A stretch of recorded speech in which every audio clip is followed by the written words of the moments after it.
it's an optical like effect or an optical illusion. Sun is bigger. It creates a bigger like gravity well than the Earth does. So the Earth is going to roll around that object in space. Okay. So that would just require that, number one, the sun is a ball, and number two, that the Earth is a ball. Actually, number one, it would require that the Earth is a ball. So we're always going to get back to this one. You're asking me for like what I think, what my definitions are, and I'm using my definitions. I think the sun's a ball. I think it's spherical. Yeah. The Earth is a ball. I think it's spherical. Right. And that I'm using my definition of the gravity. Right. That's great. So all the things that you're claiming, I'm just letting you know you're making a bunch of positive claims. How do you think you're going to prove any of these, or are these just religious beliefs that you have? Can you point to the fact that he said the sun is a gas ball in a vacuum, and we already talked about gas can't exist in a vacuum, neither can water? Well, I already said that I think that gravity holds that down, and I think the sun has gravity. I proved it. Right. So, young man, are you telling me that vacuum chamber, and I evacuated the vacuum chamber, the water left. Gravity didn't hold it down, so we dismiss your gravity. Well, yeah, but I think what?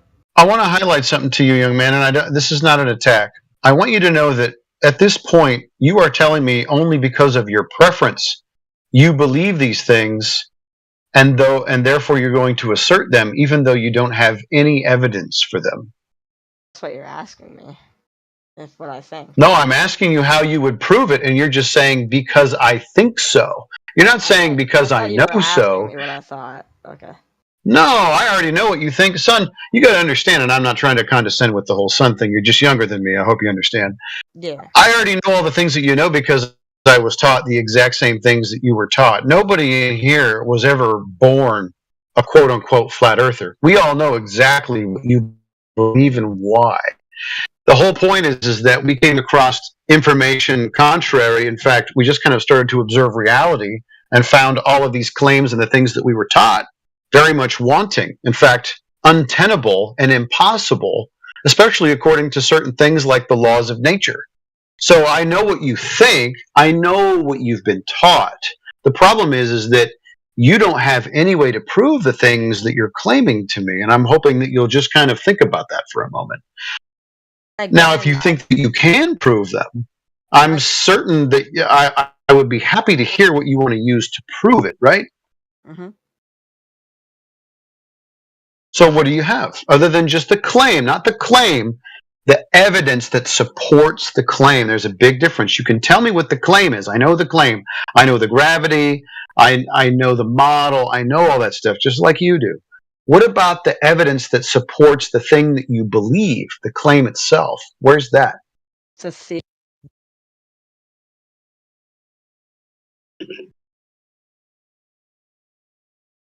I unplugged my mic for a second.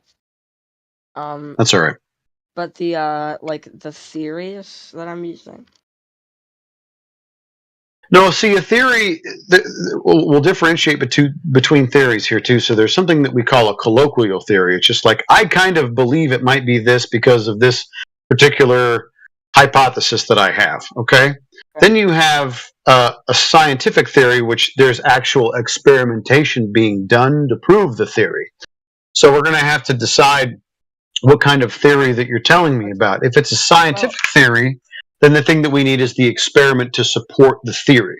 Well, I had an experiment, and I sent evidence to, I think it was Jedi earlier, of like a laser concept. I don't know if it's been done. I'm assuming it's been done by maybe the military or something, where you have a camera and a laser, and if they were at the same height, if the Earth was like flat and they were at the same height, the laser, and they were perfectly aligned, the laser would, if they're on the ground as well, the laser would match up with the camera. But the second you add the curve in there, and they're at the same height, matching on the ground with the curve of the Earth, they won't match up, and that's what we see. So you're appealing to something that you don't even know has been done. Meanwhile, there have been plenty of laser tests done. One of them, which is quite a big distance for a laser, especially, that we have of all the documentation and the experiment. I don't even want to call it experiment itself, but all the observation measurements and everything for 26 miles over a frozen lake with no deviation. We hit the target, right? The laser hit the target over 26 miles. Now, I know you're thinking, 26 miles on a ball the size that I think that I live on wouldn't be much, but we're talking about hundreds of feet of deviation in 26 miles. But were they the same height in the air? What was the same height? The two objects. The laser and the yeah, it hit the target. There's no deviation in 26 miles. So there's no curvature measured in 26 miles. Yeah, but they're in the air, right? Well, where else would it be? On the ground. I'm just asking. Why would a laser be? How are you going to shine a laser through the ground? You won't, because there's curvature.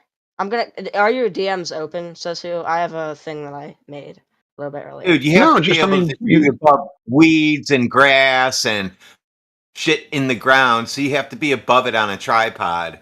And laying on the ground with your eye on the ground is not comfortable. Well, I'm just... The whole point is that, what I'm saying is that 26 miles to hit the target, and I'm not talking about, like... I hope you understand how much curvature we're dealing with in 26 miles. Are you aware of how much? Not exactly. Okay. Well, you may want to look at that, like in the terms of like a globe Earth calculator for curvature. So it's hundreds of feet. Yeah. So to keep a laser parallel with the surface of the Earth over 26 miles, it handsomely debunks any ideas of curvature. It's parallel with the surface. Okay, parallel. The thing that you want to see parallel instead of deviation at 8 inches per mile square, according to the globe, that wasn't observed. What was observed is parallel. I'm gonna send you something real quick in DMs because I don't have image perms yet. Okay. You see, that's something like that. And what is it of? There's it's like the laser thing. So that's I'm confused now. I don't have the. I posted the two images that you sent me. If you're talking about laser on a flat surface and a curved surface in the chat.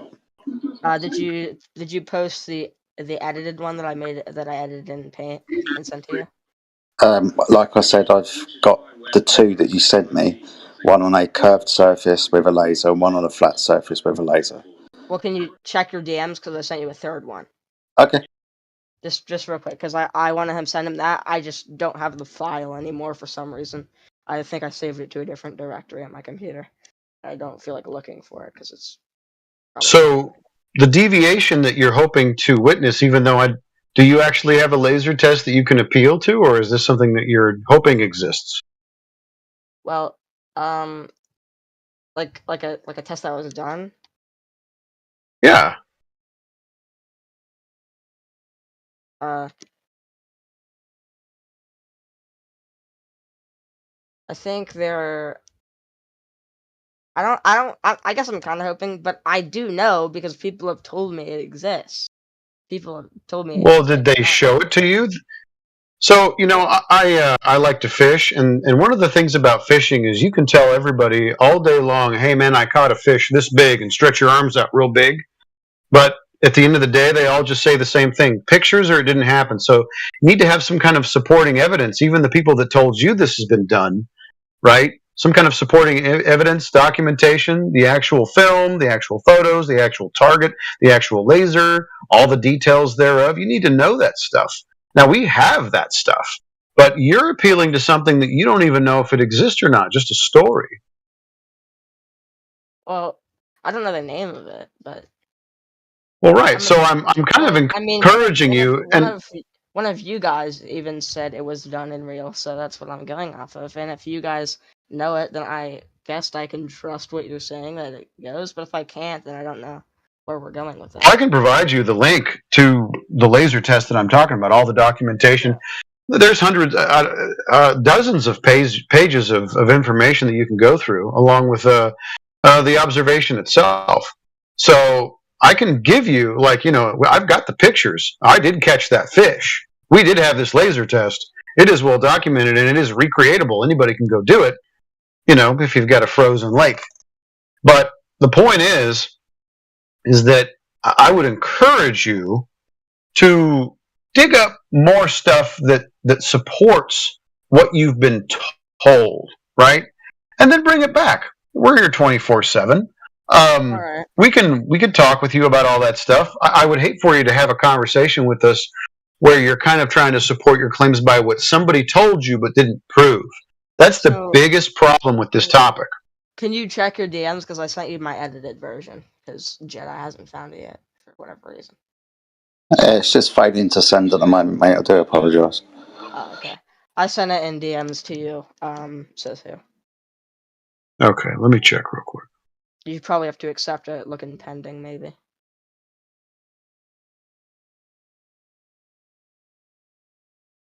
There we go. He sent it inside chat. Yeah, I found it. Okay. It's eventually. Okay, let me go back. I just made this. I apologize. It's looks so crude. I just made this. I threw it together in paint in a couple seconds, just to demonstrate. No worries. Yeah. So here's the deal. So up above, where Jedi posted the two different, one is deviating from the curved surface, the other is parallel. Well, we've got examples of the parallel observation all day long. What we don't have is the thing that you're looking for right there, where the laser essentially blasts off into space because the Earth is curving away from that particular level reference point. It's even worse than that because everywhere that we observe, we're measuring against a level reference point. So even people who are measuring the Earth are using a level plane. Can you send me those images of the experiment then in DMs? Or that link? Yeah, and Jedi, I don't know if you can send this because I didn't get his, or I may have to approve a friend request or whatever, but could you send him a link to the server? We'll give you a link to our home server, and that home server has an entire catalog of maybe hundreds to close to probably more like thousands of examples, at least hundreds, of debunks, measurements, laser tests, all that stuff. So if you go join that server and you scroll to the bottom of the page where all the channels are and everything, you'll see the laser tests, and there are many laser tests where all this stuff is documented, videos attached, all that stuff. So what's it called? It's 24/7 Flat Earth Discord. No, I mean I joined the server. 2.0. I mean what category is it under? Because I'm scrolling. Okay, so if it's going to say laser test, I'm pretty sure. Well, if you scroll to the bottom, there's a section called additional information. All right, I got it. Yeah. Good. Well done. So there's an awesome selection and catalog of what we would call flat Earth information, where you can just go nuts. Okay. And I would encourage you. We ain't afraid. You can go check out this and then compare it against all the evidence that you have to support the globe, if you have some, right? But did you see? I'm not sure if you saw. If you scroll down inside chat, Jedi posted an image that I edited. That is what I. So did you see that one? It's yeah, I saw it with the. Yeah, I see it. So what do you want to talk about with that particular image? Okay, so I'm saying that you said you saw evidence that proves that the Earth is flat, right? There's no curvature. And I'm saying the reason you saw that is because they were elevated at the same height in the air. They were not laying on the ground, curving with Earth's surface. If I wanted to see a test, if there is any, or I want a test done. Right? I would like a test done that, like you said. I think you said like a frozen lake where there's nothing in the way. They can both lay completely flat on the ground. Whatever. Well, you have it. I feel like that would prove it if there is a test there. Well, look through that information on the server and go ahead and check it out, because that's exactly what you're asking for is there. The only thing that you're not going to be able to find out is, like Redwin said, if the laser's laying on the ground, it causes problems. But what you're talking about is, well, I mean, for one, you got to get it up above snow, weeds, A few obstructions, But rocks and stuff. I'm saying, And animal I'm saying a tracks, frozen dumb lake. shit, real Just- life stuff, rocks. Yeah, but it's Why would it impossible. be a problem if it was level with the Earth to be up a foot and be parallel with the Earth? If it's supposed to be curving even for the first inch, it's already going to start to deviate. For 26 miles, if it's parallel, the globe is bye-bye. Okay. So at 10 foot, let's just take your picture for example. If you made that 10 miles between the two people, the drop go shooting up in the air where that point meets should be at 66 feet. So if you think at 10 miles, you should be able to, that a laser being off the ground at 1, 2, or 3 feet is going to make up for 66 feet. You have to figure out your math again. I didn't. Within the diagram that you sent me that I posted at 52 minutes past the hour, it's like you've got the laser and the target about 2-3 miles above the surface of the Earth. The ones that we're talking about are a couple of feet. It's just, like I said, it's a crude model. If I put it very close, it'd be impossible to see. That's fine. Plus, I'm not that steady. No, you're fine. The premise is that you understand the premise though. So if you have a laser and a target at a distance of 10 miles, then the target wouldn't be hit by the laser because the laser would be horizontal, so shoot above the target. Unfortunately, what we do have, I say unfortunately, what we can show you is laser tests where I've got one where the laser is about 6 inches above the surface of water, hitting a target 10 miles away that is 6 inches above the surface of the water. Now, on a globe Earth model, that target would be below the laser light at a distance of 66 feet. We can show this again with other tests of 15, 20, 25 miles. Laser targeting systems used by the US and the British Navy, for example, have targeting systems at ground sea level, hitting ground-based targets at sea level at a distance of 50 miles plus, which wouldn't be possible if the surface of the Earth was curved. Because as you rightly pointed out within your first diagram, the laser would shoot well above the target because the target will be below the laser. You asked for ones of like on frozen lakes. In that additional information, there is, I think there's 2 or 3 frozen lakes. Salt flats, there's also ones done over distances of water, like lakes and so on. There's one done on the south coast of England that I mentioned just a moment ago, where the laser and the target was 6 inches at a distance of 10 miles. Each and every time, however, the target is hit, where if the Earth was a ball, it shouldn't be hit. Also, the U.S. military uses surface-to-surface laser-guided missile systems where they have to have a laser line of sight to paint the targets.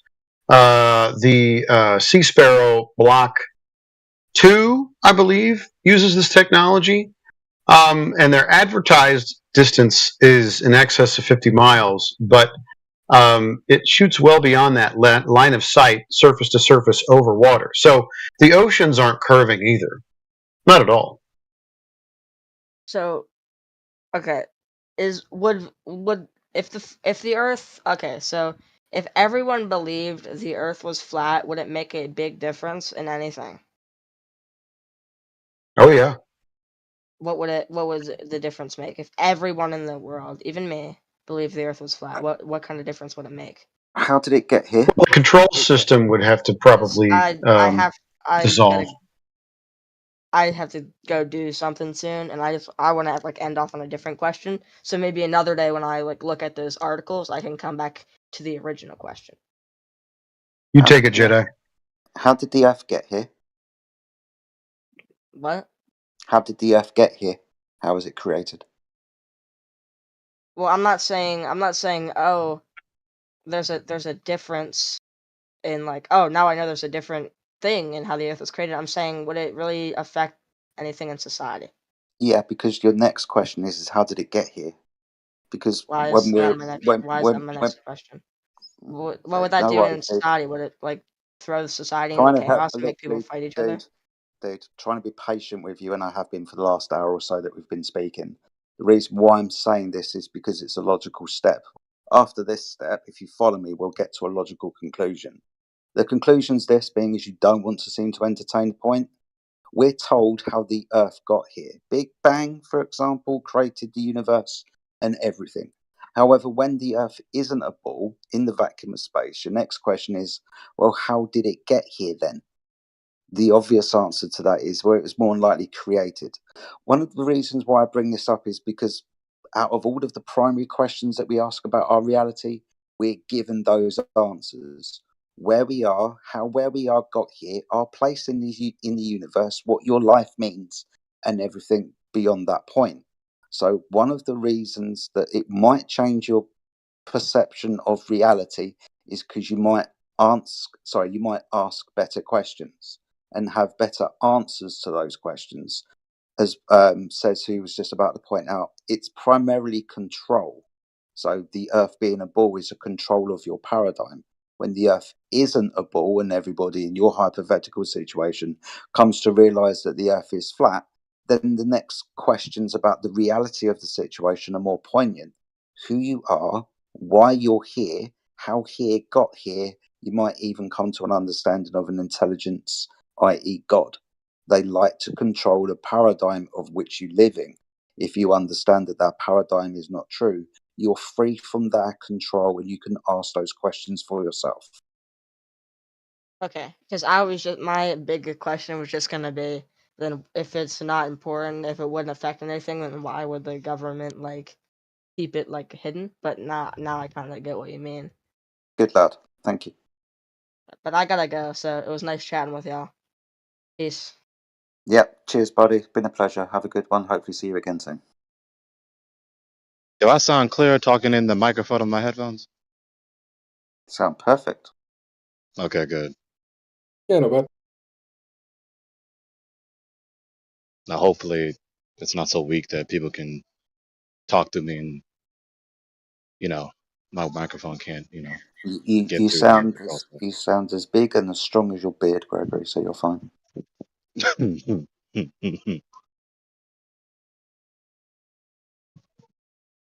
But yeah, there's lots of people in the chat. Some names that I do not recognise, some that I do. If anybody else has got any questions or points that I'd like to raise, the microphone and the floor is open for you to do so. Gregory is taking your calls.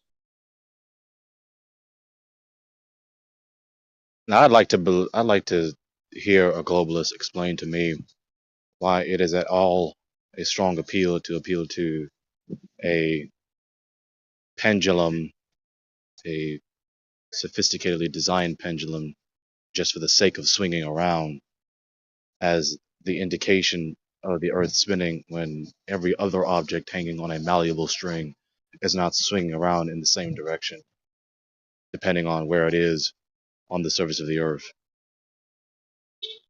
Because it's obviously the implication. That's the logically consistent implication. If the pendulum is swinging because the Earth is spinning, why isn't all other pendulums of a type, all other types of pendulums, some objects hanging on a malleable string is swinging around just like that?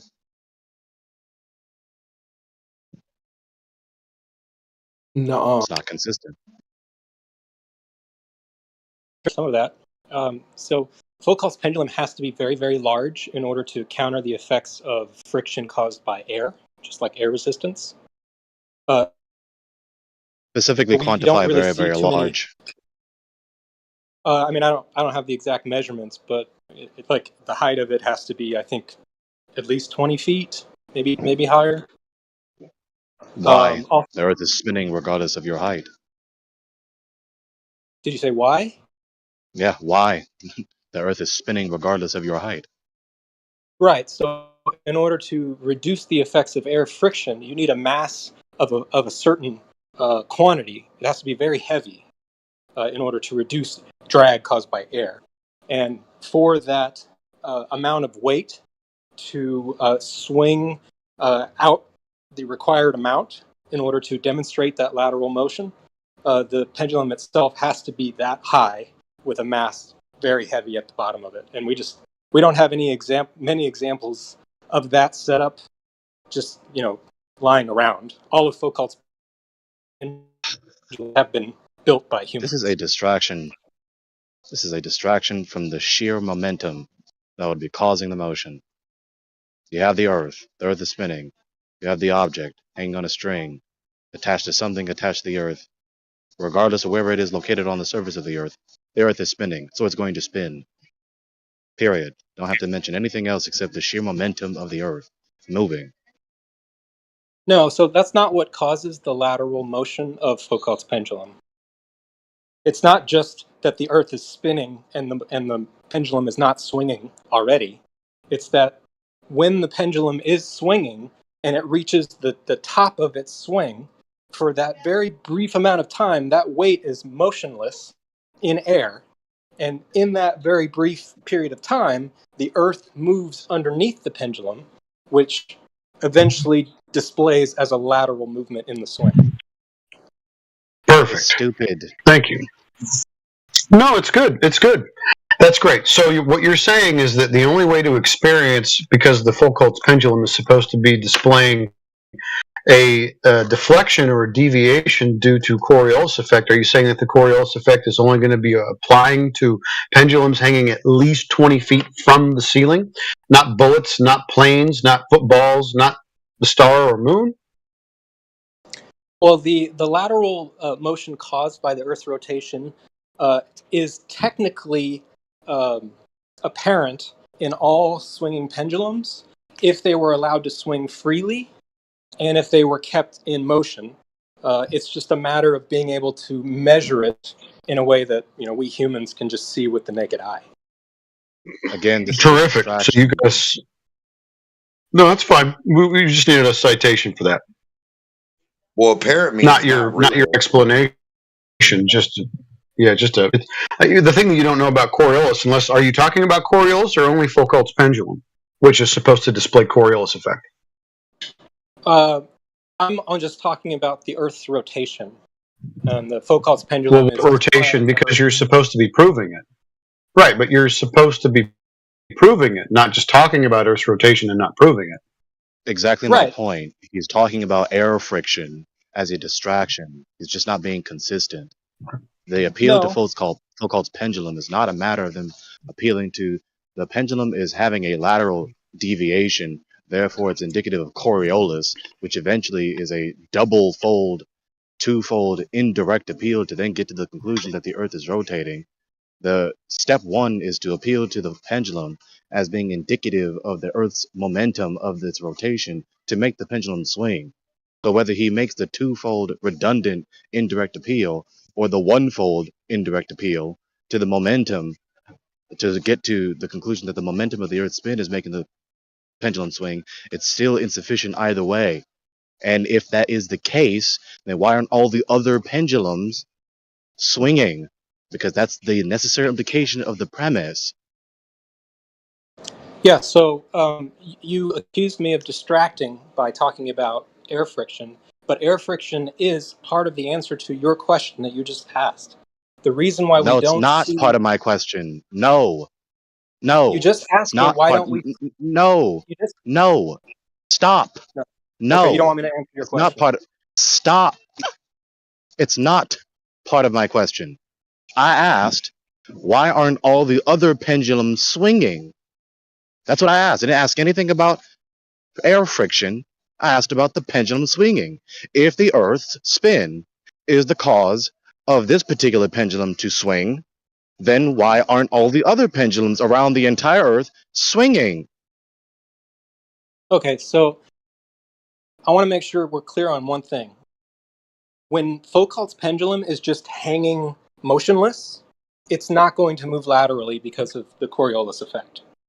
So you ask me, why aren't all pendulums swinging? Well, the swing has to be started with some external force.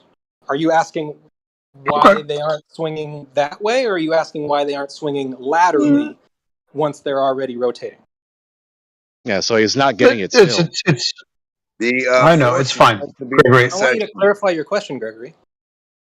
Well, we should probably start over. If there's a Coriolis claim, is this a Coriolis claim or is this a Foucault's pendulum claim? It's the claim that Foucault's pendulum displays the Coriolis effect. Of what? Okay, and what is the It's a Coriolis twofold effect? indirect appeal. Yeah, it's okay. What is the Coriolis effect? The Coriolis effect is the apparent effect of a mass traveling perpendicular to the motion of the ground underneath it, if that ground is rotating in a circular motion.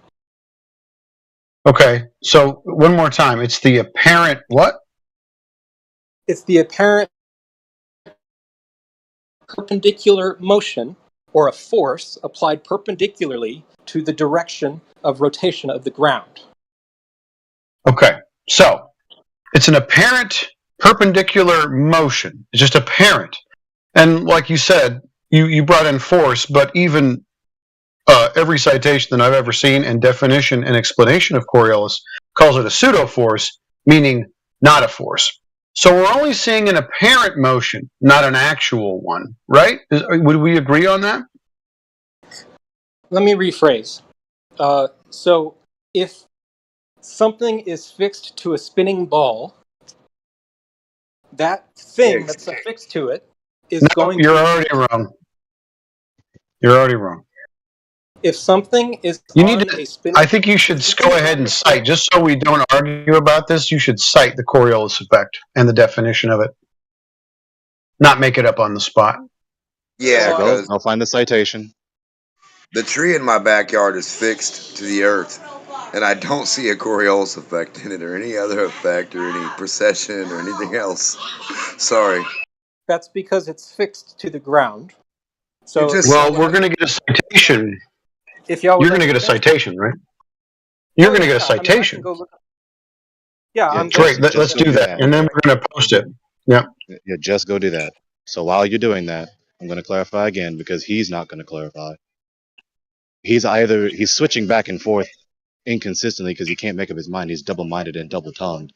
He's trying to make up his mind whether he's going to make a single fold of an indirect appeal to the motion of the pendulum being indicative of the supposed momentum of the Earth's axial rotation, or if he's going to make a twofold appeal where the pendulum swinging is indicative of Coriolis affecting the pendulum swing, even though it's not a real force, it's a pseudo force, to then also be indicative of the Earth's momentum of axial rotation. So whether he wants to make one fold or two folds, one steps or two steps in this weak inductive appeal, it's a weak inductive appeal again. And it implies falsehood. That which implies falsehood is false. Because again, if the Earth's momentum of its axial rotation is making this particular single pendulum in whatever given location swing, then it would make all the other pendulums all around the world swing relative given to it's going to swing in one direction or the other given its position on the Earth. But that doesn't happen. So that's not indicative. So therefore, the Earth is not spinning on an axis. So I completely disagree with Gregory's characterization of what I said, and also his understanding of Foucault's Did you find the pendulum. citation first? Hang on. Did you find the citation? Yeah, I posted it in chat. You should go read it. So, to get back to the original point, now, for Foucault's pendulum to display this effect, it has Excuse me, friend. Excuse me, friend. We're going to talk about the citation that you posted, and you did not post any citations for the Coriolis effect. Right, you didn't give a citation. You just hurled an elephant at us. You people need to stop doing that. Yeah, we know you posted a link. That's not a citation. You need to cite the specific. You need to cite. Hello. You need to cite the specific paragraph, one or more sentences or a paragraph that is poignant to your argument. Not hurl an entire elephant at us with the entire article. Yeah, so you need to cite the Coriolis effect also, not just elephant hurl a source about the Foucault's pendulum. You're going to cite the definition and explanation of what the Coriolis effect is. That's where we're going to start. Yeah, great. Okay, you don't even have to click the link. In the little bit that Discord is showing as the summary, that's good enough. There's the definition of the Coriolis effect right there. No, it's not good enough. I asked you to cite the definition of what Coriolis effect is. Why have you not done that? Well, I posted a link that says what it is. If that's not good enough for you, I don't know what else you Where want. is it? Look, Where is it? watch. In the thumbnail, look, watch. Oh, no, Listen to I'm this. sorry. Wait a minute, I'm sorry. I'm sorry. I'm looking at the wrong thing. Great. Coriolis effect. Coriolis force. Coriolis Great. force. Let's look at it. Let's read it. So where in here are you going to tell me about what the Coriolis force is? Where Should I read it or should you read it? You asked me for a citation. I provided one. Do you want me to read it to you? Yeah. Do you know what a citation is? No, you provided a source. Do you know what a citation is? I'm gonna beat you up over this a little bit because I asked for something specific and you didn't get it to me, and that's kind of disrespectful. And I'm kind of wondering why you did that. Oh, okay. Well, Wikipedia contains a lot of citations. I don't know if you knew that. And so I asked you for a specific one that talked about exactly what you were talking about. So where is that? Because I don't like people making claims. I asked them for a citation about the claim or the description or the definition that they gave me, and then they hurl at me an entire source and don't cite exactly what it is that they described to me. It's kind of disrespectful, and it kind of pisses me off. Citing means circling the actual thing that you want us to read. The exact. Now let's All go right. with this, Well, then, just for the sake of Except argument. what you So said. while he's finding that, because he needs to go he needs to go finish the task. Go find it. So while you're finding this, let's go with the paragraph apparent in the thumbnail. In physics, the Coriolis force is an inertial or fictitious force that acts on objects in motion within a frame of reference that rotates with respect to an inertial frame. So just right there alone, literally just said that it's a fictitious force. It's not really a force. So it can't really be the cause of the motion of the pendulum. so because it's fictitious, it doesn't exist. It's fictitious. Is that your claim? It's not really a force. It's not really exerting That's force. 100% correct. Yeah, that's 100% correct. Because Yes, it's fictitious and it doesn't exist. Oh, hell yeah. You're right. Mm-hmm. So I would assume then that tangential acceleration also doesn't exist. Is that right? We don't need to digress to all these other questions that are distracted from the point. You're appealing to a force that is explicitly defined as not really being a force to actually move objects through space.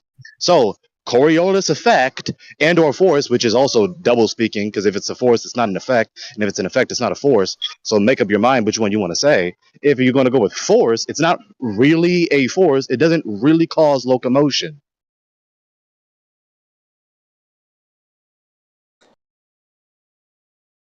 You know what, Greg? I'm just going to let you keep talking. It seems to me like you really like the sound of your own voice, so you enjoy. Okay, so more bloviation and passive aggressive insinuation that I'm the one being ridiculous, not an argument. Yeah.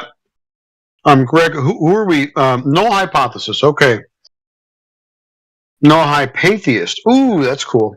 Null hypatheist. You brought us something that wasn't a citation, which is what we asked for.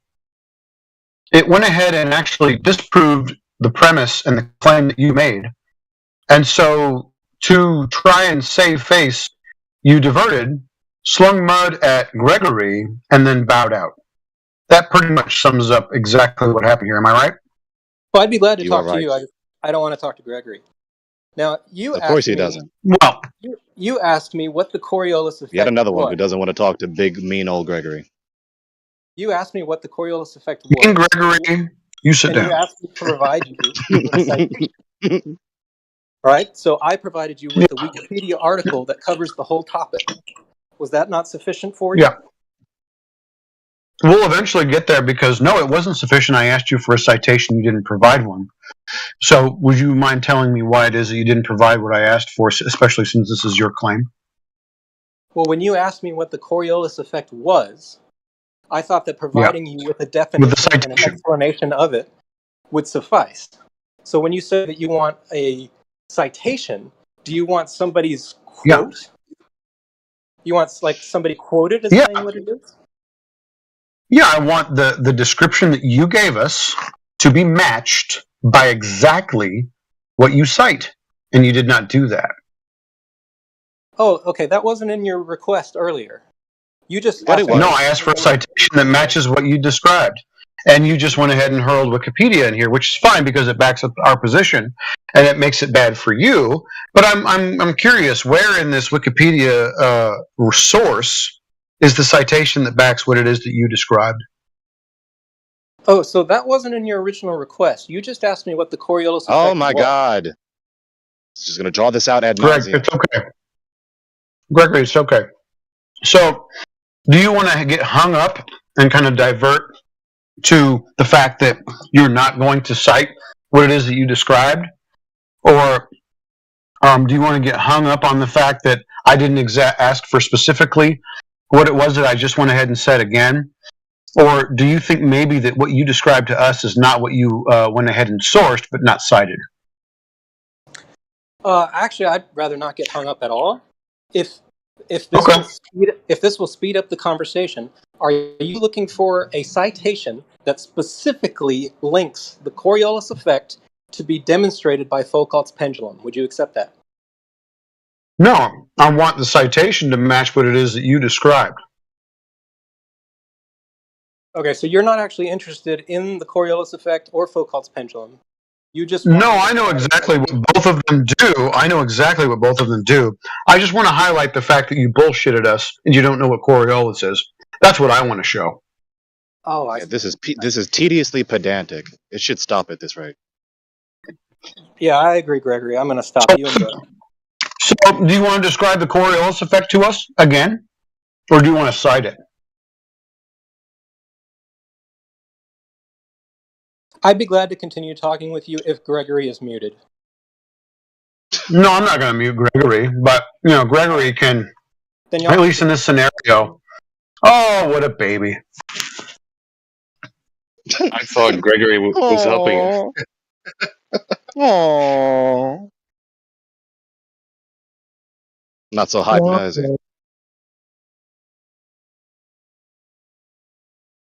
My You goodness. can't handle the big mean Gregory. He's too mean and stringent.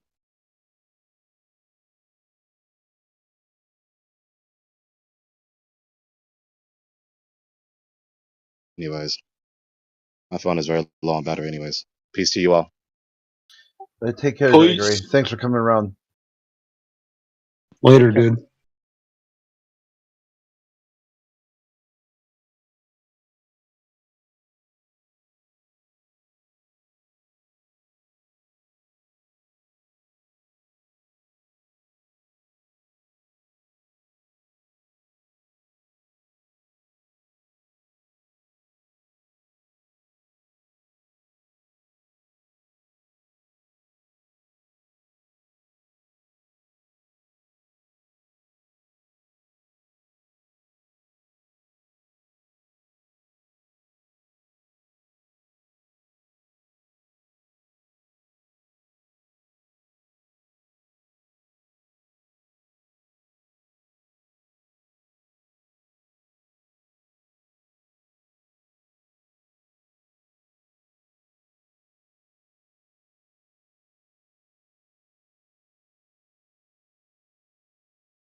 How come Globers don't like to answer that question about Foucault's pendulum?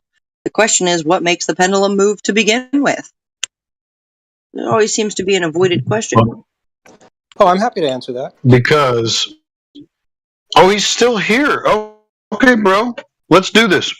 What is the Coriolis effect? Do you want to cite it, or do you want to define it and then sign it out of that to see if they match? So I hopped on to answer her question. Is that okay, or? No. You're going to talk to me, and you're going to talk exactly about. Just, you do can you answer want my to go ahead and question define afterwards. yourself, and then we'll go and compare what it is that you say with you, or do you want to? How do you do this? Do you want to shit up, or do you want to cite it? Starting the robot. Jenna, I'd be glad to talk with you. Sorry, man. Anytime. Yeah, if you want to talk to Jenna one-on-one, You want to make it a just offer to go to another channel. And if she tells you no, respect that. I have a feeling Yeah, you I'm have a hard currently. time understanding the word no. Yeah, I'm currently just listening in. I'm not going to be over the VC so much, but I did want to finish listening to that discussion between him and Says Who about Coriolis. I don't think that ever came to an end, did it? not really Gregory be muted. I don't know. But now you just got me. So do you want to define Coriolis and then see if your citation matches, or do you just want to go ahead and go by the citation that you provide since it's your claim?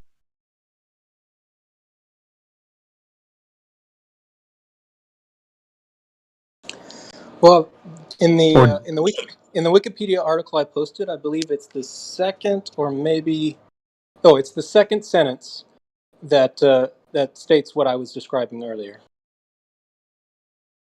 okay, I can read it for you if you like. so please You want read. to read Thank it for you. you? Yeah. Okay. In a reference frame with clockwise rotation, force acts to the left of the motion of the object.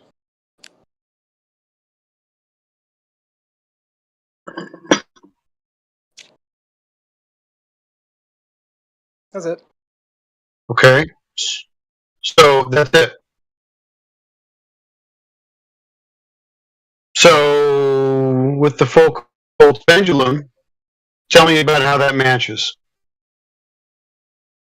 Okay, great. So hang with me because I think it kind of helps to visualize it. So if the Foucault's pendulum is swinging from left to right, you got that picture in your head? And So when it... what reference frame is the pendulum in? What reference frame is the pendulum in? What reference frame is the pendulum in? How I'm not sure. do you not answer that already? What the heck, dude? You're supposed to know what the Coriolis effect is. You read a citation, and I ask you a simple question, and you can't. How confident should I be in your responses from this point forward? It sounds like you're a bullshitter. Well, I just wanted to think about your question for a little bit. Is that okay? It should be easy. I know a lot about this particular effect, the pseudo force, this apparent deviation, and you don't know shit, apparently. Well, I just prefer to think about the question before I respond. So I've thought about it. Well, the hard question, like what reference frame is the pendulum in? Boy, that's a toughie. Well, that's just not a question that is, normally asked in day-to-day speak. So I had to think about it. It's asked in every scenario when you're talking about the Foucault's pendulum. It's one of the most obvious questions everyone should be asking if you're talking about Coriolis. So what reference frame is the pendulum in? The reference frame in the case of Foucault's pendulum is the Earth rotating. Holy crap, dude. Earth is not a reference frame in the Coriolis effect definition or scenario. What are you doing here? Why are you being a pretender? Oh, okay, if you don't want to discuss this anymore, that's cool. No, I want to discuss it. I just want to point out the fact that you're a pretender and you don't know what the hell you're talking about. And the thing that should come out of your mouth next is, yes, I'm a pretender. I don't know what I'm talking about, and I don't know about which reference frame the pendulum is in. That's what I should hear next.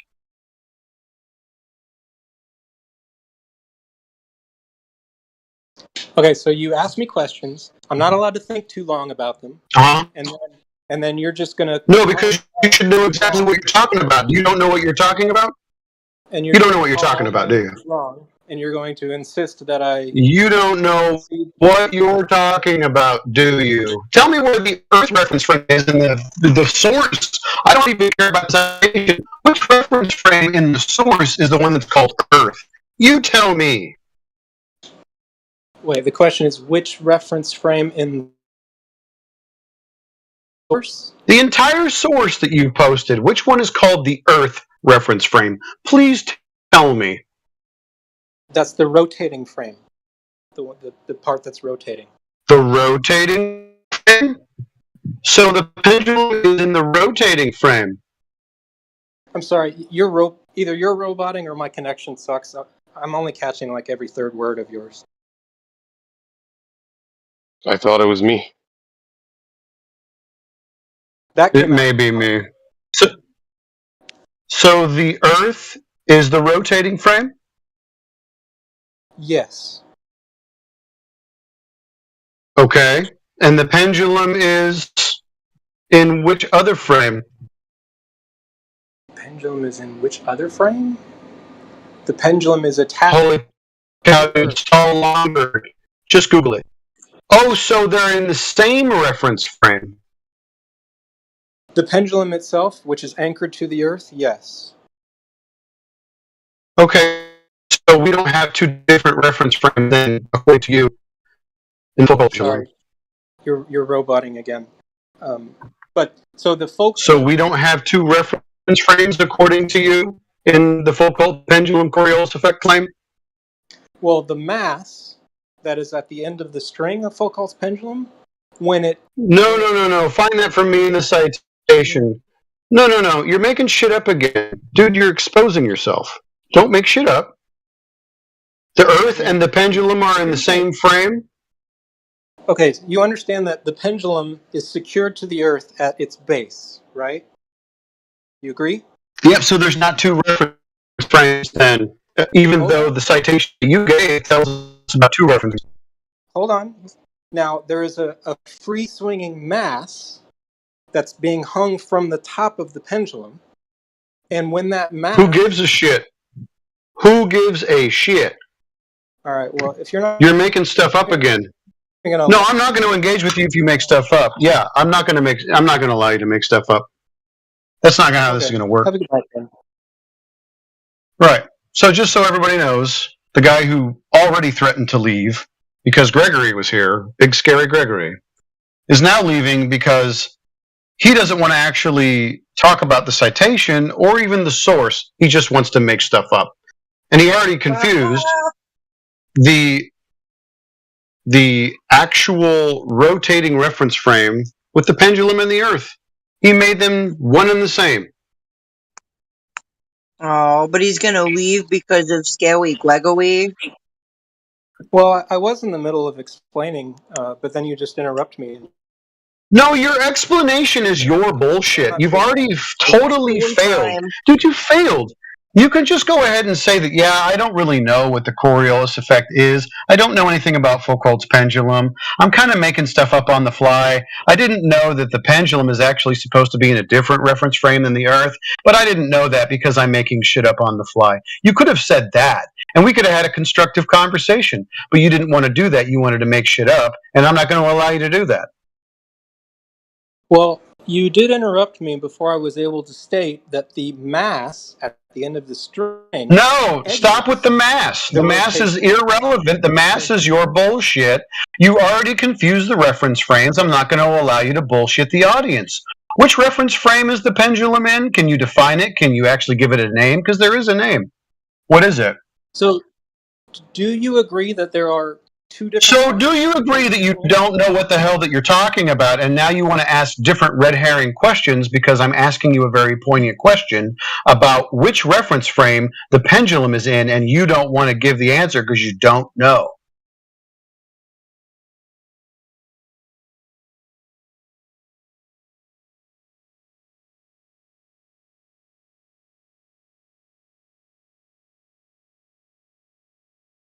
I'll give you a hint. It's in the same reference frame as the Earth. There's your hint. Jeez.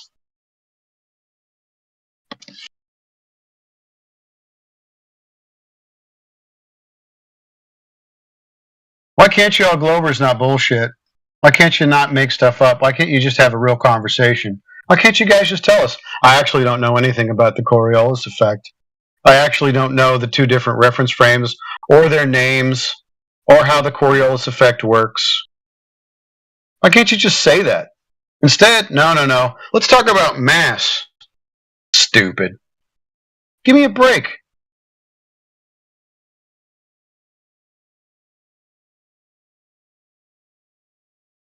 Every time you leave a cat toy hanging there, a Glober's got to come fucking play with it. I swear. So wait, were you actually trying to have a real conversation with that guy? Because it seems like you already knew what the Coriolis effect was, and you were just trying to get him on a gotcha. No, it's not a gotcha. I want him to actually back up the bullshit that he gave us. Of course, he couldn't because he gave a source, not a citation, and it didn't match what he thought the Coriolis effect was. This is not a gotcha. I'm talking about the terms, the definitions, the descriptions, the explanations. This is not a gotcha. I know what it is. And he was not describing the Coriolis effect. Right, so you just wanted to call him out that he didn't know what the Coriolis effect was. No. Yeah, I knew he exactly did not know what it is from the beginning. That's okay. Listen, what's the problem? You can call someone out and say, hey, you don't know what it is. And they can say, you know what, you're right. I don't know what I'm talking about. So help me out with what the Coriolis effect is and the Foucault's pendulum and where I'm wrong. What's the problem with that instead of me having to kind of corner somebody on the fact that they were lying to me or bullshitting me? I mean, you can call it a gotcha if you want, but I just want people to admit that they're bullshitting me. That's not so bad, is it? No, I don't think so. But it just, when I was listening, it didn't seem like you were doing that. I mean, I think he was trying to explain his understanding of it, but he was just constantly getting interrupted. And like your site, the thing about the citation really weirds me out. Like, is a link to Wikipedia that's not good enough for you guys? No, because that's a source. A citation is a quotation or the actual thing. Like if someone comes in and they give a definition of something, I'm going to help you out here. Okay? This is going to be powerful for you in the future. If you make a claim or you define something and someone says, could you help me out and kind of cite your source on where you got that definition or whatever from so I can see that you're not just making it up on the spot? They can bring you to the source and then they can quote where they got that definition from or that description. And that's a citation. They have to show you what they're talking about within the source. Okay?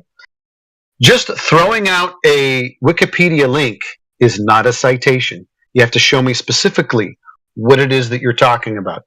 This is free information for everybody out there that doesn't know what a citation is because we want to be specific.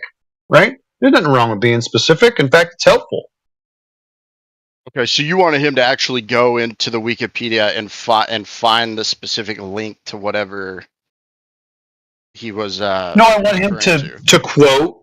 Yeah, I wanted him to quote what it is that he described and defined earlier, way in the beginning, and find it for me at least something close. Like it doesn't have to be verbatim. Don't get me wrong. I'm not being that pedantic with people. I just want your description to match the actual definition and description that the thing that you're talking about is. Okay? And if you can't do that, if yours is not even close, which in this case his was, he doesn't know what he's talking about. He doesn't know the reference frames. He doesn't know any of it. He made it up. He repeated to me what somebody else told him, which is totally incorrect. And then when I asked for the citation, he just hurled a link. And after a while, he didn't even really want to deal with the specifics because all of the specifics in that particular source totally disagreed with the bullshit that he gave me. He does not know what the Coriolis effect is.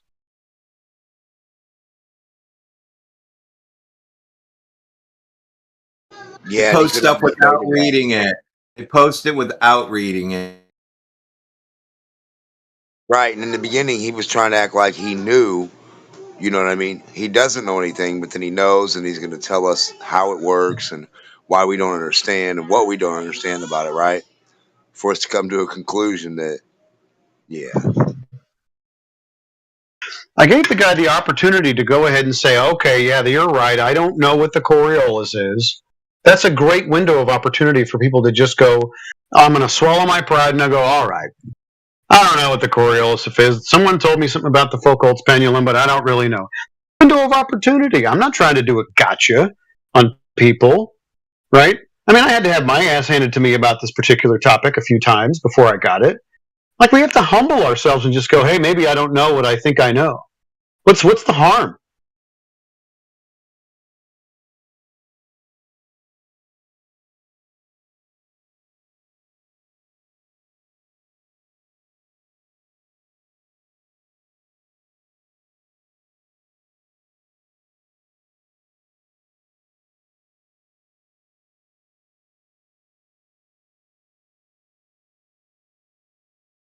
What usually happens is the ego and the pride take over.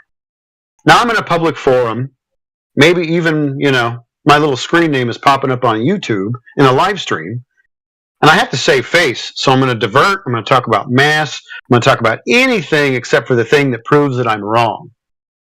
And I'm going to go ahead and poison the minds of the people who are watching and listening, because it's not worth it to look stupid. It's better to go ahead and make sure everybody is ill-informed. I hate that.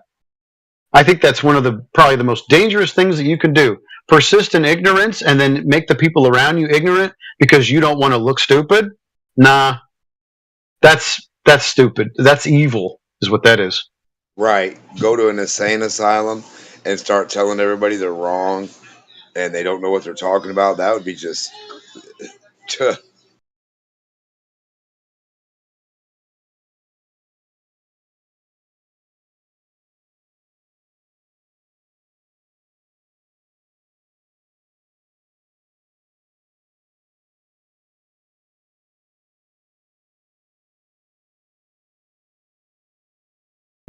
So how would you even back the claim of a spinning object underneath a cat toy without a spinning object underneath the cat toy? So, like, if I wanted to show you guys what a ball was going to do and what, like, the procession of such would be like, do you know the number one thing I would do? I'd go get a ball. Then I would get a cat toy and put it on there while it was spinning, and you would see the I would process the ball. Yeah, well, that's the whole point, right? It's not like the Coriolis effect isn't a thing. It's just the problem is that the Coriolis effect is not observed on the Earth. It doesn't exist. Now, if you want to get on a merry-go-round and have your buddies throw a baseball over the top of that merry-go-round while you observe the ball appear to curve even though it's going straight, there's your Coriolis effect. The problem is Earth-based Coriolis is not observed. It doesn't exist because the Earth is not spinning. It's pretty simple. Wait, the Coriolis effect does exist? Doesn't exist. It does exist, just not Earth-based. Well, you were jacking this guy around that it doesn't exist. No, I just knew he didn't know what it was defined as, and he didn't describe it correctly. He didn't even know the reference frames. So I'll ask you, and you and I can have like an honest conversation, right? So the Coriolis effect does exist. Do you know what it is? I just want to say no right now. I thought I knew, but I don't want to assume anything. So. Okay. No, perfect. You go ahead. The citation that he gave, right, is from Wikipedia, and it's a pretty good explanation. Sometimes Wikipedia is garbage. Sometimes Wikipedia is brilliant. In this case, it's describing exactly what is supposed to happen. So I want to give you an example of Coriolis effect. So if you're even close to my age, at one point in your life you were on a merry-go-round, right? Did you ever play on a merry-go-round? Yeah, sure. Okay. So you are on a merry-go-round. That sucker's going around and around and around and around and around. And then you got two friends, okay? And they're on either side of the merry-go-round while it's spinning. And they're throwing a baseball. They're playing catch, okay? Now, they're throwing that ball straight, right, to one another. They're catching it. They're throwing it back and forth. You've got two reference frames. You are on a spinning, non-inertial reference frame. That's reference frame number 1, okay? Your homies are throwing the ball, and the ball is in a separate reference frame because your buddies are on the ground. But they're throwing a ball, and it's in the inertial reference frame. That means the inertia of the ball is carrying it from one guy to another. But that ball is going straight. But you, being on the merry-go-round, going around and round and round, if you're watching that ball as it goes overhead as you're spinning, it's going to look like it's going to curve, okay? Because you're spinning, and that's the apparent deflection. It's the apparent curve. It looks like it's curving, but it's not because you are on that reference frame. Are you with me so far?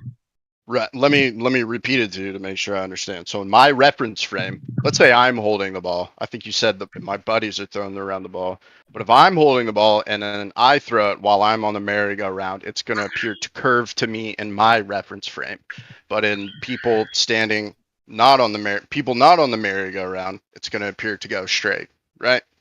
Well, Did I sum that what's up? the reality of the situation? Because you're not throwing a ball. I'm just talking about your observation of the ball going overhead. Okay? You're not throwing any balls. Your buddies are playing catch. You're on the merry-go-round. Okay? So in reality, the ball's going straight, isn't it? Right. In their reference frame. Okay. In the ball's reference frame, it's going straight. That is the inertial reference frame. On your spinning reference frame, the non-inertial, but it's spinning. When you are on that reference frame, that spinning merry-go-round, and you watch the ball go overhead, because you're spinning, it looks like it's curving. Right. But you're the one that's curving. Okay? Right. It's an apparent deviation. It is not a force at all. That's why even in the Wikipedia, it says Coriolis force, and then it says fictitious force, meaning it's not a force at all. I don't know why it's like a mirage. I don't know why they bring the word force in there at all, but they say fictitious, meaning not actual force. So you're just observing something curve because it turns out that you're the one spinning, even though the thing is going straight. It's just an apparent effect. That's all the Coriolis effect is. The problem is that in this topic, everybody has kind of muddied the waters and basically just straight up lied and said, no, this effect, this Coriolis effect, even if they call it an effect, sometimes it's called a force, sometimes it's called an effect, but they clear it up. They say, nope, fictitious, no force involved, is apparently spinning hurricanes and shit, which is a total lie. It has nothing to do with hurricanes.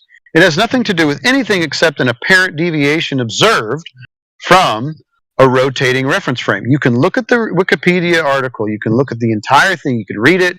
You can go look at other sources. They're all going to kind of describe the same thing, except for the fact that some of them are going to be like, oh, this force, even though it's fictitious, is the thing that all of a sudden is spinning typhoons and hurricanes. And if you're on a certain latitude, it's going to do this to your plane, and it's all bullshit.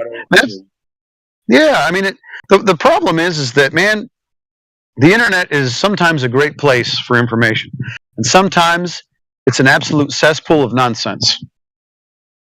You have to figure out, sadly, who's telling the truth and who's not. But that's what the Coriolis effect is. It's pretty simple.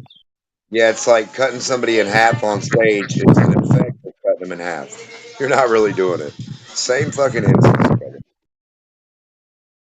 Yeah, I think I understand.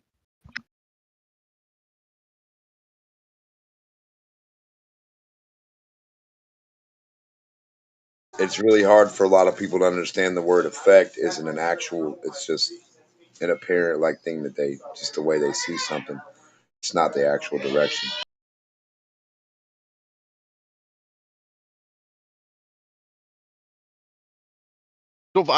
So if I said to you, like, give me a source for what you just said, what would you have done? Or what would you have sent me? I would have gave you the Wikipedia. That's what that dude, I don't understand then. Now I'm confused. Yeah, because he gave the Wikipedia, but he didn't even read it. That's the crazy part. He didn't even read it, and it describes exactly what I describe, even under the little caption where it gives the visual aid. Read it. I know you did that, but I mean, as soon as he posted that link, you guys were on him for that's not a citation. It isn't a citation; it's a source. Then okay, so if I was asking you, give me one second, instead bro. of giving us the math book and tell you want to describe one math problem to us, you throw us the whole math book. That'd be fucking crazy. When we ask for a citation, we want you to go to page 57, circle not the example, but number 52, the one you're talking about, and circle that one for us and say, page 57, number 52. I cited it for you. It's circled. That's understand. what that means. That's it. That's all we But were trying to explain to him. but says who? You said you would give me the Wikipedia article, but that's not a citation.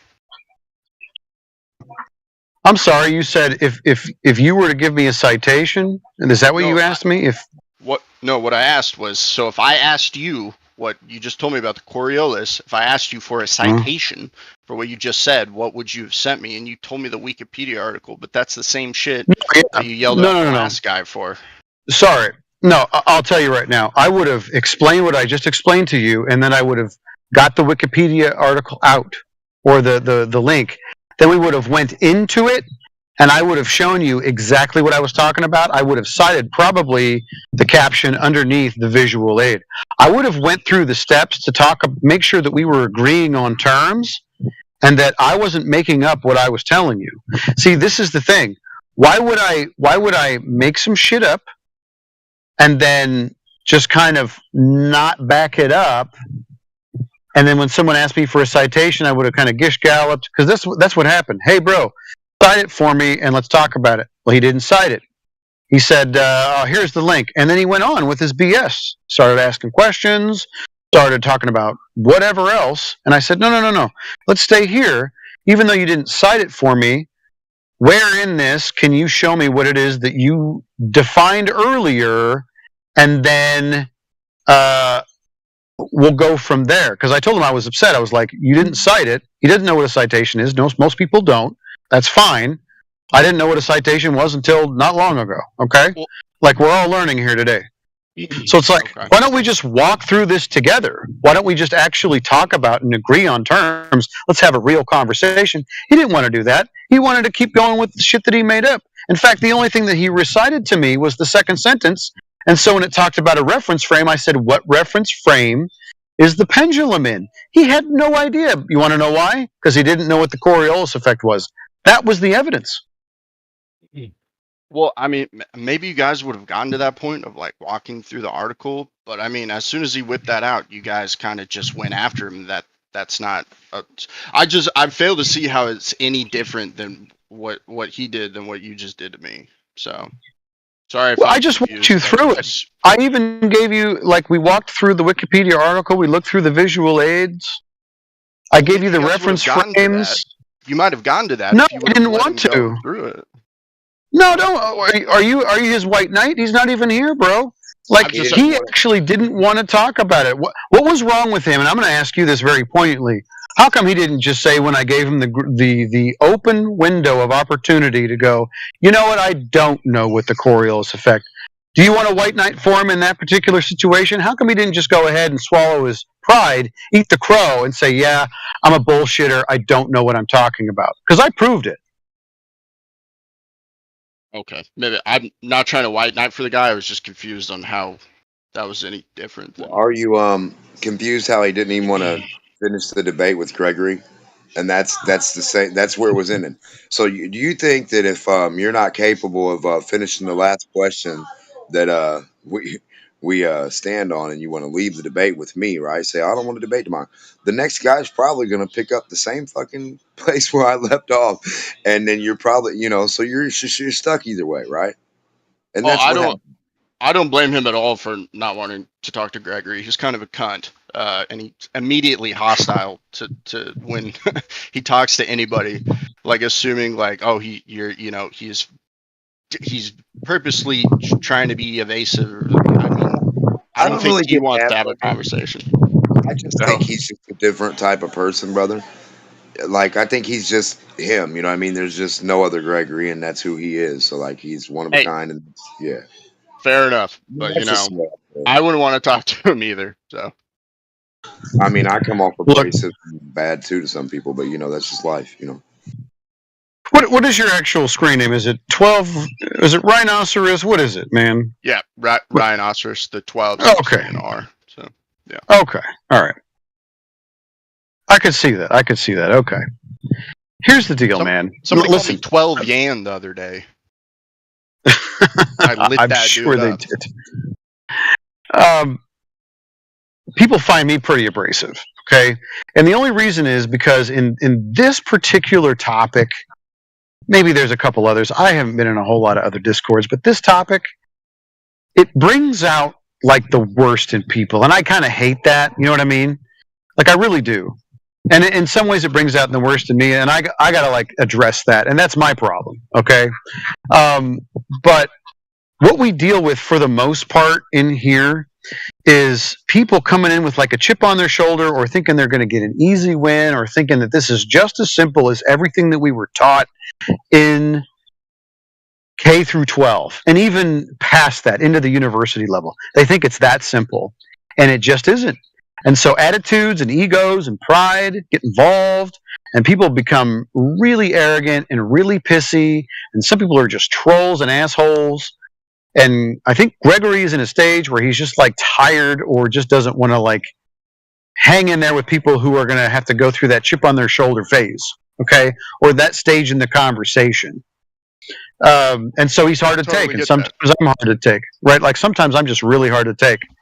And even people in the server are just like, bro, you got to back off, right? So, but in reality, we're trying to have, like, we want to have meaningful conversations. Turns out the best conversation that we had today, this one is good with you, but the best one we had was like 30 minutes ago. And there was probably a kid in, I don't know if he was more than probably 12, 13 years old. I don't even know. But he was chill. Like, let's just have a chill convo. Yeah, he was cool. So, yeah, that's what we want to have. I totally get that. I understand that, like, you guys have to deal with a bunch of shit a lot of the time. Most people come in here think whatever about you, you know. But like at a certain point, if it gets to that point, then you're not having a real conversation. You know what I mean? Then it's just about scoring points. Do you get what I mean? Yeah, I agree. It turns into a complete shit show. Yeah, it's terrible. And I hate I hate that shit. You know why? Yeah, me too. Why is that? You know why that happens? Why is that? Because people have crazy high expectations of what they think is going to happen before they enter the room. And then when they leave the room, they have lowered expectations now, right? So that usually hurts people's feelings when they come in thinking they're going to be the right person in the situation, and they have the utmost confidence on 100, brother. Come in on high. And then, you know, after a little bit of conversation, you feel like, okay, you're either a real human and you go leaving on 50%, right? Come in on 100, 110. Some of these people, 150, but a lot of them leave out on 0, right? And you know what I'm talking about. Like the whole point here is flat Earth, round Earth. Can we demonstrate? Can a glober? Can any human demonstrate water at rest, curbing 8 inches, a mile, 50 foot, 20 foot high? You know, come on now. That's the main thing here. And when we ask for a demonstration of any other claim after that, because that can't be met, then this is what happens. It just gets crazy after that. And a simple demonstration would shut everyone down. There would be it wouldn't be like, hey, this question is still here in the air. The attribute of a ball would be a ball, and everybody would be able to measure it and see it, touch it, feel it, you know, taste it if you want. I don't know.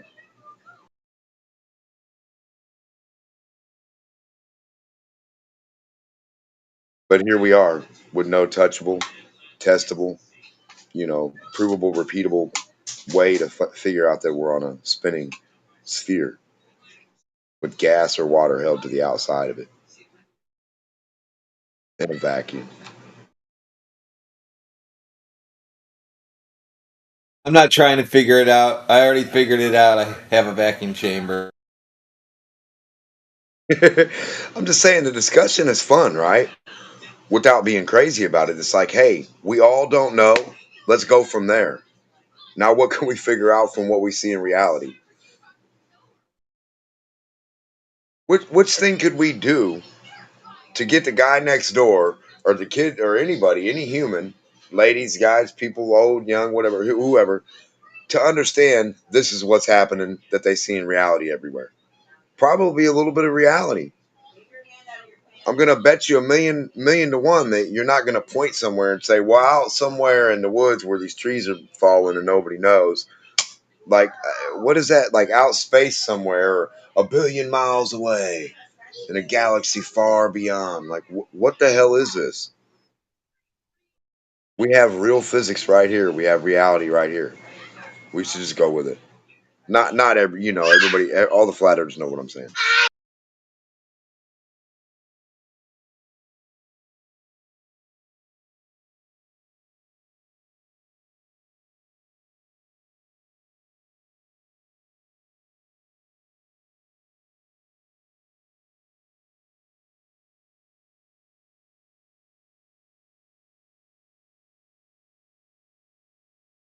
Like anything you do in construction's fine, right? Gets the job done. The nails, the hammer, the screws, everything you do. But you go pour water on a spinning ball, and that's not real. That's not real physics. That wouldn't work.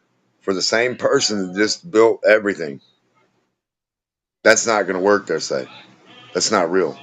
What do you mean, like all the other physics and physical things that you just did and put together and did the attribute? Like, so are those not real too?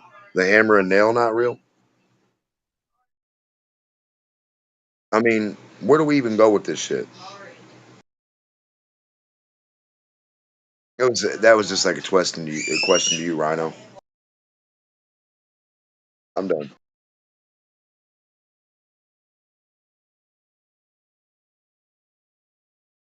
I'm sorry, what'd you guys say? Somebody talking to me? My bad.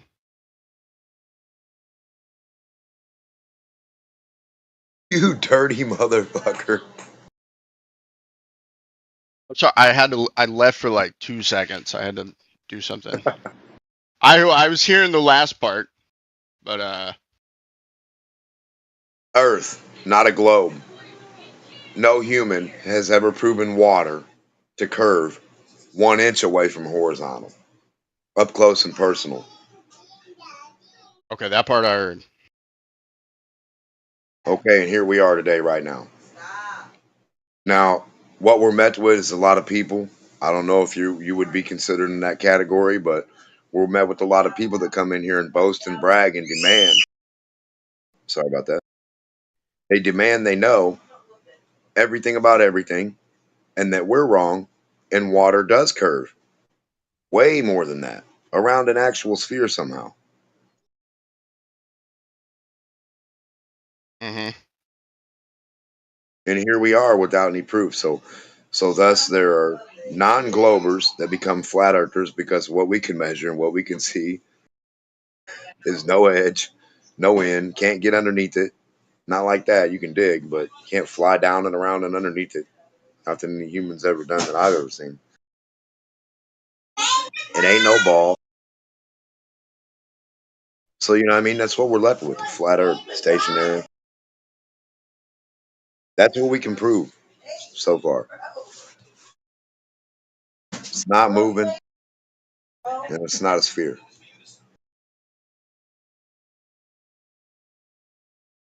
Roger that. Sounds good.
and we wait for the globe champion,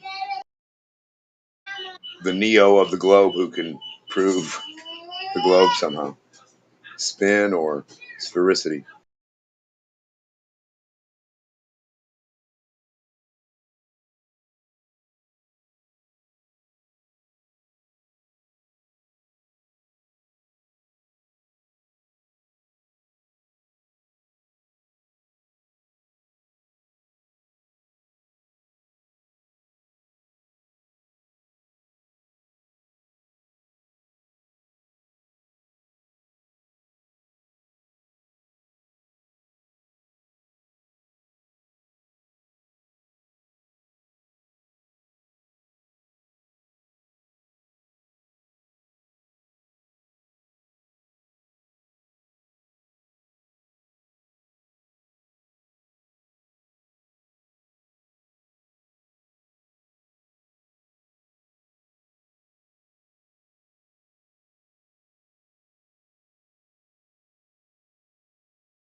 I got a ball and a weight and a string. Let's go do the Coriolis thing.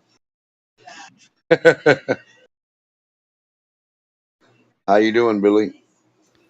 Uh, Bill B, please. Bilby. What up, Bilby? How's it going?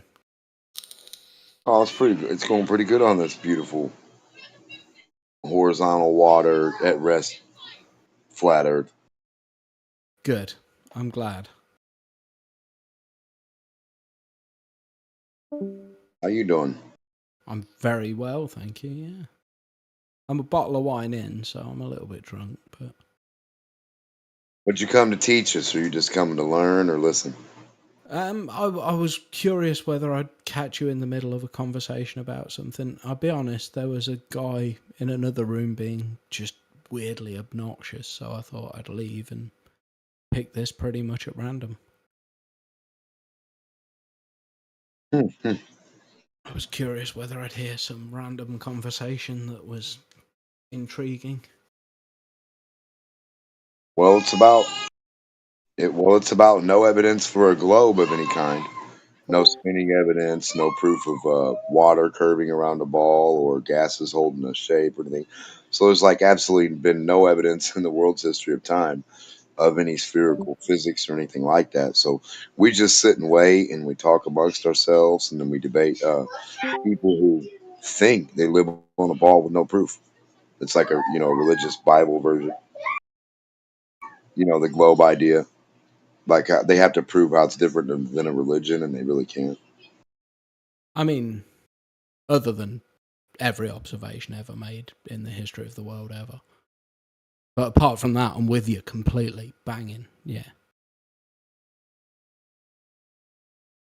Every observation. So Ever you would made be in the the history of first. the world ever.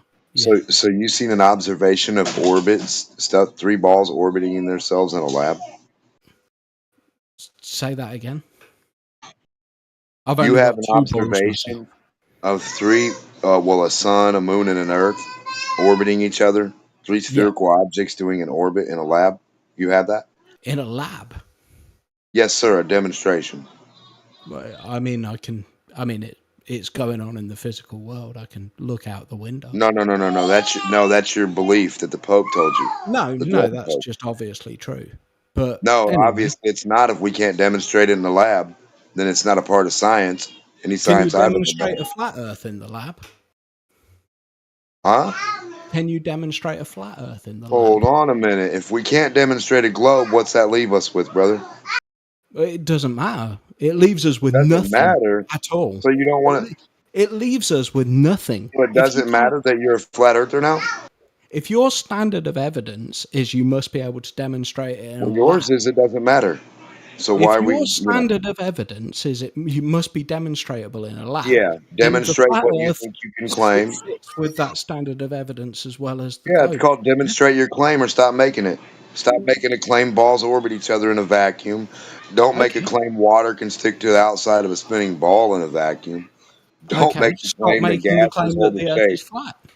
And I'm with you. If you're willing to play by the same rules No, I did you hear am, me when I then started fair this?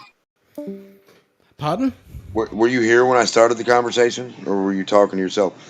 I said the claim has been made to everyone, right? And everybody in here has been looking since the dawn of time for proof of a globe, a Yeah, it's demonstration obvious. of anything. Brother, listen, hold on. A demonstration. That's the word you might have missed. Sunset. Now, do you have any demonstrations of any Sunset. orbits or anything to do with a fucking globe in the lab? Please Why demonstrate. does it have to be in a lab? So we can see what it means. So we don't want Okay. to. We don't The want your fact, religious belief. We don't the want fact to that you imagine your can't, imagination, brother. you Stop. understand, We don't you want understand, nothing from a religious paper or book. We don't understand what you can't demonstrate. That's the whole fucking point here. the fact that No you can't proof has been demonstrate a given flat for any of Earth these in a claims. lab No, a means globe, that we're on the dumbass. same A fucking globe. page, We're at you the globe moron. right What now. fucking... We can talk about other things Okay. later. Right now, we've been Why are waiting you for a assuming? globe proof. Why are you assuming a flat Earth Listen, over a brother. globe? When we started this combo, I said we've all been in here since the dawn of time waiting for proof I of don't a give a fuck what you demonstration said at the start of this of any conversation. Why would demonstration I? That's the of dumbest thing I've ever heard a human brother, say. we know you don't care that you're a flat earther. Tell your mom and friends. It's okay. Nobody cares. Yeah. It Okay, doesn't so matter. can You're you a flat earther. demonstrate a flat Earth in a lab? Yeah, you're a flat earther. Can you demonstrate a flat Earth in a lab? Yeah, go get a cup of water and sit it down. How does that demonstrate a flat Earth? That water's horizontal. It's not curved in the middle. It's level. It's not horizontal. That's not the same thing. No, it's horizontal, brother. Show No, me it which isn't. part's not horizontal. Circle The it. part that curves with the surface No, of the Earth. circle it. Live. For real. Not It's your very claim, not easy. your fucking imagination, and not your Himawari religion. 8 takes a new I'm image of tired of the these Earth. Hold on a religions, dude. second. You Just a moron. second. Bilby, Yo, Bilby, my brother, do you think that level means curved? level can mean curved, yes. Level means 90 degrees. What do you mean can mean curved? Level means 90 degrees to the Okay, great. If a line So is I'm going to post it. I don't know if you're in the.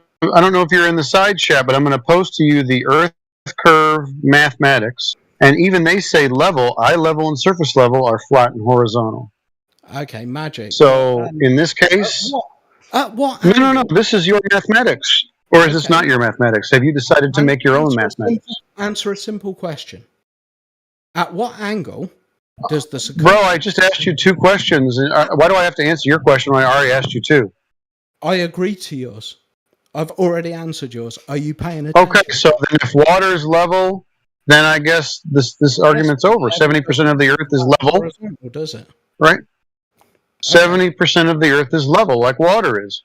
Yeah, but level doesn't mean flat. No, in Earth curve mathematics, it does. I just posted No, it for it you. doesn't. That's wrong. In fact, they even just no. It right here. It does. There's a level horizontal line with eye level and surface level. Flat horizontal. That's your mathematics. It's not mine. I didn't make this diagram. I'm not a mathematician. Oh, okay. Well, even the mathematicians, the ones that you aren't, are saying that level is flat and horizontal, just like water. Level has a clear Well, definition. then why did I post my? I posted my evidence. Can you please post yours? Can you define the word level?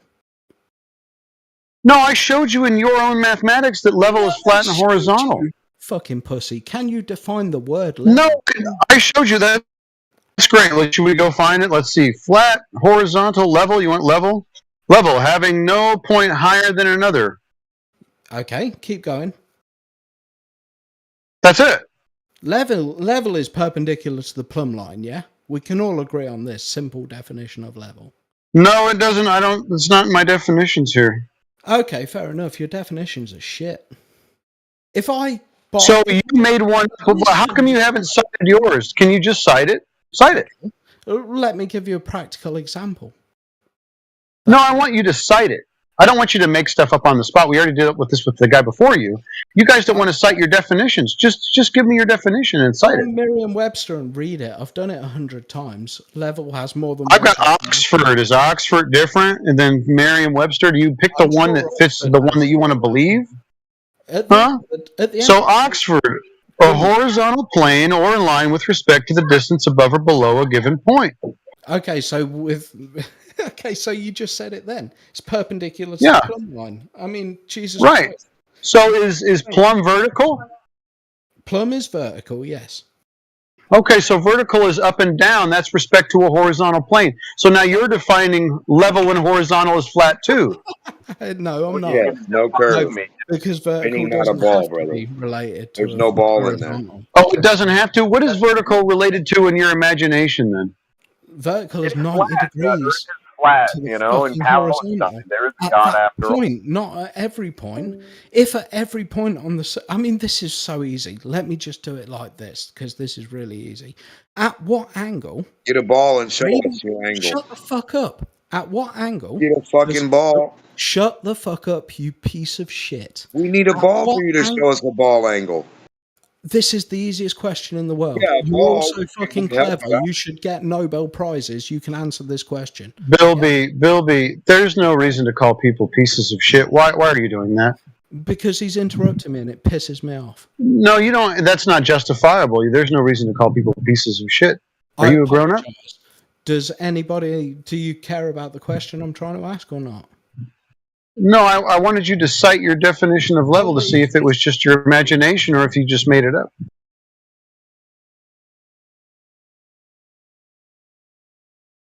I don't think you like that question. No, they don't like to cite or define things.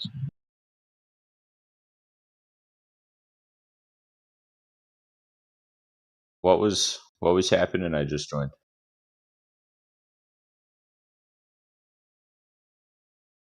I told him he needs a ball to give us the angle to the arc or a sphere, so he can show us what exactly that entails. Because last time I checked, from a spherical thing, it's not an angle or a horizontal line on a sphere. Okay, you chilled out yet? You good for just a simple question?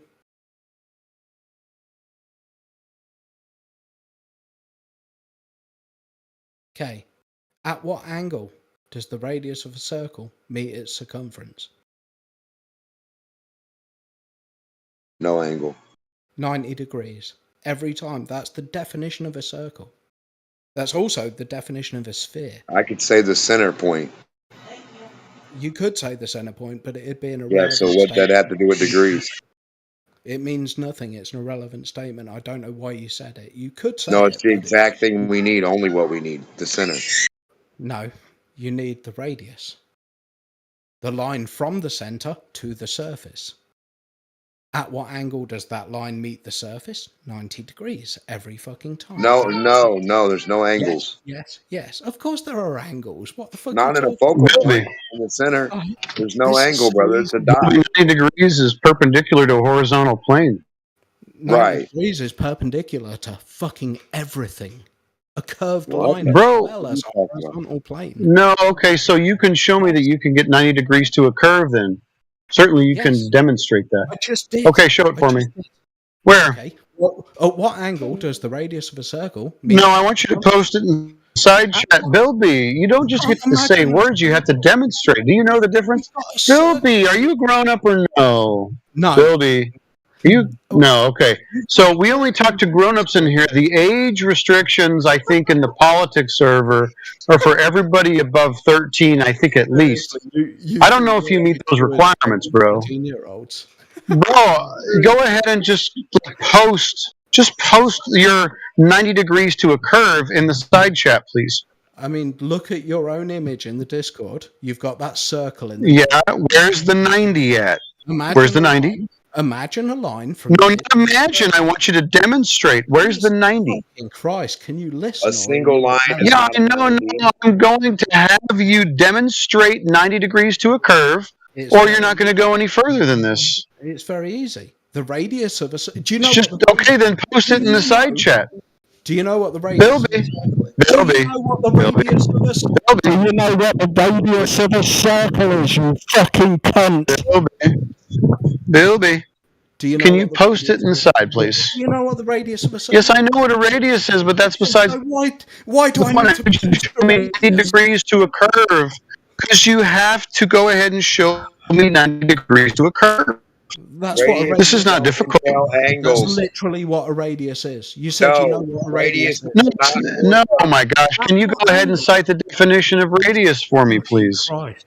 The radius. Yeah, I know. It's pretty bad. I mean, you're really that dumb. You can't even post the definition of radius. Can you post the definition of radius and where it talks about it being 90 degrees? Please. I didn't say a radius was 90 degrees. I said a radius meets the... Okay, so go ahead and show me a 90 degree to a curve. Just show it to me. You can't imagine this. You haven't got no, it's not. Listen, I'm not in the same imagination that you are. I don't imagine things. I want you to demonstrate this in reality. So show me how you get 90 degrees to a curve. You just follow the radius through the edge of the... You just follow the radius. Yeah. No. The radius meets... 90 degrees to a curved surface, my friends. What does it mean? The radius... What does it mean? Say that again. Shut the fuck up, you bellend. The radius meets the circumference at 90 degrees. Like a number 6. The radius? Okay, so go ahead and demonstrate that for me, please. Draw a fucking circle, you prick. This is so you want to draw number 6, brother. Yeah. Bilby, you've done poorly today here. You've said a lot of words. You've sworn a lot. You've not identified or even misdefined a lot of terms. And then you've, choked on your mic because you're so upset because you can't demonstrate what it is that you're talking about. So you're going to stay on mute because it's nonsense. Yeah, he was just trying to draw a number 9. Really, that's what he was looking for, a number 9. A sphere at the end of a stick, like he was kicked out of his house and he had the little bag on the end of the pole.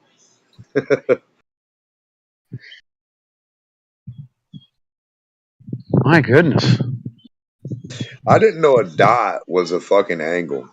And I surely didn't know a horizontal line was an angle. Just one line. Just a dot. Well, after a while, it's imagine, right? Just imagine it. Imagine. Just demonstrate, bro. I tried to imagine it. What up, Go-Go? Huh? Good morning. Go-Go, how do you imagine an angle on a sphere? An angle on a sphere? Yeah, how do you imagine that? That's a smart people question. I'm not in that bucket.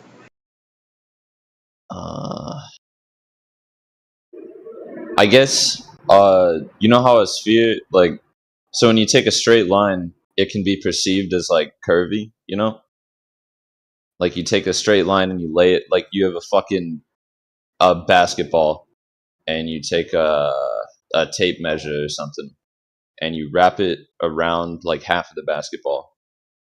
That's still a straight line, but it's a little curvy, you know. So if you take two of those straight lines, maybe they make an angle. I don't fucking know. You have the ball. What do you got there? Oh, he's the only one that got me anything.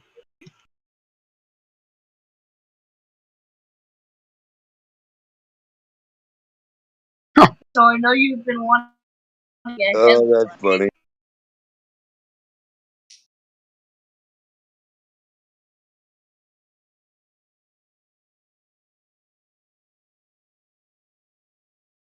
What angle does the radius of a circle meet its circumference? Yeah, it doesn't mean an angle.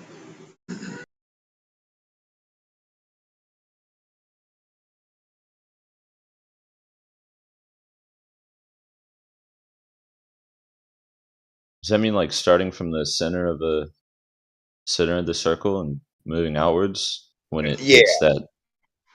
he was going to cut it in half. He was going to draw a horizontal line through the fucking sphere. And then from that center point right there, that's you and I. So what's How like does the that grand? doesn't even, What's go the grander argument behind this? ahead. The grander argument of what, brother? Like, so he's trying to prove what exactly? Oh, he's trying to talk us into how to find the angle to a sphere. Right, but like why? Oh, so he could prove that the Earth, the horizontal Earth, is really a ball because we measure it horizontal, and all we can do is find angles across the water. You know, a vertical rise over horizontal run, right? You know, to get the Okay, I kind of diagonal, understand. you know, certain things, right? So yeah, what he's claiming is the way they get angles is not rise over run with the vertical plumb and a horizontal plane, but with the spherical sphere edge. So we just, you know, we like invite him to do it. We're like, hey, show us. We'd like to learn. Specifically, we would like to see the math. Yes, but more importantly, after specifically, I would like to see it done live.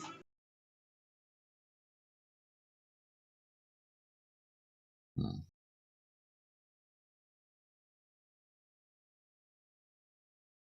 Imagine a circle.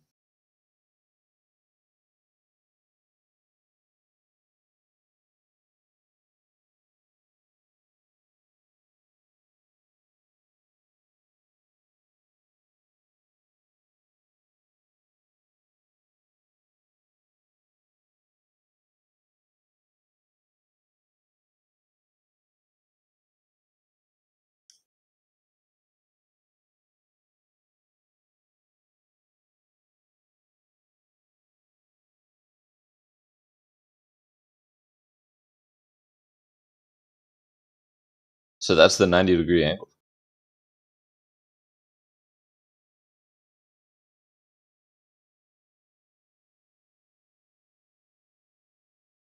$90 degrees to what?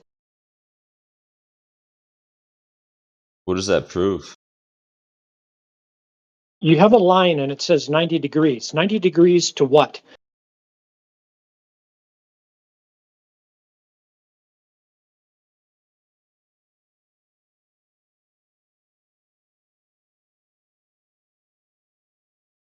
And it's not 90 degrees off the circle because you can't get an angle from something that's curved.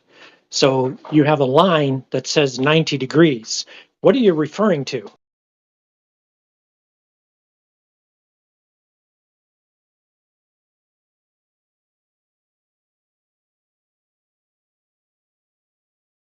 I think you can get a 90-degree angle off of something that's curved. Okay. Show the math on how to get an angle from a curved line. Go ahead. What do you mean by that? You've got a circle there that you drew that you put into the side chat. Can you show the math on how to get that angle off of that? I'd like to see the math from the curve.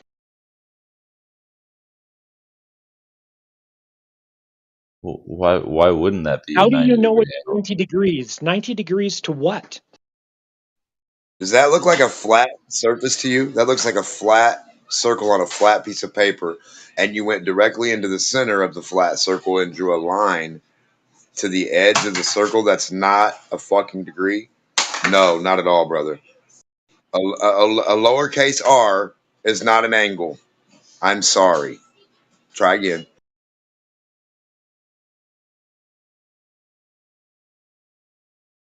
I'm also confused what the 90 degrees is supposed to. Are you asking him to put a line on there so that there's a 90-degree angle? He said that he can get an angle from a curved surface. We, here in this panel, would like to see the math on how you get an angle from a curve. It would be really interesting to see. I mean, I'm no math man, but I think if you think critically, like, how would you not get an angle off of a curved line? I don't Because know. every location on the line has a different slope. Therefore, every location on the line will have a different angle.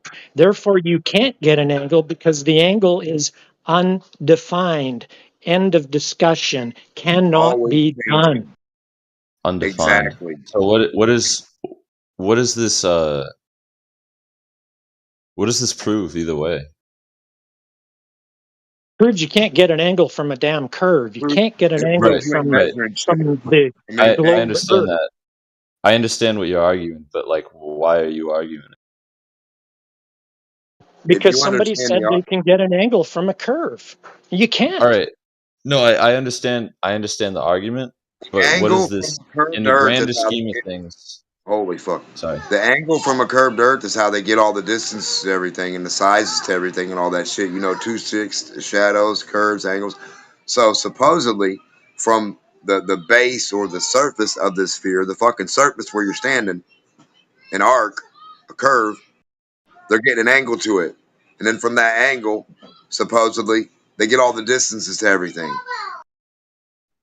Well, we strongly disagree by the math that he just posted and the picture or whatever the fuck that is. It's not, I mean, I don't know what that is really. Just go ahead though. That's art. I don't know.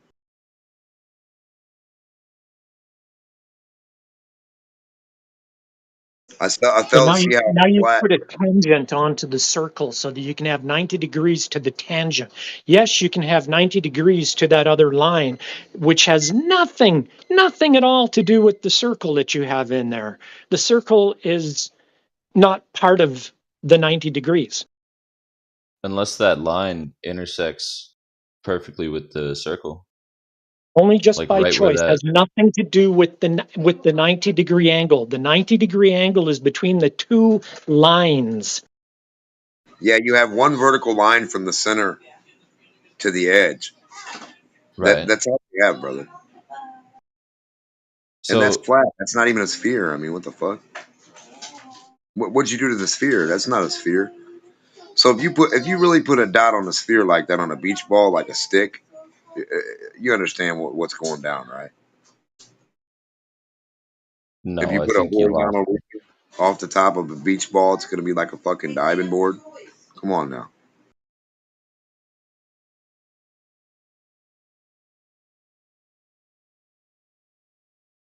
Brother, you're So going to then the you you're proved going the point that you can't get an angle from a curve. So good for you. You did great in that. right. You drew a dot to the center of some imaginary fucking spot nobody could ever get to or no one knows exists.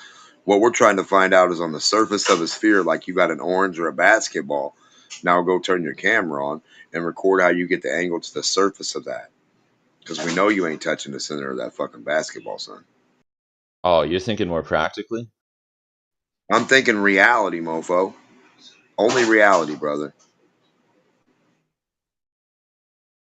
Not practical. Real. Well, If practical is reality. Democ, you don't get an angle from a single line no matter what shape you're dealing with. It takes 2 lines to do that. And you can do that on the surface of any object, including a sphere. Oh, you can? We'll go do it to the basketball. Show us. All I have to do is what you just said. You pick a point, and then all I got to do from that point is draw 2 lines in different directions, and there you go. You got an angle. 2 lines in different directions. And that's a part of the sphere, or is that a man-made angle in the fucking air out of nowhere? A vertical line from the sphere that's touching it. So you got a point and a point that are touching this sphere. Now, where's your angle lines? They're the lines going across the surface, dude. No. It doesn't. They don't suddenly. They're not suddenly not angles just because they're going across the surface of a sphere. Brother, listen to what I said.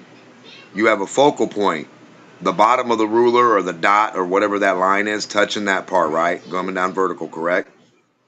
And then any other part of a line or a horizontal that touches that sphere is also going to be a focal point.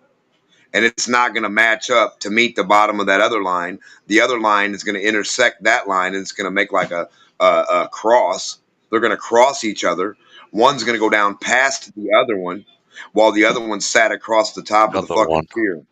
So don't act like you're smart or something. So what we're going to get is a lowercase L sitting on top of a sphere with the vertical line touching the fucking going down below the other horizontal. Because the rest of the arc of the globe curves down. Now, do you understand what I just laid out for you? So no angle. I understand what you're saying, but what you're saying is not accurate. So you can just put 2 floaty sticks on a little ball, right? So you can put a horizontal fucking, I don't know, toothpick. You can stab it down in an orange. Then you can stab another one in there, right? Where's the angle on your fucking orange? That's What what are we're you? looking for, the orange What are you angle. looking for? Are you looking for a line that goes I'm from looking one for the toothpick angle to of the another? curve. Listen to me. No.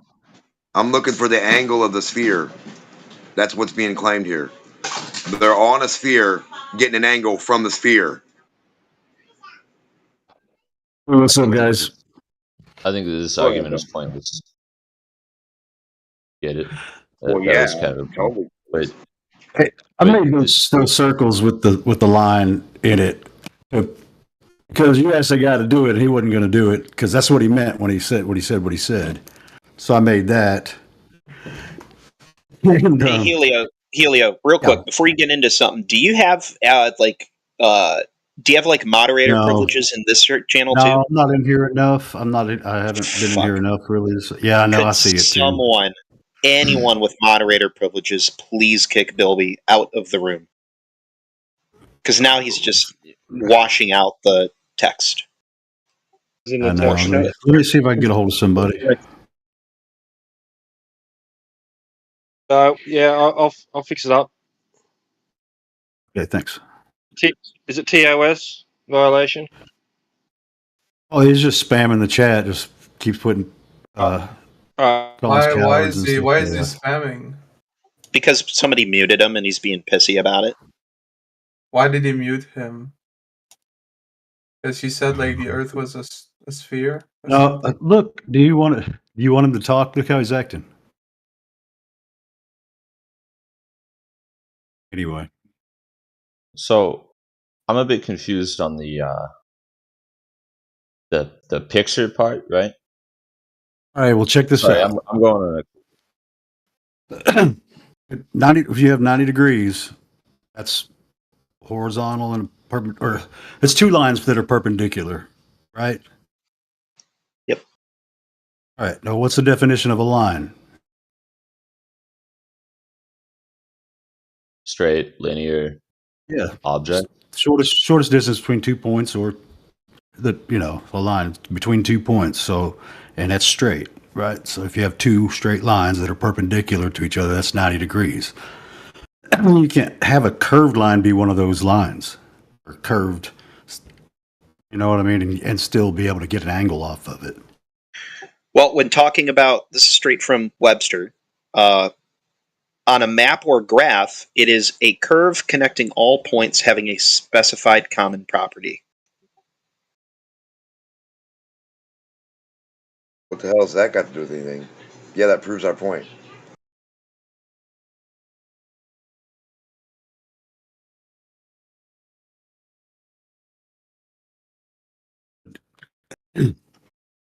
Any angle is defined as two straight lines.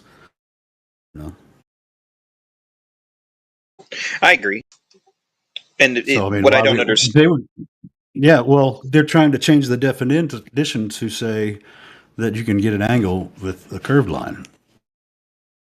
That's not the definition from the beginning of time, as far as we know, has been that. And now they want to say, oh, well, no, we're going to go ahead and just add, it can be a curved line too, and you get an angle off of that. Well, that's doesn't make any sense. Well, Helio, if you hand me a basketball and you tell me draw a straight line on this basketball, and I draw a line across the surface of the basketball, that's what I'm doing. It doesn't matter that the surface itself is curved. I still drew a line on the surface of the basketball. No, you didn't draw a straight line. You said if I told you to draw a straight line on the basketball, you can't. It's still a straight line, Helio. No, it's not. Yes, it is. It's a straight line. It is. No, it's not. Where were you? What? It's arced, man, over the basketball. It's not a straight line. It's still a line across the surface. Okay, it's a line then. It's a curved line. No, a straight line. No, it can't be straight because it's curved. It's a straight line. See what I'm So, saying? They're trying like, to change I get- definitions. I get what you mean. Definition. No, Like when I you- mean the when you take, definition like- of it. It's always been throughout time immemorial. Straight means straight. Curved means curved. Right, but I think the So why are you curved saying a part, curved line is like, straight? So the curved part, when you put it on a sphere, it's perceived as curved. It's still a straight line, but it's just perceived as curved. That didn't make Who any told you sense. that? Yeah, who told you that shit? I just came up with it on the spot. Yeah, you just made it up. You pulled it out of your ass, just like all you fucking guys do, man. I Has to don't be. see. We're trying to I stay don't away see from because- that. It's constructive. Yeah, I'm trying to tell you what it's always been to everybody, you know. And now you're just kind of like, well, hey, it can be something else. No, it can't. Sorry for fucking spitballing. No, it's cool, man. I'm just saying something as simple as that is going to trip people up like this. You know, it's weird. People just will make stuff up, you know, just to argue with us instead of agreeing on something we all know. You know, Right. In art So class, is the argument being made here that hold on, is the argument being made here that since you can't draw a straight line on the surfaces of a sphere, therefore the Earth is not a globe? no, I'm just telling. Look at what people have to say. That someone just lied or was, I will say, lied or just were wrong that they drew a straight line on the surface of the sphere, which they didn't, because that's not straight. It's curved. Oh, okay, if you guys want to do a semantical argument, It's not then semantics. I'll That's do that. it's just plain truth, man. What the hell? That's not semantical. Right in front of your face. When did a curved line become straight or described as straight? never. Ever. Never, ever. It's I like mean, you're trying to just say we're because- doing semantics. I mean, shit. What? Right. You guys are trying to change definitions and how things actually work, and we're trying to stop you because you're trying to do it for, I guess, no reason. Maybe because you're We're trying to keep religiously. things straight.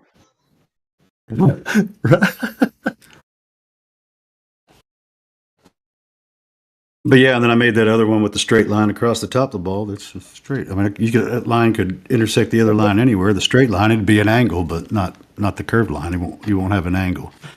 There's other ways to describe that, you know, that intersection, but it's not an angle. Right, I agree. You can sit like a lowercase L on top of an orange. Like I said, you could sit an angle on top of a sphere, but it's not going to be a part of that sphere of any case or form. There's a different way to that. You don't call the. I'm not sure what it's called. You know, when you have when a curved line intersects with a straight line, what that is called, how they measure it. I'm sure it's something to do with arc, something, I imagine. Arc radian or whatever. Yeah, Yeah, arc tangent. but it's not an angle. An angle is two straight lines. 100%. It sounds goofy and semantical and shit, but I mean, it's just trying to, just trying to prove that, the description point, in case that you draw a circle around something, it's not necessarily a straight line or a horizontal line you're drawing around it. You would think so, and that's what people are being told, but it's not, because these lines can't deviate any way from themselves from the start to like they have to be a horizontal or a straight line. You can't make a hula hoop with it. You can't make a circle with it. You can't make a sphere with it. You can't. It just has to. You can't make hills with it. You can't make a heartbeat with it. It's not going to work.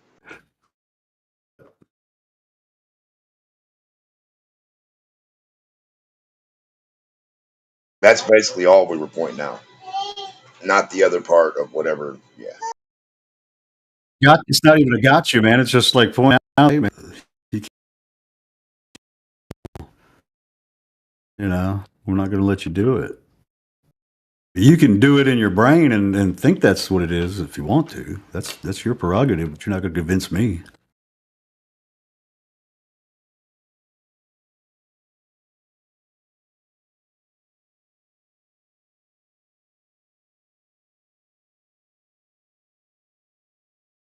They say that we're not smart enough to figure this stuff out. Well, it's like, dude, if you can't figure out that you're trying to change reality into something that I don't know, man,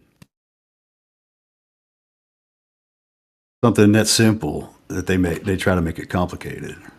Hey, they're David Copperfield, though, man. I got to give it to them. Yeah, they do come up with some doozies. They're like that spinning ball in your hand that water's not sticking to. Wait a minute. Just imagine. Watch the spinning ball.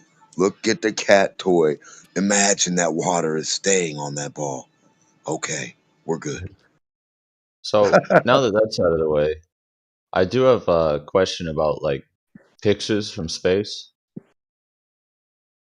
I'm sure you What guys get flat that a lot, question do don't you you? have? You know they're flat pictures, right? Let's go. Let's do it. Flat pictures? Yes, sir. I've What? never seen a Well, round spherical picture in my life. Go ahead, brother. well, I want to hear what's your What question about about the what? pictures from space? So like pictures, videos, it definitely is a globe. Which pictures, videos are you talking about? Let's go with the ISS.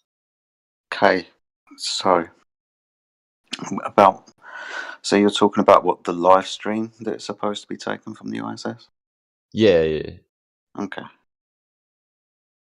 Yeah, there's a bit of a contradiction within this story. Mathematically speaking, and we can refer to people like Paul Larson, director of, I think it's what's the name of it? It's observatory. That's correct. And Neil deGrasse Tyson. They all tell us, mathematically speaking, you can't perceive the curvature of the horizon from the height of the International Space Station because the International Space Station isn't high enough above the surface of the Earth. But the International Space Station shows us, apparently, a live stream video of the curvature of the Earth. So we have a contradiction within the story. The mathematics will tell us we shouldn't see curvature, but the live stream shows us curvature. So we got a bit of a problem there within their own story. So the ISS isn't real?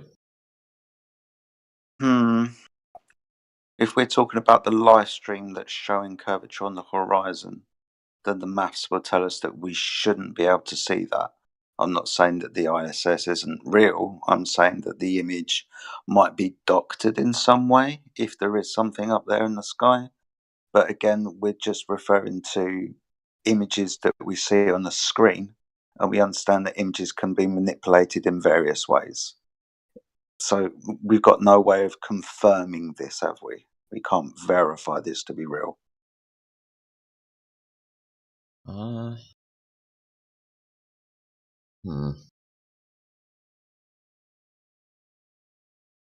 I mean, for example, have you been to the ISS or been to the altitude of the ISS to see this with your own eyes? Have you verified this for yourself, or are you just relying on the live stream that you get on YouTube?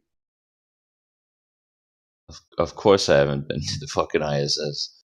Yeah, of course. And I'm not being pedantic or facetious in any way. I'm just pointing out me and you, and everybody else in this live stream, probably 99.99% of the population of the planet, haven't been to this altitude to confirm that this is real. We have to rely on an authority that tells us that it is real, even though the mathematics would contradict the story that they show us. So we've got maths that tells us that we shouldn't. We can't go to this height to confirm it, but we've just got to believe a YouTube live stream. So are there any real pictures? Hold on. What are you really looking at before you know what I mean? Like the ISS that you bring up, like have you really like paid attention to it actually? The live stream? Yeah, yes sir. Yes sir. Hold on, let me look it up right now. Yeah, I just want you to pay attention and look at it, you know what I mean?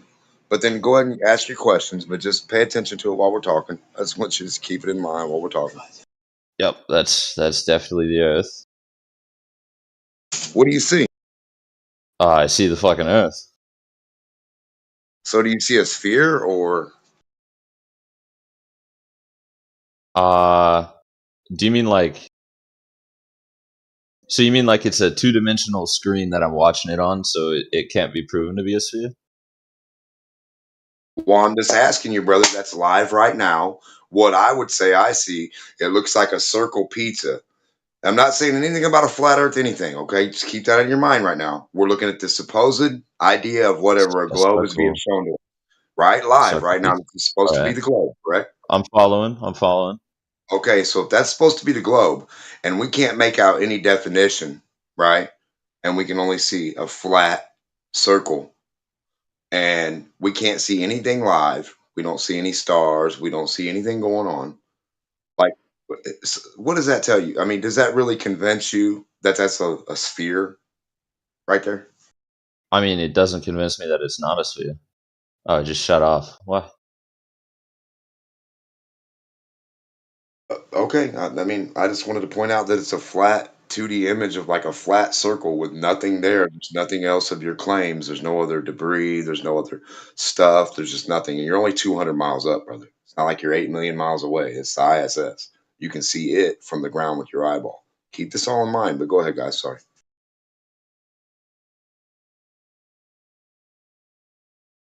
So if we're looking at two-dimensional pictures, we can't truly ascertain whether or not it's a sphere? Correct. And if they did show you live footage right now, live footage, don't you think you'd be able to see some buildings or some sort of something? Like some type of any kind of fucking gridded, mapped streets, cities, like something? Well, I don't know. 200 miles is pretty fucking far.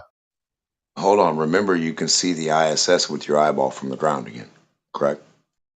The light? Yeah, the ISS. Whatever supposedly that is, a light in the sky. You see it 250 miles up with your fucking eyeball, correct? I suppose so. I've never So fucking looked at it. Okay, it's the size of a football field, in case you didn't know, supposedly, right? Something like that. So from that, anything that's the size of a football field or greater, with your eyeball, should be visible. Do you understand the mathematics in that? Same. Kinda. I could understand how you could see something the size of a football field from 200 miles away. You should be able to, but you can't. Okay, now if this is a live stream, and today is 2024, be done in a second, you should be able to tap that screen, pause it, and zoom in on anything live or anything down real on there, and see the physical attribute that there's a fucking sphere underneath you, brother. Buildings diverging and stuff like that. But go ahead. I'm done. I think it's too far away to really see something like that.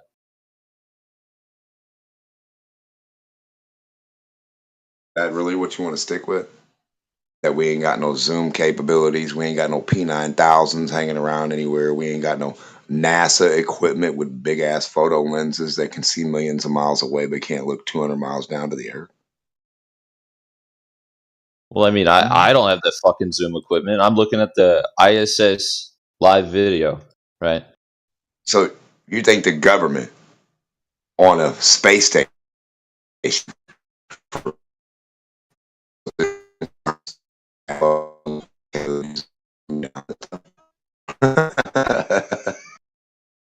You cut out pretty bad. Go ahead. We went to the moon, but he can't even talk to us on Discord. Imagine that.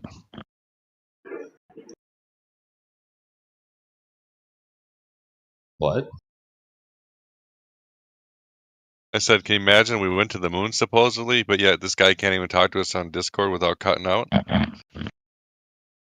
So we didn't go to the moon? Definitely not. Word.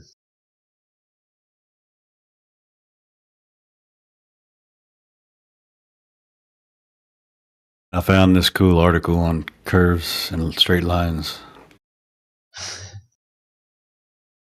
You know, Check it out. the Chinese have got a space station up in the sky as well, right? So it's not Yes, just sir. It's awesome. Yeah. So it's not just the ISS. The Chinese have supposedly got the ability to take photographs of the Earth or live streams of the Earth. When we look at their live stream, the horizon isn't curving, it's flat. Now, if you want, I can link you to that. I think it's only about 30 miles or so lower than the International Space Station. And it's not going to make that much difference. But maybe it's because they're better at maths in China. They figured that we shouldn't be able to perceive curvature. And look, you can't see curvature. But the Chinese space station doesn't show curvature. The horizon's horizontal. Maybe there ain't no curvature. Either way, if there was curvature, we should be able to measure it down here at surface level. And we don't measure it down here at surface level. So that's the way to confirm whether it's true or not. You measure the Earth to see if it's curving. And when we measure the Earth, it's not. Wait, your statement there kind of alludes to that we can measure it other than in surface level or on surface level. Well, no, I'm talking about surface level. So between 2 points at a distance, between point A and point B, there should be a measurable drop or curvature over that distance. Point B from point A's reference should have descended according to the globe Earth model. That's 8 inches per mile squared. Correct. Yep. So We don't see that. We don't measure it. Yep. So what's Exactly. the reasoning behind putting up like space stations and propagating the theory that the Earth is a globe? Oh, you mean why? Why would they lie? Is that the question? Yes. That's pretty complicated, but I'm sure there are answers out there. I mean, people can, Right. yeah, but that's like getting into the intentions of people, which is, I mean, who cares? Honestly, Is that taboo? I mean, is that what I kind of taboo? care. Did you say? Did you Yeah, call it I mean, I taboo? kind of care. Why does grandma lie about going to the bar later? You know, why does she lie about going to bingo? Why does grandpa lie about them winning the guy? He said, oh, it's not that much and it was more. I mean, who knows, man? Who knows why anybody lies? I made all that up, but still, it's just an example, right? Why does the bum lie and say he needs change from everybody to go get something to eat when he goes buy a beer every time? You know what I I mean? just don't think there's a good enough reason to lie. What? Yeah, I know. What? That's you. What's a good enough reason? You're not the one lying, though. Yeah, hold on. What? What's a good enough reason to lie for? What are you talking about? What's a good enough reason to lie about the Earth being a fucking not globe? So Yeah, that's the question. So that's what they're lying about, stuff we can measure and that we can actually find out. So would that mean they're lying about it, or does that mean they're just goofy, or does that mean like? So like Well, I mean, you, would you be lying if I asked you about the Earth? If I said, "Hey, can you guarantee what shape the Earth is?" and you say, "I think it's a ball," would that mean you're a liar? I don't think so. No, 'cause I mean, I said I think it's a ball, not that I know it's a I'm just ball. saying, no. I know, brother. I'm with you. I'm just saying that's just an example. Like, if I ask any regular human the question, I don't think anybody's lying. Do you really? I don't think they're trying to be lying. I think they go by what they think thus far But to I this mean, point. all the astronauts and the fucking the space stations. Like how Brother, is it to the point? It's got to be to a point where it's hold no on, man. longer. Hold on. Well, We went over. I'd ask you to do like a statistical kind of game here. How many astronauts are there out there, or ever Probably been? like Can you count them? 50 maybe. 50. That's a good guess. I think it's a little bit over that, but I mean, It doesn't even matter though. The main point so is 50 people lie out of the population of 7 some billion people. Would there be a reason? I mean, there could be a reason. I don't know what the reason is, but money it's usually. possible there is a reason. I mean, yeah, it's possible Money, if we're intelligence, or playing that fear. game. Yeah, money, But intelligence, or fear are usually the denominations behind any kind of murder, any motive, anything like hatred, jealousy, money, fear, right? Like somebody has you offed, or you owe somebody money, or you're going to make somebody money, right? Or somebody's afraid of you. Like either way, brother, like somebody's jealous of you. Like you know the reasons So people do dumb. even if these astronauts, if they're being coerced, why are they being coerced? Why is there so much fucking? We're not going to be able to answer this question, dude. oh wait, okay, I get where you're I coming already from. did answer the Why, question. You didn't really pay attention. like, why does it Why matter? is there a cover up? Why does it? Yeah, why does it? Like, why do they? Like, why should they go through all the trouble of hiding the flat Earth and making it a globe?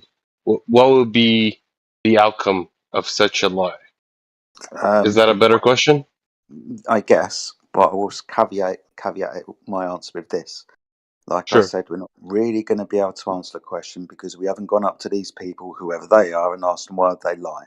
So everything that we will say from this point onwards is just going to be our speculation. Of Now, course, that's what I admitted earlier. I mean, that's fine. That's fine. Yep. So one of the reasons I would suggest is when you have a globe Earth that orbits around the sun, that exists in the universe and came from the Big Bang, then the Earth and everything within it, the life and so on, has a creation story. They get to give us a completely new creation story about how the Earth and how we existed and came to be. Now, primarily, that is nature creating itself. Nothing expanded and exploded into everything. For me and you to exist, stand on this ball and ask the question, well, how the fuck did we get here then? What's life all about? What is our purpose? When, for example, we understand that the Earth is flat and go back and ask the same question, how was the Earth created? Then we're going to start talking about the ontological primitive. It's a dichotomy. You've got two choices when you answer this question, how the Earth was created. On one hand, you have, like I said, nature created itself with the heliocentric model, that's a big bang, or you have intelligence creates. Some people like to call this intelligence God. So maybe one of the reasons why they're lying about the shape of the Earth is because they get to give us a new creation story, which, for all intents and purposes, is devoid of intelligence. God did not create this. Sure, I kind of agree with you to a point, but I would say that it's a false dichotomy. I mean, even in both scenarios, there must have been an intelligent design behind it. There's Okay, no so escaping that. Like, not a false there's no way dichotomy. you can. It's not a false Well, dichotomy because you just when you said say it's either, when it's either nature or Yes. intelligent design, I don't think that question is like it's not. It has to be intelligent design Okay, so from. is it dichotomy then? It's not a false What's that? dichotomy. it is a dichotomy. Then a dichotomy means two choices, Sure, and you've sure, in that given, sense.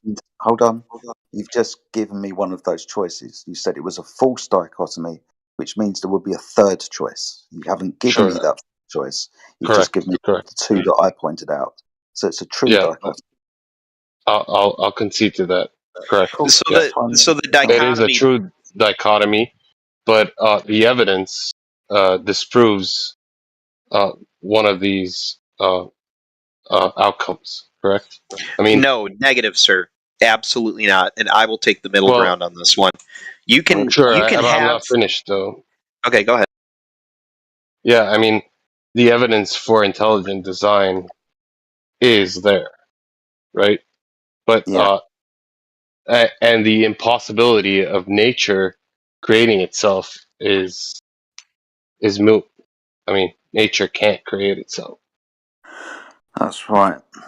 So platypus. But we can get into the nitty gritty of it. But I'm just trying to put it in a holistic view. Yeah, that's fine, buddy. Platypus, you really wanted to get in there. What did you want to say? Well, I think you can have your cake and eat it too, Jedi. I think you can have your heliocentric model that was created intelligently. I think you can have both of those things. Yes. Yes. And quite frankly, if I was given the choice, hold on, if I was given the choice between a world that was created for me that is what you think it is, where it's just the Earth, like, and we can't go beyond what's been given to us, or the other choice is the immenseness of space as it exists and all the fascinating things that exist billions and trillions of times over in billions and trillions of different places. I would consider that a much more grand demonstration of a creator's power than the version that you subscribe to. I'm not saying are you saying the one or the bigger, other. the bigger, the better? Is that your argument? The bigger, the better? It's not just bigger or better. It's also just a system that works better. Well, yeah, and that's personal for me. That's personal opinion. I understand that. Sure, but I respond now. But you can have both of them. You can have your heliocentric universe that was created by intelligent design. Sure, but not in the mainstream sense of the heliocentric model, because what the mainstream sense of the heliocentric model is actually built on escaping intelligent design. That's the whole aspect. Like, that's the philosophy behind it. It's to escape the idea of intelligent design. But you can't. That's where we kind of disagree. I mean, the idea of a big bang, of a globe, and so on and so forth, evolution, all that shebang, Who came up is with that? to escape. I'm guessing everybody's intelligent speaking design. right now. I'm sorry. Go ahead. No, I'm finished. But did you hear what I said?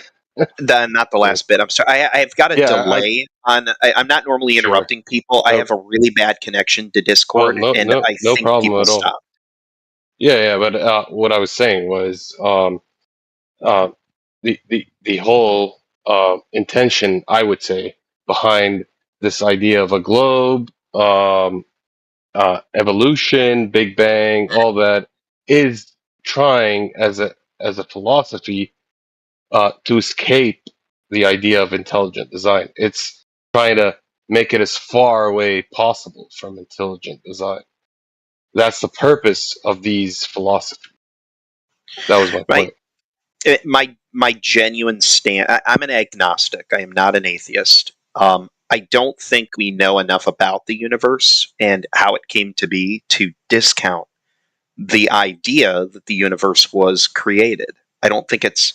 Well, I can walk you. Can I? I can walk you through a few questions that I would. get one more thought.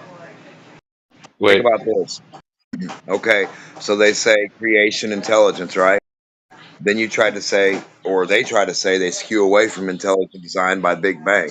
But here's the whole problem with that. It was an intelligent or a stupid intelligent person who came up with the Big Bang idea. Okay, so without an intelligence, you couldn't even get the Big Bang because a human, supposedly intelligent, made it up. Go ahead, I'm done.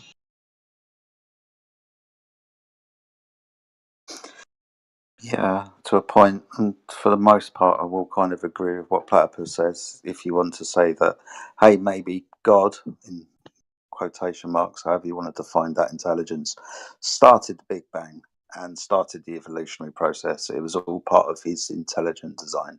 But that's not how this story is laid out to us. Nothing created everything, and then intelligence and information came from dead matter and rocks. Something that can't be demonstrated scientifically. Things don't spring up with information attached for no apparent reason whatsoever. Things that spring up with information attached need intelligence to create that information. Yeah, I So- think intelligence is needed for. If I can just say something real quick, I mean, information in of itself for me, like I'm someone who believes in a creator, right? The fact that let's say DNA, for example, the fact that we have DNA, which is code, encoded DNA, information, right, that tells cells what to do and whatnot. That in of itself is undeniable proof of intelligent design. If you're gonna acknowledge DNA in the way modern science does, which is code, right? It's like writing a book, like finding a book, or even better, like what do you call it? Like a guide of somewhat, like an IKEA assembling fucking how do you say manual? Yes, a manual. Finding a manual and then saying, "Oh, nature created that." Like, I don't even know what that means. Like, the only way you get a manual and information code is if you have intelligent design behind it. That's the only way. There's no other way around it. It doesn't matter how many fucking million years you take to create that. It has to be intelligent. It's code. It tells what the cells to do, when and how, and so on. It's intelligent. So there's no way you can say, if you claim just nature. I don't even know what nature means, but nature created us. You know what I mean? That doesn't make sense to me at all. Well, I don't see why nature can't create itself. Because that's information springing up from nowhere. Right. Yes. I mean, what's the creation. Well, that's impossible. Can you give me an example of that happening anywhere from your experience or anyone's experience? Of course I historically? fucking can't. So we're thinking in like way out of the box, right? Let's take like the beginning of everything. Was there nothing or was there something? Well, are you that's asking the me, fucking- or are you that's the- presenting a case a for little bit your of both. stance? A little bit of both. So if we do truly have nothing, why can't something You come can't. from that? Nothing doesn't exist. What the fuck is nothing? How can nothing Wait. explain to everything? Yeah. No. Yeah. What is nothing? Well, this is one of the ideas about the Big Bang. So something that was infinitesimally small, but infinitesimally dense and infinitesimally hot, that was nothing. So something. Yeah. Obviously, Well, by your yeah. description, it's not nothing. Yeah. So what is But nothing? why couldn't it have started with nothing? What is nothing? That Nothing is you're the saying that absence. word. Okay, why couldn't it have started with the absence of everything? The absence of everything. Okay, we have that. So where does something come out of nothing? Like how does that work? Where do you get something if you have the absence? Like you said, absence of everything, then you have everything or right. something. So how does if that you're happen? truly absent from everything, then there are no rules saying that you can't. You know, we think of it like, oh, something has to come from something else because that's just a fucking law. Like there's no conceivable way. But if there's no fucking laws, if there's absolutely nothing, then what's to say that it can't just spring up? The way that we can't demonstrate. Well, that's the best you can do is say there are no laws, and nothing means nothing. Nothing means nothing. Like you can't ground anything you say. It's the way it is because you say it is, and I got to take your word for it, and that's how it is. So for me, just ideologically, logically speaking, to me, it doesn't make any sense. It's just a proposition you're making that doesn't fit my worldview or my experience of this world. It just doesn't fit. I can go through I can see every single why. Can you just go through a couple? Yeah, like this whole idea of nothing turning into something is, to me, an impossibility. Why is it impossible? Because nothing is the absence of everything, like you defined it earlier. So, I don't. Sorry. No, go ahead. I mean, even as a heliocentric guy, and even to some extent a Big Bang guy, I don't like the notion of just saying that that everything came from nothing. Like it assumes that there couldn't have been something else before the Big Bang happened. Yeah, I mean, and we have even the almost description no way. The description of the Big Bang is a causal relation kind of description. I mean, right. So it's we described as obviously an have no way of explosion, telling, right? I'm just spitballing, silly little idea. Sure. If we do have a complete absence of everything, then we have an absence of the laws saying that something can't come from nothing. Complete absence. Yeah, so, but we don't what's have a stopping it complete from just absence of fucking happening? we don't have the complete absence of everything. That is something that does not exist. It's just an idea. I'll tell you the part that doesn't jive with me. The part that doesn't jive with me is that we live in a universe where energy cannot be created or destroyed. That is a fundamental law of this universe. And yet, a universe that functions on that fundamental law somehow came from, like, all of this energy in the universe still somehow came from absolutely nothing. That's the part that's the part that doesn't jive with me. That's the part that doesn't make sense to me. I think if you look at that critically, going back, let's break it down. Critically, go ahead. Sure. Yeah. It came from absolutely nothing. Right? That's not what I said. So that's not true. I mean, something that was, so who are you going to address here? I've already told you. So something that was infinitely dense but infinitely small, of an infinitely high temperature, expanded into everything. Just the fact that you use the word infinite makes it unreal. Yes, I know. I'm giving you that paradigm. This isn't my paradigm. I'm just making sure that everybody understands. Yeah, but that paradigm doesn't exist in reality. Dude, you've really got to stop interrupting people. We've done it to 3 people so far. It's becoming Wait, annoying. me? Yes. Is that me? Yes. Oh, shit. I apologize. Go ahead. That's all right, dude. You've done it to all 3 of us so far. So I'm just making sure that everybody understands the paradigm that we're told. Yes, I understand that infinite is stupid. Yeah, I get that. So I'm pointing that part out so everybody understands. It's not nothing within the words that they use. Infinitely dense, infinitely small, infinitely hot.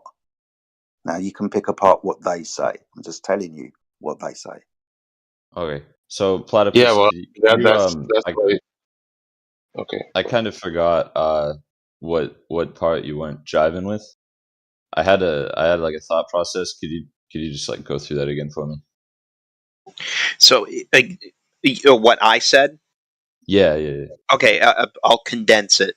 We live in a universe that is fundamentally, energy cannot be created or destroyed. It just disperses. It just changes form. It's entropy. So that means there is a finite amount of energy in the universe. But even though the universe says energy can't be created or destroyed, all of the energy that makes up the universe was created at the Big Bang. To me, that doesn't jive. That doesn't make sense. It would lead me to think, well, thinking critically about it, it would lead me to believe that there was something else that made the Big Bang. And I don't mean nothing, I mean something. Something did. But then the weird vein that you get into there is, if something created the universe, then what created the something before the universe, and so on and so on and so on. And it becomes an infinite Before we reduction. go too far, That's before we go too I'm far, done. I'm done. okay, Now you sorry. The fundamental law, right? Like it just is that energy can't be created, energy can't be destroyed.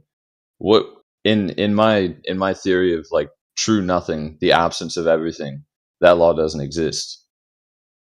You see? That's the law you can confirm in reality.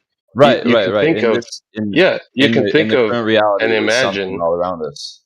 Yeah, It's called the law, before, the first law of thermodynamics. It's a law of nature, right? yes, It's a yes, it is. physics law. Yeah, It is indeed.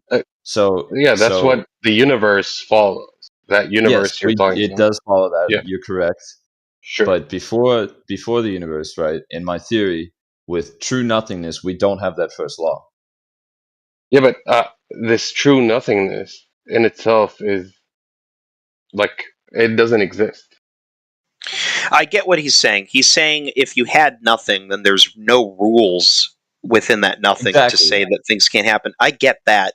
Then my question would be, what changed in the nothing to cause something? There wasn't Because a change. the nothing isn't sentient, which means there had to be some causality to Yeah, make correct. nothing become something. That's why I cited But in order for DNA, there to be, right? but in order for there to be causality, there would have to be rules, which means it couldn't have just been nothing. Does that make sense? Am I articulating that because correctly? Yeah, you are correct. I mean that's what I cited. I got like very specific, hyper specific. I talked about DNA, right? DNA. How do you get DNA from nothing? Which is Can't get impossible to explain. Yeah, you And you can't get can't explain that. nothing. Sorry, dude, I do Yeah. apologise to interrupt. Yes, you can't No. get information from nothing.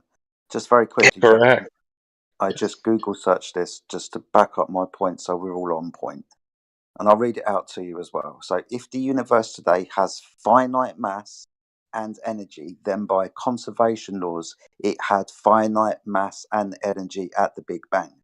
The theory says that at the singularity, the universe had infinite density of mass and energy because it had finite mass and energy in zero volume.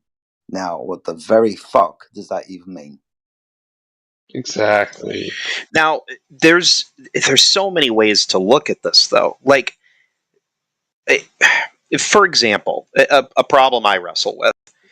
They say that so the universe is expanding and expanding and expanding, and all the galaxies are slowly getting further and further and further away from one another, right? If you stretch that out long enough, it's just a claim, but go ahead. I know. Yeah. If you stretch that out long enough, then eventually you will get to the point where all of the other galaxies have moved so far away from us that, from our perspective, billions and billions of years from now, from our perspective, there's nothing to see anymore, and it would appear that the universe is just our galaxy. You know what I mean? Yes. So go backwards with that. What if there was other, like the stuff we observe at with the universe today, and how in our universe light is the universal speed limit, nothing goes faster than that. What if there was some other shit that was created at the time of the Big Bang that is much faster than light, but has expanded over these billions of years so far away from us that it's impossible for us, like, you know what I mean? Like there's so many assumptions that go on with the Big Bang shit. Like the fact that when you look out into the universe, that's all the universe is. Like, Well, there could have been some other. I would say the problem is the physicality aspect. Just looking at it from a lens of the so-called scientific lens, right? It's just seeing the physicality of it. But can I break down the etymology real quick? Can I just interrupt? I'm going to interrupt real quick. And I'm going to break down the I'm just going to finish. etymology. I'm going to finish what I'm going to say. Okay. I would say reality is not just physical. There is aspects of reality that we acknowledge. Even an atheist, even a scientist would admit to them existing, like consciousness, for example. That's a good one, right? Consciousness. Everybody agrees consciousness exists, yet it's not physical. No evidence of fucking consciousness anywhere in the physical world, scientific or not. It don't exist, but yet everybody will agree that we are conscious and consciousness exists. I think we are conscious, but I'm going to disagree with you. I don't think it's what you probably think it is. I really am one of those people that thinks what you are, it's just chemical reactions. It's what it's electrical impulses. Okay. That's all you are. Yeah, but do you realize what that entails? That philosophy, like nothing means nothing. There's nothing that means anything. No, that's not. That's absolutely not true. You can't have something like I'll tell you, morality, right or wrong. Can that exist in that paradigm that you just described? No, morality is also a construct. People disagree on what is and is not moral all over the world. Well, do you believe in morality? Just real quick. Thank you, I'm going to go back. I'm going to go back on mute, but real quick. Universe, one place. Continue. I don't think I understood what you said there. Sorry. Can you repeat it? She broke down the word universe as in uni, one, verse, place. Oh, okay. That's what it means. Oh, nice. But no, morality is.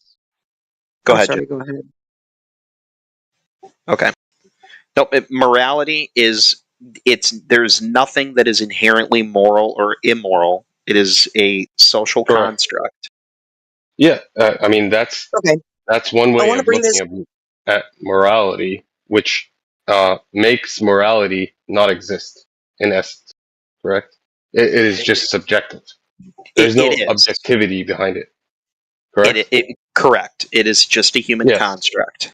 You guys are talking. But I have a different view on morality. You're saying things about morality, and it's intrinsic. The Creator has given His laws to everyone. Yes. Well, that's what I'm talking about. I mean, you interrupted me. Hold on. You're quantifying from a very subjective perspective. But if we're talking about objective, there's things intrinsic to human nature that we all know, right? Exactly. It's not subjective. This is objective. Yeah, but dude, you cut me off to say what I. No, but dude, you're trying to make it all seem subjective. No, I was making your point. That you cut me off. I was disagreeing with that ideology of morality. That was my whole point. I mean, I'm the one who brought it up. But sure, go ahead. Like, what the fuck? Like, that's exactly what I'm saying. You seem like you're the eternal mind of this conversation, dude. You're not the only one. I'm not. I'm the one who was talking at the moment. I'm listening to you, flat earth guy. Like, I mean, obviously, it sounds like you think you're very intellectual, and that's okay. But when it comes to like certain points, other people like Platypus, like Jedi, everybody can. Yeah, like agreeing with your, like just making your point. No, they can disagree, but at least other people's perspectives can come in here. You know what I'm saying? No, my point was I agree with your point, and that's the point I was making, and you just hijacked it from me. Miggy, I feel like we were having a pretty. I feel like we were having a really intelligent conversation there. I don't know what. I don't know what Miggy was jumping on our case for. Yeah, dude, he was making my point. I don't even disagree cruising. with him. Yeah, I don't disagree with. I 100% agree with what he said. That's what I was saying. But for some reason, he thinks I'm disagreeing so with him. weird. Like, it's so weird. That's very weird. I don't get it. Yeah. Alright, Fuck. it's just communication breakdown, guys. We don't have to I harp was. on it. Yeah. Sure. We're Sure. fine. We're good. I agree. I'll go mute. So. No, you're fine. The gentleman who asked a question like 15 minutes ago has actually left now anyway. The question of why would they lie? I think this is a good demonstration of possibly one of the reasons about why they would lie about the shape of the Earth. Primarily Yeah. because they get to jump around with a new creation idea. Exactly. It's hiding creation. I would say, for me, the only way I see it, I mean, I could be wrong, but from my experience and how I perceive this whole idea, right, the flat Earth versus the globe, is all about the creation idea. It's intelligent design versus nature, nurture, some bullshit that doesn't make any fucking sense, even in the context. Like, it's so detached from reality, but if you push it good enough, it's gonna work. I mean, I see how it works. But And that's one aspect. That's one aspect of the reasons why a motive would be sure, behind all of this. So the other sure, motives would be more land, for power, for money, just various reasons. You know, so it's an answer that has multiple answers. So it's loaded. Actually, the question's loaded. yeah, So you can't give one yeah. But specific answer. I would say ultimately, Thank you very much like, for jumping in while I'm talking. So the point about it is people ask this question, and like Jedi answered, it's a very sufficient answer for the question. But of course, the person might be thinking that's not my answer. I want it, like that's not what I wanted to hear. So it has. You could take different avenues, but the ultimate understanding is for deception, because obviously we are being deceived into thinking that the Earth is a globe while it's not. So the deception understanding should be most prominent when discussing it. well, that's what I was trying to do. I was making that answer more prominent because in my worldview, um, this finite world we're living is not the end all be all, right? Um, me myself, I mean, within my worldview, I believe in an afterlife, right? Which which is something to bet on, way more than whatever is going on in your current life. I mean, that doesn't really mean shit, but where you're gonna end up, like if there's a heaven, a hell, right?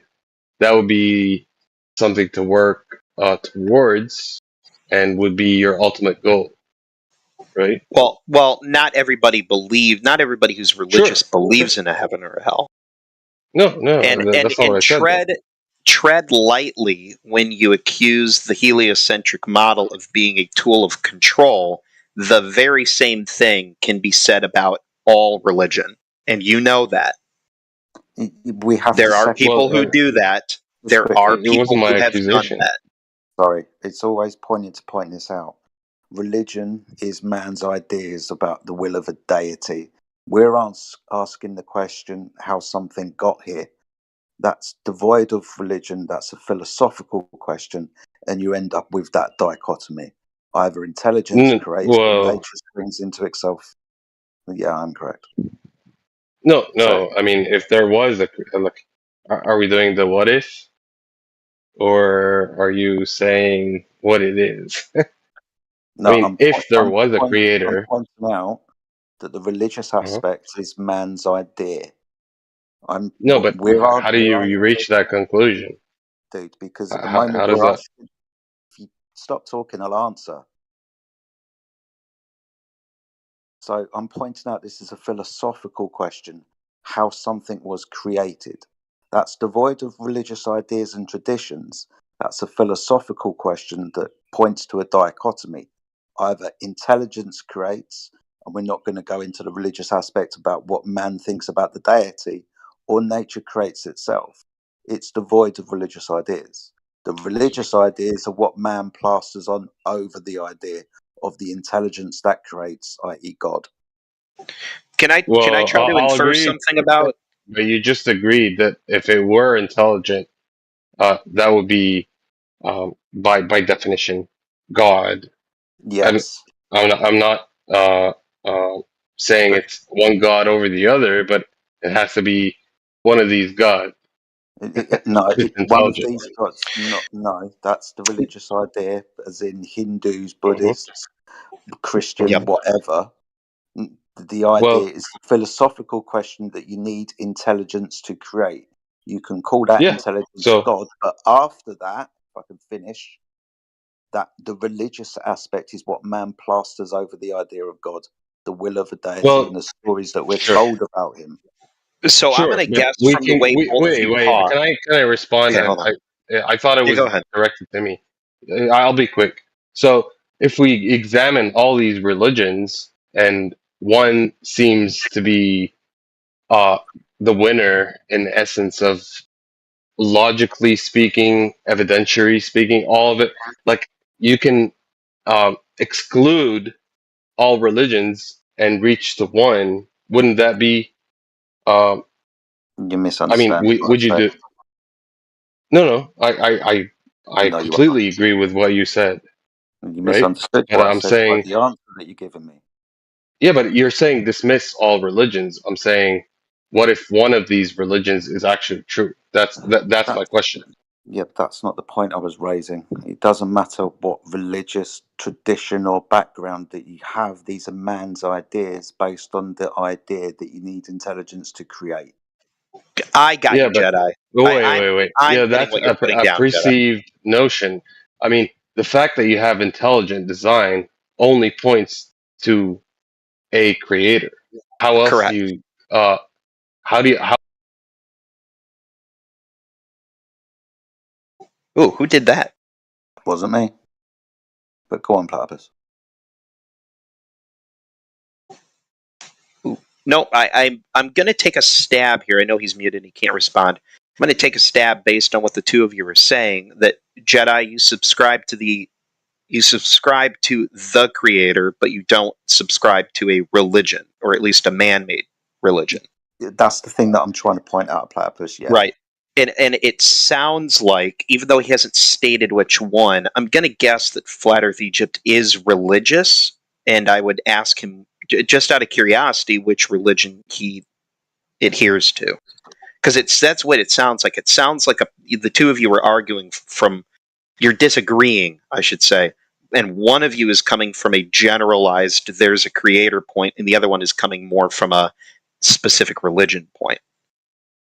So I'm just curious, that Flat would be Earth. Are you religious, Flat Earth? Yes. I agree with everything you said. Islam. Got it. Okay. Oh, I'm sorry. You've told me that before. Never mind. I forgot. I'm a big dummy. Well, I'm sorry. that's fine, but I mean, I'm being logical here. I'm not like stepping on anyone's fucking toes. I mean, I don't know why I'm being muted. There is something that Jedi is trying to get across to you that I don't think you're quite picking up, because you're not responding to him as though you're understanding what he's really I'm all saying. ears. Let's do it again. Maybe it's my fault. I'll admit. Go ahead. I'm just pointing out the philosophical question. The philosophical question and answer gives you the dichotomy. The dichotomy is intelligence creates or nature creates. And the idea that intelligence creates, you can call that God if you want. Everything else that comes after that, the religious aspect, now that could possibly be man-made, but that's not answering the question of how the earth was created or everything was created. That just needs intelligence. The religious part comes after that. Religion is man-made. So we don't disagree anyway. Obviously. I mean, I never disagree with that. Did I? What did I say to disagree with that? I mean, I'm with you. I only like the part where you pointed out one might be right over all the other things that people think or. Sure. Yeah, that's it. That's all I thought was cool.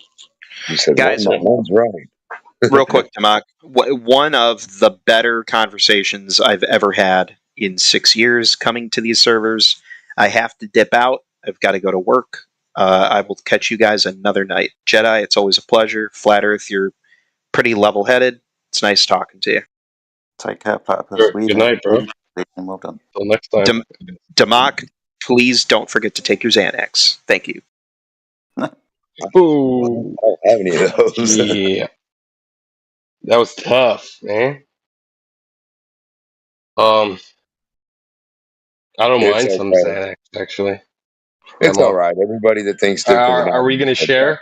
I mean, we can share. No, I don't do those things. I don't do pills, brother. No? Nah, Well, maybe an me Advil. neither. But from time to time, maybe. Yeah, I take like a half of Advil every once in a while. That's about it. Yeah, I don't do no pills. Well, yeah. I guess my point was, all in all, is life, how it presents itself, points to intelligent design. Now, which creator is the true creator? That's not an argument. Like, it's not something I'm gonna get into, unless someone wants to get into. But my whole argument was, the only way you can perceive the world is if it were created by intelligent design, i.e., a creator. That there's no escaping that. I mean, I gave the example of just a basic example of DNA. DNA proves intelligent design. Call it God. You can't call it nature because it's intelligent. But that was my point. So DNA proves intelligent design? How do you yes. figure that? What is DNA? Deoxynucleoribosome? Or no, sorry, I forget the deoxyribonucleic acid. I'm not asking for what the the letters stand for. I'm asking what it is. Long sequence of amino acids. Yeah, which do what? Coding, right? Code. Sure. How do you get code means information. How do you get code with no intelligent being behind it? How do you get a manual? Random combinations. No, you can't. That doesn't exist. Of course not. Well, show it to me. Did you say it doesn't? No, show it to me. Show you like non-intelligent combinations of atoms.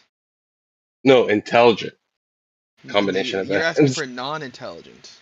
No, for intelligent from a non-intelligent source. Coding That's your claim. Intelligence.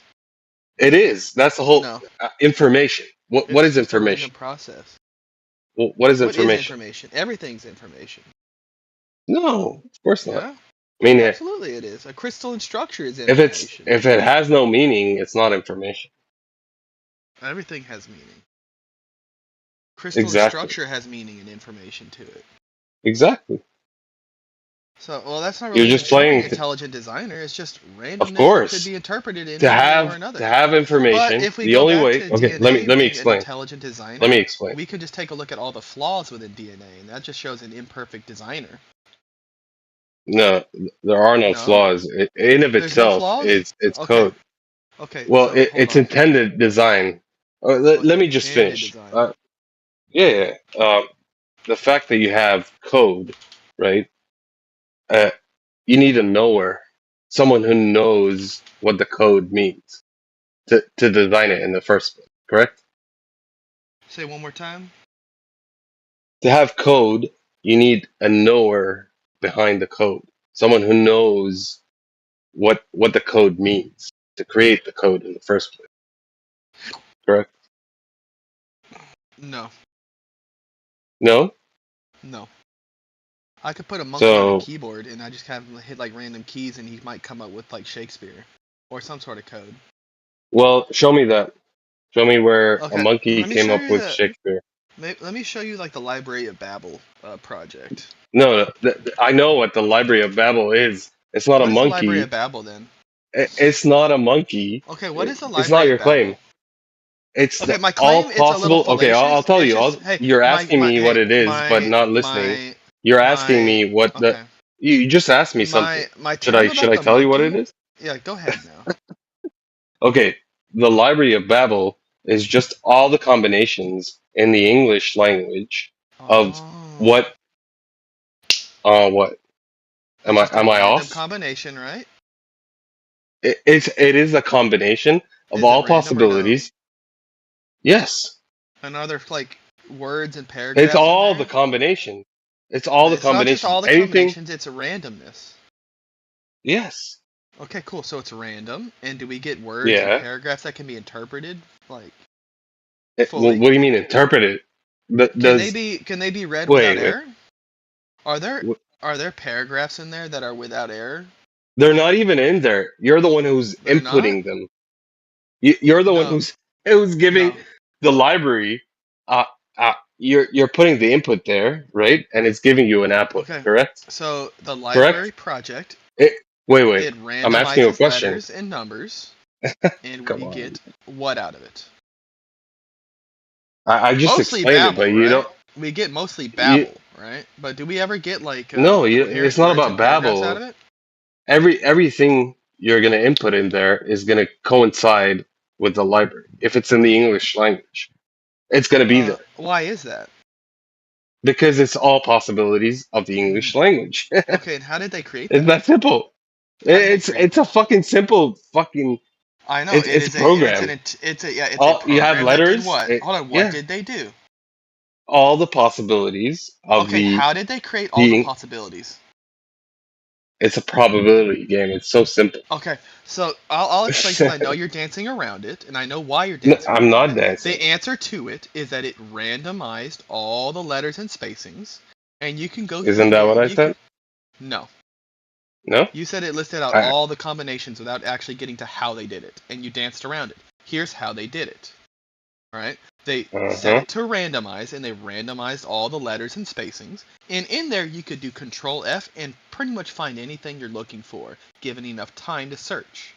So in there, there is words, there's curse words, there's phrases, there's the entire Bible somewhere in that huge mound of randomness. Because again, It has it's to all be in random. there. Yeah, it has to be in there because it's an infinite code of randomness, correct? Exactly. So what's your It's an point? infinite I don't code get of it. what I just Well, said. what's is your like, point? My point is that in randomness, without any real intelligence behind it, rather than just randomly selecting letters, you can find Shakespeare writings, correct? How do you get the letters in the first place? My guy, you just input them randomly. Where do you get the letters? It's just random. So the library can come up with the letters? Yeah, the library is given like 26 letters, capital and lowercase, like 52 Given. in total. Exactly. Given. Okay. Where are they given it from? Randomness. No, that's my question. Dude, listen to the question. Okay. Listen, So, wait, hold on. Just listen to my question. Then what you're saying where do you here get, is okay. Where I do you understand get what the point is. Yeah. So yeah, humans came up with letters, and that has to do with what? The intelligent design. The whole thing we're talking about. Design. So hold on. So the Shakespeare that is in that random list of code, is that intelligent design, or is that just using? There's no randomness. Okay. No randomness. Where's the randomness? I'm talking about intelligent design. Okay. And you keep bringing up randomness. Okay, so there's no randomness in the Tower or the Library of Babel project then. No, there's no randomness, like you said in Shakespeare's fucking writings. Okay, so in the entirety, do you think they were random? Wait. Do you think in the Shakespeare? Entirety? Okay. Wait, let me finish my sentence. I understand Dude, what your fucking question is. Well, let me ask it then. That's fine. I'm letting you ask your questions. Let me ask mine. Do you think waste my time? Shakespeare came up with all his writings randomly? That is not what I am saying, Numpty. When I'm asking you if the Tower or the Library of Babel is random, you should have one answer, and that answer should be random. yes. Perfect. That's what I said. So whenever it comes up with a Shakespeare writing, is that It doesn't random come up or with intelligent design? It doesn't come up with it. So whenever it recreates, I'll say this: whenever it recreates, how about it doesn't recreate it? Oh my god, you are fucking dumb. Go ahead. Make your claim. Whenever it is randomly inputting letters and spaces, and it randomly recreates a Shakespeare writing, is that random or is that intelligent design? Okay, who's inputting into the library these so-called Nobody. It's the program. Nobody. Where does how does it work? The library that you're just randomly enters wait. lowercase Does it and just uppercase say letters as well as spacings. randomly? You don't. Randomly. You don't. It's It's not you inputting. No. Oh, okay. So you just told me that you don't know how the library works. No, I said you don't know how the library works. No, you don't know. I mean, that's how it works. You input it. You input it. No. No? No. It create so what you do is you do Control F to look for it. How else do you do it? You don't. It creates or you could just go page by page and look for coherent words, of which you'll go through billions of pages to look for what you're looking for, or you do for what everyone else looked for. That's the whole point. That's how it works. People look for things on the library, which it confirms through its algorithm of the randomness of the language. That it's already so anything you're going to input that is coherent in the English language is going to be in there. You are. That's what you're trying to look for in the library. You're finding it. You're not putting anything into the library. You're looking for it in the library. So if you're looking for it, you're not inputting. If you're looking, how do you look if you don't input? You do Control F. If you have a document and you exactly. Control F means you're find. Not doing any. You're correct? Not adding any information to the library, are you? Control F means find. Are you adding? Correct? Are you? Yeah, it means find. Yes, I'm not saying you're adding. Listen, listen, dude. It doesn't matter. Dude, listen. It doesn't matter. Wait. Who constructed the letters that the matter. information receiver is interpreting? Yeah, it doesn't matter. Because if you don't have interpretation, then you don't have information understood. Exactly. You can have information. But if the information, oh no, you're not gonna run over me. You're not gonna do that. So here's the thing: if you have an information receiver that understands everything, then the information is conveyed. If you don't have conveyance, you don't have transfer. If you don't have transfer, then you don't have information that's given to the receiver being able to be transferred and conveyed over into and constructed into whatever it's supposed to be. So that's what's happening in the order of creation.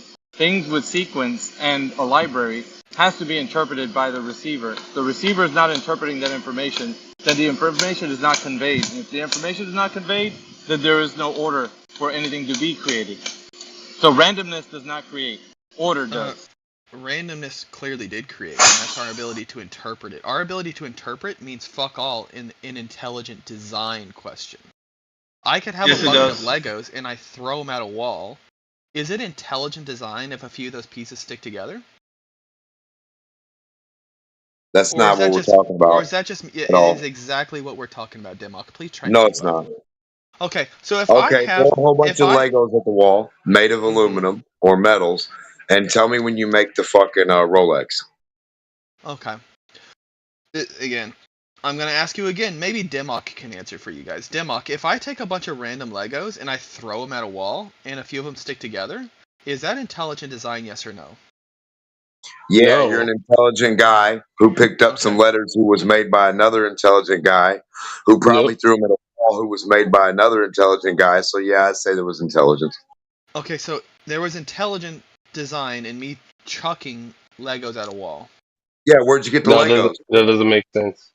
Yeah, I know it Yeah, doesn't where'd you get the Legos? Oxymoron. Somebody made the Legos, brother.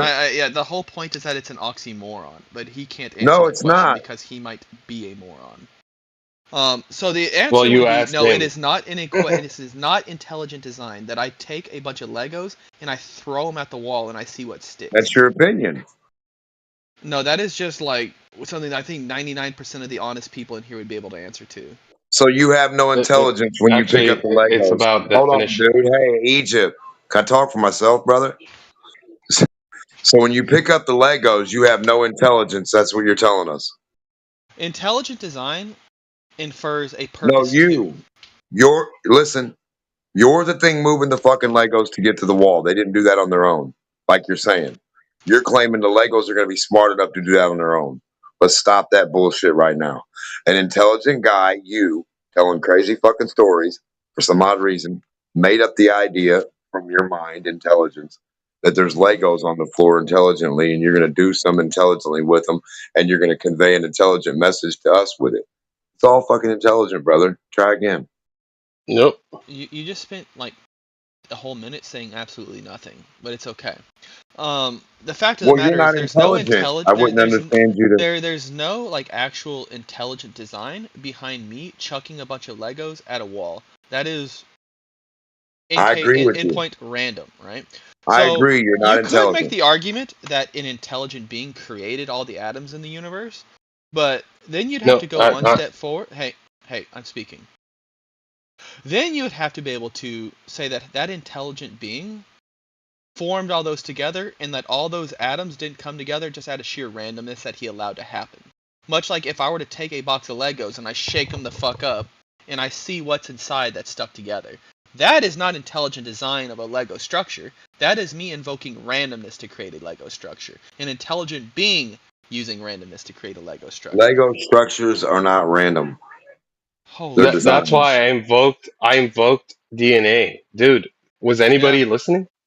Yeah, when I said DNA. So yes, the thing that is DNA. Hold on. The thing that is full of flaws and traits that we no longer use within our own sequence. Like what? Yeah. What so do they you even mean? that there's a bunch of junk DNA. That's gobbledygook. He's just trying to interpret flaws by his own perspective. So he says flaws, but it's based on what he thinks flaws are. Please take a look. I'm not talking to that. I mean, I'm sure there are parts of the DNA that are junk and don't do anything. But I'm talking about the junk of DNA that does say something, which is code, which is fucking designed by definition. Code. You know what code means? I mean, it's called genetic code. You know what that means? Yeah, we call it code, right? All it really is. Why do we call it code? Why do you think? Yeah, because it's essentially what you call it, amino acids that form a chain that cause other amino acids to be created. The sequence of information. It's a sequence, bro. Say what it is. Yeah, cool. It's not even a sequence of information. It's just a sequence. It is. That's what code is. I mean, it makes. So a code has it to gives have you a information, code in, right? Yes, by definition. Okay. No. Correct. You are correct. No. Okay, give me an example of code. Yeah, I can give show me, you give me an example of code in a lab, dude. With no pure code. Randomness. Yeah. What's that? Amino acids produced in a lab using just sulfur and water. So you're begging the question here. So you're showing me the very thing in question, but saying it's based on randomness. Yeah, I'm saying it's code. randomness. By definition, if it's code, it needs well, that's why you should call it code. Well, again, I don't call so it your code. definition. That's not me. Your definition is flawed because wait. You're already begging the question. I didn't by call. Saying, no, I didn't call you it. In fact, you are the one begging the question by saying, "Oh, hey, a code." You're escaping needs a coder, the definition. Right? Hold on. No. Well, by you saying that a code needs a coder, you're already begging the question, in the sense how? that maybe code came from randomness. You would have to prove the coder created the code. Well, or you're just begging the question. Oh, no, you don't even understand what Yes, you know what information is. How do you prove? Define information. How do you prove the code? I'll tell you. Define information. I don't know how to define information. Tell me how I should define information. Okay, exactly. You just lost the fucking argument. No, I'm asking you how I should define it, like information. Okay, information, by definition, needs a knower. How else? I mean, this is not we're physical. The knower. Okay, who's we? Us humans. We interpret the information. So, how do you interpret the information? How was it created then for you to interpret it? You're confirming my position. How else would you confirm it if you didn't have a knower? Yeah, it exists, and then it creates me, and then I'm able to observe it. Yeah, exactly. So if you can interpret it? So yeah, I'll concede. How does it exist? Maybe, hold on. Maybe information doesn't need somebody to interpret it. Maybe information's just there. But you just confirmed that we do interpret it. I mean, we call it code. Okay, No, not cool. me. As you accuse me. You accuse me of calling it code. People call it code. Sure. What does that mean? Does it have to have a coder? Yeah, I mean, actually, we use words Okay. to have meaning. Okay. How Does else a code would I need tell a you a coder? message? Does a code Yes. need a coder? So Of a code course, can't be by randomized? definition. No. No? I mean, if it has meaning behind it that is very specific, of course not. Okay. Can a code? That's impossible. Okay, so can a code like be randomized and then still have meaning? In a vacuum, yes, but if you're talking about Okay, DNA, so hold on. In a wait, let me finish. Yes, I agree. Well, we're not talking about in a vacuum. We're talking about every living being yeah, so in this world having that's a vacuum. Yeah. Either it works or it doesn't work. That's the opposite of a vacuum. I mean, this is not something we observe solely in one instance. This is in all instances of DNA that it is code. Then?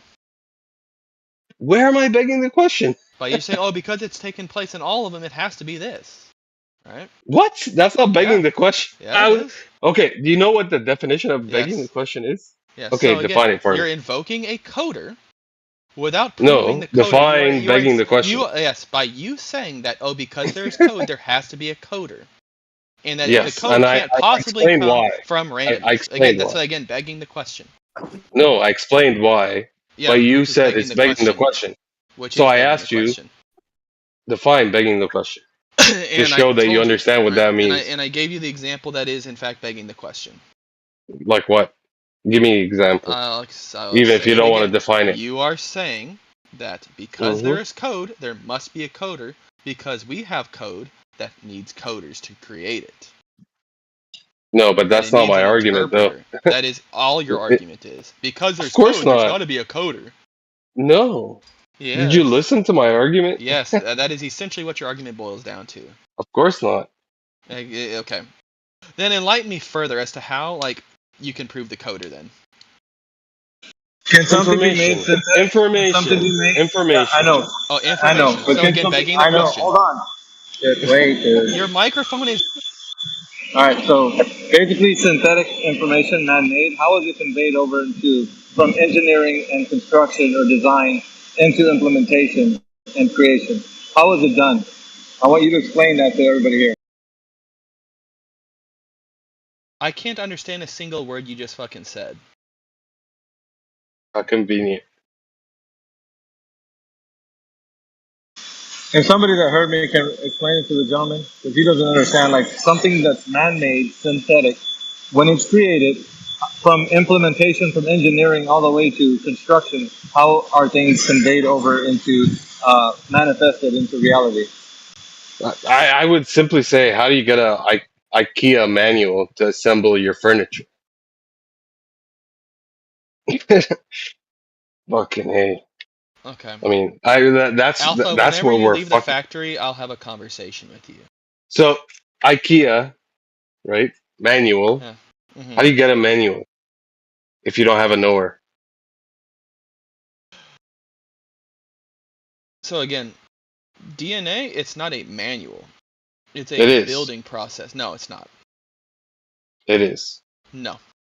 It is information. It's more like a It's factory. called code, Okay. dude. That just for a means reason. that you don't really understand how DNA works. But that's okay. No, I do. No, that's your problem. Of course. So okay, so I know it's information. Okay. So what reads this code? The receiver. What reads this code? Yeah, what reads You. DNA? You. I read You. DNA? Okay, so Yeah. hold on. I read the DNA sequence of a lizard, and a lizard's created? No, you read your own DNA. Okay, how do I Of course. read my own DNA? What the fuck? Your body does it. Okay, How else? What do you mean how? Yeah, how? How does my body read its own DNA? It's information that is translated just like a manual. I explained it to you. No, you didn't. I did. It's like an IKEA manual. Okay, you're explaining it's When like you an have blue IKEA eyes, manual? how do you think you have blue eyes? How is my DNA read and used? I don't know what you're asking here. Oh my fucking god. In your body, there's a cell, correct? Correct. There's a bunch of cells. There are cells. Inside one of those Yes. cells, in fact, inside all of them, there's DNA, right? Correct. How is that DNA used by the cell? In the instance, for example, that you have blue eyes, how do you think that comes along? Is that how do you think it's read by your genes? You have a certain set of. Hold on, my genes read my genes. Wait, I'll tell you. No, you have a certain sequence of genes. No, I didn't. Yeah, you just said it's read by my genes. Quote me. So hold on, you just said it. You literally said verbatim, it's read by my genes, which means that my genes are reading my genes. No, that's not what I said. Yeah, it's literally what you said. You said it's read by my genes. So your DNA, which is your genes, read your genes then. Okay, is that a gotcha moment? No, so you won that argument? No, I'm just asking you. Okay, how so can I DNA clarify? Is read. Sure. Yeah. Explain to me how DNA is read. Yeah. So you have code in your DNA, which is created within your body, that tells your body to make, let's say, blue eyes. I'm not talking about the how. I'm saying there is a code that makes it that way. How's it read? Do you dispute that? No, I'm asking how it's read. We're not talking about how it's read. You're missing the point. That's literally what I am asking you right now. You're how literally is DNA read? missing the point. Oh no, the fact that you have DNA. No, the fact that you have DNA, you have to have a knower to create it in the first place. Okay.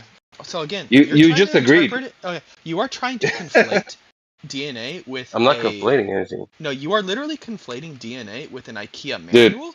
Whereas if you actually knew how DNA worked, it would be more like the assembly line for IKEA furniture. Oh you don't shit! Actually realize that was a mistake for me. Assembly line versus. Yeah, because a manual, of course, it's not going to create a couch, but an assembly line can create a couch. Oh shit! What's the difference? Well, a manual, I can plop a manual on the floor and it doesn't create a couch. I agree. If I have an assembly line, like a factory that produces couches, it's going to produce. You're confirming my point even more. No, like a knower and another knower who can understand what the knower is saying in the first place. Listen. Yeah, the coder. You just confirmed my fucking what I'm saying. You're saying an assembly line. Okay, without invoking the code, man. You prove the coder. What do you mean without invoking? That's the whole point. Invoking the code to show that there is a question. Then no, it's not. How is it? Okay, let's look up begging the question. Go ahead. You have to look it up. I know what it is. Okay, begging the question. Since we're all on the same term, refers to a fault in a dialectical argument in which the speaker assumes the premise that has not been demonstrated. Sorry. Let's read this in full, okay? It's an informal fallacy that occurs when an argument's premise assumes the truth of the conclusion. Historically, begging the question refers to a fault in a dialectical argument in which the speaker assumes some premise that has not been demonstrated to be true. So, correct. One of the common terms, right, especially in the flat Earth or the globe Earth, right? No, which you're claiming I beg the question. So yes, you are begging the go question ahead and demonstrate by pointing at the code as proof of a coder. When code could just be randomized, you would have to prove that there is a coder. Of course not. How can code be randomized without a creator? How? What? How? You just made a claim. How can you have code that doesn't have a knower? Can you show me that? Have a knower? What is a knower? Yeah. A knower, intelligent being behind the code. How else would you get code? If not through intelligent design. Yeah. So a random sequence that creates its own meaning. Show it. A random sequence that I don't have to show it. You have to show that code itself requires a coder. Of course it does. I gave you the IKEA Okay. example. Okay, yes. You could That point was okay, like me hold on. That is fucking the forest starting. fallacy then. Hey, that's the forest fallacy then by just pointing at That's not a everything. And thinking, fallacy. yeah, it is. That's showing you evidence Okay. for my claim. How is that a fallacy? No, Like that that's is not called exactly okay. what you asked for, but it's a fallacy. Yes. Because again, you pointing toward you could just look at everything. That again is called the forest Sure, fallacy, go if I ahead. remember correctly. No. Yeah. I mean, yeah. you Well, haven't it's something shown involving a anything forest, for right? I don't have to show anything. forest. You were the one saying that there has to be a coder, but you can't prove the coder. Okay. Without invoking the code, right? It's like You don't saying, even oh, know hey, what code this means. rock What does code mean? has hey, What does code it's mean? like saying, oh, hey, this rock has to have a creator. No, or that's not what I can, said. Yeah, that is. Yeah. That's not what I said. It's That's your absolutely. fucking interpretation. No, you are What saying is that code? a code What is requires code? a coder. Coder is just What is code? an interpretation of information. No. Code is not an interpretation of anything. Mm-hmm. Define code. Let's What take is a look at the code? definition of code. Go What ahead. is code? I'd love that. Yes, A please. system of words, letters, figures, or other symbols. Mm-hmm. Right. Substituted for other words, letters, etc., especially for the purpose of secrecy. Purpose. Program so instructions. It has purpose. So number program instructions. Program so instructions. So instructions. Yes. How do you get instructions if you don't have an instructor? Do what? How do you get instructions without an instructor? Without an instructor? Again, you could just have random letters that just they wouldn't be instructions. Yeah, they can. What? if I list out a bunch of random letters, is it possible that I list them out in a certain order that you can interpret as instructions? But that's what we're talking about. We're talking about DNA. This is exactly what we're talking about. Okay, is it possible, you think hey, DNA... is it possible that I could randomly configure a bunch of atoms into a DNA sequence? Okay, listen to my response. Is it possible I'm responding. I could randomly I'm responding. Answer yes or no first. Yes. It is possible. Okay, perfect. Yes. Then Can you listen to my response? Then I win. Oh shit. So if I said yes, you win. Yes. Without me Yes, without you saying anything, oh my I already God. won. Okay. You just agreed that I could list I could Go ahead, dude. You just said that Talk I could to whoever you want. You just said that I could organize a bunch of atoms You're not listening. randomly and create a DNA sequence. You just said yes to that. So if a bunch of atoms can be randomly aligned, no, that's not what I said yes to. That is exactly what you said yes to. No. Okay. So is it? I'll ask it. Maybe you didn't understand my question. I'll ask it to you again. Could a bunch of atoms be randomly aligned into a DNA sequence, or even just like Of course not. Of course not. Okay. So what is DNA? What is DNA created by? No, I mean, you're not going to ask me that question after I asked you that question like 500 times before. Oh, it is. Hold on. What is DNA composed of? That's what I asked you. Okay. Like over 500 times. No, you answer that question. Well, it's made up of 4 amino acids. Yes, I believe it's 4. Oh, I'm sorry. It's made up of carbon, nitrogen, oxygen, phosphorus, and hydrogen. So not 4. So not mistake. 4. 5. So yeah. No, I said 4 amino acids, not atoms. But please clean the wax out of your ears. Sure, so but it's made up of you don't know what you're talking about. Atoms. Okay. You have to Google shit. Yeah, you're right. I'd like to double check my work. So 5 atoms, right? Can I take these 5 atoms and have them randomly align in a certain way and produce a DNA sequence? No, you can't. Can you? Can you? No. So hold on. Can you? I'm asking you. Can you? I'm just saying it's possible. It's made up of a bunch of atoms. It's made up of 5. It's only 5 atoms. Right? Well, show me how it's randomized and come up with DNA. So give me I'm asking that. You if it's possible. I'm saying no. Okay. Didn't you hear my answer? Why would it be impossible to take? Because it doesn't exist. There's no example of this. Yes, okay, there's no example. It doesn't exist. So something requires an example in order for it to be possible. Of course. Really? How else would dumb. Well, you're kind of dumb. You can believe in fucking I mean, fairies are possible. Fairies and fucking whatever you want to believe in is possible. Was it possible for but that's not dumb. Was it possible for a beta fish to beat a Pokemon game in 2002? That's an answer for you to. That's a question for you to answer. Well, no. I'm asking. I only was deal it with the possible? reality. Was it I possible only for a deal beta? with Hey, no, this is reality. yes, it's possible in some worldview that Hold on. does not Is exist it in reality. Hold on. Was I it? just Hold on. answered your In question. 2002. You don't like it.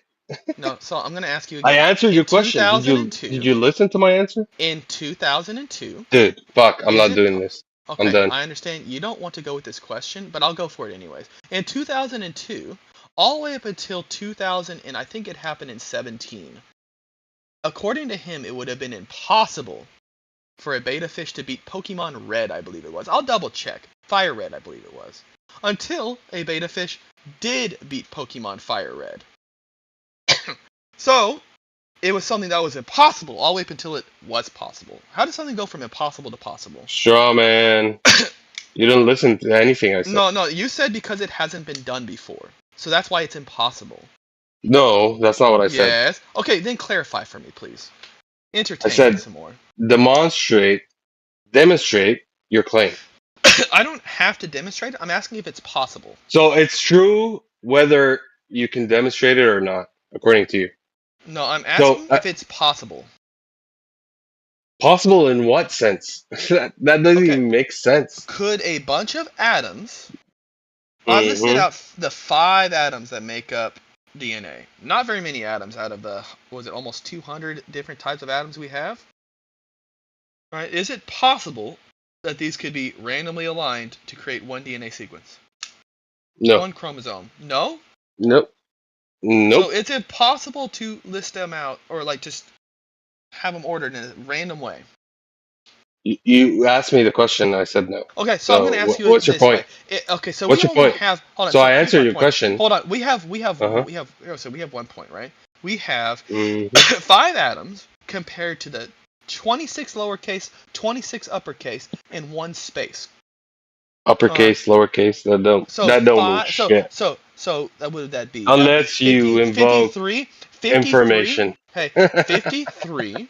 Hey, 53. Okay, what's lowercase? Hey, what does that mean? Lowercase. Keys. How do you know what's lowercase? All can be randomized to create Shakespeare, or in this case, entire chapters of a Harry Potter novel.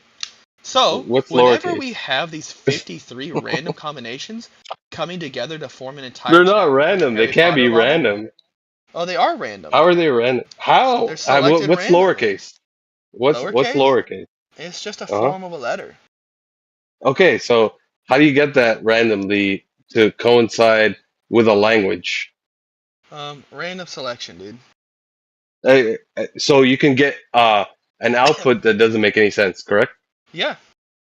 Exactly, but we don't get that with DNA. We get something that makes sense. We get that all the time. Of course not. We get that all the time. What is DNA then? Hold on, DNA is full of flaws and mutations and randomization points. What the it fuck still do you makes mean? sense. No, it doesn't. What are you talking about? That's why we have like was it DNA-based illnesses? That's you don't know what DNA is. Okay, so hold on. Are there errors? If it's a mutation, hey, so are there if it's errors? A mutation, hey, are there errors? No errors. No errors. No errors at all.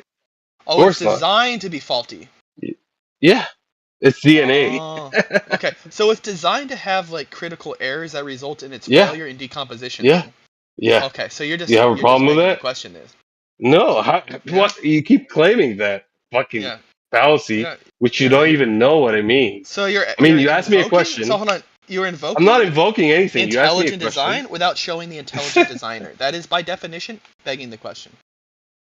No, that has nothing to do with begging the question. That is. You defined it earlier. Definition example of begging the question. In fact, in most cases that's where what you did is the religious argument, they bring up begging the question in terms of God, right? Dude, I didn't bring up God, did I?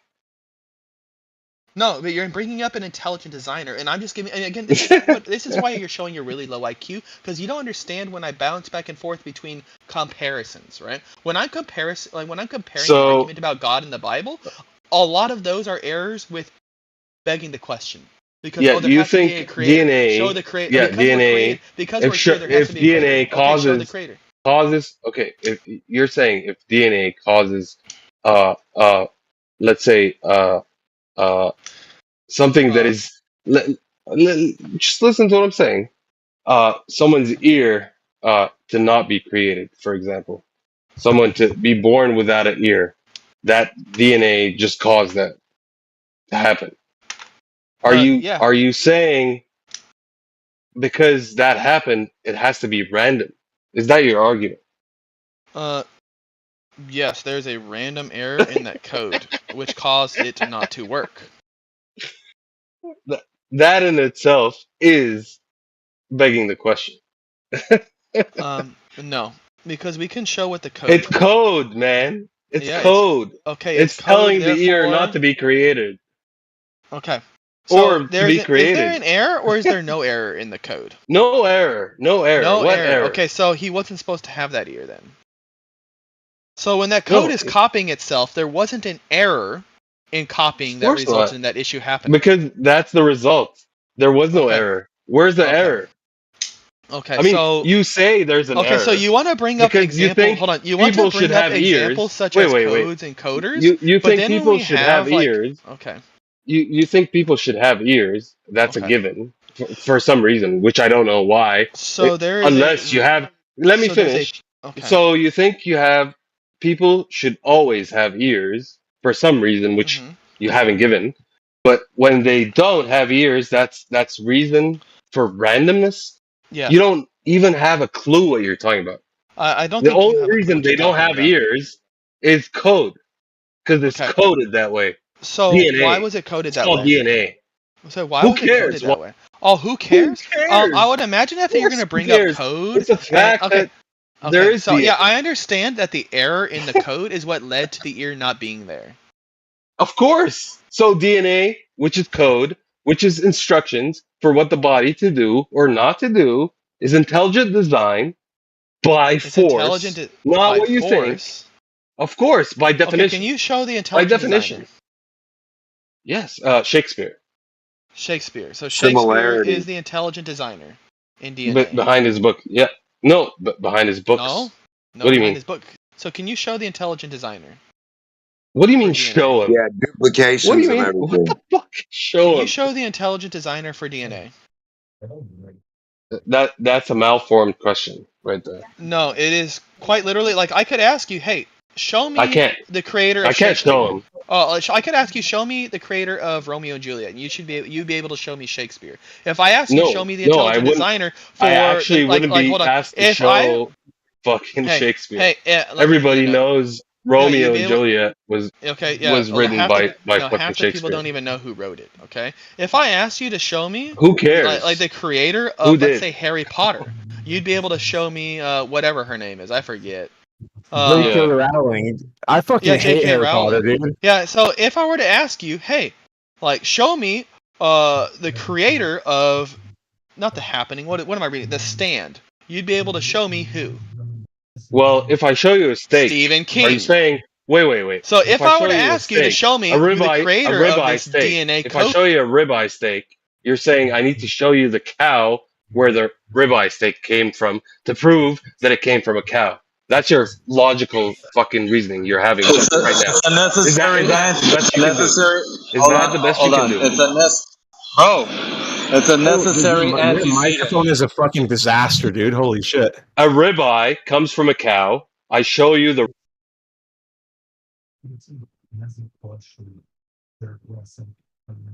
What the fuck are you guys talking about?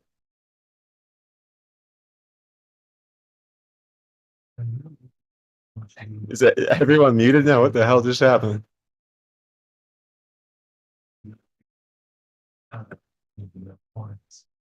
I think the Earth has clearly been shown to be flat, and the world has come to an end. This discussion has come to an end. We have solved science. There's no more need for this channel.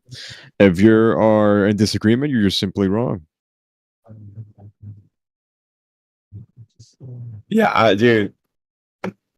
You know what, man? I'll be the one to say it. Yeah, the Earth flat.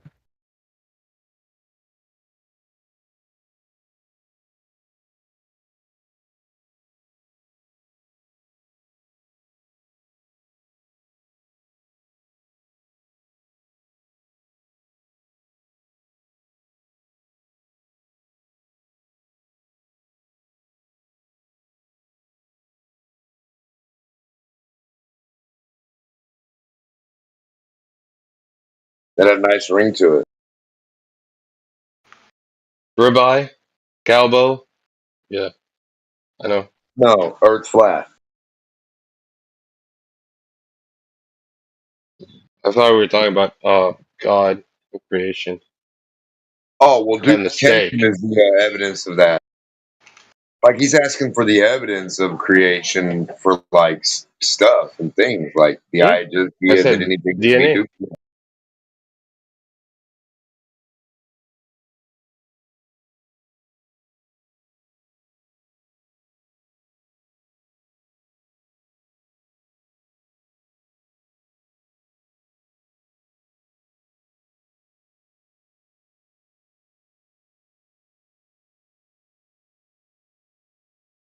Wild. You're He's a you're product. challenging their entire world, and they believe that you were telling them that if I accept this, then everything's a lie, and they can't, like, you know what I mean? There's no way they're gonna, like, they don't want to uh, admit the things that they have been believing forever and excited about forever are lies. It's heartbreaking. It's there, and it also takes like courage to start finding the truth on something, to being like diligent. He's a product of trauma or abuse, or both. Okay, guys, just for your attention, we've got somebody new in the server called YY.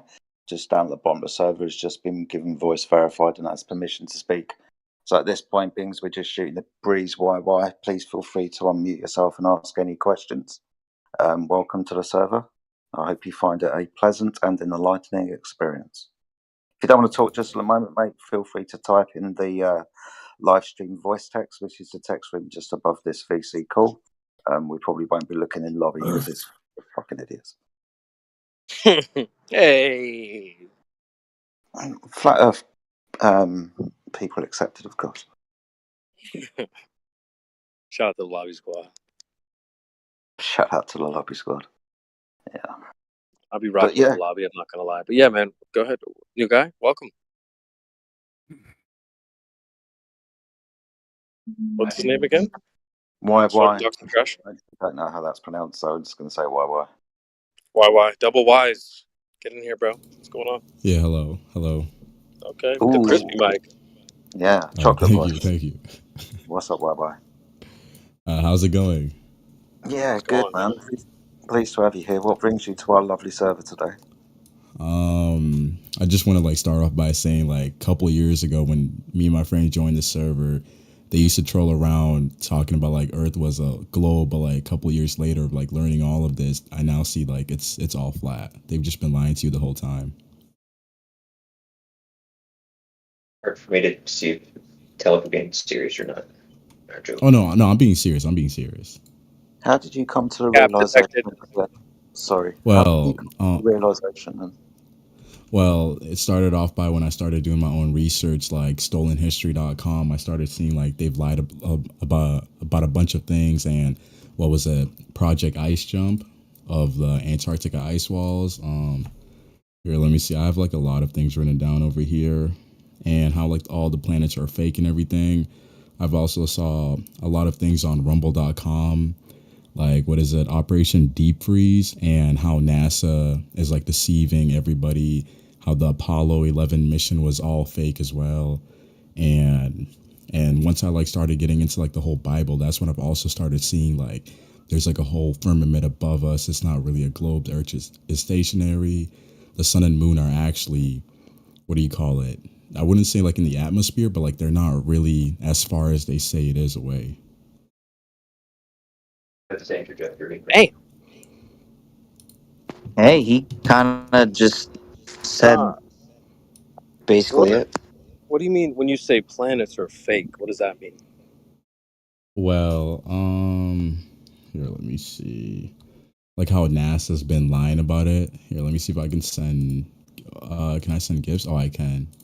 Oh, but I can't really see it. But how the planets are actually quote unquote the fallen angels. At least that's what I've been seeing from my research. I'm still researching all of this stuff though. Bruh. Okay. So you seem to have come from this from a very kind of esoteric point of view. Have you come across any measurements of the Earth that showed the Earth to be measured flat? Because you're the Go on, carry on. Well, I've started off by like looking at the flight patterns and like using a flat Earth model to like see like how they're like really different, because like on the globe Earth they make it look like flight patterns go all the way up and then back down, but if you like put the same model on a flat Earth map, it just goes straight across. Cool. Okay, buddy. How long have you been in the server? Did you just join today? I wouldn't say today. I joined like I'd say 2 or 3 days ago, but I was here yesterday for that live stream thing, but I couldn't really get myself verified, so I just watched the live stream on YouTube. Okay, cool. Being as you're new to the server, I don't know if you've gone down to the additional information section at the bottom. You seem to be heavy. You seem to be heavy into your research. There's lots of topics in that additional information for you to research pertaining to the flat Earth, globe Earth argument. It's alphabetized as well, so A through to Z. If you want to check that out in your own time, buddy, feel free to do so. Definitely, thank you.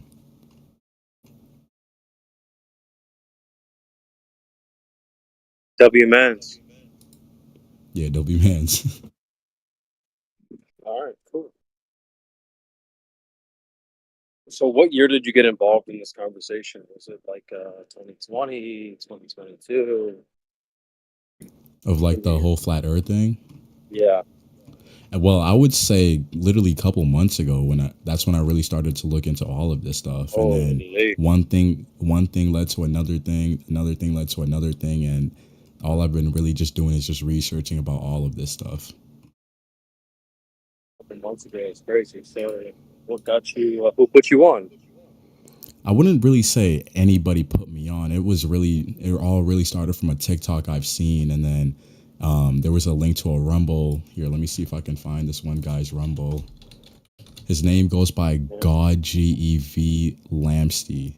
GodGve Lamsty. That's when I really started to see all his videos, and then everything just started to slowly make sense. So what was the TikTok, or what did they say in the TikTok? It was really just talking about flat Earth.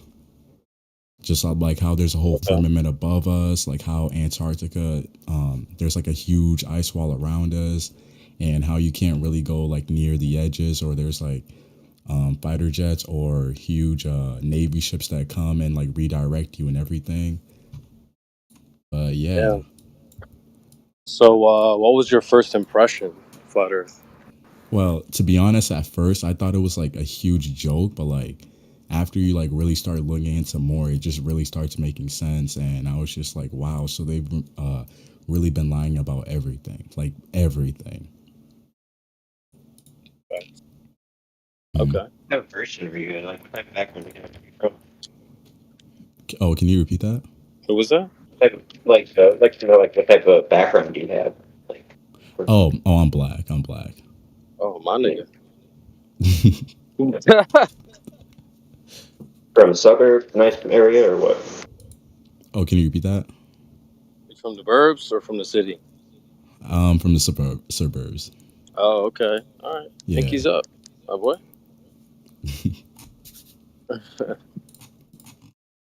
That's cool, man. A couple months ago, it was very fresh. I always tell people that it takes time, bro. I mean, yeah, it takes time. Like, look at like a 5-year-old, right? A 5-year-old.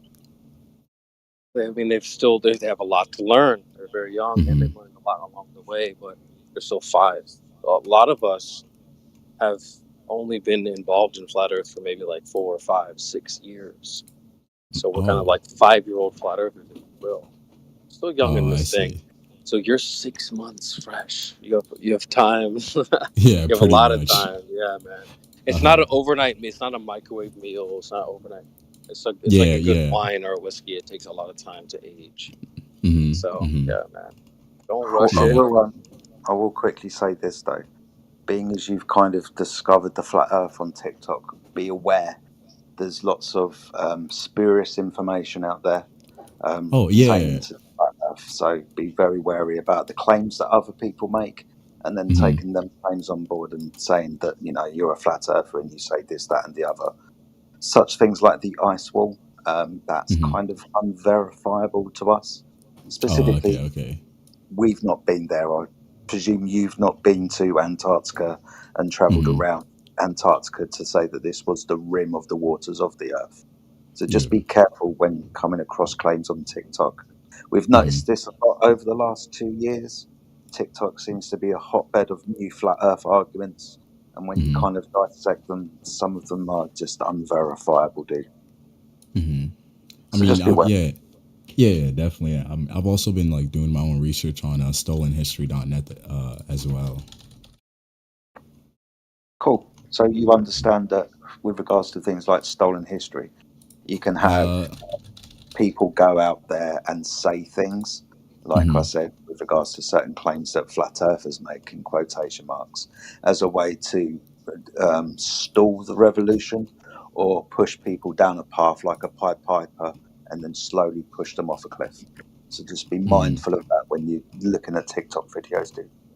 All right, got it. No worries, man. Also, watch out for the Ephorites, Ether believers. The quote unquote morons. Yeah, you'll watch out for them. What are the Ether believers? Oh, like the Ether believers. Yeah, those guys. Oh, yeah. Okay. All right, got it. Just, I'm not going to give you anything more. Just watch out for them. Just listen closely to what they say. Double speaking morons. Just watch out for them. All right, got it. Thank you. They've infiltrated flat Earth and they're adulterating flat Earth with their Tootsie Roll dicks. Oh, I see. What about those? Don't forget those electromagnetic guys. What are the same guys? guys? What do they do? Same guys. Pretty much the same. Oh, okay. Those are the same people. Yeah. Got it. But you can make your own call after you listen to them, idiots. Definitely.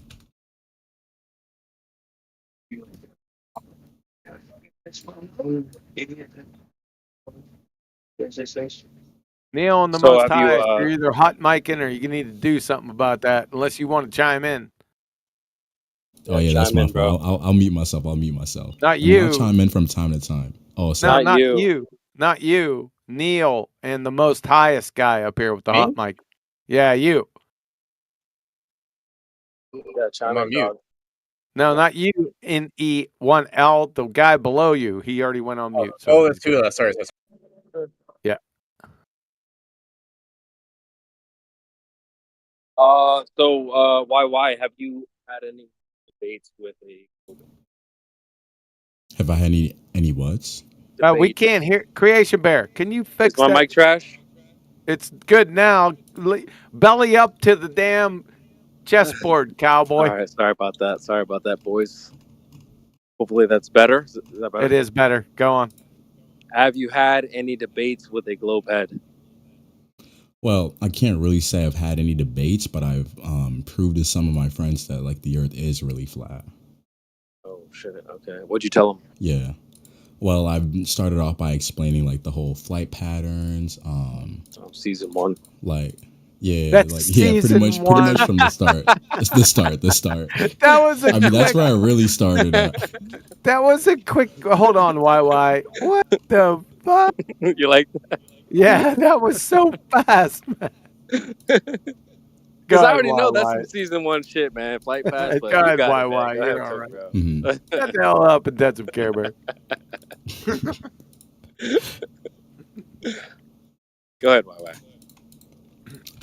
Here. What else did you tell you, homeboy? I've also showed them videos from what was that one guy here? Let me go on. I've also showed them videos from God Gev Lamsty and how some things are a lie. Let me also see here. Does anyone else know who that is? No, you're good. While you look him up, does anyone else know who that is? Or no? Here I can send his name in the chat, and you can check on Rumble. That's what his name is. Hey man, why? You could jump on my website. I'm not being pretentious or anything. If you go to the globeterminator.com, there are a list of flat Earth proofs. It goes 1, 2, 3, ABC, step by step. It's friggin' killer, man. Oh, I'd definitely love to check it out. Hey, there it is. Somebody just posted. Hey, thanks, Flatsy. At 42 minutes after the hour in live stream voice text. But that's the scientific. Wait a second. Let me click on that son of a bitch. Where does it go? 1 second. Oh, yeah, that's fine. Just go on the left-hand side. There's proofs of the... I got scientific proofs of a creator if you're ever interested in that. But right beneath that... Yeah. Right beneath that is flat Earth proofs. And it's like 1, 2, 3, ABC. Down. There's no way out. Oh, okay. So start from the sextant? You can. You can do what you want. All right, perfect. I'll definitely check all of this out later tonight then. Yeah, check it out, man. If you have any questions, stop back in, man. There'll be people in here to answer them. No problem. Definitely. I'll still be in the call, though, just like hear everything. Yeah. Yeah, cool. Sweet. Hope it helps you out. Thank you. Why? Be sure to watch QE's video, Science versus Scientism. It's the best video. Science versus Scientism? Yeah. Well, you'd have to go to my channel, my YouTube channel. I'll link it. Oh, okay, Steve. Yeah, definitely link it. I'll check it out too. Hey, QE, Isn't is your merch site? Sorry, is your merch site still up? You know what? I haven't checked that bitch like 3 years.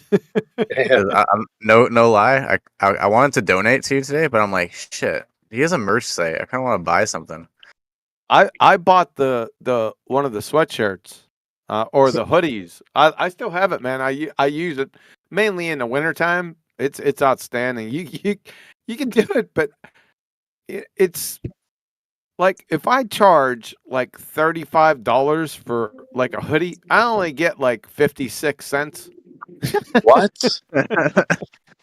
Yeah, it's Hell the way that, no. yeah, it goes by volume. So yeah, I make just measly tidbits from it, but I like having the merch out there. Yeah, bet. I'll grab a tank top. Thanks, bro. Ooh, it is heck tank with top that. season. Heck with that. Go to PayPal. Fuck that. Buy a tank top and then go to From PayPal. you? And then go to PayPal. I'm just messing with you, man. You do what you want. You do what you want. I got you, Pam. Bet. Yeah. Hey, Owen Benjamin always used to say, support what you like or it goes away. I haven't heard that in a long fucking time. That saying or the name? It's a good saying. Didn't Nathan, what the hell is his name? Thompson or whatever, say that all the time? Oh, really? It's a good saying. I think he used to say that all the time. It's been years since I heard it, but okay, fair enough. Yes, well, what you like or it goes away. Yeah. Nowadays, Owen says, "Pay the gay away." Pay the gay away. He doesn't even do that much anymore. But it's, dude. What's funny is I'd be like, dude, you be talking about gay shit and then telling everybody to pay the gay away. Intensive Care Bears drained his bank account with that philosophy. Dude, I got a guy that makes my hoodies, and I sell my hoodies for like freaking $55. I pay like $30, $34 for really nice hoodies, though. So right, yeah. One of them boys. Yeah, but mine's on a website, man. They take all the money. Right, so I have to have boxes of hoodies at my house because my buddy like prints them up. So yeah, that's the I don't do that. I don't send them from my house. Right. What the Dude, hey, man, what the fuck, man? Go sell some coffee there.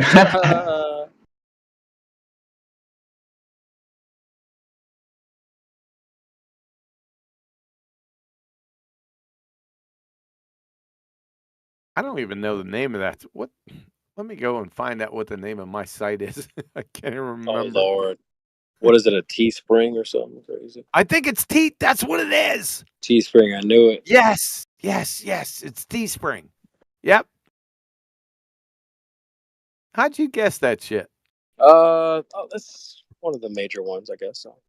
Yeah, it's the first stop for merch, dude. Let me send you a nice hoodie. I'm gonna send you a nice hoodie. That's what I'm gonna do.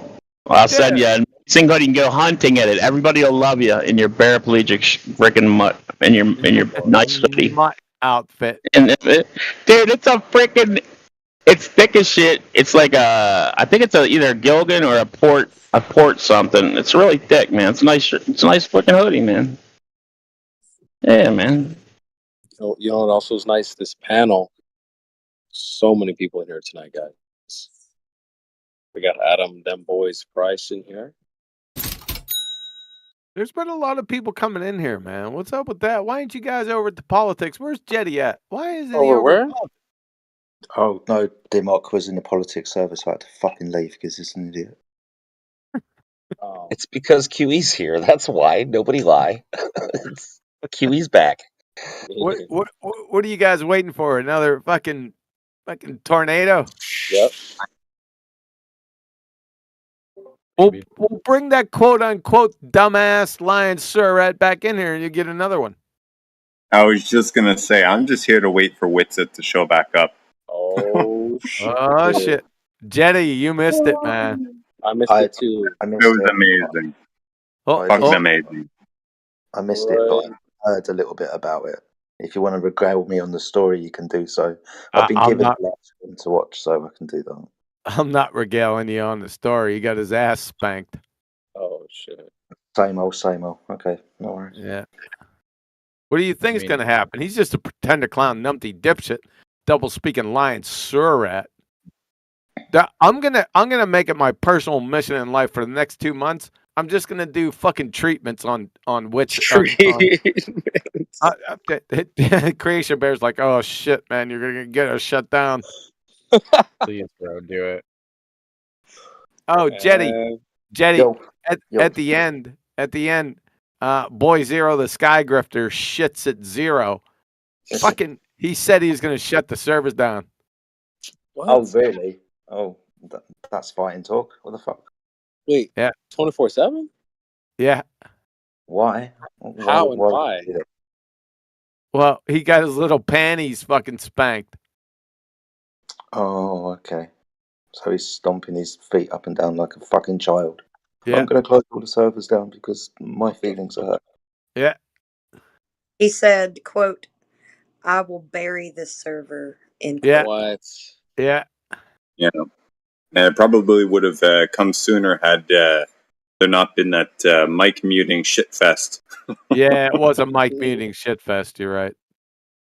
It was like every half second, like someone was muting the other guy and then unmuting himself and then muting the other guy 5 times. That was the best part. That was the best part.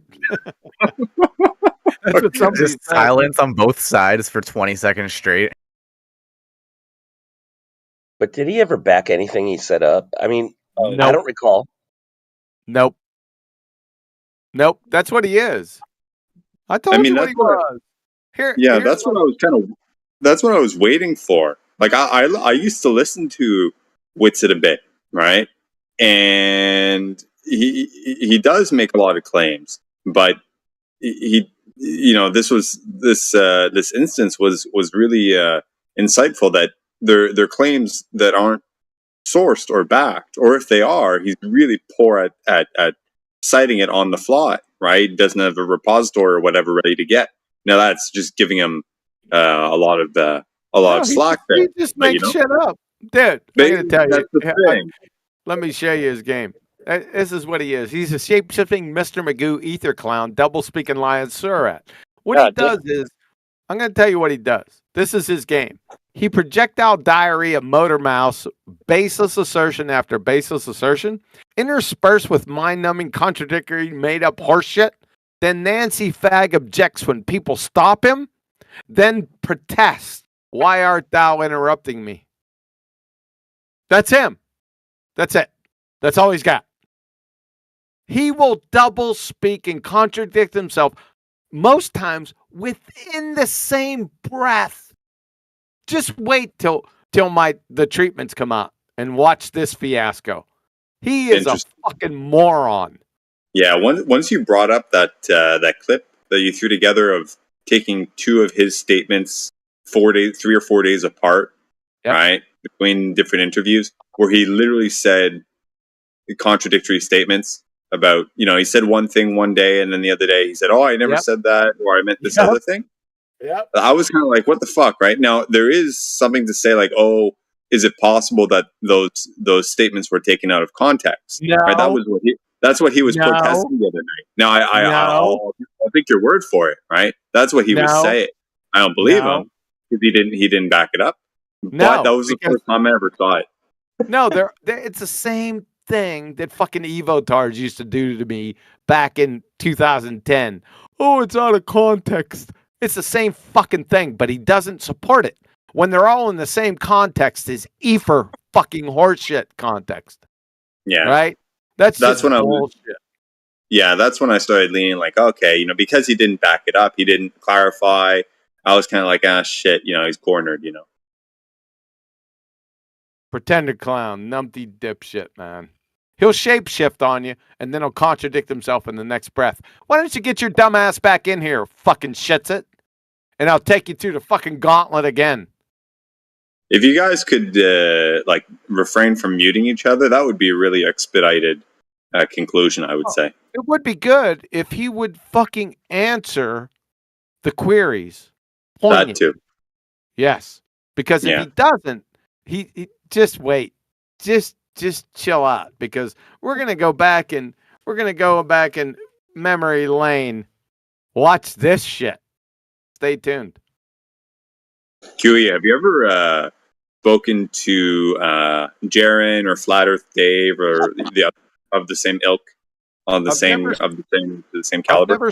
I've never spoken to David Weiss or David Shyster. I have spoken to Jaren, and I can say from a personal one-on-one standpoint, he's a fucking retard.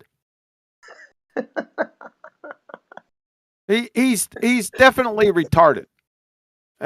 He's not only retarded, he's that I call him Hanoi Jaren, because he's like Hanoi, Hanoi, Jane. You know that?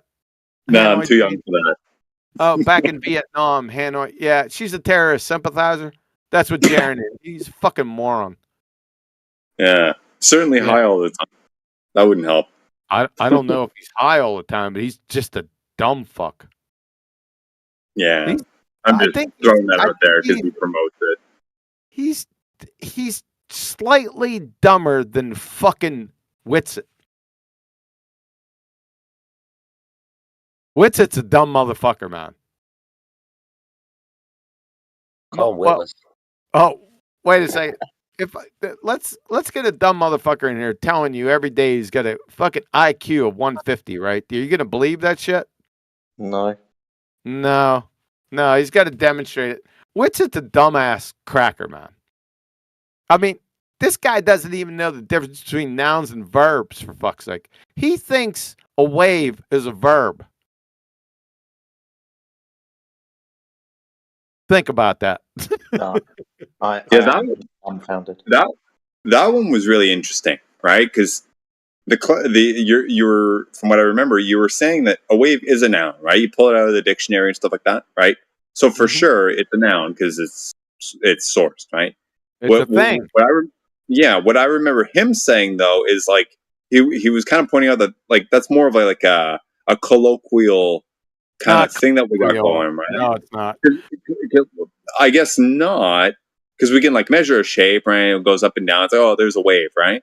But I remember him saying like, oh, well, you don't have a quote wave unless you have something that is creating it, right? Something that is actually moving or vibrating to give us a look, right?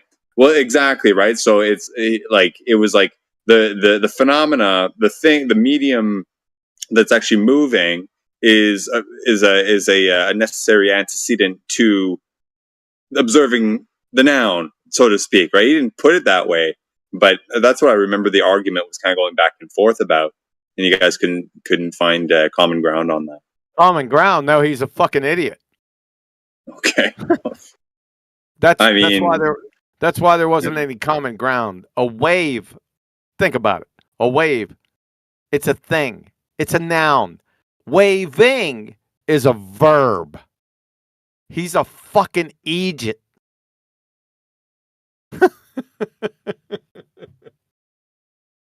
Plus, he had no cowbell to back up because he says light's a wave, but then it's not a wave.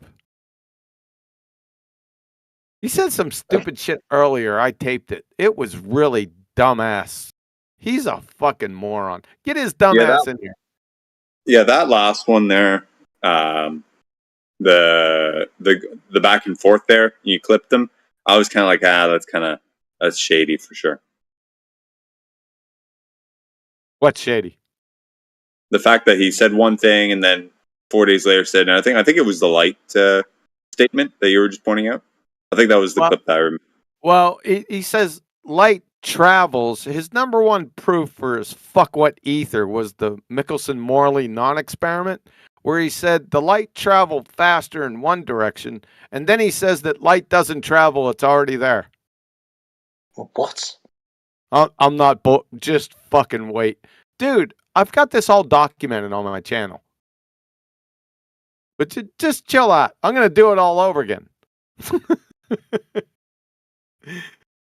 Then this fucking clown for 4 hours came out and said in his shining example for his ether was that it's an immaterial medium that has to be there for electromagnetic he thinks electromagnetic is light.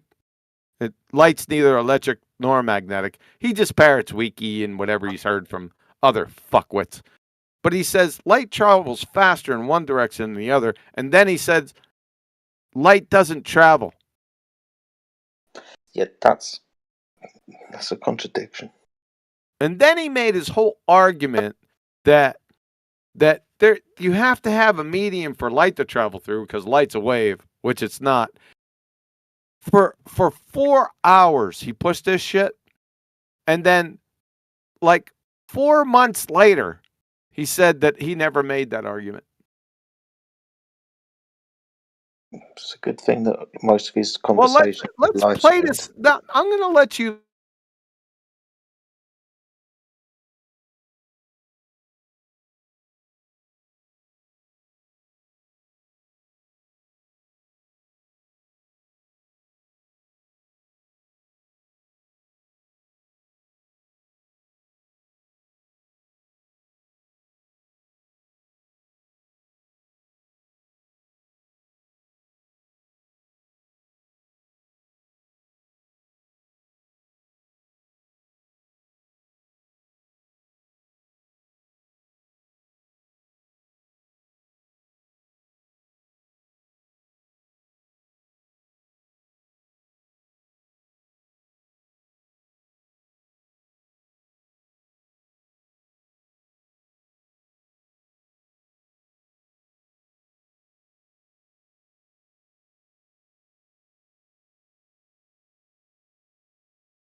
There you go. What are you going to do about it? And he claims to represent us. Don't forget that part. Yep. Yeah. Fuck that. But it's funny though. Like, half of what he says reminds me a little bit about the guy named Ken Wheeler, right, of the channel Theoria Apophysis. I don't know if you guys know about it. Yeah. Everything that he's saying in that about light waving and it not being a particle and all that reminds me a lot about what Ken has to say. Yep. Ken Wheeler. Yep. He's just parroting. He's parroting that idiot baltard Ken Wheeler. That's exactly what he's doing. Yep. Yeah. Okay. I mean, that's the video I just played. That's just the tip of the iceberg, dude. I got over 24 hours of continuous doublespeak lying from this fucking idiot. That's just, I'm telling you, that's tip of the iceberg, dude. You think you've heard some dumb shit, contradictory horse shit? You haven't heard anything until you heard Witsit. Wow. Spread the word, unsubscribe. I started wondering on about Ken's position when I saw an interview between him, Jaron, and Flat Earth Dave, when he actually didn't make any claims, and he was actually quite receptive to what they had to say, despite whether or not what they had to say was, fallacious or not. He was quite open, and I remember him saying in that interview something to the effect of, like, they asked him, like, is there any proof of curvature or whatever? He's like, nothing. Like, there's no. He said something like, don't quote me on it. He said something to the effect of, I have yet to see or hear of any concrete evidence for curvature, or something. It was either curvature or gravity or one of the two. But he actually said that. He's like, oh, like there's nothing concrete about X, whatever X was, that was Baltard related. So I was kind of like, like maybe he's saying something without actually saying it. I don't know, but I found that interesting.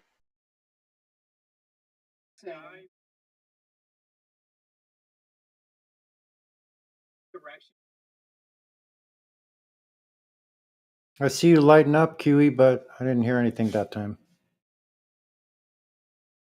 Sorry, say again. I just saw you lighten up, but I didn't hear anything except maybe background. Maybe I just heard background. Oh, yeah, that's my fault. Don't worry about it. No worries. The thing that comes up in my mind, and I don't like to be like confrontational at all. Actually, I don't mind conflict, but like it just depends. So, like what I'm thinking is, I don't think this is a new argument. Like, I'm trying to go back to what I heard before from years past during the period of when numbnuts Einstein and all of those quacks were in the same rooms. This argument was going on back then as well, right? Which argument? The argument of if ether is a thing or not. Is ether? What's ether? I don't know. That's what I'm saying. But I know there were people that were arguing for this idea around the time of Einstein. Yeah, ether was an Einstein lover. Ether was an Einstein lover. It was a pair. They were like twins. Yeah. And Einstein was the ether lover. They loved each other. Yeah. Hold on a second. Let's see. So I made a claim. Yes? Okay. So I have to support that shit now, right? Yeah. Okie dokie. So besides his cousin, Ether was another lover from another mother. So this is a novel concept, right? So once I make a claim, I got to support that shit. There's nothing just saying it and then, it goes by the wayside. So now that I said that, I got to support that shit. Okie dokie. Right? So Albert Einstein was an ether lover. No doubt about it. Yeah. Okay. So now I got to support that shit. So I got it. Now I got to find it. Da da da da da da da da da da da da da da da da da. Okay. Thanks. Yeah, I think we got it. It's time. Okay, I will. Here we go. 1 second. I'm glad I brought this up because it'll Is open everyone up in the live stream voice text? Yep. They better be. All right. Hey, Jedi. What's up, man? Yeah, not much, man. I'm just like trying to figure out like my other question is, when did this all start? Like I hate to even mention it, but I will since I opened my big mouth. I might as well just spit it out. When did this start between you two? Because how and when did it start? Like that, I'm just a little confused. This started long before fucking the Sky Grifter arrived here. This started with Nathan, me, and Bob from Globe Dumpsters many years before Shitson arrived on the scene. All right, so here we go at 14 minutes after the hour. Everyone here? Yep. Remember I made the claim Einstein was an ether lover? Right.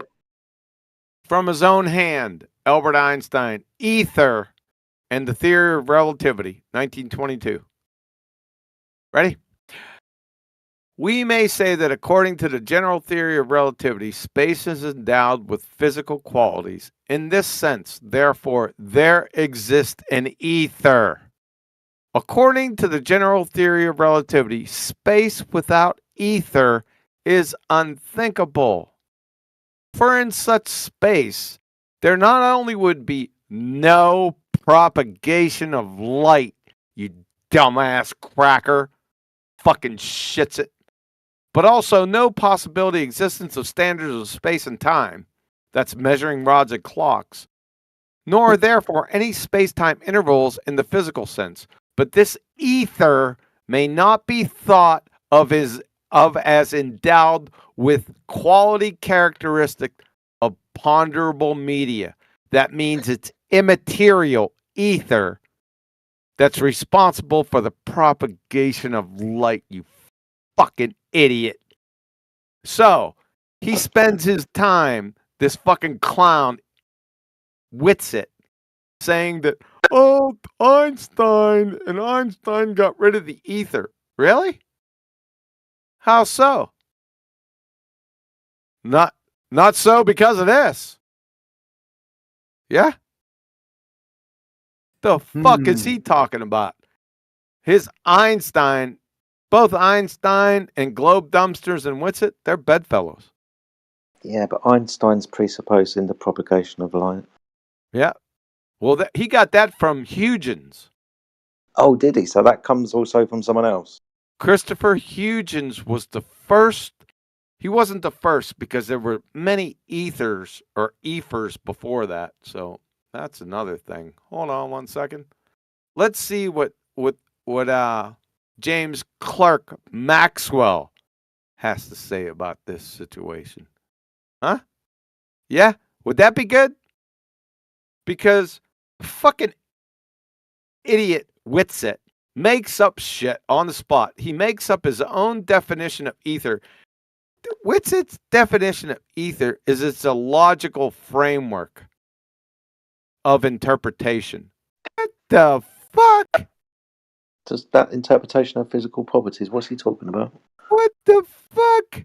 Okay, let's get it from James Clerk Maxwell. How about that? Would that be good? Yep. Let's see what James Clerk Maxwell have to say about this. Maxwell's silver hammer went down. Da, da, da, da. Why is this taking so long to post? There it is. 18 minutes after the hour. Maxwell, James Clerk, 1878. Ether. Encyclopedia Britannica, Volume 8. Ethers were invented for the planets to swim in, to constitute electric atmospheres and magnetic effluvia. Look up what effluvia is. To convey sensations from one part of our bodies to another and so on until all space had been filled 3 or 4 times over with ethers.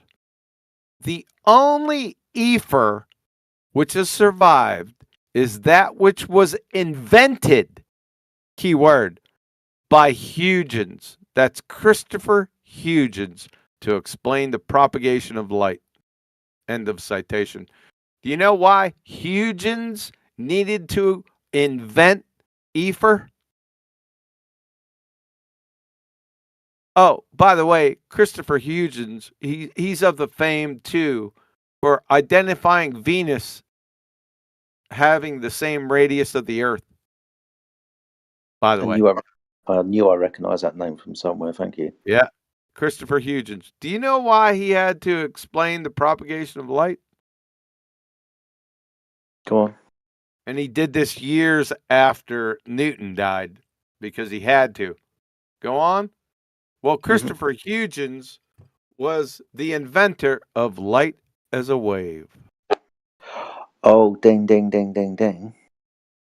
Yep. But shits it, dumb fuck, claims that light's not a wave either. But he says it's a wave, but it just depends on what day you talk to him. And you're also presupposing that it propagates, i.e. travels. Yeah, it travels. Yep. There it is. There it is, ladies and gentlemen. Deary me.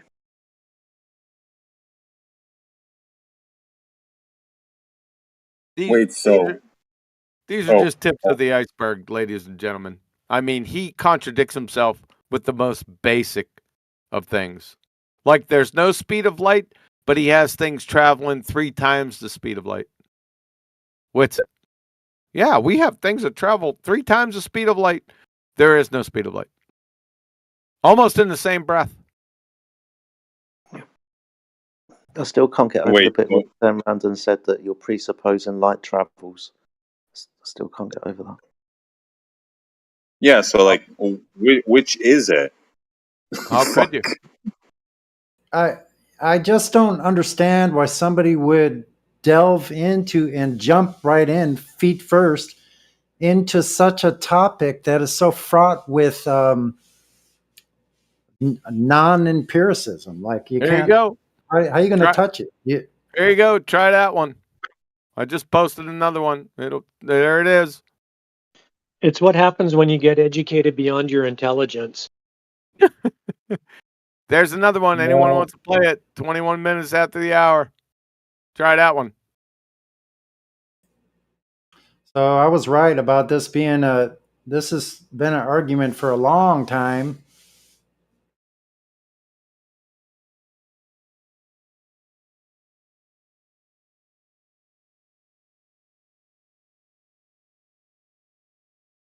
Can we get a DJ to play the clip, please? I can't be bothered.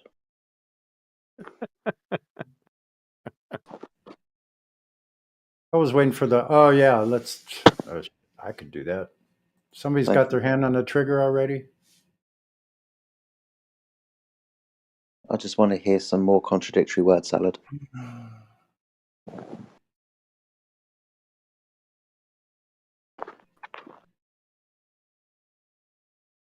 I'm a little rusty.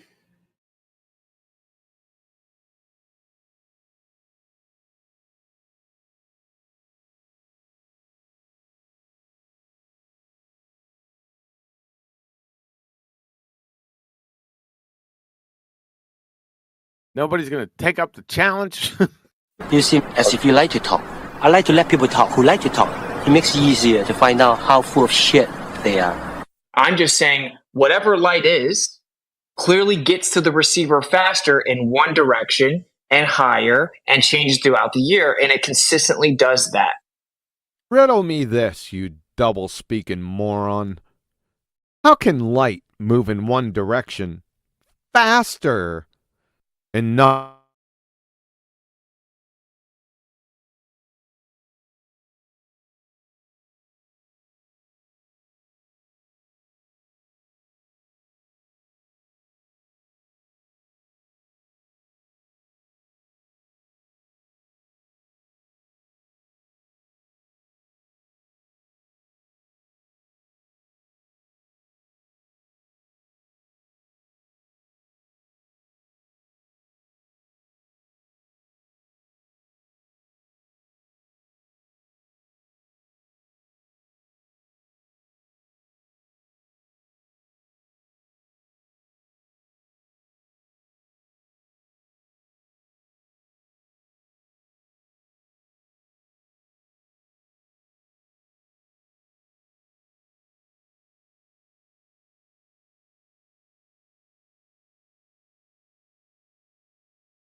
question. Get ready to hear that one coming up Saturday. Is the medium everywhere? What medium? I know. Oh, where light travels. No, it doesn't travel. It's already there. God, yeah. But it's already there faster in one direction than the other. Yeah, but it's moving faster in one direction. And he's a flat earther, and he apparently speaks for all of us. What the very, very fuck? Yep. He's I think speaking that's for all of you. What are you going to do about it? He's speaking for you.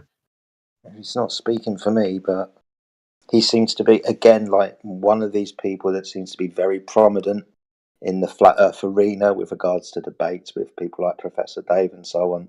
And he takes up a lot of airtime. It's interesting. Scary, but interesting. There it is. An invisible medium that has no interaction with physical objects. That's what you got. Luminescent ether.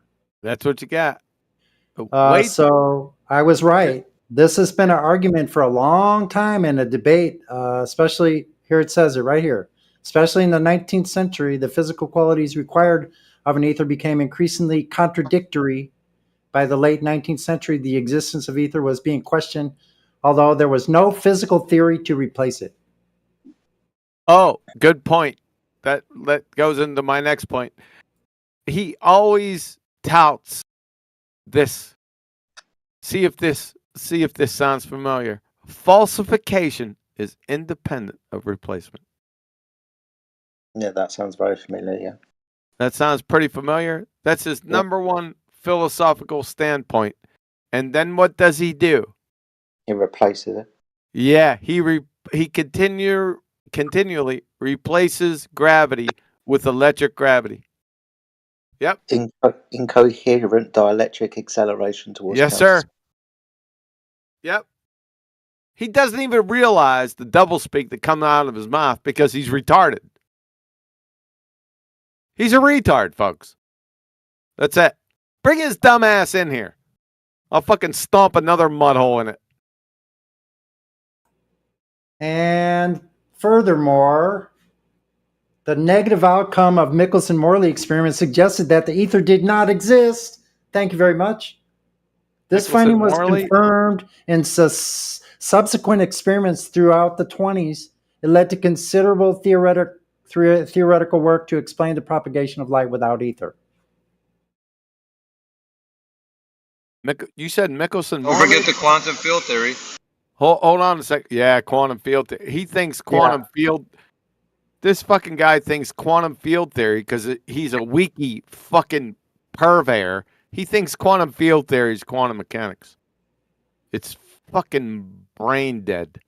Yeah, I just posted the verbiage and the link where I got this information from about the Michelson-Morley. Yes. Experiment. If that's what's the hypothesis? No, that was their words. Yeah, I got you. I'm tracking with you. Did they post a hypothesis in there somewhere? You know what? I've never found one for that, or Michelson-Pierce scale, or nope. or the Sagnac effect. Nope. You will never find a hypothesis with any of them, but they're all experiments. Yeah, sorry, or the double slit experiment. No. See, that's a little dicey because there are a lot of double slit, quote unquote, experiments that are not experiments. However, there are literally thousands that are. So you have to be hyper specific with the name. Yeah. Okay. Gotcha. Yeah. Follow? There's also the ASPE experiment that was done in the 80s. You familiar with that one? Yep. Is that a true experiment or no? I'd have to take a look at it again. I know he was a French guy. He did. They were looking for non-locality and right. Alain Aspect is his name. Aspect. Right? Yeah, it's spelled like aspects. Yes, he's French. Yeah, so Aspect. So Monsieur Aspect. So what they did is real quickly, from what I understand it in a nutshell, is they did a spin on particles. They split the light into two different directions, and they found that the spin on one end of the spectrum equated to the spin on the other. So they were the spin or the chain or the aspect that there's that word, the aspect of the first particle related to the second particle. They were related together. So they're saying that there's non-locality, a connection between particles at infinite distances. Yeah, that's beyond the scope here. Yeah, exactly.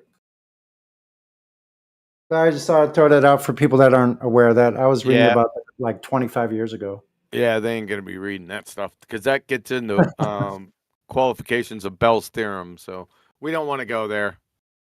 Yeah, exactly. Well, it's just, what's interesting about that though is it's like the culmination of starting with the first experiments with light and then moving on through Michelson-Gale and Michelson-Pearson and all of those other light experiments with interferometry. And it kind of like is a culmination of what they were trying to show. And you can kind of see the progression of what they were doing with the equipment and so forth, so on. Yeah, but most aren't experiments. However, Exactly. that doesn't take away from some of them having veracity. So it just depends on where we're going. It's on a case-by-case basis. I know. And actually throughout the years, you and I have discussed this, well, I mean, in some depth. I mean, a little bit here and there. I know you didn't like talking about it very much, really. I mean, because it's outside the like our scope, actually. It's outside the scope of flat Earth, so I Yeah, kind of really yeah. didn't want to. Yeah, I get it. It's like extracurricular activity. It's fun. That's a deep dive. It'll take you many years, though. Oh, yeah. I became interested in that in the 90s, and I started reading about that in the 90s.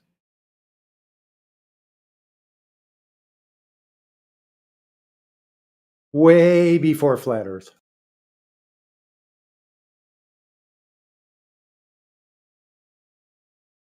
I just wanted to demonstrate doublespeak line surret bullshittery from a fucking IQ. That's why I call him Boy Zero. He's got IQ of 0. I just would think that he would, just be more careful with like what he's saying. Like, I don't know, man. Like you're pointing it out. It's there for everybody to hear it. So I would think that he's so prolific or whatever, so well known that he would be more careful with what he's saying. No, he's sucking off Globe Dumpster's teeth. He can give a shit. Most of those people that are subscribed to Globe Dumpsters, they couldn't spell cat if I spot them the C and the A. Yeah, the way I felt about that is like I felt like the rest of us, or a lot of us flat earthers, moved on in the topic and they just stayed at 2017 the whole time. 2015. Okay. 2015. That was before my time. Yeah, well, just listen to I listened to the Cream of Wheat, Professor Dave. All shits its proofs were from 2015. Not that, some of them were okay, that the we can see too far, stuff is it just smacks, 2015 called, I think you could, get up a little bit higher. It's been like 8 to 10 fucking years. and well, we'll go over it on Ballbusters. Just tune into Ballbusters Saturday and we'll evaluate it. You're no longer doing shows on Thursday also? Or were you ever doing, or were that? No, those were Numpty Clips on Thursdays. Oh, special shows. Okay. Yeah, no, Numpty Clips. The Numpty Clips died about a year ago. They're not dead. They're still there. Yeah. I've Yeah. seen stuff. They're listened to pretty some- hilarious. Now, he's lucky he wasn't in the vicinity that shits it of numpty clips. Row.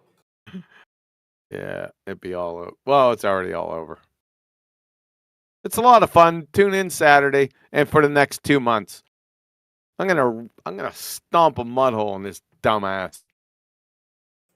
How's your string arm? Good. I shot my I had an archery tournament last Saturday, the first one I shot in a month. I shot my personal best. Oh wow! Well, Good for you. Yep. It's just practice, and practice, man. That's all it is. Kind of like music. Kind of like it, but I'm starting to get a little, as I age, not be as steady as I once was. No trouble with your supraspinatus muscle like I have? No, I got trouble with seeing the fucking target. My eyes are fucking going down a drain. No glasses for you, huh? No, I got glasses. It's still not good. That's Wow. for you. Say again? That's refraction for you. If you can't see. Yeah, thanks. Yeah. Well, that's actually true refraction because you got two different isotropic media and a surface barrier. So that's actually true refraction. Yeah, through your glasses. Yeah. Yeah. Glasses and your eye through the lens. Ooh. Yeah, that plays tricks on me all the time, actually. Mm-hmm. I wanted to ask this question earlier. So, within your lovely, colourful name that you've given to Witsit, where does the 60 part come from with the Shitsit 60? Oh, sorry. Those were older videos because I dropped his self-purported IQ from, I think he said it was 150 or something. I just dropped it to 60 then. But currently, it's his name is Boy Zero Sky Grifter. So Boy Zero. yeah, so Boy Zero, he's a boy because Nathan always called him, "Hey boy," and Zero is his IQ. I think I'm highballing. And Gotcha. Sky Grifter, he's a fucking scammer with the sky. Just always amuses me. Thanks for filling me in. You're welcome. So do I have to support that he's a scammer? Oh, go on, we're not doing anything else. All right, I'll support it. Okay, here we go. Everyone in live stream voice text. Let's go to. All right. Of course, this is after Hanoi Jaren charged Nathan with scamming. You see, they pulled the routine. They pulled the old Hillary Clinton routine of charge others with things before you do them. Yeah, we know that routine. So let me post who the scammers are. Okay, Drace, here we go. Watch out, man. I'm going to type this in. Just relax in the chat. Thank you. So here are the scammers. And this is in two parts. Here's the scam.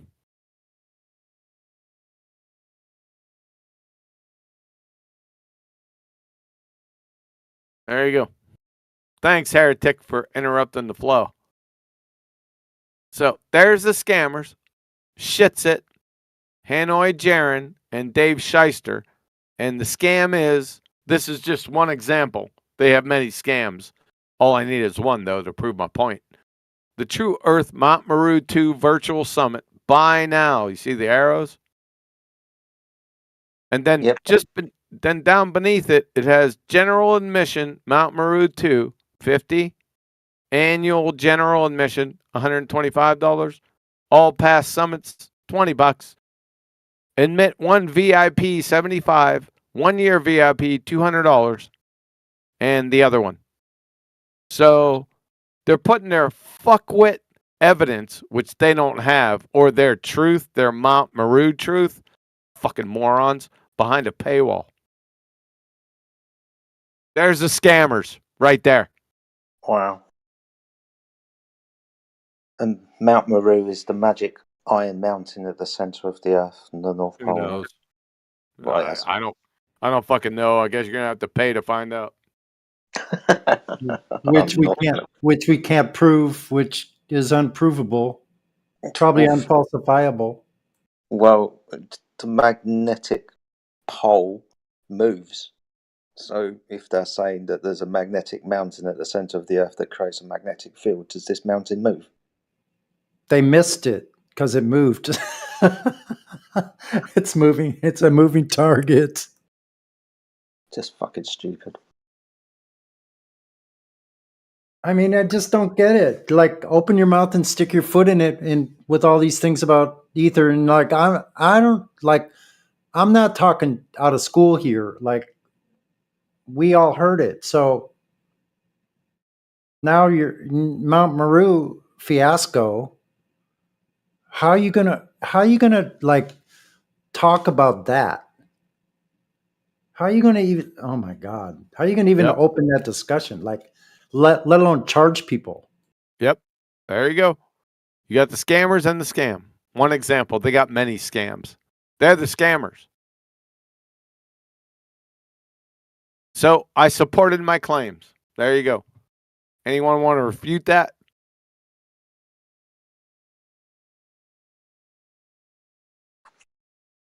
You'd have better chances distilling Alexander the Great's tears from the fucking Euphrates.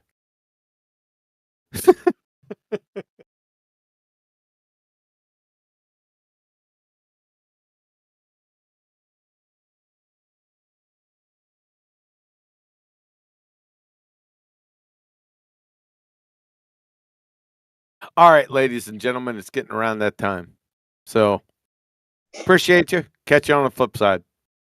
Always a pleasure. Good to hear your voice, man. Stay safe and healthy. Speak to you soon. You too, man. Later. Yeah, later. Have a good one. Take care. Thanks, QE. Right. On another note, can somebody get this gamer dude in a fucking chat because he's making fucking stupid claims? It's starting to piss me off.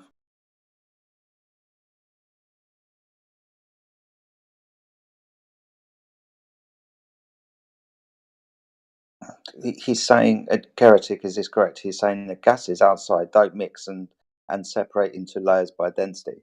So oxygen and nitrogen are separate now, are they? Yeah, he just keeps saying that. I've shown him so many sources saying that it mixes, and he just says that's actually wrong every single time. He's a dickhead then. Yep.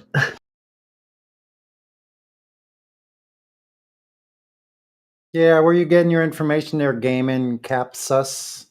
You are kind of sus because you're only chat skanking. Why don't you come in the chat? He said he's going to. Okay, because you're awful brave there when you're just behind your keyboard. Okay, great. There he is. I've just been given a polite warning as well. He's just 15 years old or so, so polite voices. Hello there. Oh, I thought I was muted. What's up? Yeah, no worries, man. You just seem to be having a misunderstanding about how gases mix. Like Hey. the atmosphere that we breathe comprised of mainly oxygen and nitrogen. Yep. They don't have an But- oxygen layer and a nitrogen layer. Those gases mix, right?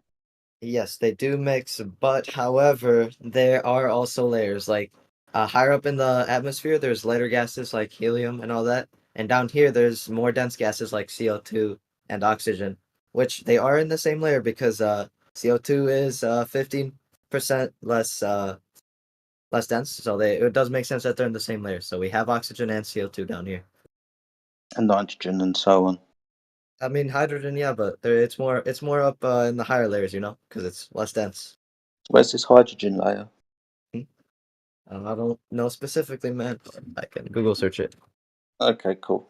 Just beware that when you make claims and you say things like, I don't know specifically, and now you've got to Google search it. Just beware when you make claims like that, dude. I don't know specifically, but I do know that what I'm saying is true, man. There are layers. Okay, so why don't you bring us where those layers were measured to be Where? so? I mean, there doesn't need to be specific measurement, but Oh, we really? do know that there are layers because the heavier gases like oxygen do stay at the bottom because as we can see, if we climb to a high mountain, there's less oxygen. You know? Okay, so where does the layer end and the other begin? You know, as I stated before in chat, there's not a specific line, but you know, there's not a specific line, so it's not set in stone. But it is around. Let me Google search. Yup. Hold on. Brother, hold on. I mean, it doesn't really matter. So you know this is true, but you have to go search it after the fact. Okay, we got it. Brother, what I said is true. What's your argument now? What's your argument? Why is Hold this on. false? My argument is that you're bullshitting us because you say you know something, then you have to go look up what you know after you said you know it. I know it's true. I just have to search up the specific Yeah, measurement. you have to search it because you don't know and you're lying about knowing. So that's the point that gets us upset. Yeah. No. Like that's like Yeah, saying then why do you have to look it up afterwards, my brother? Brother.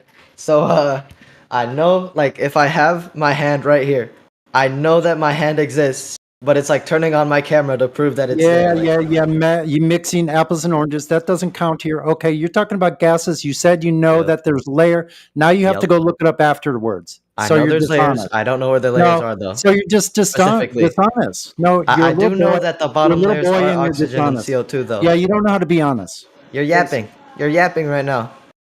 Say something.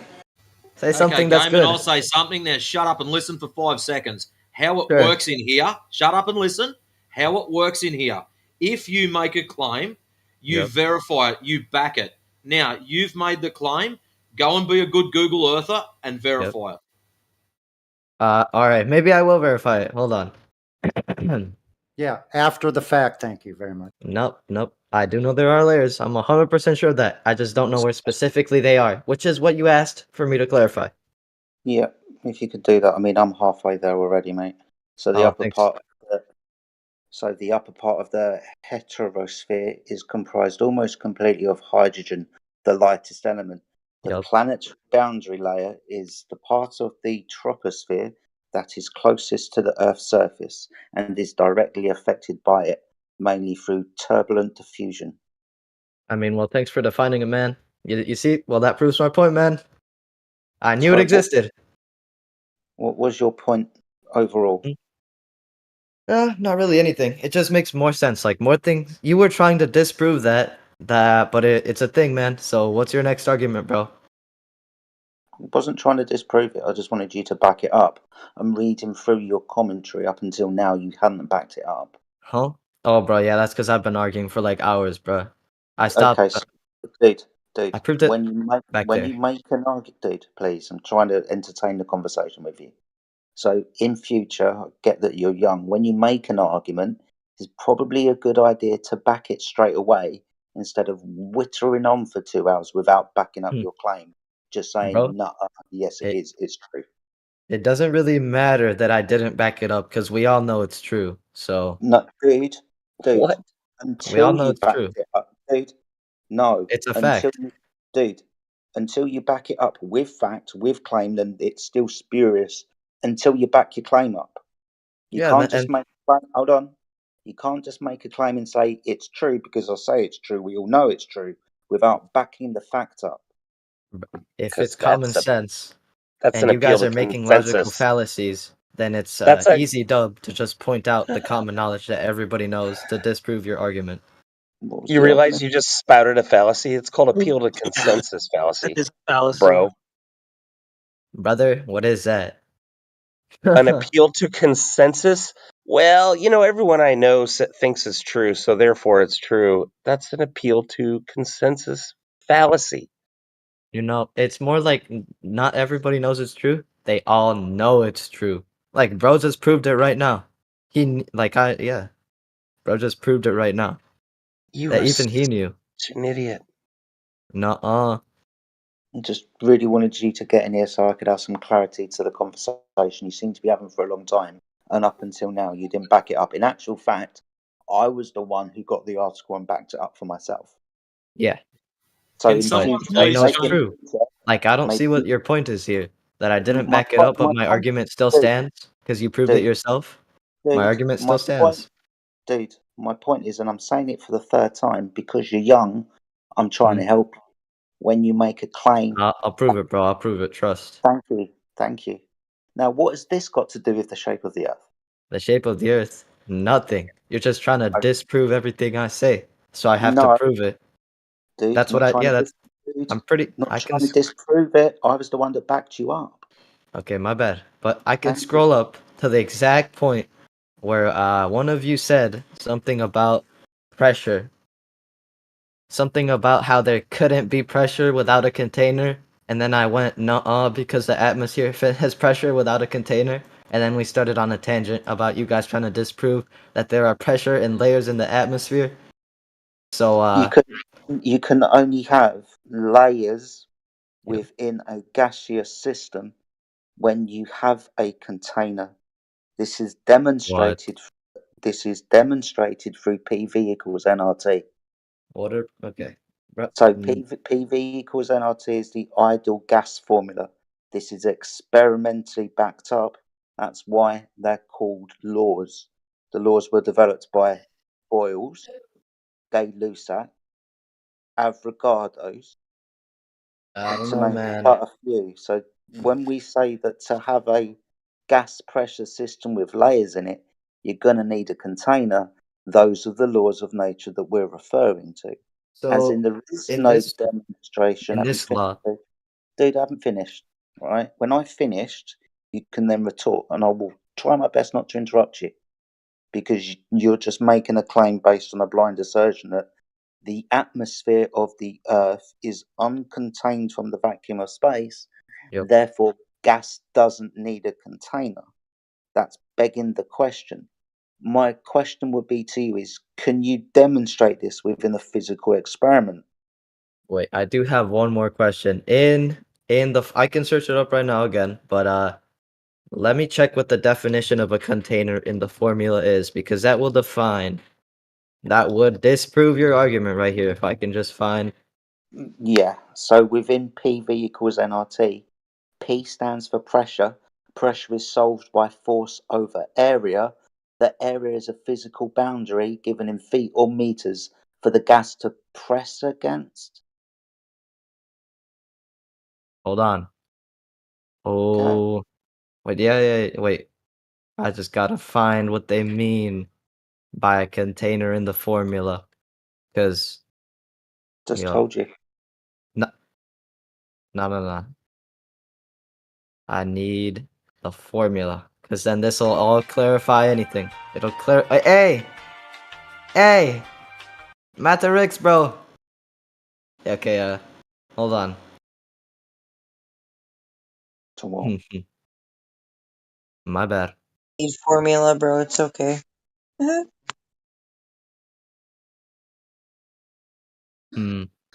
So you're looking for the atmospheric barometric formula? What are you looking Yeah, for? well, I see it, but the question is what they mean by a container. A container could just be a big area, or Wrong.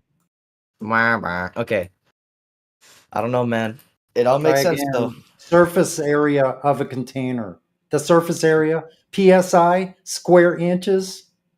What do you think that means? Oh, the surface Oh. area. Then the I already container. told you. So in the formula, a container just means the area that we're No, it choosing. right? doesn't. Does air have a surface? It has a surface area. No, it doesn't. We can They're choose what square we unbonded. measure. Gases are unbonded. We explained this to you before, so you're missing information. The gas doesn't have a surface area, but we can choose any area, and No, that'll you be the can't. surface. It has to that'll have be a the container. surface, physical surface area. God's sake. Nuh-uh. Dog. Bro, you can. Okay, prove it. Then show us pressure being achieved without a container. Show Without us a container? that in a No. demonstration. What you said is that the container has to be a physical area. Yes. But in the form, yeah, but it doesn't have to be a specific like boundary, like bro. You can just choose. like the whole atmosphere is a container, and even though there's not a physical boundary, the fact that the gas is staying inside makes it a container. No, the gas Wrong. isn't the container of itself. So No. within the formula that I gave you, PV equals nRT, which is the ideal gas formula, P is pressure, and it's Yep. solved by force over area. That area is given in feet or meters and described as a physical boundary for the gas to press against. So a container needs to be a physical boundary. I think that's just an oversimplification of that. No, it's not. Gammon. Sorry, going to have to interject. It's not an oversimplification. It's experimentally validated. I don't know, And man. Gammon, what you just said earlier was a begging the question fallacy. Also. Yes. Don't just say nah. You I said presupposed because I don't know what that the- is. You presupposed the point. Okay. Well, you see, surface area doesn't have to have a specific boundary. You can just actually just choose any area and find the pressure of that specific area. It doesn't have to be a hard No, surface. Yes. correct, I can dude. choose So- any surface area in my room, and even though So- the gas is not pressing that's any, great. I can find the pressure Dude, because you don't need to have a dude, physical area. Hello. Like, yeah. So that's you finding the pressure of an arbitrary area. Yep. That's not giving the cause of pressure. No, That's you're you just measuring. arbitrarily deciding 5 foot by 5 foot in this arbitrary square footage here. I can figure out using the gas formula what the pressure is. But Yes. that arbitrary area isn't the antecedent to gas pressure. The antecedent to gas pressure is the container. Yes, but you don't. That is one cause of Alright. pressure, but clearly gravity is also one other cause of that. You don't need to have a physical boundary. Wrong. So, which direction is gravity when I drop an object? When you drop an object, dog, to the Yep. center of the Earth, or somewhere So around there. downwards. So downwards relative to my position. Yes. Yep. Awesome. And when I have a container of gas, which way is the gas moving? Well, it would be the pressure is derived from it going downwards. So, are you saying that all gas moves downwards always? Pretty much, and the pressure is caused by them trying to go as like they're Excuse me.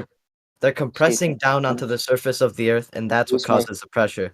Oh, Need to now I get what you're saying. You Dude. do need you do need a hard Hello? surface area, and that is the Hello? surface of the Earth. That's what causes the pressure. Oh Dude, yeah, you're right. You're incorrect. So if I could get a word in edgeways, that would be awesome.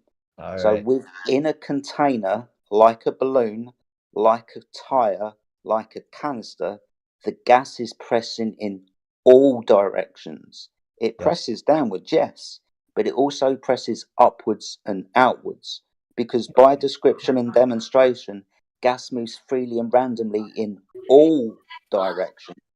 When you drop a solid object that goes down, you call that gravity. But gases don't behave like that. Gases move in all directions freely and randomly, having physical collisions with other gas molecules and the walls of its container. This is how we achieve pressure in things like balloons, balls, and tires. Are I you am saying going that to have gases? Hold on, I'm finished. Are you saying that gases in tires are just pressing downwards? No, nah. They're going in all No. directions as well, but Thank you. I will say that since they are going in all directions, as you said before, and that means they can't compress infinitely down because they're also pushing outwards, but gravity's also pushing inwards, so that makes it so they're not fully compressed to the surface. There is like a threshold of a Dude, big that just sounded like word atmosphere. salad. Could you be a little bit more specific, please? Yeah. So, okay. So since there's a force of the gases moving in all directions, they can't fully compress to the surface. So there's like a distance between the end of the atmosphere of all the gases and the surface. Yeah, that's a lovely belief that you've got. That's Would you crazy, be bro. no? That's a belief that you've got that the gas isn't held within a fixed volume and is not dispersing into an additional volume, the vacuum of space, and define the second law of thermodynamics, entropy increases. By this suggestion, you're saying that entropy doesn't increase, it decreases, which is a violation of the second law of thermodynamics. No. I'm saying that the more Yes. compressed that it gets, then the more, okay. So if there was no gravity, gas would spread out like in random directions, as you said. But since there is gravity, it's all being pushed inward. But there's also a force pushing outward. But like it gets stronger the more compressed. So, bro, now you're saying that the gas is not moving freely and randomly in all directions, but it's just restricted to a down vector. So you're contradicting yourself. No, it's moving in all directions. But Yeah, so it's not restricted to a down vector and moves upwards and is not contained by any gravity. There's not even any impedance of motion upwards, so there's no evidence of any gas being contained by any imaginary forces. There's forces that make it move in all directions, yes. But the strongest force is gravity, so that's where it's mostly going to No, it's not. Show evidence then. Show us evidence of gas being forced or contained down by gravity. I mean, I feel like this goes without saying, but like the Earth itself, Sorry, what do you think gravity is, dude? Do you think it's Newton's mass attracting mass or Einstein's bending of space-time, dependent on the displacement of mass within that space-time fabric? Which I one? do think it's the Einstein one, because that one does make more sense with time dilation in space. Okay, so is time physical? Is I don't know what time you mean by physical? that. Is it physical? Can I add energy to it? Can I paint it red? Can I Nah. set fire to it? No. Is it physical? No. Awesome. Is space, absence of anything, height, width, length, physical? You can't affect nothing, so no. Awesome stuff. So, do you understand what a reification fallacy is? I have no idea what that is. Okay, so a reification fallacy, also known as misplaced concretism, is the fallacy of giving non-physical things like love, hate, space, and time physical attributes. So Einstein, with his space-time reification into a fabric, is not physical, so it cannot be scientifically demonstrated to be true because it's a conceptual four-dimensional pseudo-Riemannian full space. It's not physical. All right. Okay. There's with no forces affecting the gas. The only force affecting it is pressure, so it'll move away from itself. Please don't. Every time you say force and that gravity is a force, that's not Einstein. Einstein's gravity is not a force. So you might need to brush up on what you think gravity is. Hold and on, stop polluting it with mass attracting mass, calling it a force. I got Einstein a screenshot and right gravity. here, proving you're wrong. Hold on. Okay. I've got several citations that demonstrate I'm correct. Should Do post you want me to those. read them to you? Yeah, sure, no problem. Give me a moment. We still don't have any proof of gravity by experiment anyway. You can't demonstrate this pressureless. You can't demonstrate this gas pressure without a container. You have no demonstration or experiment that shows that to be true. The entirety of space itself is a container. The force, bro. The only Not a reason force. that gas goes in all directions is because, the more that it is together, it pushes away from itself. So the more compressed it is, the more it wants to go out in all directions. But gravity pushes it inwards, which is why it goes into a sphere, because that's the radius that it can go. Well, I don't really know how to explain it. that's not what NASA says. What does Why NASA don't you say, go with bro? NASA's definition of pressure? Pressure. Alright, so I'm going to have to start reading this shit out. So gravity is most accurately defined by the general theory of relativity proposed by Albert Einstein in 1915. Describes gravity as not a force. In general relativity, gravity is not a force between masses. Strictly speaking, gravity is not a force. According to the theory, gravity is not a force. You understand I'm reading out more than one citation. I've read out 5 so far that describe Einsteinian gravity, the bending and warping of a space-time fabric dependent on a displacement of mass, as not a force. So please begging. stop conflating.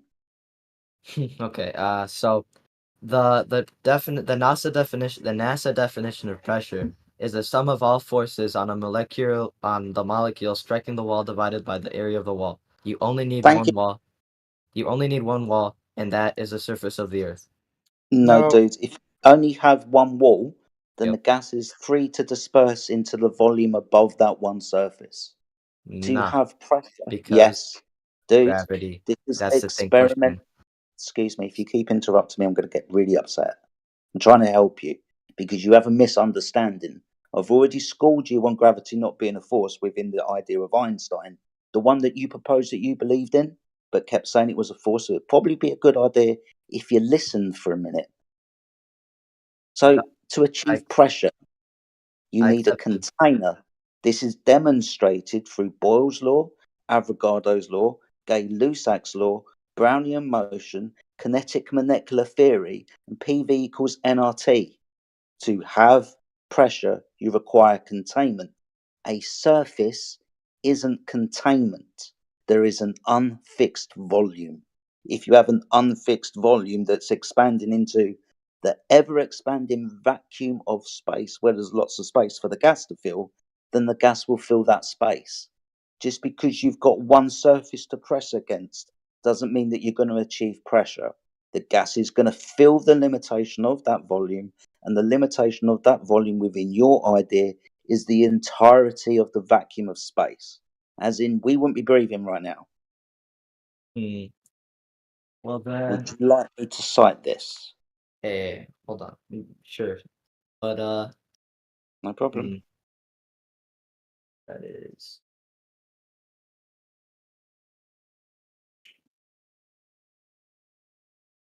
That is a little wrong though. Like how.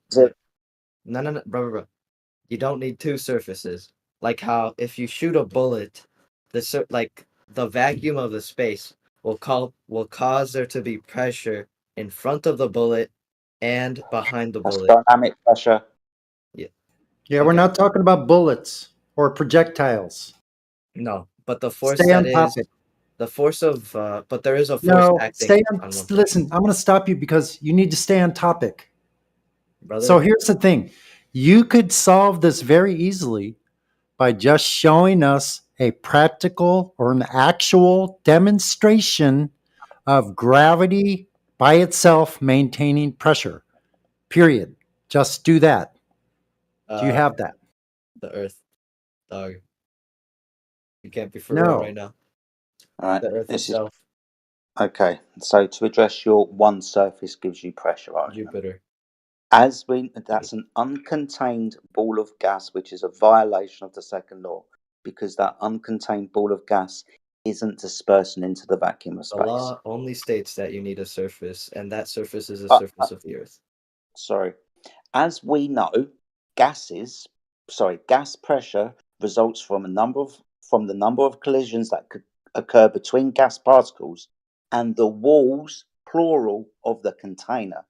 If we add more gas particles to the container, the number of collisions increase, and thus the pressure rises. Next one. Gas pressure is the name given to the force exerted by gas particles colliding with the walls of their container. Plural, walls of a container. A container isn't one surface, you fool. Pressure is force exerted over an area given in feet or meters of physical boundary for the gas to press against. Gas pressure is a force exerted by gas on a specific area. So to have gas pressure, you require containment, otherwise you do not have a fixed volume. You have an open system, and the gas will freely move in that open system until it reaches a physical boundary, thus causing pressure. Would you like me to keep citing this for you? That's from NASA, by the way. Yep. No, you don't need to cite it, but you can if you want. But okay. Okay. It does say walls because that's what a container is, multiple walls. But it doesn't say that well, that's what most containers are. All containers are containers, dude. Nah, because One there's one wall isn't a container. nah. If you do wrap it around, okay, whatever. I can't put that into words. Stop the cap. Nuh-uh. Okay, sure. That's what, I'll try that's to what you explain can. it, man. So if I get like a piece of clay right here, and turn and get turn it into a surface, and and then I fold it in on itself, it becomes a container made from one surface. Wow, that's pretty bussin'. That doesn't prove nothing Well, though. like a ball. Huh? Like a ball. So if I was to put gas into a football or a balloon, that would be a container. Now, are you saying that omnidirectional curved surface is one surface? Yeah, I'll grant you that. But you're just giving me an open one surface and calling it a container. For you to achieve pressure, you require the gas to be inside a container, not Okay, just so pressing against one surface and not having a defined volume. So, okay, what you're saying here is that if wind hits a wall and there's only one wall and we measure the pressure of that one wall and the wind, that we can't measure the pressure. Of course, you can measure the pressure, but you're only able to do so because the atmosphere is under pressure in the first instance. What you're talking about is dynamic pressure. That's a red herring. That's not what we're talking about, dude. We're talking about how you achieve pressure in the first instance. To achieve pressure, you require a container, which is demonstrated through PV equals nRT. P is pressure solved by force over area, a physical boundary given in feet or meters to press against. Okay, wait. So gas, imagine in space, gas can move out in all directions. So if there was an object that made the gas attract to the object, then what would it do? It would just wrap around and causing some pressure because it can't compress all the way in. You can measure that pressure. Formulas don't define what it's actually there. It's just an estimate of what can be there. PV equals nRT, the ideal gas law and formula, is experimentally validated. I've given you the names of the people that demonstrate them through experimentation, which is why those laws are named after the people that experimentally validated them.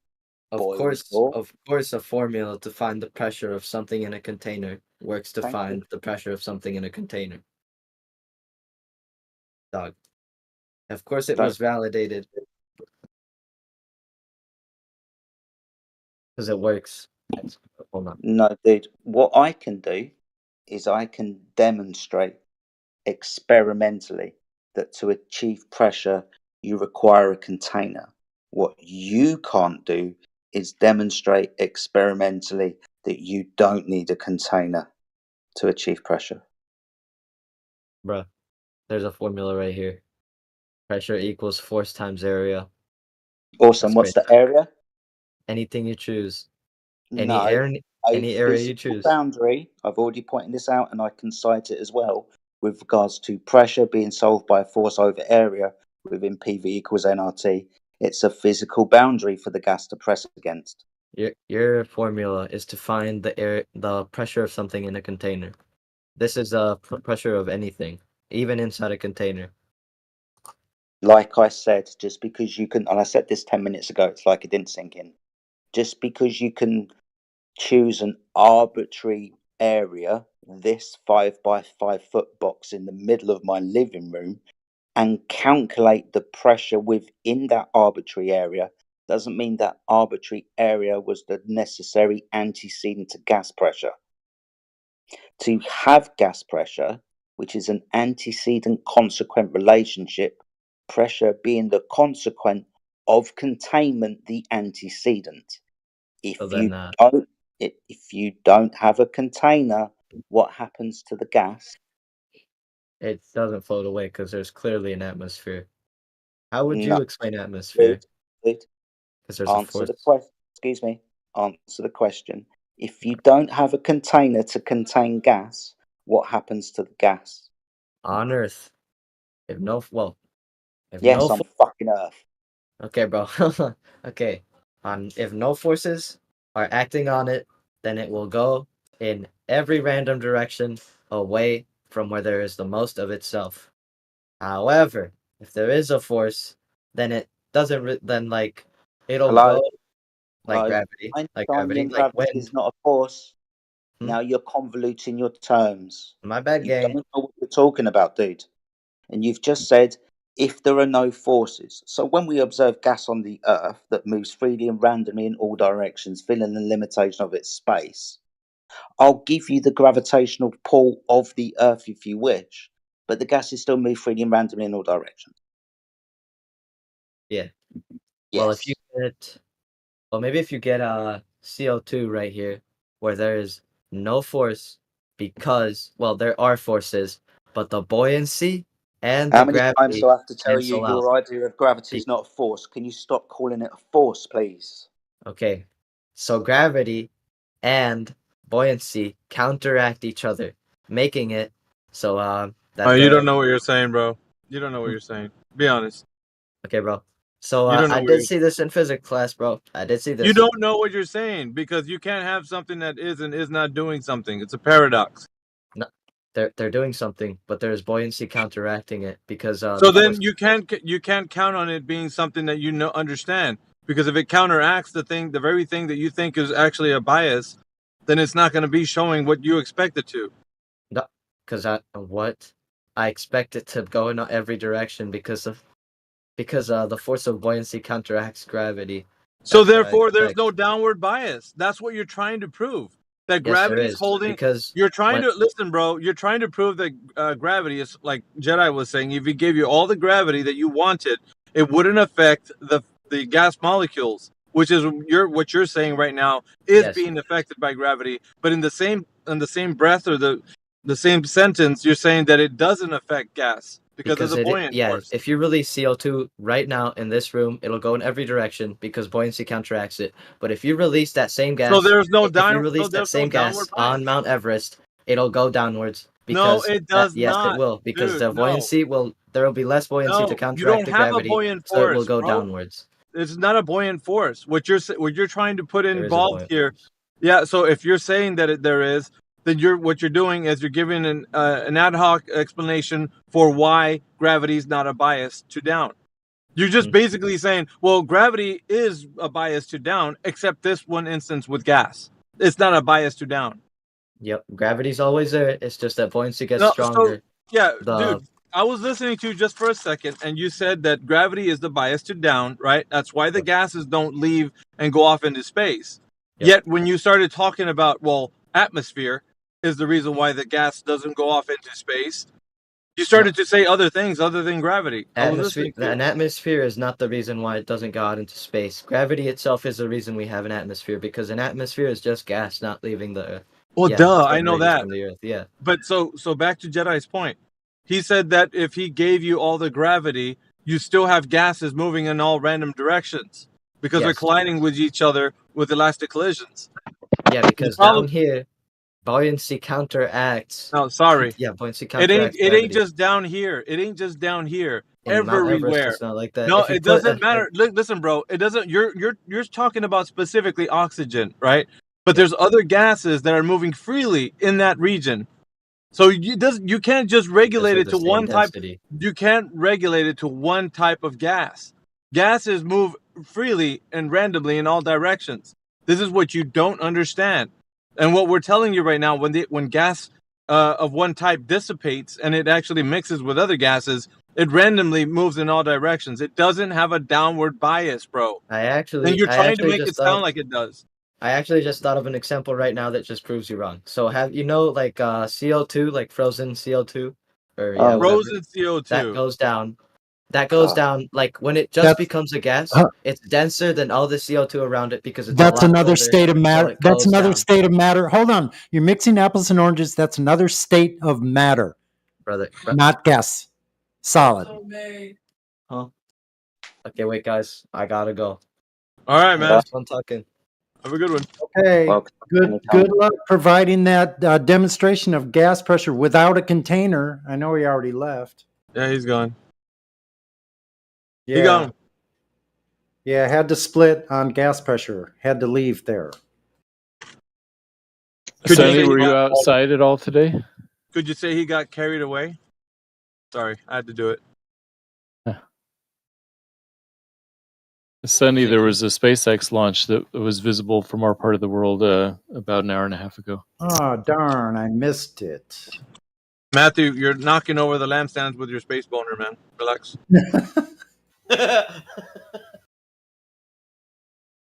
Fucking hell. I'll You tell you still- one thing. Nah, go, Alpha. go ahead. No, I'm going to say talk shit. Go ahead, Tito. Oh, I was only talking shit too. Anyways, that young kid that was in here, did you hear the nuh-uh, fair income? We should change his name to Scott Mackey Jr. Oh, yeah. And Matthew should know better, but you're still spouting the same pseudo-religious forces without a container. I can't believe it. Unbelievable. Yeah, you don't need a container for atmospheric pressure because the weight of the air is sufficient. Really? Because you're presupposing a sphere with the atmo? Is that why? The weight No. of the air is sufficient. What does that mean, Matthew? For God's sake. Things that have weight tend to go down. How much does air weigh? It depends on what kind of air you're talking about. Well, what kind of scale are we measuring air on? How much does it weigh? I don't know. It's pretty light. Though. Wow. You're a funny guy, Sorry. dude. Sorry, I get when you say that the atmosphere is pressing downwards so the gas isn't expanding because all of the weight of the atmosphere is keeping it here. So at the top of the atmosphere, where there's no weight above it, what's keeping that there? So as you go higher and higher, there's less and less density. And so when you get way up there, there's hardly any molecules to talk about. So some molecules do escape, but most of them are not going fast enough to escape. So they fall back down eventually. Most of them are not going fast enough to escape. Escape to where? At the moment, you said it was the weight of the atmosphere keeping the atmosphere here. So at the top of the atmosphere, where there's not a lot of weight, again, I'm just going to repeat the question, because you said the weight of the atmosphere was what was keeping it here. So what weight of the atmosphere at the top of the atmosphere is keeping the atmosphere from not dispersing into the vacuum? Because Things you at the top of the atmosphere weigh about 90% as much as they do down here at sea level. Oh So my there's still God. some weight. How do But- you know that? But you said the weight of the atmosphere was keeping the gas here.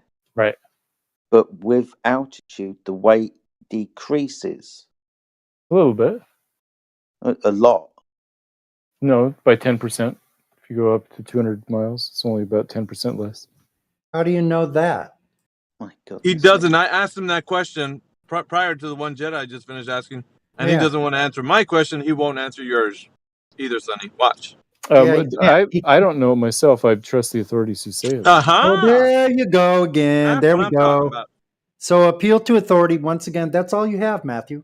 Right. Appeal to majority, appeal to consensus, appeal to the authority. So all you have is an appeal to your priest. It's okay, And, man. and they happen to be right. They happen Yeah. to be right. Based They've on never what? been proven to be right. So without proof, what do you have? Just a belief. That's it. That's all you have is a belief. Their systems of beliefs are sufficient to engineer GPS and satellite TV. So that's All For right. you, No, for no, you, hold on a minute. with 20 Wait a steps ahead and presupposition, 20 Hold on, steps Sonny. ahead. Hold on. He's conflating technology with something in the atmosphere that he's quoting, that he's saying that they're correct on. Come on, bro. Yeah, Don't so do I'm that. saying You're better than that that. the technology they built is based on those beliefs, so therefore that lends credence to those beliefs. What beliefs, bro? What you're saying? The atmosphere, what its constituent parts are made of?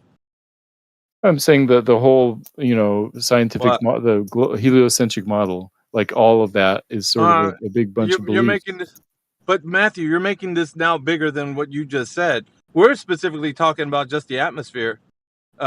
Contradiction in terms, be it that it is, but Jedi was describing to you exactly what I'm telling you.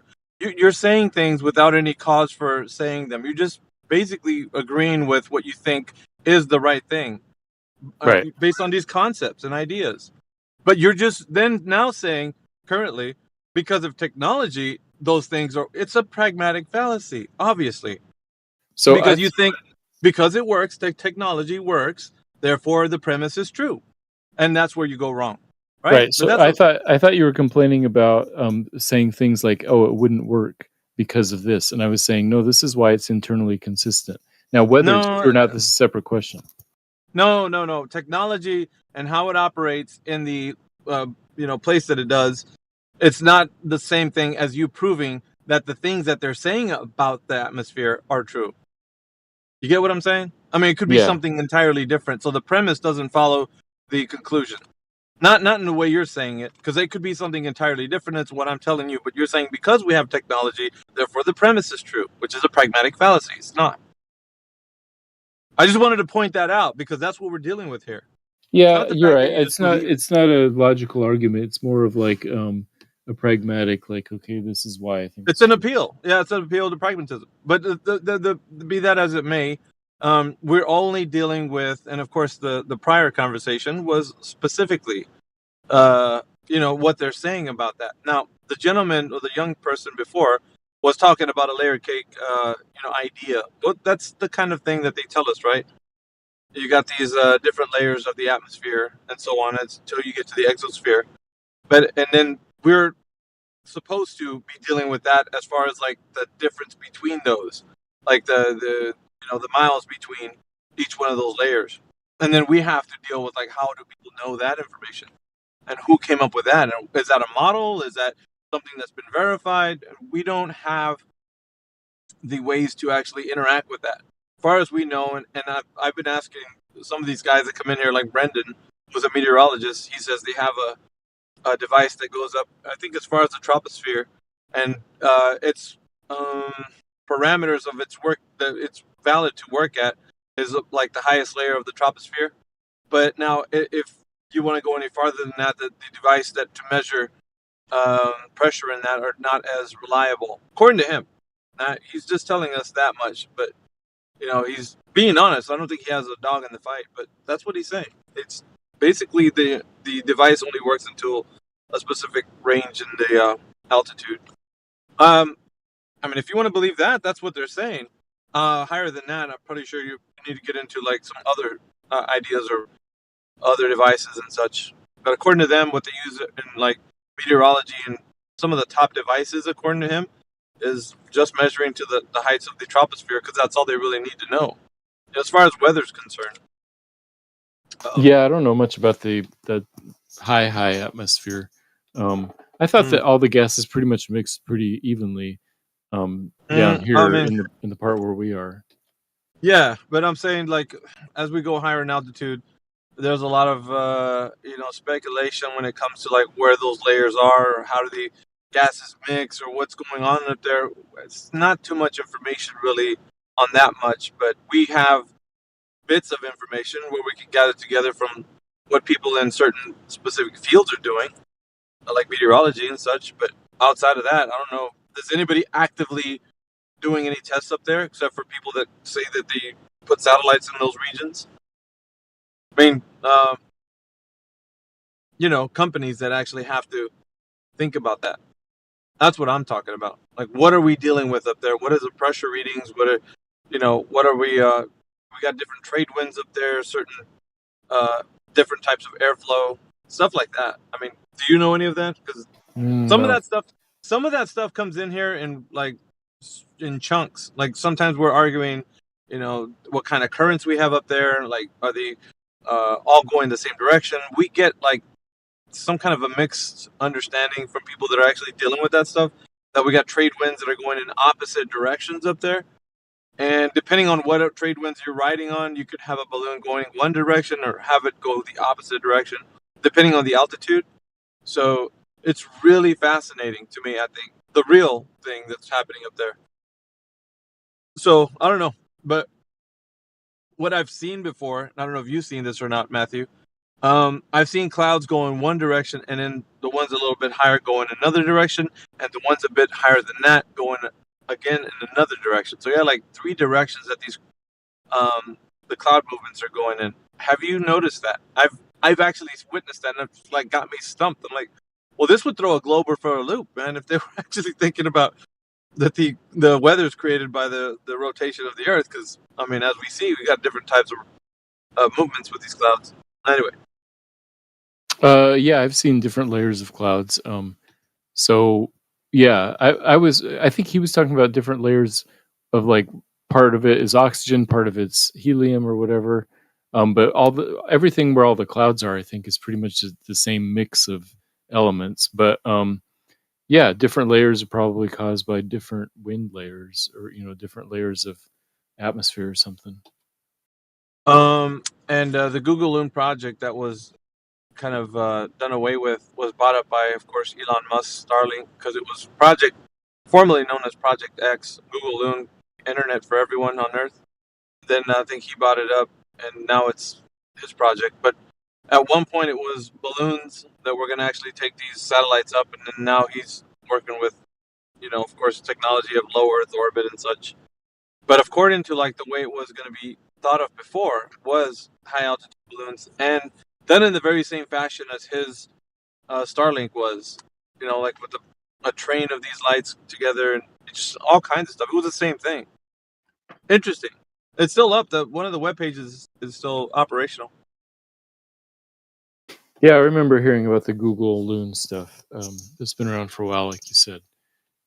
Yeah, I know it's 2014 or something when they did away with it. Sooner. Anyway. Yeah, I think they couldn't like keep the balloons steady enough to serve the same area for long periods of time. I mean, you'd want it to be up there for years at a time. Yeah, I think the maximum was like 300 days, or I don't know what it was. Anyway, I don't know if they've kind of figured out some kind of technology or whatever, but that's what I heard anyways. And some of the information that you could read on the webpage actually tells you how they operate, and pretty much similar to what they think the satellites in low Earth orbit are operating as. So some are stationary, some are moving rapidly. Different trade winds are being utilized, and you got different speeds on these satellites. So, yep, and they're moving in different directions too. So. To me, it seems like those satellites are moving much faster than the trade winds or the jet streams or anything. I don't know, man. There's no validation on that point for us to be saying, like, of course, you can get pings from these satellites, and depending on how fast you get that information back to the thing you're sending it off to, would be kind of an indication of that. But I don't know, as far as like what we're dealing with and what's the frequency, the distance of the frequency, like, you know what I mean? Like, how far could you reach, that kind of stuff. Well, for example, when I saw tonight's launch, something went across the sky in just a few minutes, went across, a huge portion of the sky. So it was going pretty fast.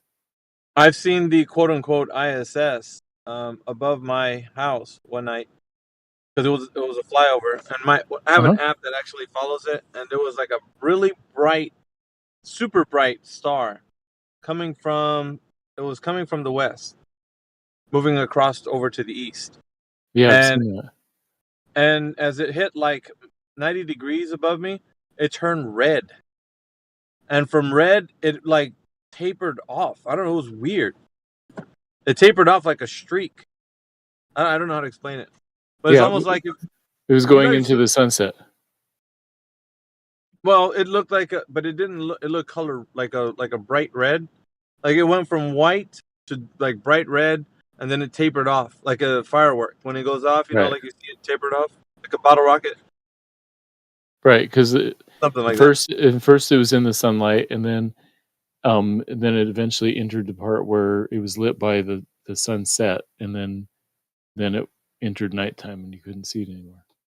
Yeah, I'm not too far from thinking that there is technology up there. What I'm saying on the case for that is that it's not a tin can with humans inside. It could be some sort of technology that is up there, but as far as it being that thing where people are floating around doing things up there, I think that's too much. They're making too much of it. And if it is that, then we don't have good validation for it to be that. So we are like, for people to actually think that there's something in a decaying orbit falling around the Earth for 20 years, going about 17,500 miles per hour, 90 minutes around the Earth every 90 minutes. That's, I don't know. It's a bit much. It being just technology is fair, but it being something that's housing people, I don't know. That's another stretch of the imagination. Because, there's all types of technology. Who knows? It could be nuclear, it could be solar, it could be something else. Well, since I believe in the globe and space, it's not that much of a stretch of imagination to think that we could put technology 200 miles high and have it go in orbit. So, I'm not as troubled by that as you are. Well, not that it's troubling, but it's almost like you have to believe a lot more of the story for it to be that. Well, even if you said that it was going around the Earth in a flat and stationary plane, then you have to deal with, well, how is it falling around something if it's not falling around? It would be utilizing a different type of technology. You know what I mean? So there's other avenues of it being something else other than what you might think it is going around a globe. It could be just operating in a different manner. Yeah, I see what you're saying. Anyway, who else is in here? Just me and you? What's up? What's up, Miggy? Is that FED? Yeah. What's up, dude? What's up, baby? Well, you were saying, Matthew, that if I look at the ISS at night, I'm where I live, and I see it going west, right? You're telling me that it's gonna go. We can see it in the dark because it's white, and then it turns red. It's in the sun, and then we can see it dark again, like past Japan. Really? So, things are way up higher than us. It's not 50,000 miles up. It's only 250 miles up, bro. Right. And that's why you can typically only see the ISS right after sunset, because the sky is dark enough. You can't see it that go there's back in the dark. That's why it fades out. That you were speculating on that. Tell me you were speculating. No, I was describing how it works. No, because I'd like to see somebody demonstrate that on like a. Are you interested in me explaining it? I could explain. No, I'm not. Okay. Go ahead. Go ahead. No, we don't want to hear Matthew. No, I'm just kidding. No, So I've seen it, like, well, whatever it was, I've seen exactly what he's probably going to describe. It was about sunset. And it was about that time. And the app said it was going to do a flyover right above me. It was 90 degrees, man. Like, I had a clear shot of whatever that thing was. Right. Right above me. So I'm not going to say I know what the hell it is, but it was something. Something flew over. No doubt about it. It's something. Go ahead, Matthew. Yeah, so just like high clouds that are near a sunset, it gets dark and you can still see the clouds for a little bit. In fact, the top of the clouds are kind of like orangish, then they grow dark when they go into the sunset. And then also, especially today with the SpaceX launch, those contrails went way up high, like maybe 100 miles high, and you could see them white against the dark sky. But then if you just sat there and watched them for a while, then they sort of turned orange, then kind of like sunset, and went through those stages, and then they're dark. Yeah. The ISS, the same thing happens, except it's even higher. That as it's moving, you can see it, like an hour after sunset, half an hour after sunset, or whatever, because it's high enough that it's not in the sunset yet. Right. And then as it moves into the sunset, it typically turns yellow, then reddish, then kind of disappears all within like 30 seconds or so. Okay. So it's just like those tall clouds at a sunset. Same thing's happening. What did they launch tonight? Do you know? 20 Starlink satellites. Or Starlink satellites? Yeah, millions of people could see it tonight because it happened to be over LA. My neighbors put it on their social media shit, and Oh, nice. it's all over the place. Yeah, I seen. I should have come in here and told everybody, hey, I should I have saw told the you, last. you and I Sonny. saw one like a month and a half, 2 months ago. Okay. I was like, but Dude, after my you, friend, the first time, I mean, this was way before it was more common. He was Yeah. driving home and he saw one in San Diego, and he called his wife, said, "Pack the bags. North Korea's attacking." It's like 8 years ago. I saw one about 8 months ago, something like, well, maybe, yeah. I think it was about 8 months ago. right. I actually watched one of the launches. I wouldn't be surprised if they intentionally time it when they can to happen right after sunset, so more people can see it, kind of as advertising. Oh, Yeah, no I think doubt, no doubt I about think it. hey, dude, it's good to hear you in here. You too, Sonny, man. I miss you, bro. Yeah, I miss you. I tried to get your attention the other day, but you were the only one in here with the bot, and I'm like, "Hey, dude, are you there?" And you didn't answer. I was probably just set everything down and walked away for a while. Busy. Anyway. Now if I'd have heard you, obviously I would have jumped on. No doubt. Sorry, man. No, okay. Anyway, we got a meetup Saturday down there. Saturday, Sonny, up here in LA. It's near Renee's house. It's pretty close there. Unfortunately, it's the wrong time of the month for me. Yeah. Next month or any time in the beginning of the month is good, but like the end of the month, I can't quite do it. Right on, man. Well, I'll drop in Discord or something while I'm there. Let you guys talk to some flat earthers. Yeah, that'd be good. Yeah. Maybe some people that don't know about Discord. Anyway, so yeah, I didn't catch the launch, man. Missed that one.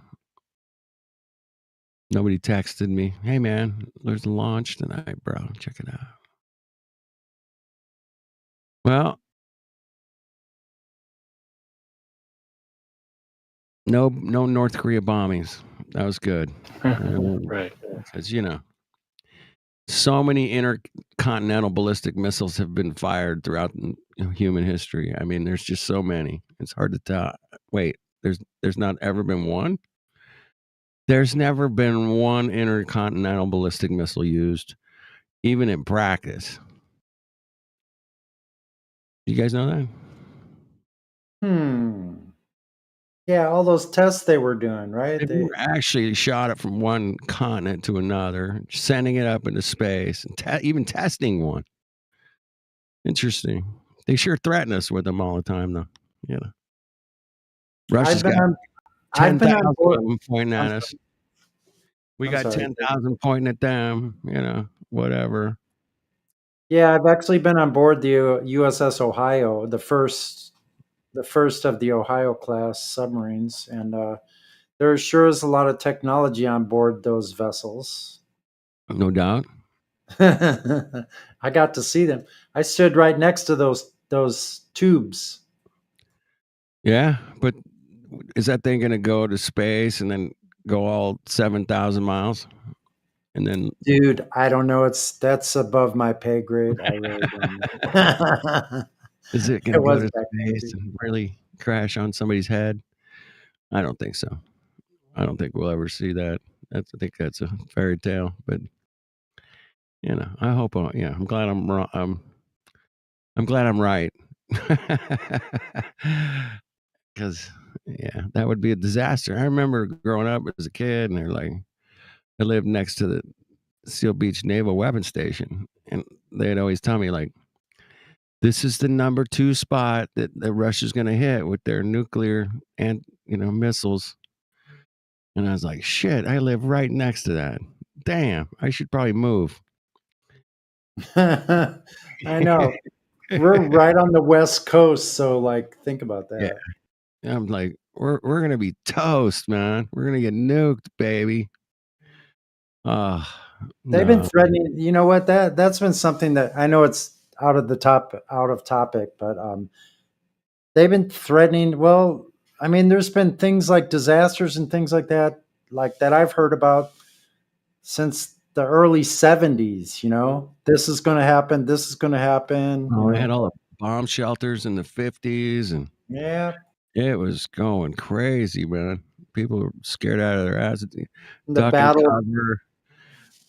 And Yeah, get and the under your Battle of bed. Los Angeles, you know, like, shoot. If They you're used on to have fire, big guns you on gotta top of roll. on the hills above San Pedro. They were shooting at that, whatever it was. What, Signal Hill? Or no? Yeah, right there. Yeah, right there below Palos Pedro? Verdes Palos Verdes, on the yeah. south side. Yeah, yeah. Like I Yeah. forget what fort was that. Fort Lewis. I don't know. I probably forgot. Furman Point. Point Furman. That's right. That's where the lighthouse is. Yeah, but they have gun batteries up there. They took all the guns up, but you could actually, when I was living there, you could go up there and you could go to the gun batteries, the old batteries there. They still had all that stuff there. Like cannons and shit. Cannons. Yeah, the mounts, you could see the mounts and stuff. They had some of the mounts and stuff were still there where they had the cannons. But yeah, that hill used to be just peppered with gun sites. Wow. Now they're probably underground. Shh, don't tell anyone. Shh. Quiet. Shh. Don't tell anybody. Who else is in here? You got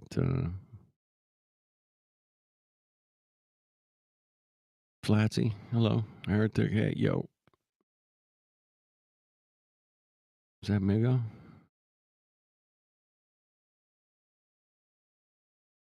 Matrix. That guy's upside down.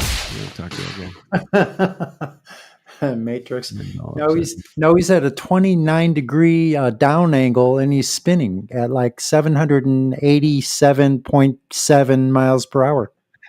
Oh, bullshit. If I was spinning that quick, I'd have spewed me guts up.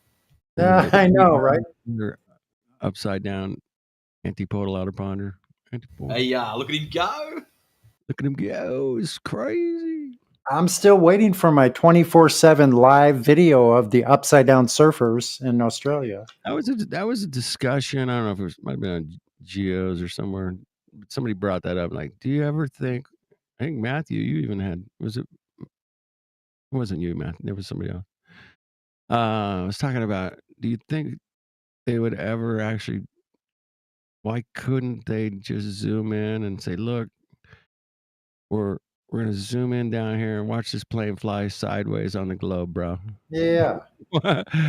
Check it out, man. Sideways, and then zoom back out, and then zoom back in, and A little later, they're a little bit more upside down. You know, like from sideways to going upside down, gradually upside down, not quite antipodal, but then being completely antipodal. That would be great. Wouldn't it be cool? I thought of it as like you could put a satellite and zoom in like Disneyland and say, dude, everybody in Disneyland, look up. We're taking your picture today.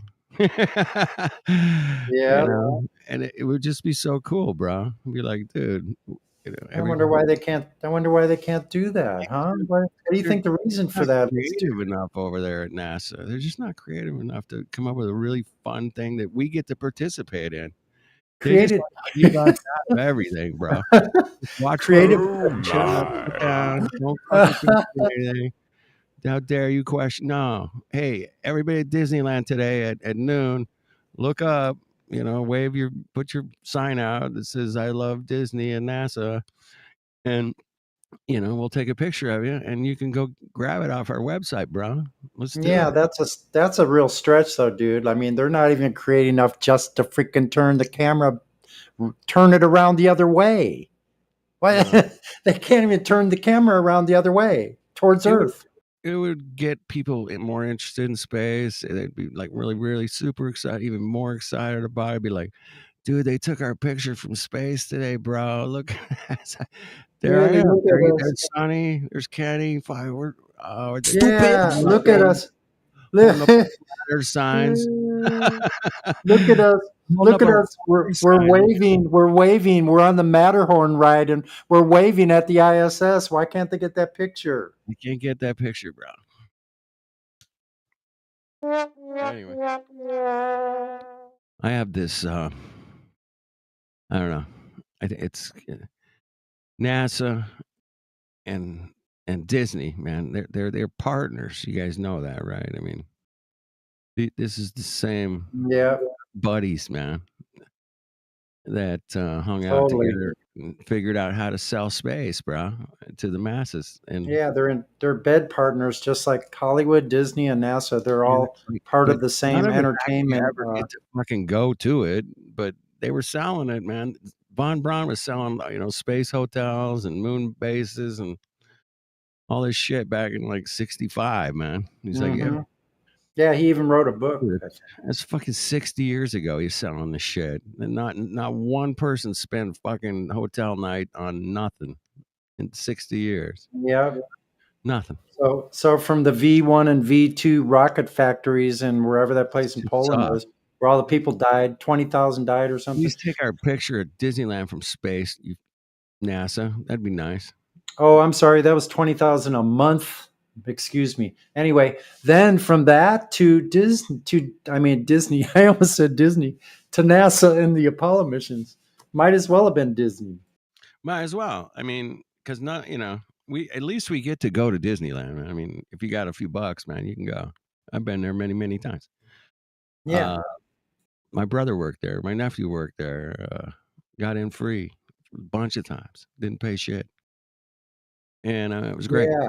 But it's something you can go check out. And they had like futuristic. They had a Tomorrowland, and that's where they sold all this. We're going to Mars. They had a fucking ride Yeah. called a fucking journey I to kn- Mars. We're going to trip to Mars. I can't. I think it was anyway.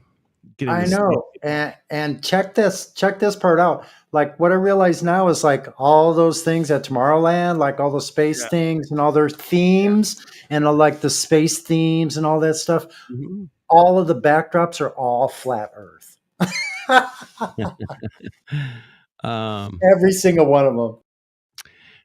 They had in Tomorrowland. They had this round theater of the round that you stood in this room, and it was completely round screens all the way around you.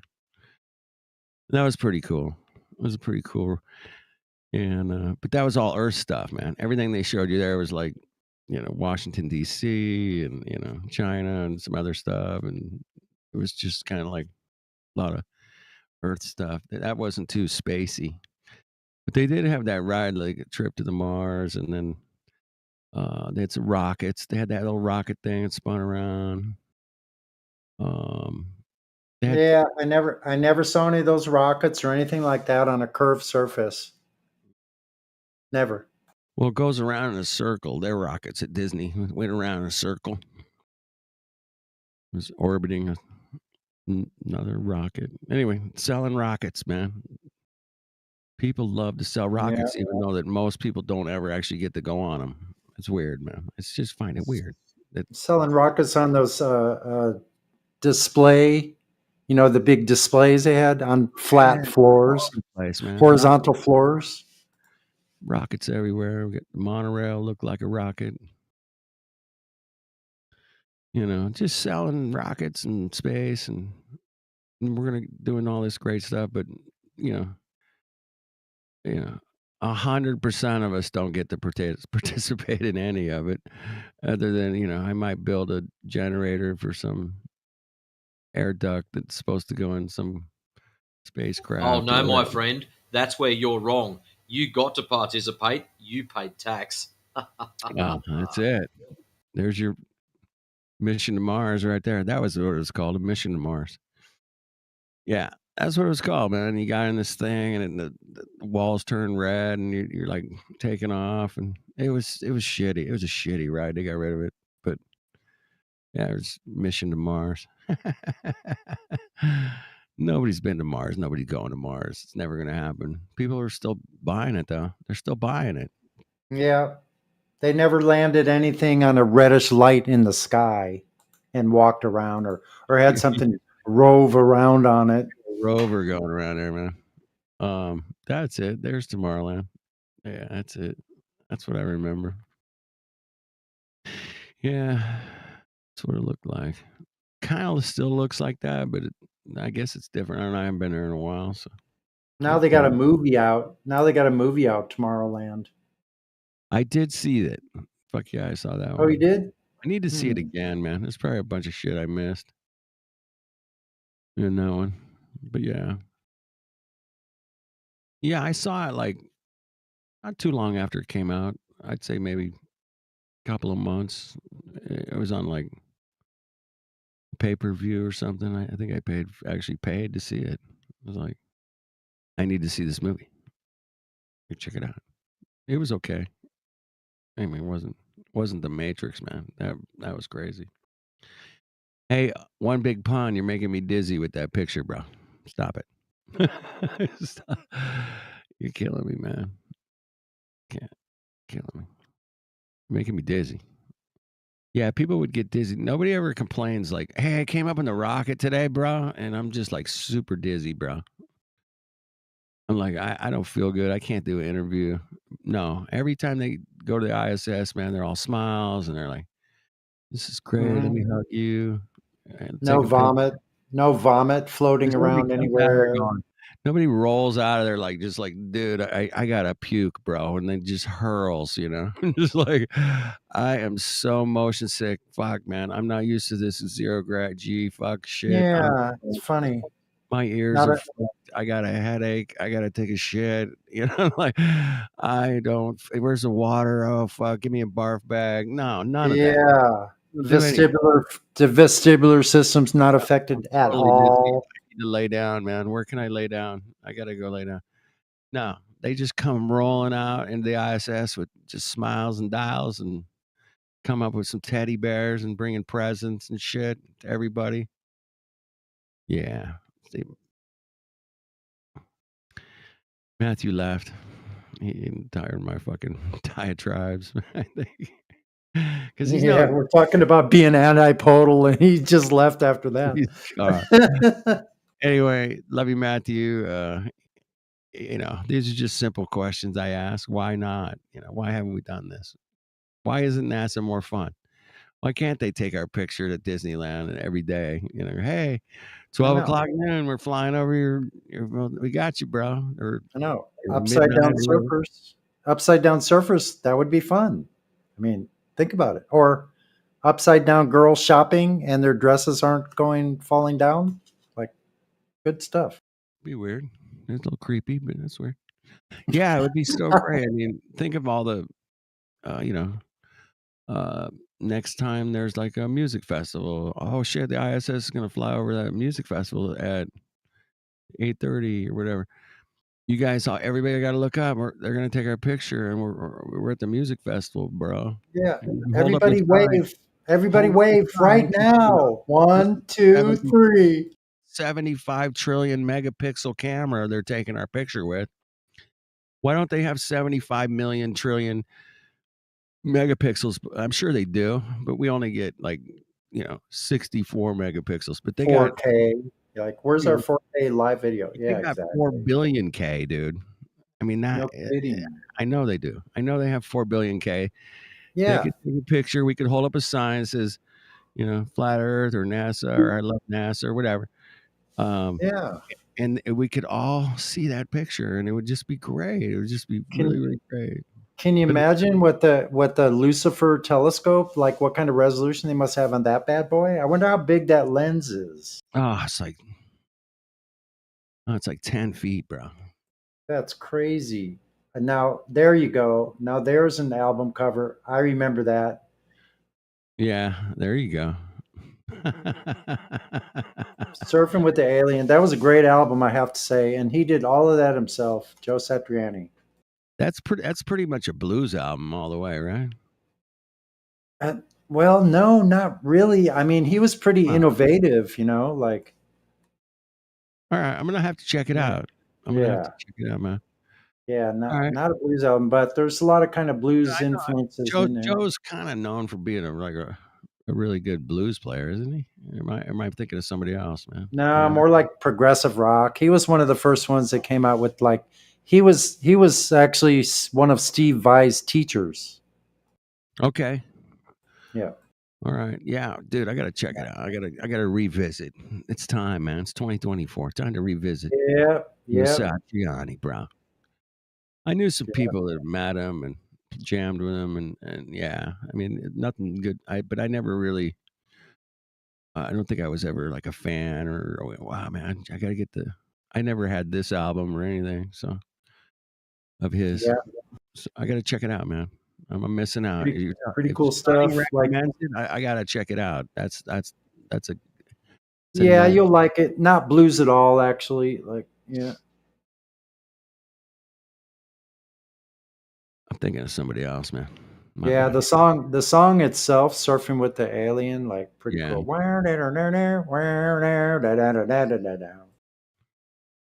Awesome, man. I'll check it out tomorrow.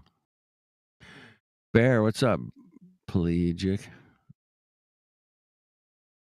What's going on over there in Maryland? Maryland.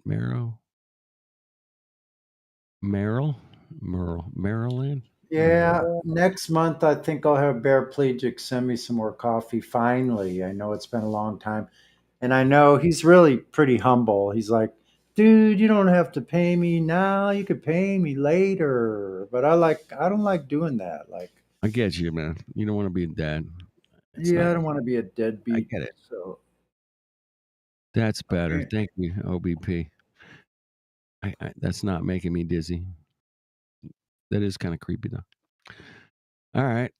Donkey Kong. Oh, here's one of our converts up in the house, bro. Welcome, Kong. I just call him Kong. Well, I actually been here, just listening to you guys. I'm just rambling on about how NASA's so not fun and not innovative, really, in a lot of ways. They could make us participate in their silliness occasionally. It would make it more real. You know what I mean? Yeah. That's I all. haven't been really watching their stuff at all. Because I mean, I know it's fake, but I just don't watch it. There's no me. I don't There's no. watch it at all either, I but don't waste. I don't give them a waste of my seconds of just watching their stuff. yeah, but It's a waste of time. I to move just on to run that. across like people I follow, and they'll talk about it, and I'll watch what they're talking about. But yeah, I don't watch their shit at all. But I know some people that do, and they point out things, and I find it interesting or funny or just another nail in the coffin. Have you seen the debate with Sid and I saw Dave? I saw the It cut was up good. version. It was funny though. It was so good. Sid just demolished that guy off the way. I saw the Brought 4-minute. the same. Yeah. Yeah, it was a 4-minute. I think Robot Polisher did a 4-minute cut up of it. I watched that. Thank well, you, you Robot guys, Polisher. I hate to cut out, but it's time for bed for me. You have a good night. Nice talking with you, dude. Hey, Sonny. Later on. Hey, Sonny, let's go sailing again soon, man. All right. Yeah, man, I'm game. You know what? right. Yeah, You I'll send you a DM too. Yeah, I have a me new too. phone number and stuff. So maybe later this summer or something, we'll put something together, dude. I promise. I'll pay for hey, it. that'd be cool, man. I want to that'd do be that really San Diego thing again, man. I just love that, man. That was so awesome. Yeah, that was pretty cool, man. I really enjoyed it. Still think about it. All right, you Yep. guys have a good night. Okay. All right. Cheers, man. Good night, everyone. Sonny, clap, golf clap. Sonny. You got to play that song. You guys got to clip that song. It's called Sunny. It's like a Sunny. I don't know, no. I don't know the lyrics, but Thank you for the love that you sent my way. Something like that. Yeah, you go. Sonny, I thank you for the love that you sent my way. Yeah, it's got a really great beat to it, and it's just a great song, man. But yeah, we got to clip that, a little bit of that. That'd be cool. That'd be cool. You know what? You know how many times I've heard people sing that song to me? I know. I sang in it my to you. in my lifetime. Like I've heard that song. I've heard that song thousands of times. I'll catch you all later, man. All right, man. Mañana. Adios.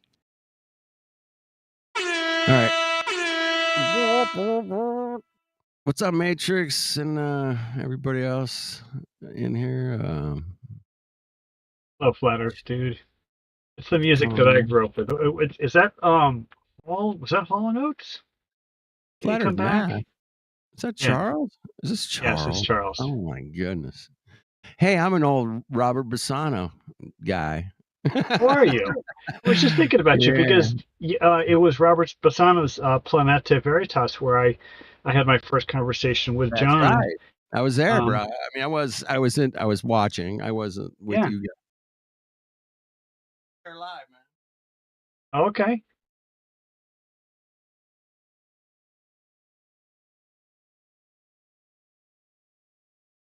I'm currently procrastinating going to bed, but I really feel tired.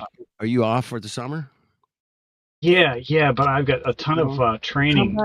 Come back in here a little more often. Don't be shy. Yeah, I hope to. There's a couple more discords that probably you should check out.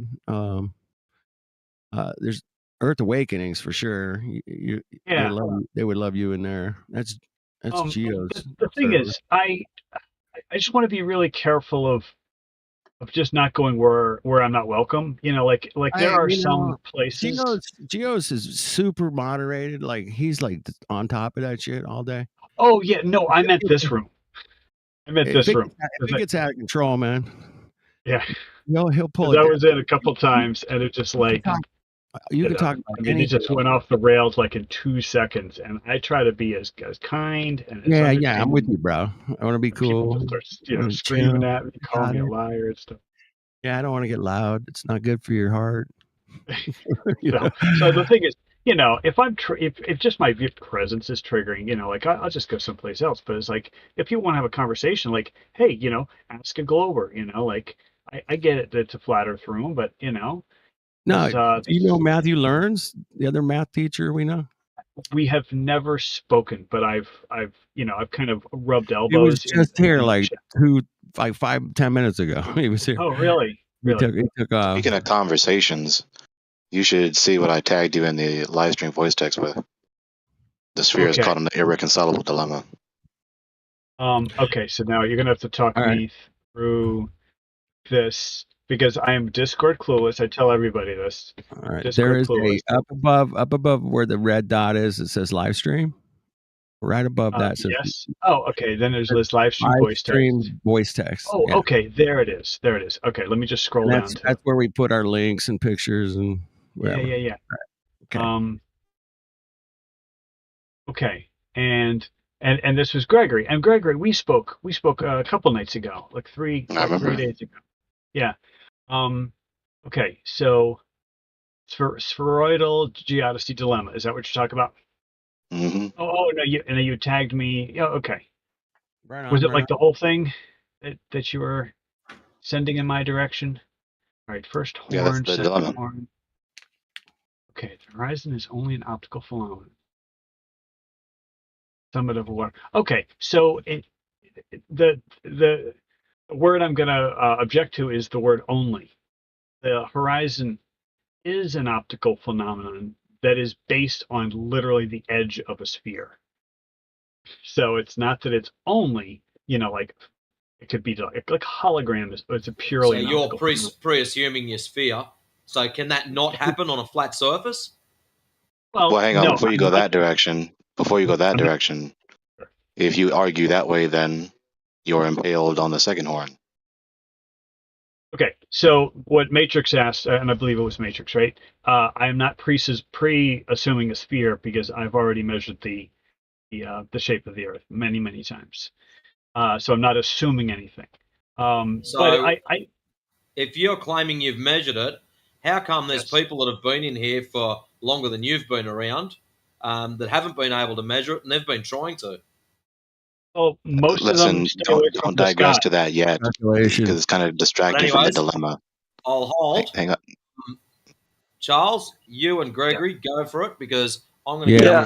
go. It's I'm gonna Gregory. mute up. Gregory's argument. He brought him up, so let him just cook for a bit. Yeah, you go ahead and cook it, man. I'm gonna mute up. All right. And Matrix, we'll talk in a bit. All right. So Gregory, horizon is an optical phenomenon, but it's not only optical. It is based on the edge of a sphere. So, okay, so then that kind of knocks out the whole first horn. Now, the second horn, I'm just reading this for the first time. Horizon is the summit of a water curve. You can only see to the horizon. We don't only see the horizon, we see beyond the horizon. Therefore, the horizon is. Okay, I understand the logic there, but it's the second part of the first sentence in the first statement in the second horn that doesn't follow, because that ignores that there might be other optical qualities such as refraction.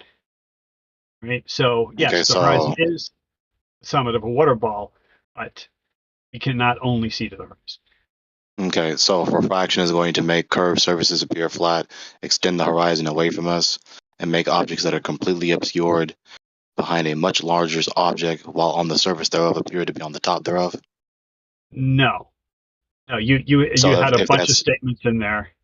We get taken one at a okay, time. so if it's no, then your appeal to refraction is empirically inadequate, because appealing to refraction is not going to account for the fact that we see beyond the horizon. Yeah, very, very slightly, by a fraction of a degree. But we should all acknowledge that we live in an atmosphere that has a density gradient. But not denying the density gradient. So again, your appeal to refraction is not going to account for the fact that we see beyond the horizon, when we So wouldn't be you're able to see beyond the horizon if so the you're horizon was the summit of a water curve wrapped around a ball. so you're denying that the atmosphere is a density gradient? Could you I explain? just explicitly said out loud in clear English, we're not denying there's a density gradient. So Oh, you're I misunderstood. digressing attention to a density gradient, Okay. which is not at all logically relevant to the fact that refraction is not going to account for the fact that we see too far, that the horizon is not the summit of a water curve wrapped around the ball. It perfectly expresses downward atmospheric refraction. If we live in a density gradient where the denser air is at the bottom, the less dense air is above, then then light will tend to bend down very, very slightly. But you just said that refraction cannot make curved surfaces appear flat. They can't extend the horizon away from us. And they can't make objects completely obscured by a much larger object appear on the top thereof, especially when they're on the surface thereof. Okay, so you're combining a bunch of statements together. You combined 3 statements together, to which I said no, which doesn't mean that I'm saying no to each of the individual parts. If we can parse them out, I'd be happy to discuss each one of those parts. For example, the first part where it says makes curved surfaces appear flat. I don't believe refraction does that at all. Okay, so it doesn't account for that. Next point. Okay. Well, no, level, at rest water appears flat because of the scale of the Earth. That's what I would argue. And what was the second part of that sequence? That's a red herring from the fact that refraction does not make curved surfaces appear flat. Yeah, I just said refraction does not make curved surfaces appear flat. Okay, so. Okay, so what there's was the that second point. That part? point is true. What, So next I'm point. sorry. What point is true? The fact that refraction does not make curved surfaces appear flat. That point is true. So next point. Okay, refraction. You're right, but that's a straw man. Like no one's claiming that refraction makes curved surfaces. No, it's not a straw man, because your appeal to refraction necessarily implies those implications which are false, and that which implies falsehood is false. No, you made that up. I don't know of any No, I globe. didn't make it up. If you're I don't know of appealing to any glober who refraction makes that to claim. account for the fact, if you're appealing to refraction to account for the fact that we see too far, then that implies that it appears flat, even though it's really curved, that the horizon seems to be that far away, but it's really closer, that the object seems to be visible on the top thereof, but it's really completely obscured behind a humongous wall of water curve. That's the implications of your appeal to refraction. No, that's not. Especially the word flat. There's nothing in the word flat that has anything to do with the discussion of refraction. Unless you say an argument to refute my critique, you just saying no cannot refute anything. Well, but you're making a straw man. You're making a claim that no glober is, to my knowledge, It's I've not never a heard a straw glober say. man. I'm attacking your No, position. Your no position glober. is appealing to I mean, refraction. I'm not you're attacking a straw feeling. man. I'm Okay. not attacking a straw man. Okay. I'm So a attacking straw the man. premise you explicitly appealed to earlier. You're not Okay. affirming the implications of your appeal to refraction. We So know that. That's the point. implication. You're not being consistent. So yes, we know you're not affirming the implications of your appeal to refraction. Regardless, your appeals to refraction imply that. Okay. So you're making you're making a sequence of statements that it's like you're putting words in my mouth that I'm saying this, that, or the other, and you're saying that I'm implying that, and I'm not implying that at all. For example, that refraction causes curved things to appear flat. I never said that. I never implied that. And then you responded with, appeal to refraction. I'm not appealing to refraction. I'm talking about refraction. We haven't even gotten to the details of refraction. But I've never said anything about curved surfaces appearing flat. And so I hope I haven't implied that, because I've never heard a glober say that or imply that. And that doesn't follow for me just to say light bends downward very, very slightly in a density gradient. That says nothing about something appearing flat. It does say something about us seeing very slightly too far over a curved surface. That logically follows. So if you want to say what's the implication? Yeah, the implication is that we see slightly too far if light bends down slightly due to atmospheric refraction. No. You're trying to refute the second horn. The second horn is logically sound. You attempted to refute it by appealing to refraction to account for the fact that we see too far. We would not be able to see ships reappear with optical devices that have zoom capabilities beyond the horizon if the horizon were the summit of a water curve wrapped around a ball. It's very simple. So you're attempting to account for the observation being irreconcilable with your spheroidal geodesy by appealing to refraction. There's refraction happening, which makes it seem as though the curved surface is level, horizontal, flat in its orientation, that the horizon seems to be further away than it really is, but it's much closer, and that the object that seems to be there on the top visible is really obscure behind a humongous wall of water curve. Yeah, well, the problem with this first statement in the second horn is the word only. It does not follow. Right, the word only. Like, for example, you could see buildings in Chicago. I said the second horn. You're not talking about the second horn. That's the first horn. Statement. It's the first statement of the second horn. Is the word only. Okay, and that does not follow. The word only, unless you're talking about we can only see to the horizon. Yes, that's what I'm if talking the Earth about. were a ball, then we would only be able to see to the horizon. With no atmosphere. Right. So without atmosphere. If the Earth were a ball with no atmosphere, well, then you might have an argument without atmosphere, not only without atmosphere. No.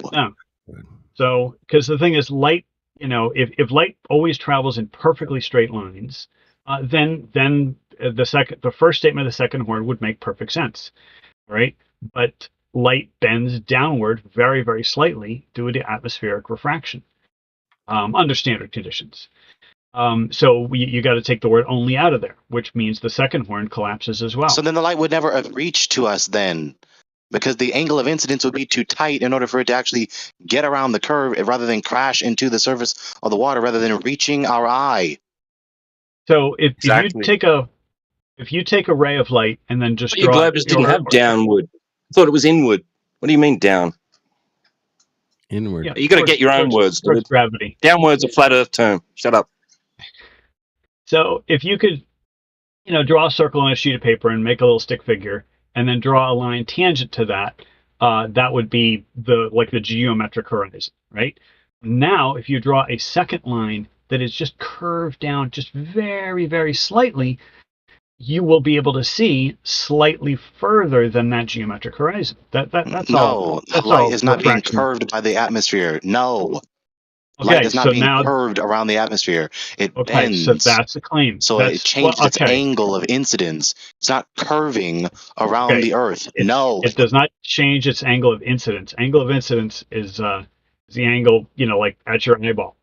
Okay, so Yeah, but so it's not but it reaching your seems like eyeball. If it's bending through the atmosphere, then it's bending too far down to reach your eye, and therefore it would not be visible.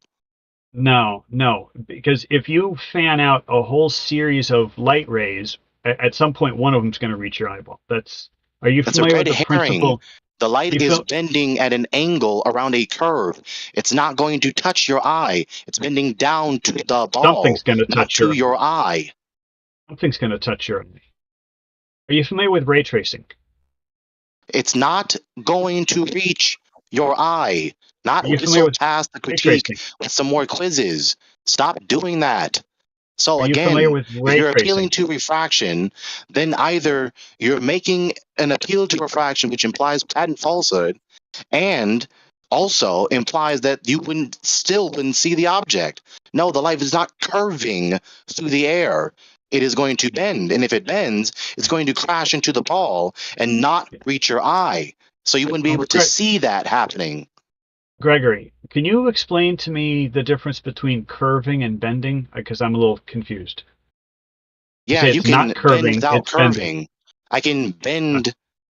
You can bend without curving. It's not that like with an difficult. That's an Can you angle. stop with an talking through the angle? answer? Angle. That's an Yeah, So you can angle. curve. You can bend at an angle, or you can curve. It's either two straight lines intersecting, or okay, it's so a curved line. It's a very simple difference. Bend okay, doesn't equal curve. okay, all right. So it looks like there's a little confusion with the density gradient versus like two refraction mediums with like a hard boundary between them, like the traditional illustration of Snell's law. Right, the traditional illustration of Snell's law shows two mediums with a borderline, medium 1, medium 2, and then light rays coming in at an angle will bend right at the edge of the boundary, right? So that's a bend, not a curve. But we live in a density gradient. The atmosphere, if you just go up 10 feet, you just decrease the pressure. Obviously, you Yeah, climb the a density mountain and gradient then is vertical, not horizontal. yes, So that's yes, going or to the imply density. that if there is a change in the angle of incidence, then it's going to go down to the ball, not to your eye. Yeah, okay. But at some point, this is why I was asking you about ray tracing, is that at some point something's going to hit your eye, right? And it's not going to be the exact thing that it would have been if we had no atmosphere, because the light has curved downward very slightly. Anyway, Again, this- you need your light to curve around the ball to your eye. If there was refraction like that happening around your ball, it wouldn't reach your eye. So you wouldn't be able to observe. so what That's would the you see? implication of your appeal to refraction. There isn't you two see- mediums. It's not it's not horizontally laid out either. The density gradient, there isn't two mediums, and the density gradient is vertical, not horizontal, and it's going to make the light go down at an angle to the ball and not reach your eye, and therefore you wouldn't be able to observe the phenomenon to try and appeal to refraction as an ad hoc rescuing device for the fact that it's an irreconcilable observation with your spheroidal geodesy. Right. So let's take a slight pause. Are you familiar with the Skunk Bay time lapse? Let's say I'm not. Let's see how you Okay. make this relevant to my reputation.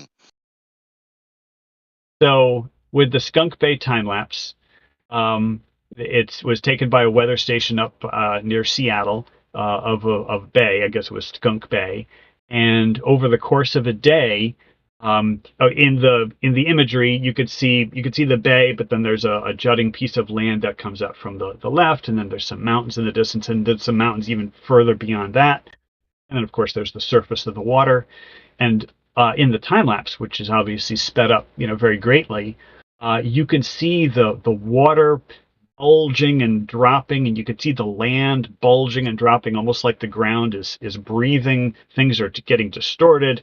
The mountains in the background literally rise up and fall back down. And this is all an optical phenomenon because clearly there was no earthquake, there was no dramatic change in the shape of the Earth. This was purely an optical phenomenon due to the changing weather conditions, the changing, whether it was the temperature or the humidity or something. There was one case where there was a boat that goes by and then you see this big disturbance after the boat, and it was the exhaust of the boat. It was putting a bunch of heat into the air. And it's just fascinating to look at. With your Skunk Bay thing, I'd just like to point out, things did move up and down and bulged and flexed and did all sorts of cool stuff, but the horizon never changed. You can't really see the horizon. Let him. It's too much. As good of a point that is, let Charles make the relevant connection to my refutation. Oh, I'm not trying to do anything about your reputation. But refutation, not reputation. I'm sorry, I misunderstood. The point that I'm trying to make is that when I'm trying to talk about the shape of the Earth, I do not focus my observations on the horizon because that is where the error bars are the greatest. Right? Because you have all sorts of effects, such as illustrated in the Skunk Bay time lapse. That's a very poor location to get accurate data, because how do you know it's accurate? How do you know, how do you know you happen to be in a high, refraction day or a low refraction day, or maybe it's going to change because of the Skunk Bay time lapse illustrating the changes that can happen in just the span of some hours. So I don't focus. I'm trying to address your question because you posed this first horn, second horn. So I'm trying to be, a good citizen and respond to your questions. But that's not my area of focus. So I hope you understand that I don't Okay, try so to with that focus being on said, the horizon. Okay, so with that being said, you appeal to an instance that is demonstrative of the first horn, which is of course not at all a refutation to the second horn, which is of course not at all a refutation to my expose of the false implications of your appeal to refraction. It wasn't relevant, especially to the last part. You appealing to an instance that is demonstrative of the first horn is not at all a refutation to the fact that your appeal to refraction implies, by logical necessity, that refraction is going to make the curved surface appear flat, extend the horizon away from us, behind the objects that it should be in front of, and make objects that are on the surface of a much larger object and that are completely obscured by that much larger object to appear on the top thereof. So, for starters, we got to stop saying making curved surfaces appear flat. In terms of our reality, why would I stop saying the refutation? No. Well, yeah, but the refraction has nothing to do with curved surfaces appearing flat. You're missing the point. Okay, you have to stop that. Okay. My point is very clear. That is the implication, the logical implication of your appeal to refraction to account for why we see farther than what would be possible on your ball. Yeah, so it just looks like you don't understand that atmospheric refraction causes things to bend downward very slightly. So again, your appeal to refraction implies falsehood because you don't have two mediums, nor is the medium horizontally arrayed. It's vertical. And the angle of incidence will crash into the surface of the earth and or the oceans and not reach your eye, so you couldn't see the phenomenon you're trying to explain away with this ad hoc rescuing device. Okay, so that's what I was asking you about ray tracing. Are you familiar with ray tracing? Let's say I'm not. Okay, so with ray tracing, how you make this relevant, because your previous instance, your previous digression wasn't relevant. So let's see if you make this relevant to my refutation now. I won't touch your reputation. Refutation. Trying to make a joke. Ray tracing. I laughed. I'm laughing. Okay, thank you. At least I always try to get at least one person laughing in my audience. Ray tracing is, it's a computer technique where you can either start at a virtual camera and then just go upper left of the virtual image and then just start shooting out virtual beams of light going left to right and then top to bottom so that it covers the entire scene. And every time the beam of light hits a color, it returns that color back, and then you can build an image. Now you start putting objects in the scene, and the beam of light will then hit, like if it hits this sphere, well, the image will be of a circle, right? If it hits a cube, well, then you're going to get a series of geometric shapes. Hey, and then Charles, real quick, one quick one. Yes, sir. They can do this with Wi-Fi too now, right? You cannot do ray tracing with Wi-Fi. You can't? No. Yeah, they make pictures out of a room using Wi-Fi. They can make a picture. Well, if you have that, I'm going to get lost because I don't see the relevance Yes. of this digression. Yes. I think I know what you're talking about. So it's literally the beams of radio transmission bouncing off the surfaces. Okay, yes. Now I know what you're talking about. But you have to have something measuring the speed of light, to be something as sensitive as that. But the point I'm trying to make about ray tracing is that it seems to me, Gregory, that you're saying that the light, if it's bent, it's not going to hit your eye. And that's exactly right. The light that would have hit your eye, if it's bent, won't hit your eye.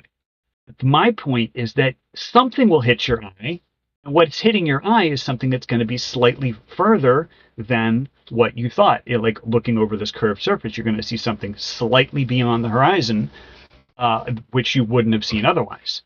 Okay, that's my point about ray tracing, is that you say it's not going to hit your eye. Yeah, the thing that would have hit your eye if we didn't have an atmosphere won't hit your eye with a little bit of refraction. But something else will hit your eye, and what will hit your eye in this case is the thing that is slightly beyond the horizon. Now, somebody... Yeah, so for some reason, the light from the object that is obscured behind Earth curve, water curve, it's going out of its way to defy its nature and do a paranormal curvature flight path around the ball to your eye. Light does not behave like that. No. So you're no doubt you're familiar with the saltwater or sugar water fish tanks where they make a density gradient. Do you know what I'm talking about? The where they shine a laser beam. And I agree with you. Yeah, no, light does not do that.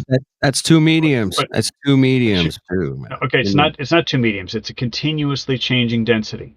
But hang on, you still hang on. Let's try this again. Your appeal to refraction is trying to make light defy its nature, curve around the Earth, so that we then see the object, even though it's really completely obscured behind water curve. Light doesn't behave like that. Okay, so it does behave like that in a density gradient.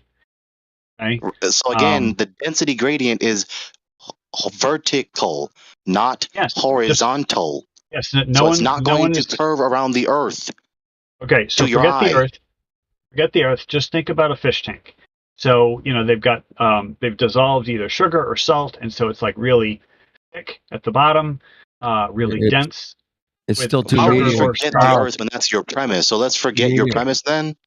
No, I'm just trying to make an illustration because Adam has. Well, you have to make the illustration relevant to your premise. Okay. If you say forget the Earth, then of course you have to forget your premise because your premise is about the Earth. Okay, so as a teacher, I love to use analogies. Now, Adam Unsalted. If you scroll up to 233, he's posted this several times, showing something that no one has ever claimed: a series of densities labeled 1 through 5 with vertical boundaries between them. That no one has ever claimed that. It's very creative, but no one has ever claimed that. Can you stop saying that? Like, I'm tired of you saying that. It's a refutation concerning these false implications of the appeal to refraction. We know you're not saying the false implications of your premise. That's the point. We're exposing the false implications of your appeal to refraction, which you're not saying. And of course, you're not going to say them, because if you do say them, that's self-defeating, obviously. So stop saying that as though it's a fallacy to expose the false implications of your appeal to refraction. So that illustration with the 5 numbered regions is a red herring. No one has claimed that. That is not. You just did it again. You're just being defiant. No, all right. well, we got to switch the subject or something, man. This is getting it's getting a little too hot, man. Let's back it off here a little bit. But that's not fruitful to the discourse. You're just repeating the same refuted critique over and over again. I agree, man. Let's just reset here a little bit. That'd be cool. I appreciate Okay. it.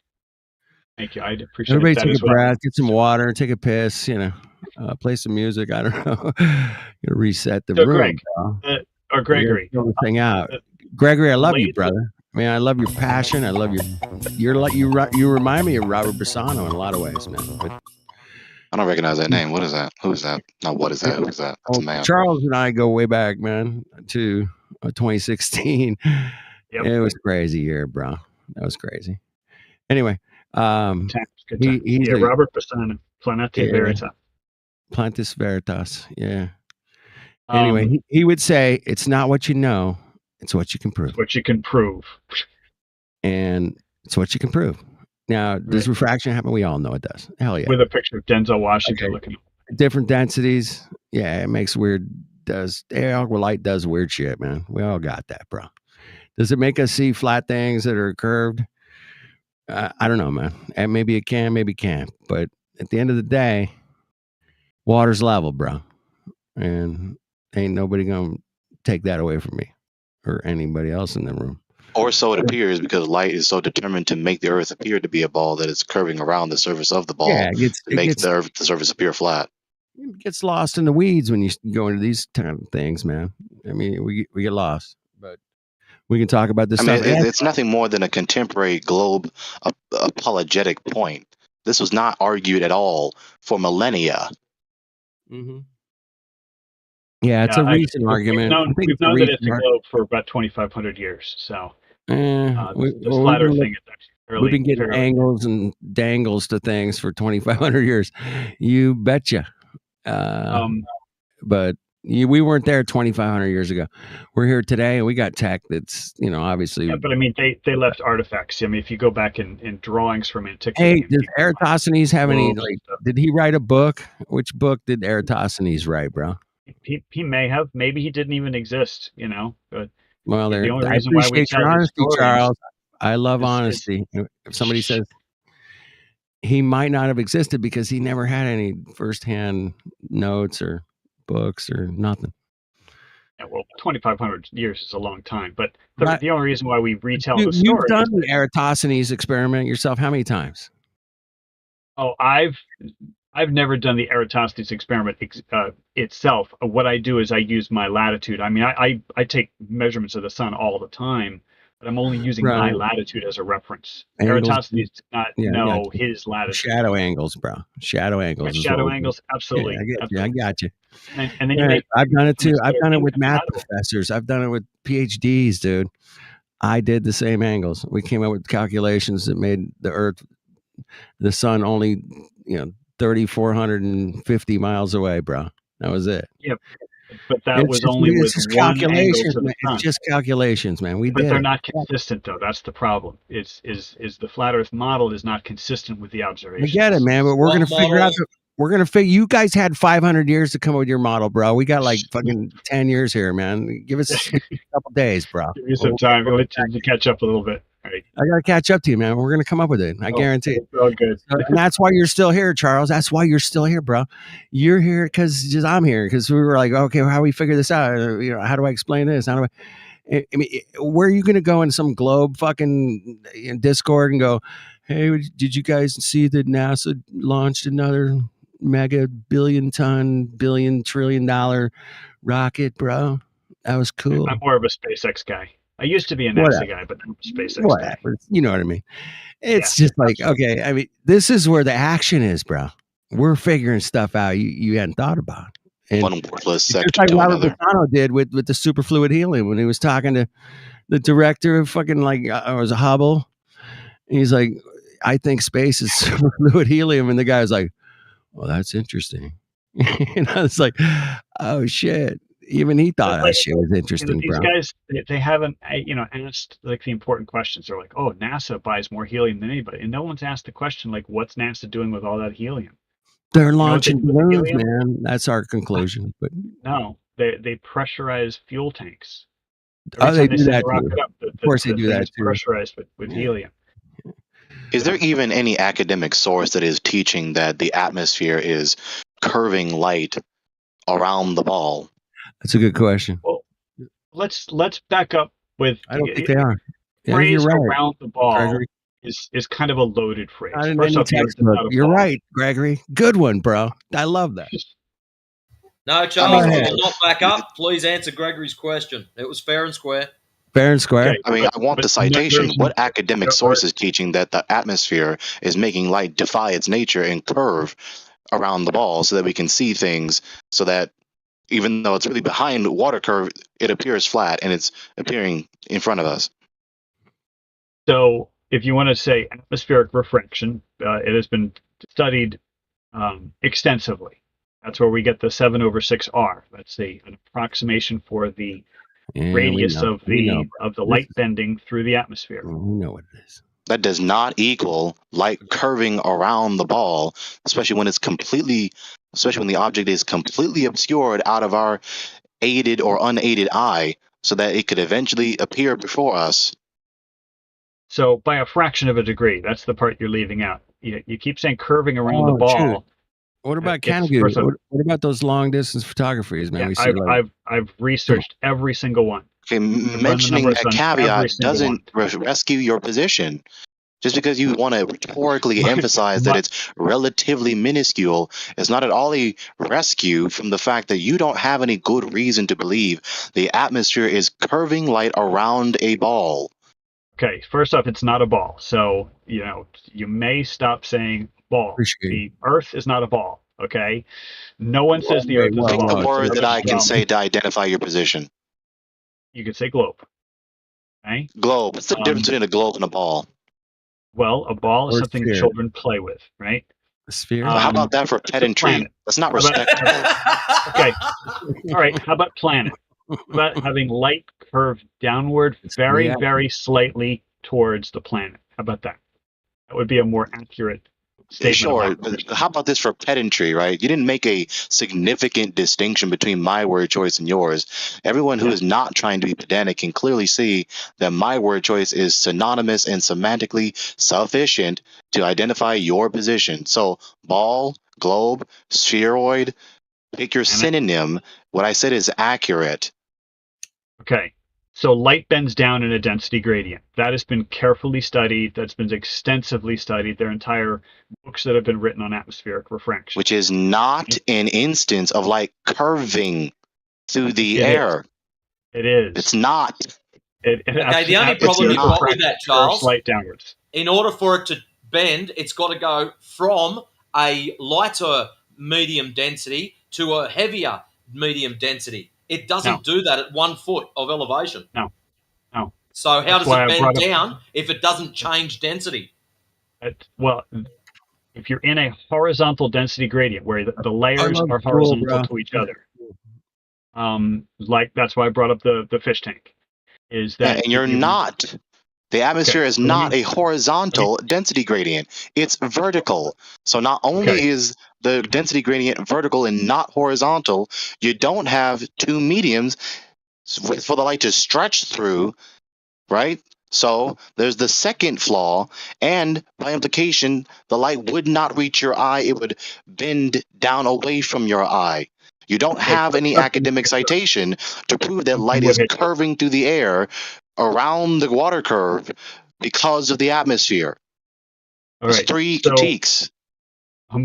Yeah. Well, let me address the vertical versus horizontal because you've made that distinction multiple times. So when I say horizontal density gradient, what I mean is that the layers of common refractive index are horizontal, and these layers are stacked upon each other vertically. So when you're saying vertical and I'm saying horizontal, we're saying the same thing. The density We're changes. not saying the same with- thing. They're antithetical. That is No. silly. Okay. So Either the do you layers see are the picture? stacking upward or sideward. They're not No. equivalent. Okay, so each layer is horizontal. The layers are stacked vertically. Okay, so when I say horizontal, Yeah. I'm talking So the about density gradient isn't horizontal. Okay, so you have to understand when I'm saying the word horizontal, I'm talking about the orientation of the boundary. Oh, now you between understand orientation. Great. So Okay. acknowledge what I said is So- true. right? What I said Okay, is but true, all correct? I'm saying The density is gradient is vertical, not horizontal. Be honest, Charles. Just but be I've honest. never said otherwise. Be Okay, honest. Okay, so you don't need to you're contend with me misunderstanding. on that. We Okay. agree that premise is true. But the thing is, when you're forcefully objecting to what I'm saying, and it turns out it's a misunderstanding, I think it's worth to take the time to address the misunderstanding, right? So when I said horizontal, you thought I meant something else. So I meant horizontal layers. Okay, the density gradient changes vertically. Okay, which is what you were saying. Which is I'm agreeing with you. I've been agreeing with you the whole time. It's just we had our wires crossed. So the fish tank, and this brings up Matrix's point. The fish tank is a nice illustration in a very small space of a denser medium on the bottom with very, very like infinitesimally small changes so that you have a denser medium on the top. It's not 2 layers, it's an infinite number of layers. And then you shine a laser horizontally through these, and you'd think the laser would just go straight through, and the laser bends down. Okay, and so Here's the I hope glaring problem in the analogy, right? What's the glaring the problem? thing in the tank is not completely obscured by a non-transparent object, unlike the object in the distance obscured by water curve. Okay, so we're not talking about obstruction here. We're just trying to walk through a logical sequence of steps. Right now, we're on the light Okay, curving. you need to turn off condescension mode. But you need to stop. Right, because what I said is poignant as a refutation to your analogy. Not continue to try and condescend and lecture me. What I said is poignant to your analogy to try and defend your position. I just refuted it. Your analogy is weak. It's a fallacy. Your Okay, appeal so to this you're analogy claiming- is weak because it is not analogous to the thing you're trying to defend, which is the idea that this object completely obscured behind water curve around this humongous ball wrapped in water and or gas is having light bend around its curve so that we can see it, so that it makes the surface appear flat, so that the thing that is completely obscured appears on the top thereof, rather than not being visible. So the analogy is broken.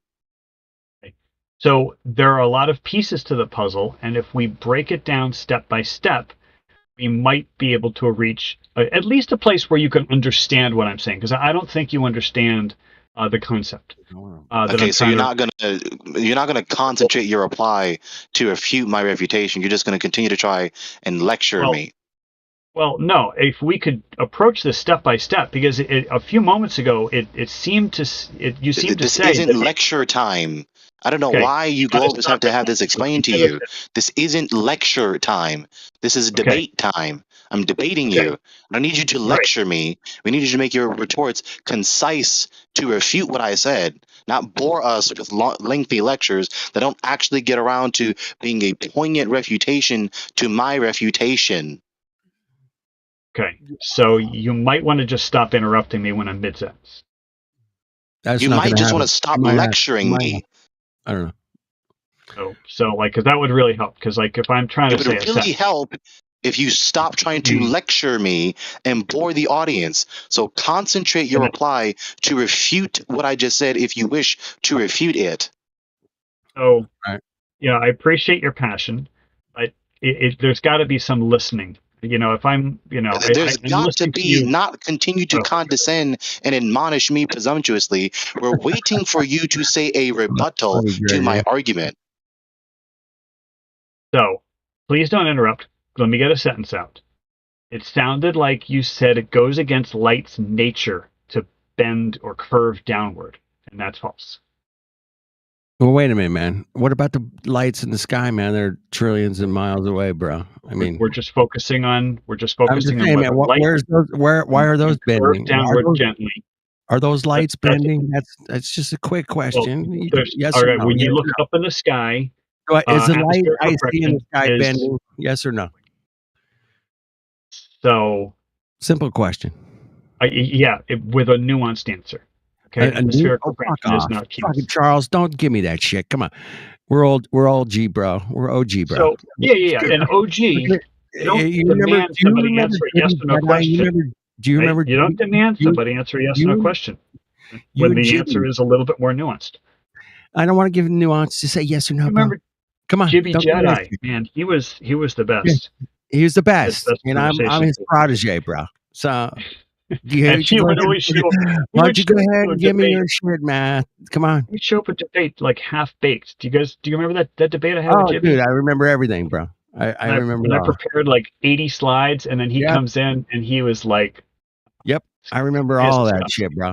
I just Anyway, want you to know I'm OG oh, too, and I was just when like, you, when come we on. look up in the sky, atmospheric Yeah. refraction is near zero. Does that answer your question? Well, thanks for that fucking avoiding a yes or no question. I appreciate it, bro. Right But on the horizon, atmospheric okay. increases. Well, no doubt, man. If I see the moon on the horizon or the sun, it's going to be all It'll be a jacked up. little distorted. Yes, Yeah, exactly. you know, I get it. We've seen it all. We've done all that shit, and we'll keep doing it. That's why we're Yep. here. That's why we're still here, bro. It was so interesting to see you in here tonight. I'm like, oh my goodness, Charles. I'm like, I hadn't seen you since like 2017, maybe at Yeah. the last time I Hey, talked to you. where have you been?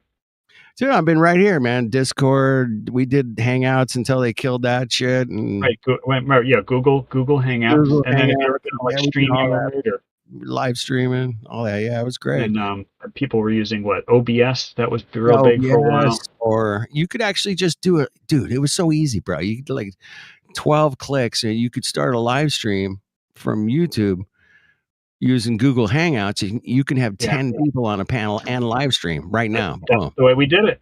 That's You exactly the way we you did it. could do it with like the dumbest laptop ever. Yeah, It that was my, so all, my awesome, first bro. my first It was live streams were all Google Hangouts. It was all so easy. free, too, and it was Stream right to YouTube, right? But I use StreamYard now whenever I do Yeah, a hangout. that's a good one. I like StreamYard. You know, I just still use OBS or whatever. We get on Discord, usually on Discord or something like that now. It these always days. seemed like OBS, like the people who used it, they always talked about like configuring the settings endlessly, and it just sounded really complicated. It is complicated, man. It is definitely a program generated powerhouse, man. If you know, Okay. you know what you're doing with it, man, yeah, you can do lots. But yeah, you got to spend months and months and months figuring it out. But anyway, good to see you back around, man. Don't be discouraged with any conversations that go on. Oh no, it's all good. Gregory and I are mixing it up. Yeah, you guys are mixing it up. I appreciate the conversation very much, man. When it comes to Flatters, dude, do you atmospheric make any refraction, content? I don't think Do you there's make any content? What's like that? you have a YouTube channel? I did, man. They took it away. Away.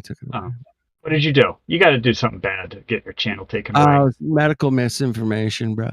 It's probably during the thing that we're not allowed to mention. recently, it was some old shit I did fucking years ago, and I happened to have 2 strikes, and they just found a third one. It was Yeah, like, I'm sorry to hear that. it's okay, man. Don't worry about it. You know, the I'm funny on thing is, I'm on all the Rumble now. Glovers. I do music Yeah. on Rumble, a lot of truth, flat, good rock, live stream. Okay. Yeah, I do everything on Rumble now.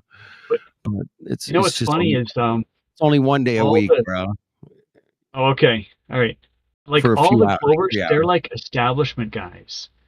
Like all the flat earthers are the anti-establishment guys, and it's like I'm anti-establishment. Like, you I know know, you so are. like, That's why I don't have talking to you, I don't bro. have anything in common with these Glovers I know you except don't. except the shape of the earth. Well, But like, dude, I got one for you, bro. You're gonna take this one and smoke it because I got to go to bed in like 20 minutes. okay, But we're taking my airplane, man, and you and I are taking off from Toronto, Canada. okay, Now, when a plane takes off from Toronto, Canada, it has a spin velocity of 500 miles an hour, right? okay. And About then, that. oh yeah, so we have conserved momentum or conservation of momentum, whatever, at 500 miles an hour, right? Yes. Now we're going to fly to the equator and we're going to land. And how fast is that velocity over there? I mean, it's 1,000 miles an hour, right? Yeah. Right. So we have to make up 500 miles an hour velocity. How do we do it? And what's the mechanism? Do they teach this in flight school, in the manual? I don't. And what's the mechanism called that makes up 500 miles an hour on that flight? Oh, it's just called maintaining your heading. That's all it is. It's maintaining your Oh, heading. so we treat it as Slightest, flat. Are you saying we treat it as flat and stationary, bro? Is that what you're saying? no, that's those NASA mathematical models where they also say the aircraft has constant mass, which we all know aircraft burn fuel. The aircraft is perfectly rigid. We all know aircraft flex. The aircraft is perfectly symmetrical. We all know that there's no aircraft in history that's ever been symmetrical. There's a bunch of assumptions that are also there, in addition to the Earth being flat and stationary, that people don't mention all those other things. Like, What's you know, the How answer? does it catch up to 500 miles an hour? But Yes, Charles, okay. listen, So- listen, Charles, quick. Yes, sir. The obvious in the situation is that if pilots were trained to treat it as a globe, they would be trained to treat it as a globe, and they're not. And you know that. And just admit that. No, I don't know that. Their navigation systems Oh, are fuck all off, man! You've globe-based. talked to probably 20 pilots. I know I have. Don't give me that shit. I all of them saying, yeah, we're just treated as flat and stationary. and we're Oh, good." yeah, locally. Yeah, absolutely. Absolutely. Yeah, because the Earth is so huge. But there's nothing in the manuals The about. question is, What do you okay, mean locally? There are entire transcontinental flights. right, but right above the ground, right where you are, right Good, now, Gregory, keep on, thank like you. pushing the stick down to get around the curve. Okay, it appears flat I'm not and saying level. that, dude. We're making so up they just 500 maintain miles. their No. heading. Charles, you're getting They off track maintain their now. heading. You're Okay, getting off so track, my bro. question to you, and this is I very want important to the answer. the name of this mechanism that makes up that 500 miles an hour. Give me the name of that mechanism. I don't care what you call it. You can make up a name. Maintaining a heading. Maintaining a heading phenomena. No, that's not a So you're phenomenon. flying It's- directly south, and all of a sudden you're magically going to pick up an extra 500 miles an hour to the east. Magic. Magically. So, no, not magically. How long does this flight take from Toronto to the equator? Who gives a shit? It's flying. Planes aren't measuring. Okay. It does matter. I get you. I do. We've been down this road with the time and 8 Well, hours. just give It's me a o- it's only- ballpark. We'll only say 8 hours. I'm 12 gonna hours. guess. Let's go with the 8, man. Charles, Okay, do they we'll go pay with you 8. that well, dude? Have you They do. invested They do that pay me much that well. into scientism that you can't concede to any fact that refutes your errors? Greg, you got to listen.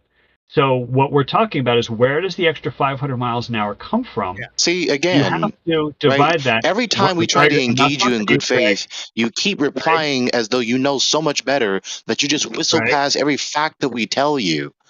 Okay. That has to be acknowledged at making some up- point. We're trying to we're engage making you up- on these matters of facts, and you just keep replying like that. Put yourself on mute, Greg. I'm talking to these other guys. No, Charles. The Please put channel yourself is on not mute. designated for you to steamroll everyone else's voice while you neglect every fact told to you. No. So you have to make up the 500 miles an hour in 8 hours. What does that break down on a minute by minute basis? What does that break down on a second by second basis? Yeah, but just remember, Charles, turns just out- remember this. Planes are designed to fly forwards, not sideways. Okay. So have That's you a ever heard of a side wind or a tailwind or a headwind? Of course. I mean, but- the side wind. I the forget what wind, side wind. we're back to the wind matrix. Okay. Hey, Well, we got you've seen Null those. wind. The null wind. Okay. It's the The wind matrix. that explains it all. It's the wind. Okay. Of course. Okay. But Of course but you're not. it's the But you guys haven't broken it down. Dude, Charles, you're gonna just 500 miles an hour. I want you to bow down to divided me now, by Charles. Bow 8 down. to me. hours. You are gonna die on this hill, bro. You're gonna die, bro. You're dead. Well, no, you asked the question, and I'm Go trying ahead. to break it I'm down just using telling you, man. I'm physics. just trying- Why trying are to you save you. trying so hard clawing your way into the channel? I don't get it. I'm gonna save you the grief, Charles. Sure. This one's gonna. I want you to go think about this and then come back. I don't want you I to have answer thought about today. it. I do not want you to answer this today. This I is want not you the to first really time go this question back. has been posed. Okay, the Want first you to time I make- addressed this question was 7 years ago. So I'll give you the same answer that I gave back No, we then. didn't have this 7 years ago, bro. No, You're- not with you, with somebody else, with another Okay. flat earther, raised this exact same question, and here's the answer. You have 8 hours to pick Do you up remember his 500 name? Do you miles remember his name? lateral velocity. What's the name? Do you remember his name? You talked to? No, I don't remember the flat earth. Okay, all right, go ahead. Maybe it was Political Hillbilly. Do you remember Political Hillbilly? Oh yeah, dude, that guy was crazy, bro. That dude How was- about that real shouty guy? what about Snack or Hitch or? Yeah, Snack to the Future and Snack to the Hitch. Oh Future, man, Hitch, love those guys. Hitchhiker, yeah, those guys Man, are we great. had- Oh, we're talking How about about Cosmic Surfer? Remember Cosmic Surfer? fuck me, yeah, I forgot about He's him. from South Man. Africa. Yeah. Man, those were the times. There was good times. We'd get into all sorts of stuff like 9/11 and all kinds of stuff. It was free for all. We're not man. gonna talk about it here. Okay. No, we can't do that here. We got to stay on Earth yeah. here, bro. This is flat Earth. But basically, the answer to your question is you have 8 hours to pick up 500 miles an hour, and if you do the math, you find out that it's less than a breeze sideways. And airplanes fly in all kinds of Airplanes weather. don't fly sideways. That's what we're trying to get through your head. You're saying pick Okay, up these so miles Matrix. sideways. Okay, Matrix. You've seen these photos or the videos of planes trying to land in a crosswind, and they're very dramatic, and the plane is like crabbing. Of course, I I don't know if you have. know what that means, right? Yep. So that's in a crosswind of like 20 knots, 30 knots. We're not talking about wind. We're talking about Earth rotation only. So That's you want to true. talk about Yeah. wind? You've just nullified Earth rotation. You've made it Okay. stationary. No, I haven't. Yes, what you I'm have. saying is that airplanes are flying in the atmosphere, and the atmosphere is not 100% static all the time. There's always currents of air moving in whatever direction. And Therefore, the Earth is a ball, or what? No, not therefore. I'm just saying it's a math problem. How do you pick up the 500 miles an hour? So that Well, doesn't it takes- refute his point then. It takes you Right? 8 Your hours reply to do isn't it. refuting him then. So it's a math problem. How much speed So do you need your to pick up? reply Say, isn't refuting him then. I'm not saying this for no reason, Charles.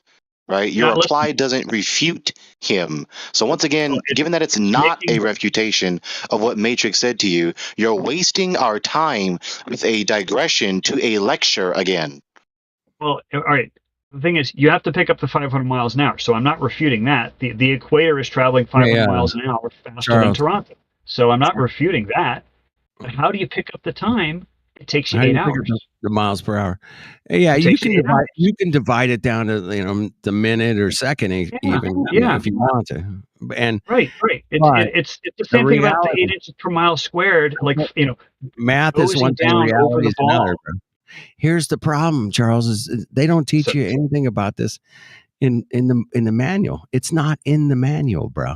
Right, Zero. because you can treat the Earth As flat and stationary. flat. Thank you, Right, Charles. because Welcome the to Flat Earth. airplane I'm flies in the so glad atmosphere, your so name you're is not Flat Earth. flying Charles, thousands of miles an hour around the equator. Charles, and to add insult to Welcome injury, to Flat Earth, if we Charles. decide to fly further than the equator and land right down in South America, number one, it's got to speed up. Then number two, it's got to slow down. So is it speeding up or slowing down? Oh, it speeds Which up one is to it? get That's a problem. past to I'm the going to tell you equator. something now, I my friend. love 8 Welcome hours. to flat Earth. So It's a very what simple you modus tollens, or is it a modus ponens? Let's see how I say this.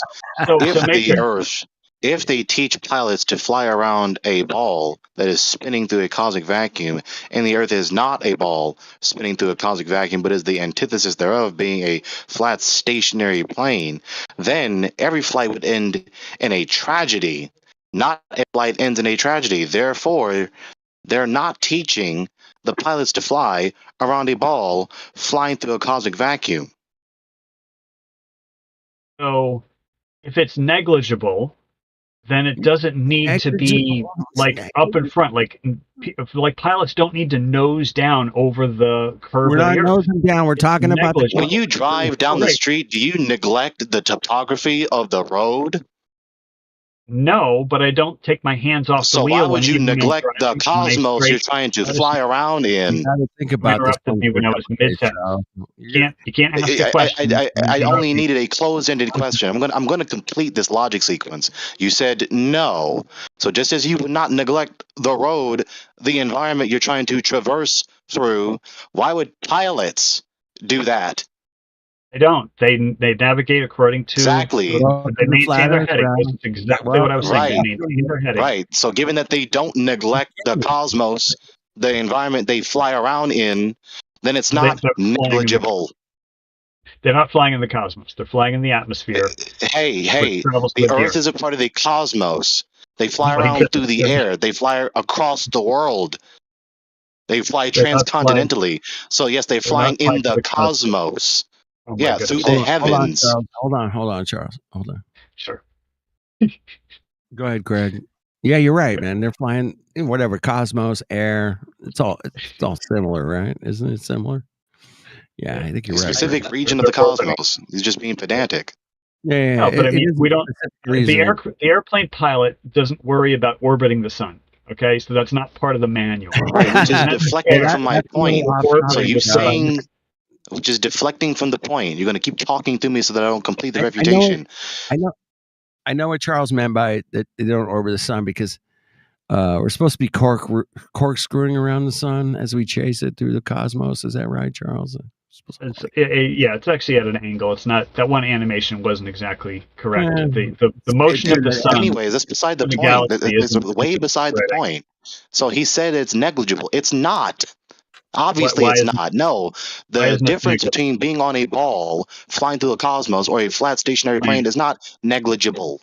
That's true. That's true. At human scale, Charles, that's true. I mean, we do have what's our curvature? 8 inches per mile squared. Charles, listen, Charles, we got different physical dynamics on a globe versus a flat Earth, and just admit that.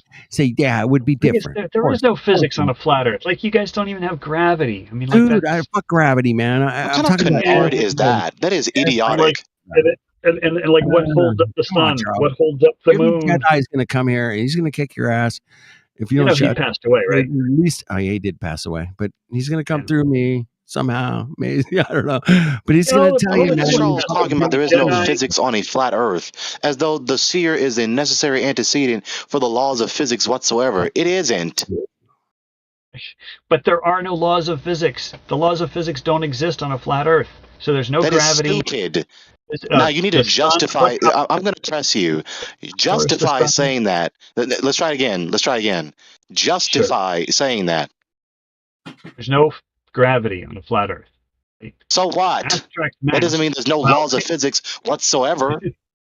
But the laws don't make any sense. They're like Wile E. Coyote laws. Just because you don't understand the laws of physics doesn't mean they don't exist. Just because we don't share your geodesy, your argument is terrible.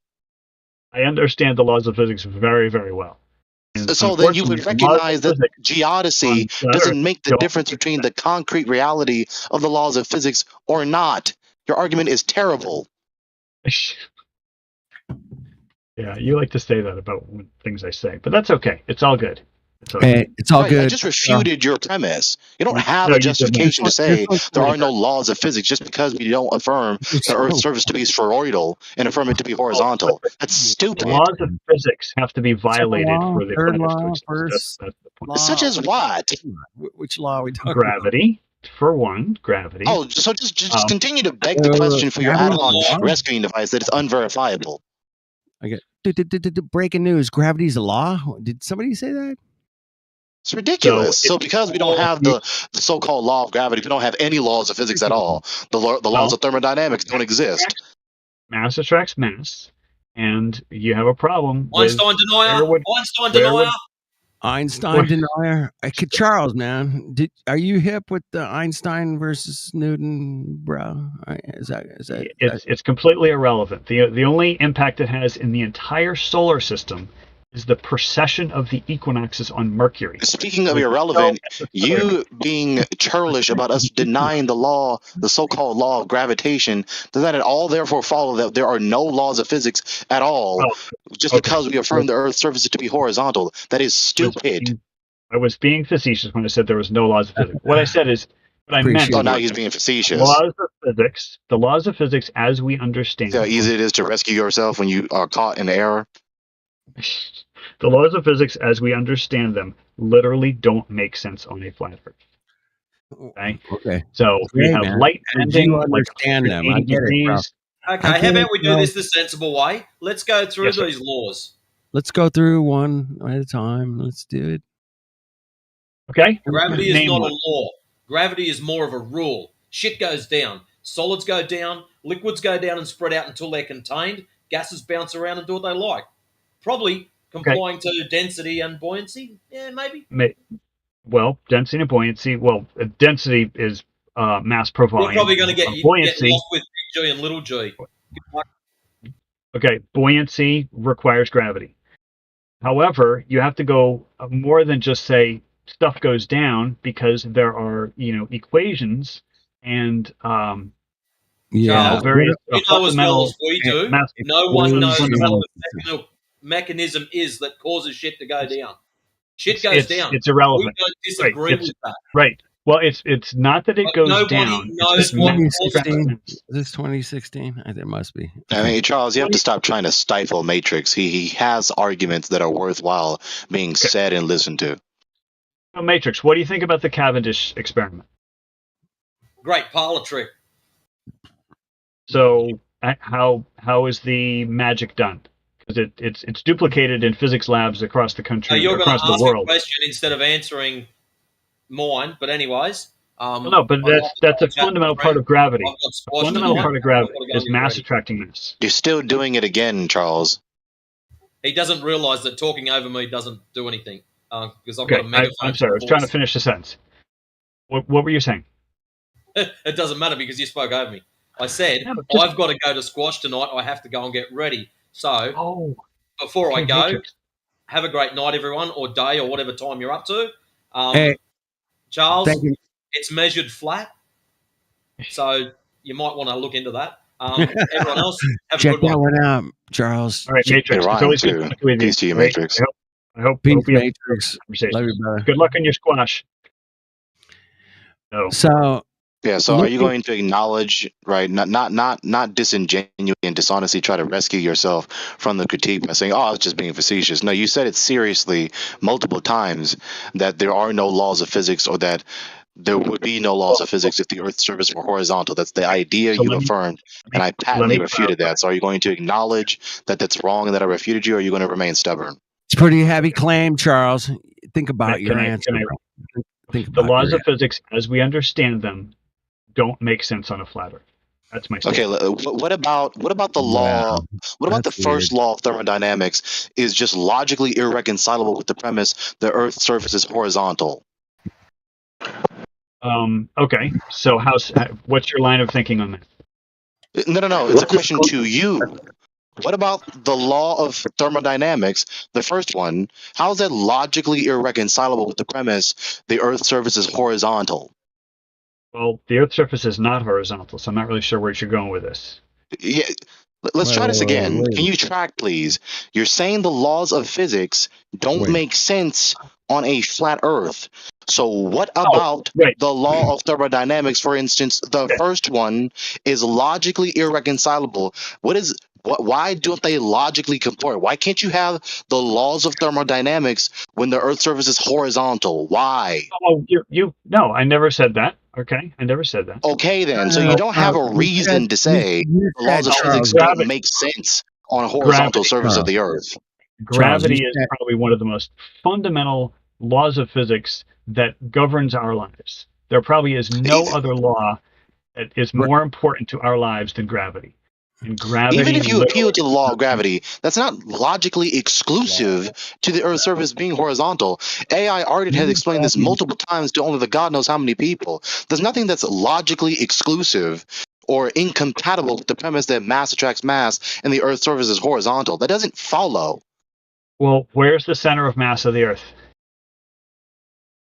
It doesn't matter, right? It You don't does, have a because good that's where reason to gravity would say it doesn't matter.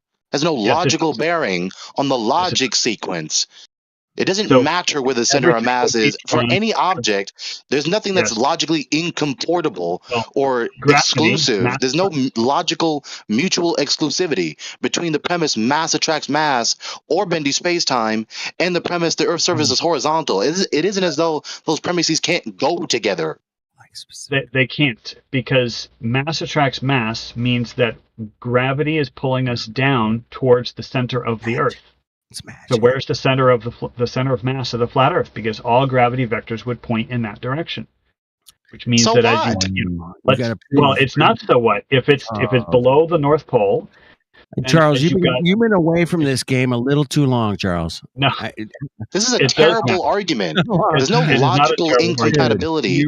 You're Where's- barking okay, up the so shit tree, bro. if you- You're going for it. Okay. So Gregory, if you were to draw a cross section of the flat Earth, right, it would be a horizontal line with some kind of a land underneath it. So if you were to place a dot representing the center of mass of the Earth, like the ground, the rock, the lava, whatever is underneath the ground, it has a center of mass. Okay, and you'd have to place a dot on your diagram for the center of mass. Well, all the gravity vectors need to point towards that line, which means if you travel away from the North Pole, you will be at an angle to the ground. It is Okay, so again, you're still not incompatible with a tracking. horizontal- There's nothing about either premise. Premise 1, mass attracts mass. Premise 2, the Earth's surface is horizontal. The first premise doesn't make the second premise impossible. Neither does the second premise make the first premise impossible. Okay. It isn't as though if one is true, the other necessarily is false. Okay, so I'm going to say I agree with you. The problem is it doesn't line up with observations on Earth. That's the problem. You're still not tracking. That's not the issue. Your Yes, it is the initial issue. critique, you're not tracking. Your initial critique is that there wouldn't be the law of gravity if the Earth was flat. That does not follow. If the premise that doesn't mass make attracts mass sense. is true, if the premise mass attracts mass is true, that does not necessarily make the Earth to be a sphere, nor necessarily imply the Earth couldn't have a horizontal surface. That's not logically sequitur. It's a no, good point, it Greg. doesn't. It doesn't. No, it doesn't make any sense because No. if mass attracts We'll mass, be here for the next if 5 you're willing years. to concede that the Cavendish experiment shows that mass attracts mass, then if there has to be a center of mass in the Earth. Cavendish, it has worked and it hasn't worked. You've seen the failed Cavendish experiments, I'm sure. Right, it's easy to make a bad You apparatus. fuck it up. They've done them during the eclipses. They've done the Cavendish all over the place. But here's the problem, Charles, man, to realize that gravity is up and down, bro. It's not side to side on a fucking torsion bar, bro. Right. So if it's mass I mean, attracts mass. You can't it's done equate. with You a can't. torsion. You cannot correlate the two together, bro. It's a two different. We're talking about two different You things have to here. understand Just the admit that. torsion. Just admit that, Charles. Just admit that, bro. You'll be good. Just look. They're two different things. Side to side and up and down are two different things. Just say Okay, that. so Yes. up and down. Yes, you're right, up and dude. down.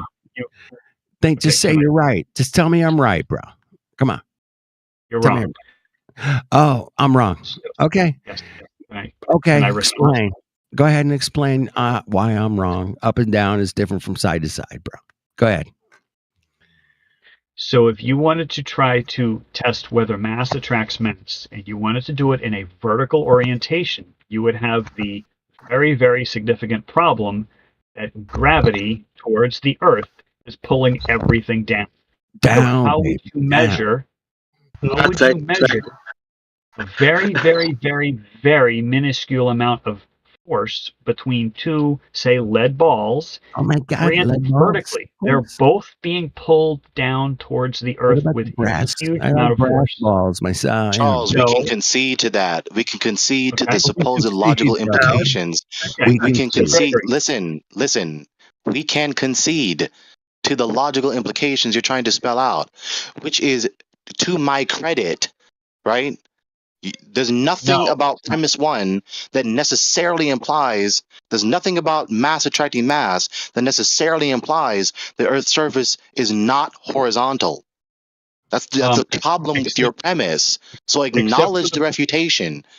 Except for the part that it doesn't line up with observation. You're That's still the missing problem. it.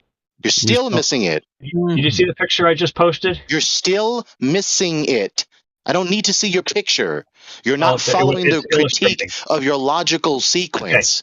Your So, logic sequence Gregory, is, if mass attracts mass is true, then the Earth cannot have a horizontal surface. That does not follow. Okay, can I agree with you? Okay, Yes, then. you So if you can. agree with Okay. me, Carl. then Yes, you concede that you saying the initial premise that I just refuted is false. No. If you take a So look you're at the not being picture, logically consistent. If my refutation is true, I'm if you looking at agree the with my picture. refutation, Look up. then it does necessarily imply that your premise, which my refutation refutes, Look at the is picture. false. okay. So if you look at the picture that I just posted in chat, let's How say we gravity have mass works attract on a mass, flat Earth. right? Let's say we have mass attract Oh, mass, and dude. let's say the Earth is flat. You Okay, are so I'm so going to give you both scratching. of those. You're Right? I'm scratching going your to give you balls, both of Jerry, those. bro. Go All ahead. right. Like Flat he Earth can't theory. even be So, logically consistent. This is his I know. so problem. let's say I just gave him this Gregory, lecture. He's trying to lecture Gregory, us about what would be the implications of mass attracting mass on a On a flat flat Earth, surface, on a bro. horizontal On a surface. flat We Earth, get it. man. We've This is already No, you don't. conceded to that. flat Earth, No, man. you don't. You don't get the implications. That's the problem. We do If you get have it. mass, Don't Gregory, let me just get out a sentence. Mm-hmm. If we have mass We're attraction, tired of hearing you lecture for so long, dude. it's You're not literally 6 engaging what we're saying to you. you are giving us straw man, and you want to burn it. We don't want no your gravity. We don't want anything from you. Just show us the curvature. Anyway, So We don't need that to was hear you explain this lecture again. You've Thank you. already explained the implications of what would happen on a horizontal Earth surface if mass attracting mass to the center of mass was real. I already gave that to you. We don't need to hear you say that again. okay. So So again, that that is match all the with more what we credit to observed. my refutation. It's all the more It doesn't. credit It to doesn't my match. refutation. You're still No, doing it's it. not. Instead of It's letting not. the conversation progress, you just want to lecture. We Oh my gave God. you the lecture. We concede. We don't contend against the supposed implications of mass attracting mass being real on a horizontal surface. That does not refute my refutation. That credits So, my refutation. okay, Because what's your your reputation? explanation is demonstrating that the mass attracting mass, if it were true, does not necessarily imply the Earth's surface is not horizontal. Okay. Did you look at the picture? See, he's still doing it. This is not Did you look at the respectable. picture? Did you look at the picture? He's still doing it. Doing what? Yes, I looked at the picture. So rather than Okay. continuing to engage my Implication. critique, you're digging in your heels to try and lecture us more. That's not Okay. respectable. So one of your favorite words is implication. If A, the Earth is flat, and B, mass attracts mass, then C, gravity has to work like that picture. You'd have gravity vector would be at a diagonal, anywhere besides the North Pole. Okay, that's the implication. If mass attracts mass and the Earth is flat. Hey, Charles, are you not familiar what with we observe. specific gravity? Specific gravity. Have you ever looked into Yes. this? Okay, you are. Okay. Yes. Good. Yes. Tell us more. Tell us more about it. No, I'm just saying, Gregory keeps saying that I'm not saying anything against his reputation, but the implication is that the gravity vector would be at a diagonal to the surface We of don't the Earth. need to hear you say that again. Stop We don't say that. repeating that. We don't see that in the real world, Gregory. That's the We problem. We don't don't see that in the need real to world. hear you repeat that. Stop. Can you make sense of it? Because it doesn't sound like it sounds like you're See, trying he's to just take a not win. engaging. He doesn't have the acumen, or he doesn't have the piety of character to turn off his condescension, his invincible ignorance, and engage in a dialogue. He's just stuck on trying to finish whatever he wants to say, not acknowledging that I've explicitly said to him in the microphone, in this voice channel, at least 3 times, I concede. I don't resist. I don't disagree with the logical sequence you're explaining, with the implications of both premises, mass attracting mass, and the horizontal Earth surface being true, and what would be implied by those premises if they were true. We're not contending against that. So I've already said the refutation of his premise at least 5 times now. He's just not engaging. So that means gravity doesn't work on a flat Earth. That's the conclusion. Gravity does not work on a flat Earth. So now he's just contradicted himself. If this is how gravity would work on a horizontal surface, therefore gravity doesn't work? He just explained how it would work if the Earth's surface were flat, and then his Okay, conclusion so we is live it we doesn't live in work the on a real flat surface. we He just live in the real contradicted world. himself. We live in the real world. Okay? So you must be familiar with that Richard Feynman quote where he's like, you can have this most beautiful theory, but if it contradicts experiment, it's wrong. Which is not the issue. The issue isn't the empirical adequacy of the implication. The issue is the a priori idea that if mass attracting mass were true, then it necessarily follows the Earth's surface cannot be horizontal. That's the point. So your Okay, but explanation of the I already said that implications I agree of with both you. premises being true and the implications of that is antithetical to the premise that if mass attracting mass were true, then it necessarily follows that the Earth's surface is not horizontal. That's the point. This is Okay, just so one humongous red herring. we live in reality. So if I grant you your He just premise, reset. You heard that? if I grant I you just your engaged in critique. And after I said the critique, he just repeated he's just going to repeat the very same critique I just I'm engaged. standing right here. Rather You than can actually talk engage to my me. critique, my rebuttal to his critique, he's just going to repeat the critique I just engaged. He's not So I'm gonna, engaging. oh my goodness, you're not even going to let me say anything. So let's say the Earth is a horizontal surface, and let's say mass attracts mass. Okay, so I'm going to give you both of those, right? So I haven't refuted the concept of gravity on a flat Earth. I'm saying, See, he's if mass explaining this attracts to me mass, like I haven't just said this already. all Do you right. see? So I'm He's giving not it to tracking. you. I'm giving it to you. Okay. Are you No, you're not listening what giving I'm it to saying? And do me. you I'm giving it understand? to you. Okay, so you're That's what you giving don't it to me, get. and I'm giving it right back. Now, Yeah, you're now that just we are in being complete obnoxious now. agreement, I'm now that giving we're in complete you agreement, your explanation. You're not giving me the explanation because I didn't say that explanation in the first place. It's only been okay. you that's So, been trying to so we're in, explain the so we're in implications agreement. of both premises being true. So we're in agreement. Okay, we're in Yeah, agreement. that's what I explicitly Oh, said. Are you okay. tracking now?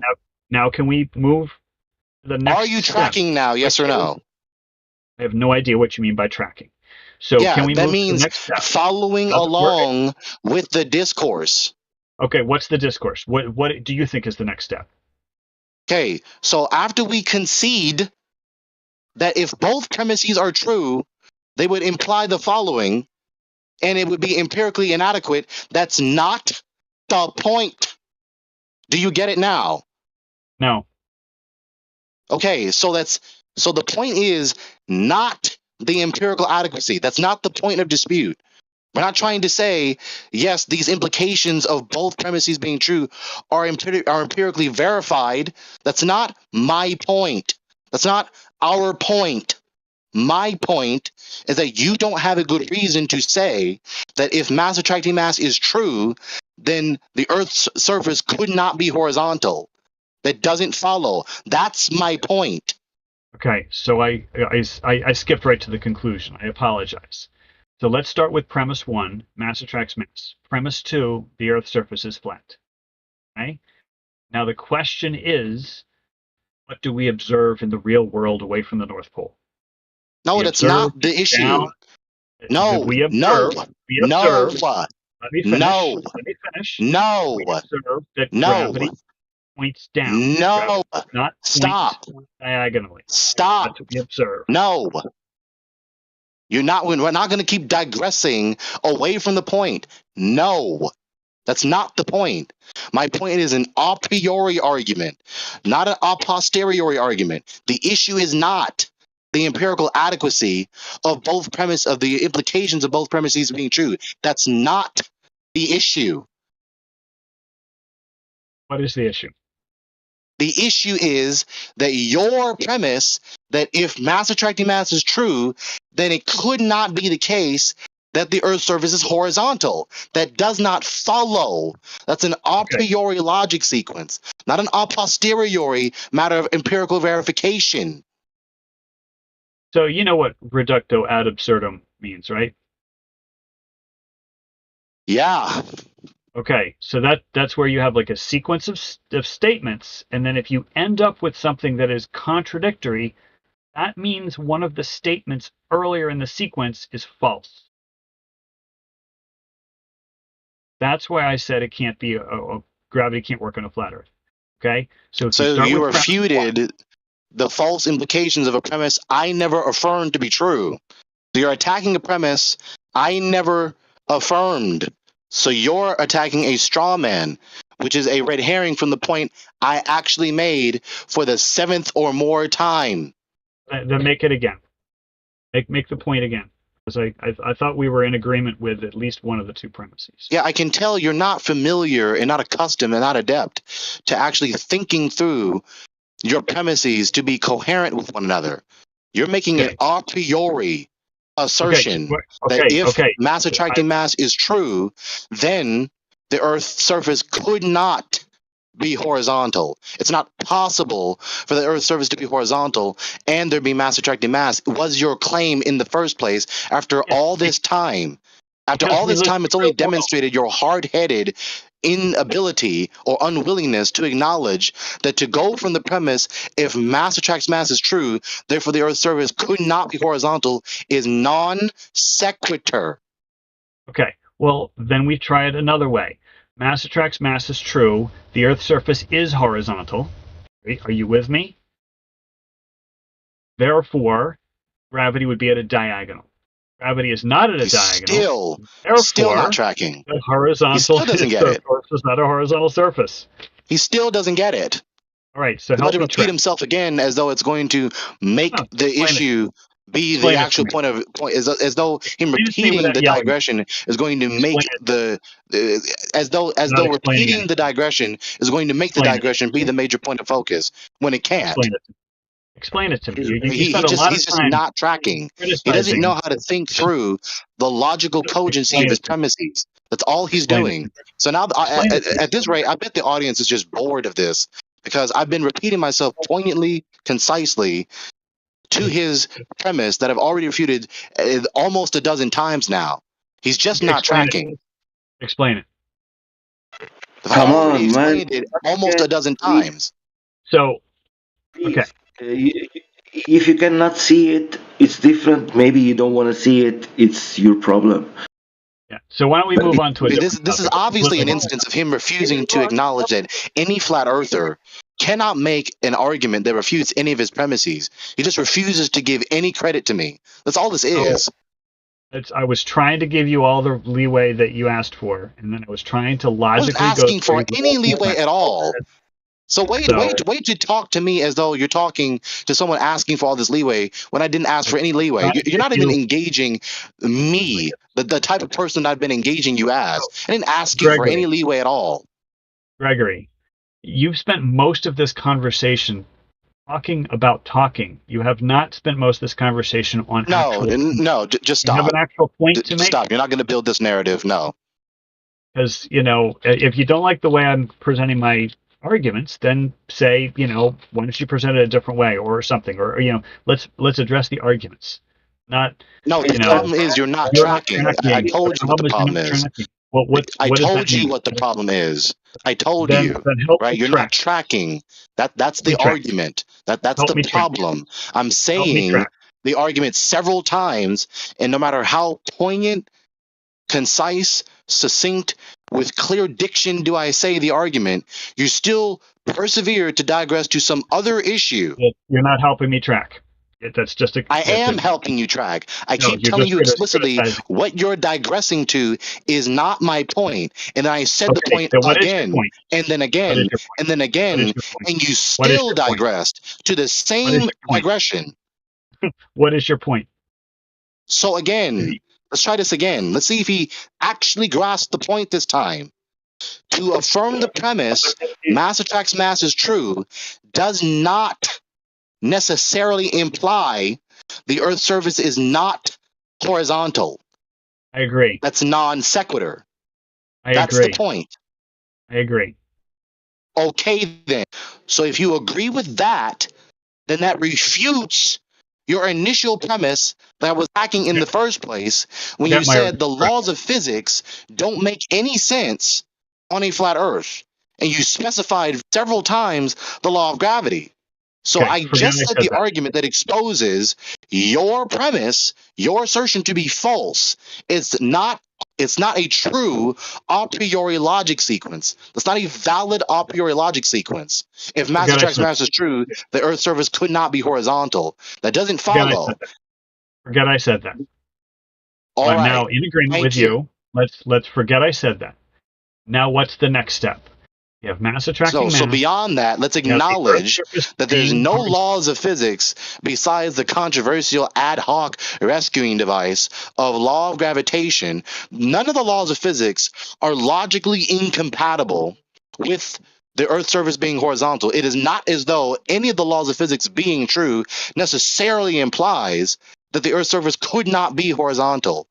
Concede to that, please. No, because you're not taking it to the next step. Premise 1, mass attracts mass. Premise 2, the Earth's surface is flat. He just did it again. He just did it again.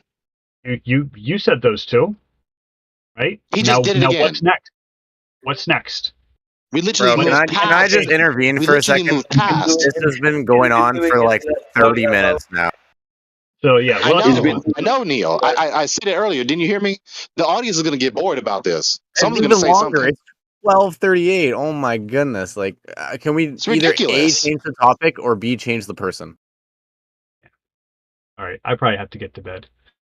I mean, the But guy, Greg, we're not looking at the implication of those two statements. Mass See, attracts Mr. Neil just proved me right. I knew There someone was it going to is. say something. Anyway, Gregory, we'll have to talk another time.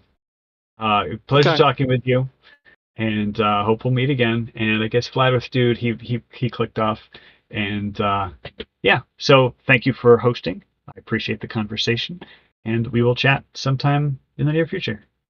Peace to you. All right. Peace to you too. Bye bye. Yeah. Thank you for proving my point, Neil. Thank you.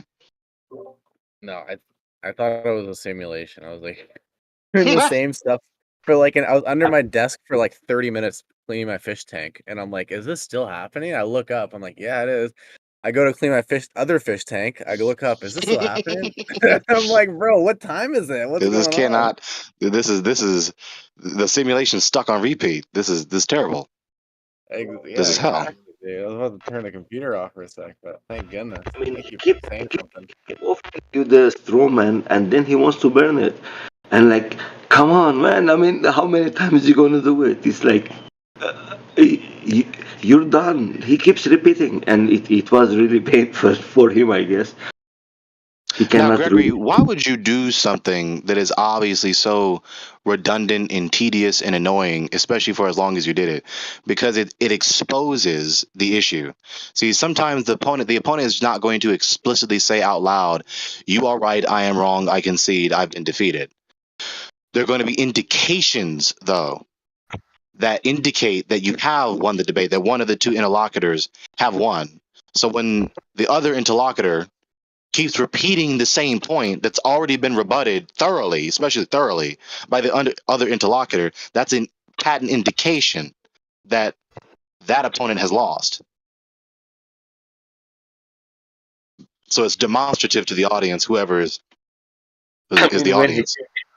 when he came in and thinking that he measured the globe, so it's already he was defeated. So You know, I attacked him on multiple points. You have the spheroidal geodesy dilemma, where he's going to appeal to some magic light, like folks were saying in the live stream voice text, that for some reason light is going out of its way without any volition to voluntarily defy its nature, to curve around a ball, regardless of the vague rhetoric saying it's trying to insinuate that it's minuscule when it's not minuscule, right? So try to appeal to some magic curving light, right? So that it appears flat, so that the horizon appears to be further away than it is, and so that the object appears on the top of the object, even though it's really completely obscured when standing on the surface of the much larger object, completely obscuring it, and defying the nature of refraction, where the medium change is vertical and not horizontal, and the angle of incidence of the light would not get to our eyes. It would either keep extending upward away from the Earth or downward towards the surface of the Earth. And we moved on past that point. Then he wants to, then underlying his pattern of thinking is the presumption that the laws of physics just cannot, they just do not logically comport with the premise the Earth's surface is horizontal. Then I expose that. So all these misconceptions and fallacies underlying this particular point of debate or that particular point of debate. It's terrible.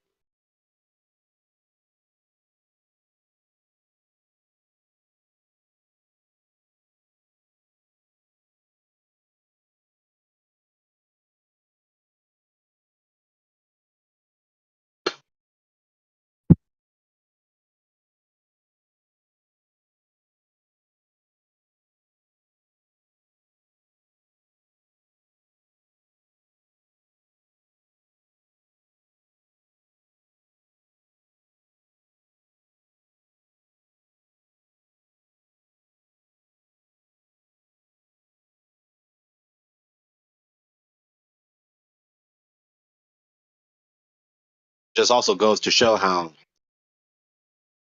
bigotry and invincible ignorance can greatly cheapen, if not even deplete, the value of a discourse and or debate. If any one or more of the interlocutors involved in the discourse are not critically considerate and self-scrutinizing, it's either going to make the debate far less worthwhile than it would be or could be and or should be, or just make it entirely worthless. But it's strange how we went to that the gravity doesn't go up down; it goes diagonal. Because he wanted to. That was very funny. So Which is just ontologically asinine, right? Just the sheer geometric locale of whatever given piece of matter does not have any causal power. The sheer existence of anything does not have causal power. Things existing is not an instance of causation being exercised. It's terrible. This is silly.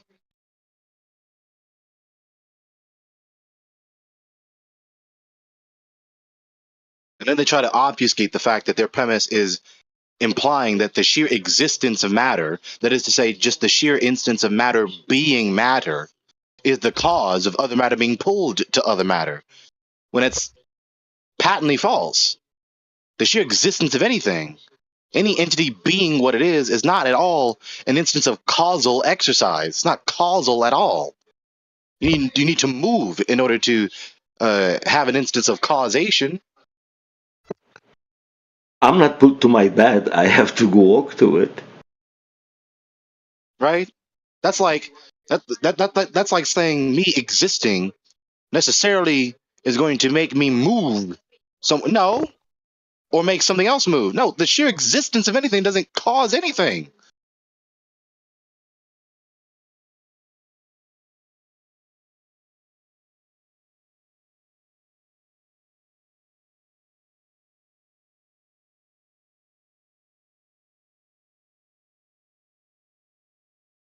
First and foremost, not only is the premise patently false and implies falsehood, then after that, then you expose its unverifiability.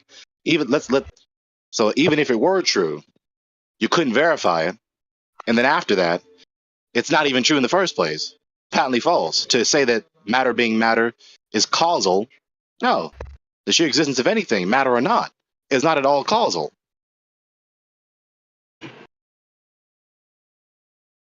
No, the Cavendish experiment, that's not an instance that is trying to test the actual implications or the actual hypothesis. The hypothesis is not the particular quantity of matter or the particular distance of the material part of material entities in question. That's not the hypothesis. It doesn't say this specific quantity of matter is going to cause other matter to be pulled to other matter, nor that this specific distance between any other piece of matter is going to cause other matter to be pulled to other matter. No, the premise is the sheer existence of matter, no matter what the quantity or the distance, is the cause for other matter being pulled to other matter. So the Cavendish experiment is not actually testing that hypothesis.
So, who can tell me why Foucault's pendulum or gyroscopes are not necessarily evidence of the Earth's rotation or motion whatsoever?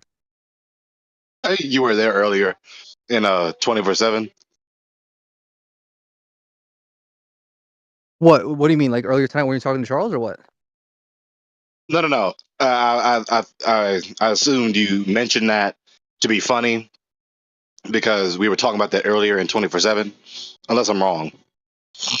Oh no. No, I only joined like when you were talking to Charles earlier. Okay, so you weren't there earlier several hours ago in 24/7 in politics. No, I was not. No. Oh, okay. So it's all the more funny to me because I was just talking about that earlier. Right, it's a very simple question I was asking so-called null hype atheists.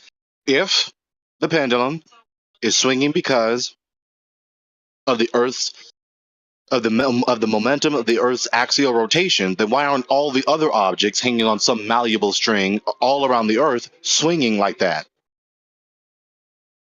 That's a good point. Obfuscation, deflection, not actually answer the question. In fact, what he specifically did, he just digressed our attention to the red herring of the air friction, right? So he couldn't make up his mind whether he wanted to make a one-fold argument where he just goes directly to the supposed momentum of the Earth's axial rotation, or if he wanted to go to the Coriolis effect, force effect, to then be indicative of the Earth's momentum on its supposed axial rotation. That's what he did. There's multiple problems with the Foucault. First of all, it's fixed to the ground, so the Earth can't rotate under it because it's fixed to the Earth. Second is, back in the day, they used magnets in the ground, and then also they had a cylinder inside the sphere that would create a parallelogram of forces. And they would use these forces to draw perfect geometric patterns in the ground, like pendaculums, mystic roses, all sorts of geometric shapes. And if it was proof of Earth rotation, it would have a natural proclivity to whatever side of the equator it's on toward that pole, because it'd be similar to turning in a car. If the Earth is spinning 1,000 miles an hour at the equator, anything north or south of the equator is going to have a proclivity towards the poles, because that's what the force that would be pushing you outward. So we do not experience that. Pendulums just stop. They need magnets to keep it going. It doesn't prove Earth rotation. It proves you don't understand magnets. You're right. Hello, Nathan.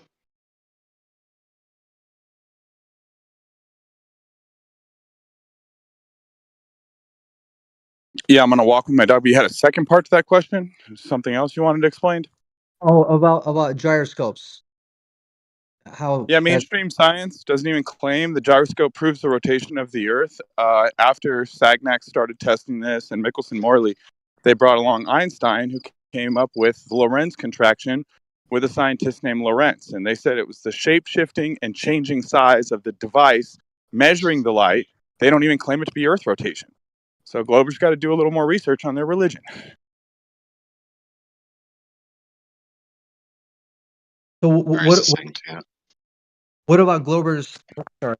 What about going to the infamous Netflix piece about Bob and his like what was it? It was like a particular type of gyroscope, apparently picking up 15 degrees of whatever turn per hour, whatever the hell it was. Like, why is that not evidence? Well, I was in that Netflix film. My name's Nathan Thompson. So the reason that doesn't prove Earth rotation is because, like I just said, mainstream science doesn't even claim that proves Earth rotation. They invoke a Lorentz contraction. People got to get off Netflix and pretending they're spitting science on Netflix. But also that deviation in the light changes with the seasons, changes with altitude, even at the same latitude. And obviously Earth isn't rotating differently at different altitudes on the globe religion. It would be all 15 degrees an hour, but it changes because it's measuring Earth's magnetic field, which has momentum and is rotating. It would carry the light. So.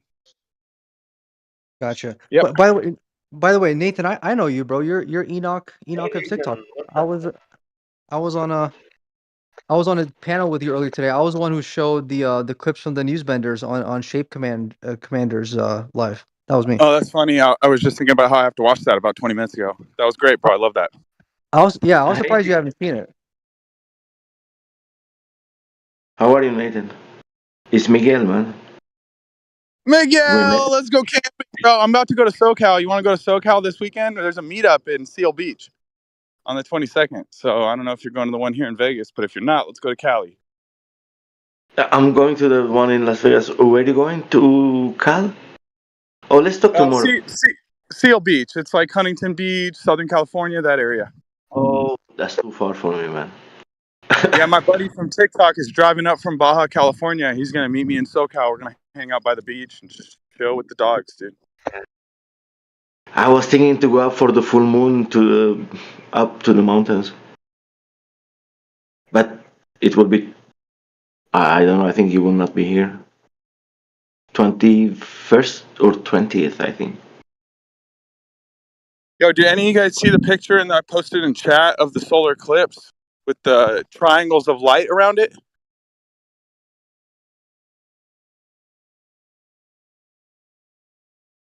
It was about 5 minutes ago. It's the first thing I posted when I got in chat.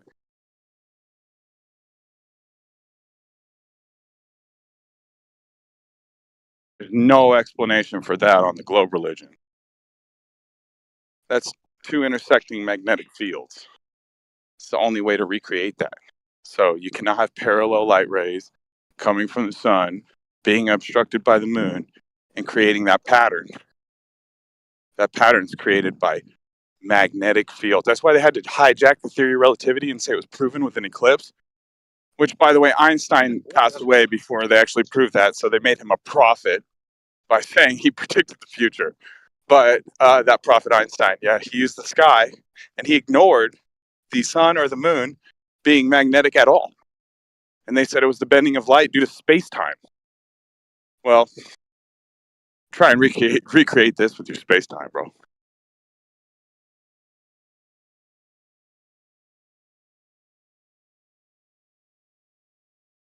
I saw your little screenshot of the flyers too. Those are pretty classic.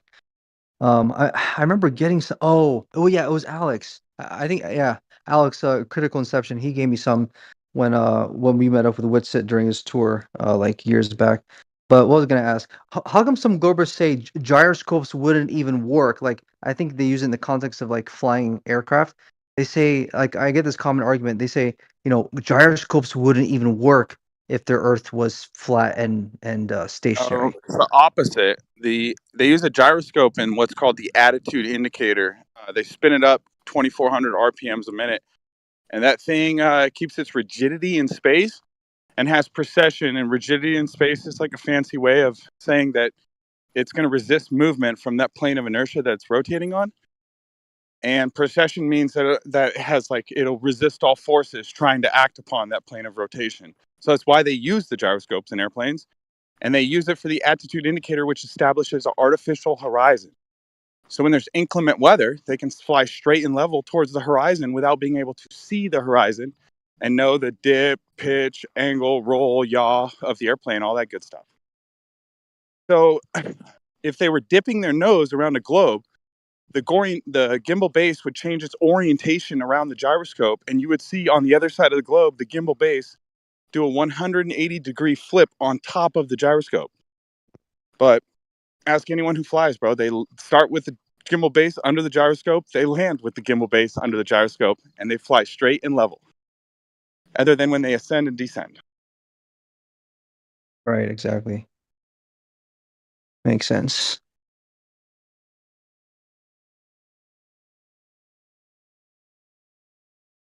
Yeah, if you spin up that gyroscope and fly straight and level at the horizon on a globe, you would fly off into space.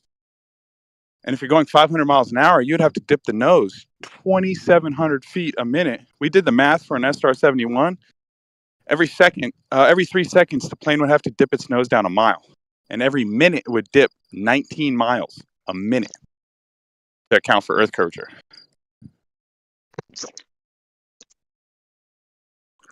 So that's not happening.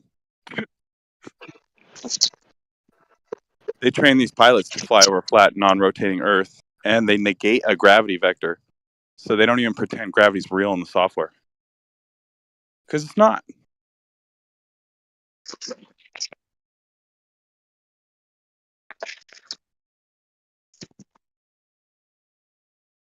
Another one they'll try and bring up is dip angle to the horizon. It's all calculated based on weather and refraction. It has nothing to do with curvature. If you look at the NASA documents for dip angle, it talks about how the curvature was taken into account for the calculated dip angle, but it did not match the observed dip angle, and it was all based on refraction. So, good to know.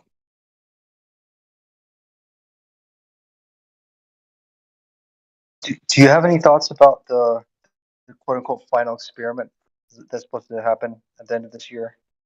Yeah, it's not an experiment. So Globers snatched their own wig off yet again, proving they are scientifically illiterate. Second of all, you're not going to prove your curve religion or spin religion or space religion looking at the sky in Antarctica. So, Globers never underestimate their imagination, but this one, they're just pretty much shooting themselves in the foot. Pretty pathetic.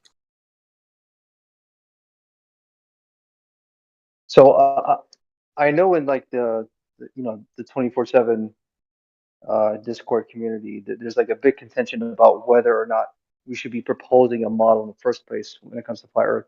But I mean, Nathan, I know you're a Christian, so you appeal to like biblical cosmology out of any other model, if you will, that's proposed out there. But intuitively speaking, I mean, would you not?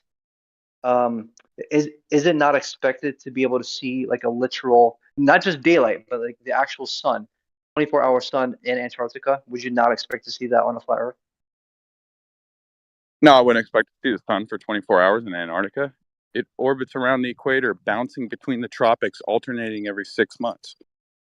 So that's why they call it the Antarctic and the Arctic, because in the north, it arcs around the observer, ticking like a clock. The wheel in the sky keeps on turning. That's why they do celestial navigation in arc seconds and arc minutes. But like in the south, it Antarctics. That's why they have antibacterials, antiperspirant. It's the opposite. It's trying to get rid of it. So it's the antithesis. It does the opposite of what happens in the north. It arcs away from the observer. They even model this. They have a model of the Sun Analemma in the south, and they put a person on a flat platform, and then they built a dome with photovoltaic cells, making the figure 8 pattern, and they show how it works perfectly for a single observer in the south with the sun arcing away from them. So Globers are going to be severely disappointed when they get to Antarctica and don't see the sun for 24 hours. So once they do go down there with whoever has signed up so far, like that Will Duffy guy, I think McToon, FTFE, whoever else, and say they do come back with what they're presenting as an observed 24-hour sun, like you're saying, it's got to be automatically bullshit, huh? Well, no, it doesn't matter because they don't have any proof of curvature. They can't prove the Earth is spinning, and they can't prove space, and they can't prove gravitational orbit. Right. They can't prove Earth orbits around the sun. So they still have like a whole Pandora's box of problems that is not going to get solved looking at the sky in Antarctica.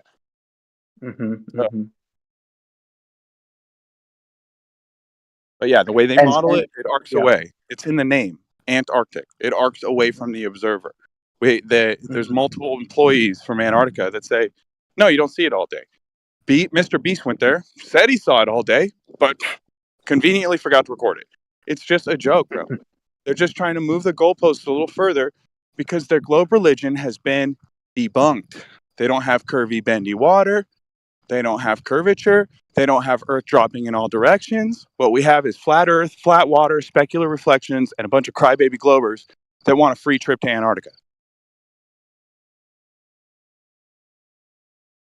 Sounds about right.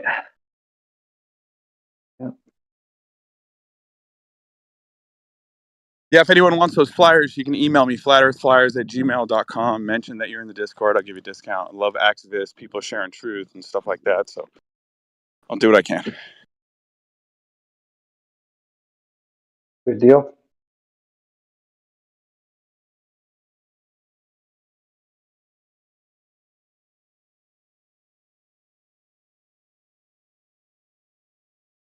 But yeah, jump on TikTok, guys. Plenty of Globers on there, bro. Just running their mouth, and we need to step up and embarrass them because, I'm done with them.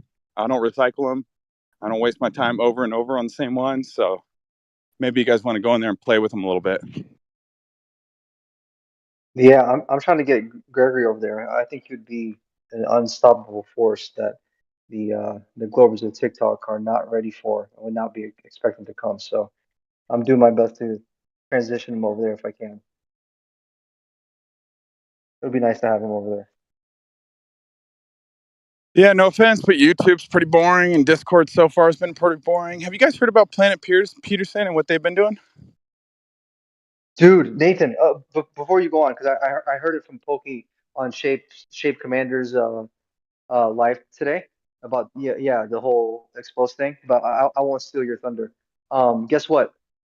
Planet Peterson, like coincidentally, had a AMA Ask Me Anything earlier today on the politics server, and guess who was the first one to jump on stage and just jump at the bit? It was your boy Rebel Andres. Yep, that's right, that was me. And I hope it was recorded. Taco was the one hosting the AMA, and I know Taco has his own channel where he usually records, Discord calls of his own, like, in those sort of like atheist VC rooms. So I'm hoping he recorded the one with Peterson because I just absolutely took him to school, bro. He got cooked for like 30 minutes straight, where he got so triggered he has to interrupt me all the time, and yeah, so it was pretty bad for him. But yeah, go ahead. Oh yeah, I just recommend go watching the video. And what they're doing to children in that Discord chat is despicable, and they need to be held accountable. And he's friends with Blitz, and there's like almost 1,000 people that were in that group. I'm sure it's a lot of the Globers from TikTok. People are disgusting, needs to be exposed, that's for sure.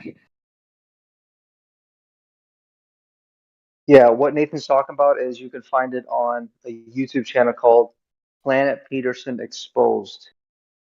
I can link it in the chat actually. Should be Yeah, on it's my 3 recent hours. history. Either skip to halfway or watch it at 2 times speed or do a combination of both. But I watched it at 2 times speed. I was still able to get everything. They're very thorough with their information. They come with lots of receipts. This is not just talk. These people were actually doing the stuff. And he's a school teacher and bounced around to 5 or 6 different schools in the last 5 or 6 years. Wonder why. Wonder why.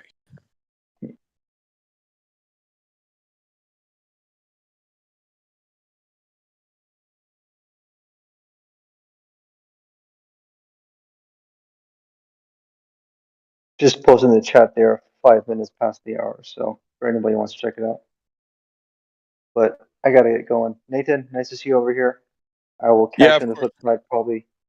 Yeah, It's I'll 1 in the catch you morning probably in noon. Vegas. I'm gonna jump out too. Thanks for chatting with me. Make sure you give me a message on Instagram so I know who you are. It sounds like you're a rebel. Yeah. Awesome, bro. Hope to see all you guys on there pretty soon. Let me know if you need flyers. Love you guys. Keep the faith. See you in the next time. Peace.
It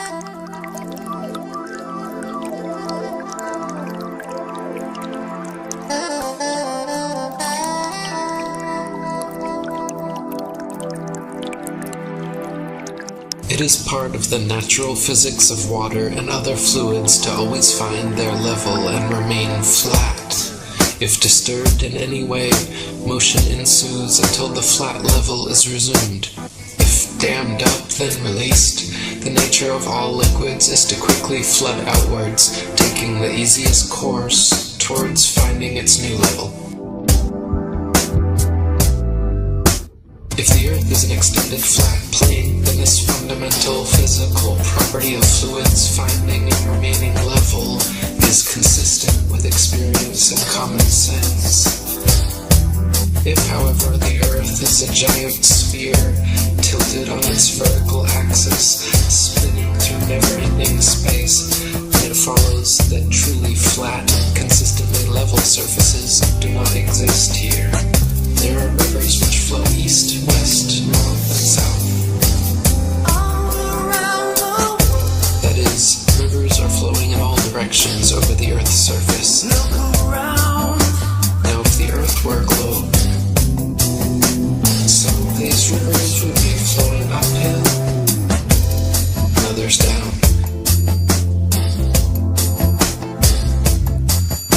Some of these rivers would be flowing uphill,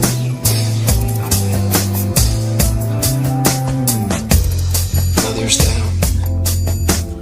Rivers do not flow uphill.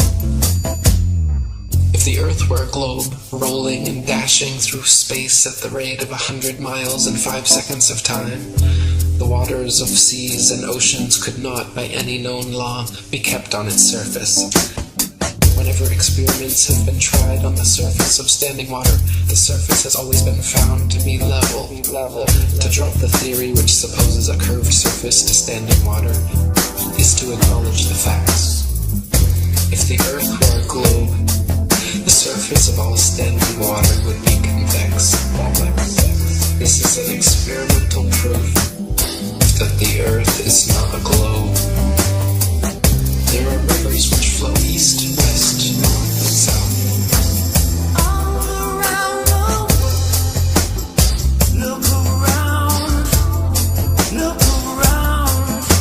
Now, if the Earth were a globe, some of these rivers would be flowing uphill, and others down.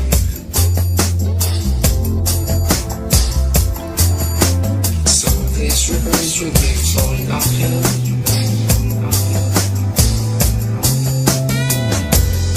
others down.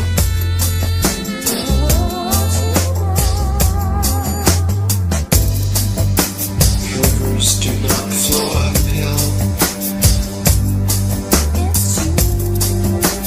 Rivers do not flow uphill.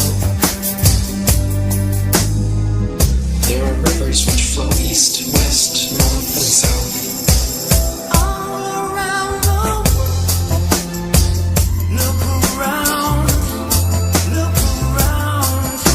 Now, if the Earth were a globe, some of these rivers would be flowing uphill, and others down.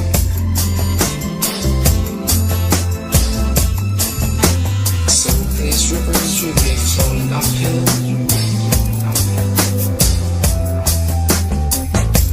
and others down. Rivers do not flow uphill. Some of these rivers would be flowing uphill,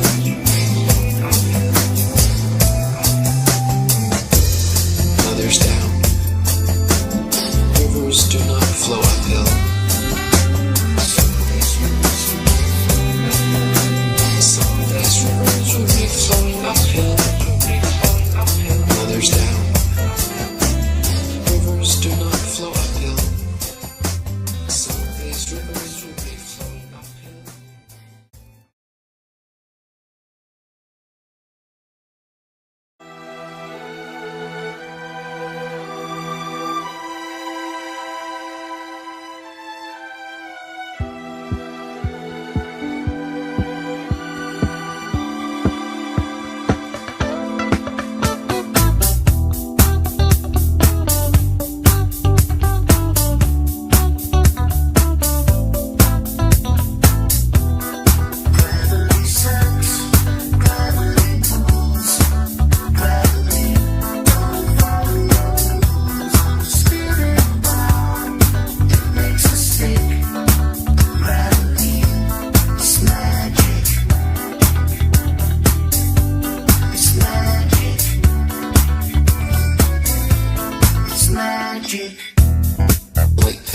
rise up. Heavy things fall down. Simply a natural property of weight and density that is very different from gravity. Gravity is a hypothetical magnetic-like force possessed by large masses, which Isaac Newton needed to help explain the heliocentric theory of the universe. Gravity sucks, gravity pulls, gravity don't follow rules on the spinning ball. It makes us sick. Gravity is magic. It's magic. It's magic. Now, even if gravity did exist, why would it cause both planets to orbit the sun and people to stick to the Earth? Gravity should either cause people to float in suspended circular orbits around the Earth, or it should cause the Earth to be pulled and crashed into the sun. What sort of magic is gravity that it can glue people's feet to the ball Earth? Gravity sucks, gravity pulls, gravity don't follow rules on the spinning ball. It makes us stick. Gravity is magic. Gravitation is only a subterfuge employed by Newton in his attempt to prove that the Earth revolves around the sun. And the quicker it is relegated to the tomb of all the Capulets, the better will it be for all classes of society. Gravity sucks, gravity pulls, gravity don't follow rules on the spinning ball. It makes us sick. Gravity, it's a con trick. It's magic. It's magic. It's magic. It's magic.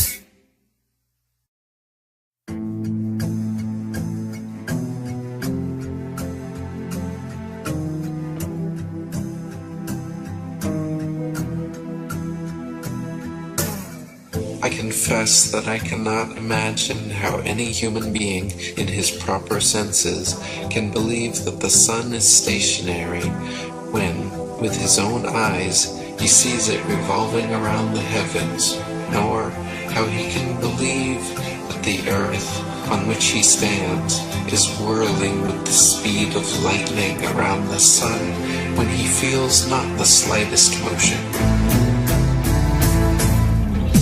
We've been taught that the moon has no light of its own, but is merely a reflector of the sun's light, that some masons from NASA actually walked on the moon, that some other masons from NASA sent rovers to Mars, that satellites and space stations are incessantly spinning in suspended animation above the Earth. For almost 500 years, the masses have been thoroughly deceived by a cosmic fairy tale.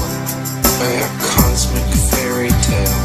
For almost 500 years, the masses have been thoroughly deceived by a cosmic fairy tale. By a cosmic fairy tale. We have been taught that a mysterious force called gravity, a magical magnetism responsible for keeping everything from falling or flying off the spinning ball Earth, is just strong enough to hold people, oceans, and the atmosphere tightly to the surface, but just weak enough to allow bugs, birds, and planes to take off with ease. We've been taught that the ball Earth spins at a constant velocity, perfectly dragging the atmosphere along so we cannot feel the slightest bit of motion, wind, or air resistance. They say we cannot feel any of this motion because the magical Velcro of gravity pulls the atmosphere precisely along, and we cannot measure any of this motion because the stars are so incredibly far away. For almost 500 years, the masses have been thoroughly deceived by a cosmic fairy tale. By a cosmic fairy tale. For almost 500 years, the masses have been thoroughly deceived by a cosmic fairy tale. By a cosmic fairy tale. A sphere where people on the other side live with their feet above their heads, where rain, snow, and hail fall upwards, where trees and crops grow upside down, and the sky is lower than the ground. For almost 500 years, the masses have been thoroughly deceived by a cosmic fairy tale. By a cosmic fairy tale. For almost 500 years, the masses have been thoroughly deceived by a cosmic fairy tale. By a cosmic fairy tale.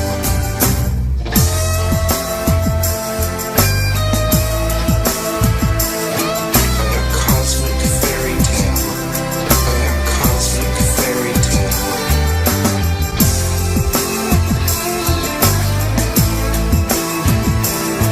By a cosmic fairy tale. By a cosmic fairy tale.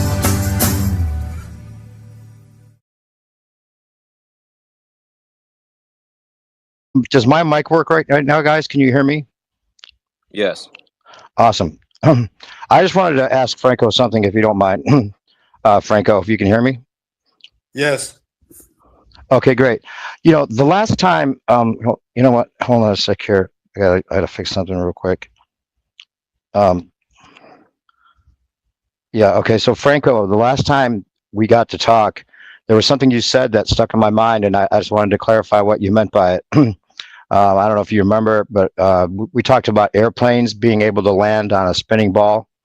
And one of the things you said was contradictory to what I hear from most people when I have this discussion. You said there's no conserved momentum. And you said it several times very distinctly, that there's no conserved momentum. And I didn't know what you meant by that. Did you mean that when a plane takes off at a 500 mile per hour latitude and it doesn't have the 500 mile per hour conserved momentum to be moving along with the rotation of the Earth? What did you mean by that? I don't recall, but certainly this is not the way the problem is solved. Meaning, when discussing the motion of an airplane, momentum conservation is not really happening strictly, because there's the airplane is isolated. It's got external forces acting on it, and so momentum is conserved for a system where there's no external force. So this is not the case for an airplane. Depends which momentum you are considering. The momentum of the Earth plus airplane system plus atmosphere, which this momentum is conserved. So I don't know what you mean by momentum conservation in the case of a plane landing and. Oh, okay. Well, yeah, that was just when we walk through the scenario. If you don't mind, I'll just go back and forth with Franco for a minute here, just to clarify this, guys.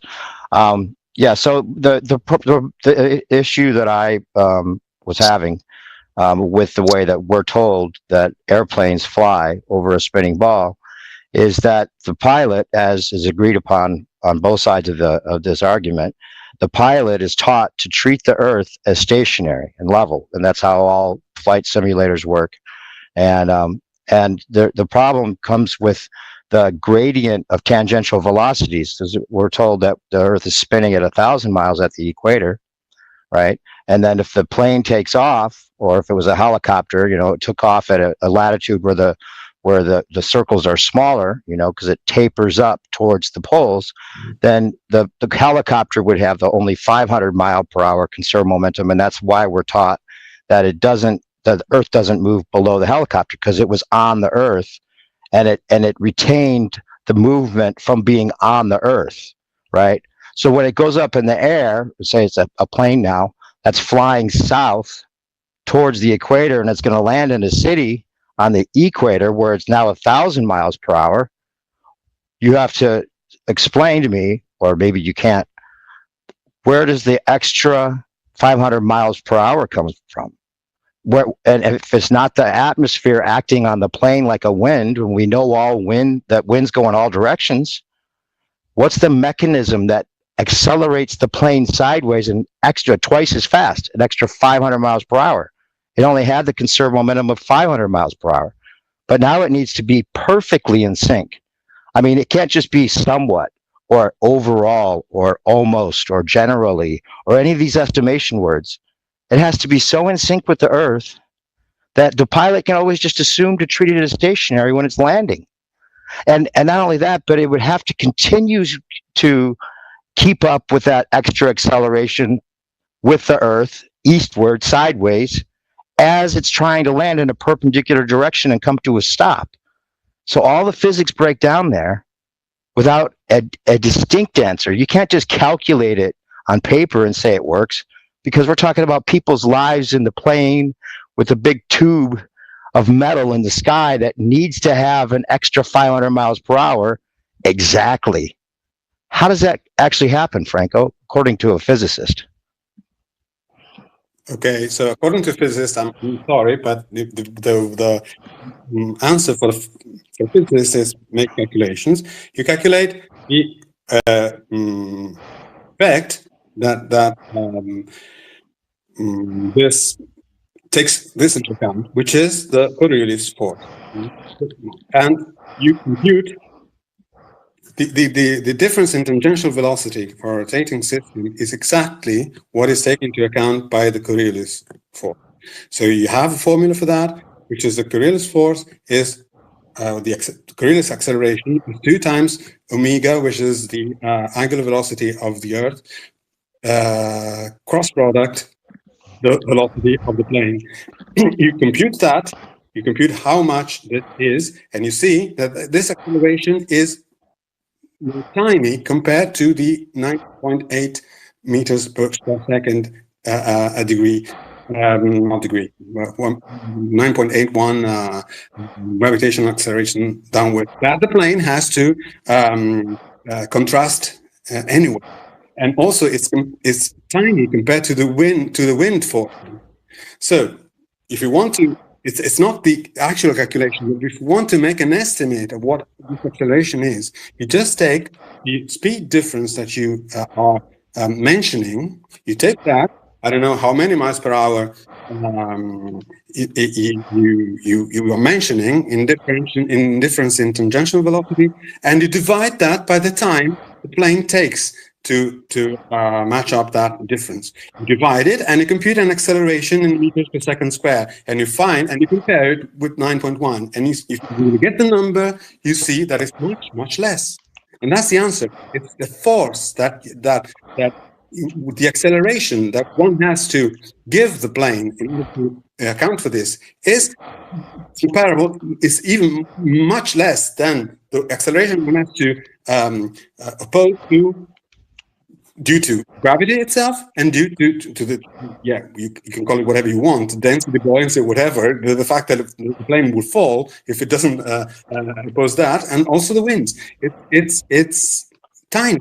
You make the calculation yourself, but it's precisely the Coriolis effect, which is the same thing as is causing the Foucault to oscillate.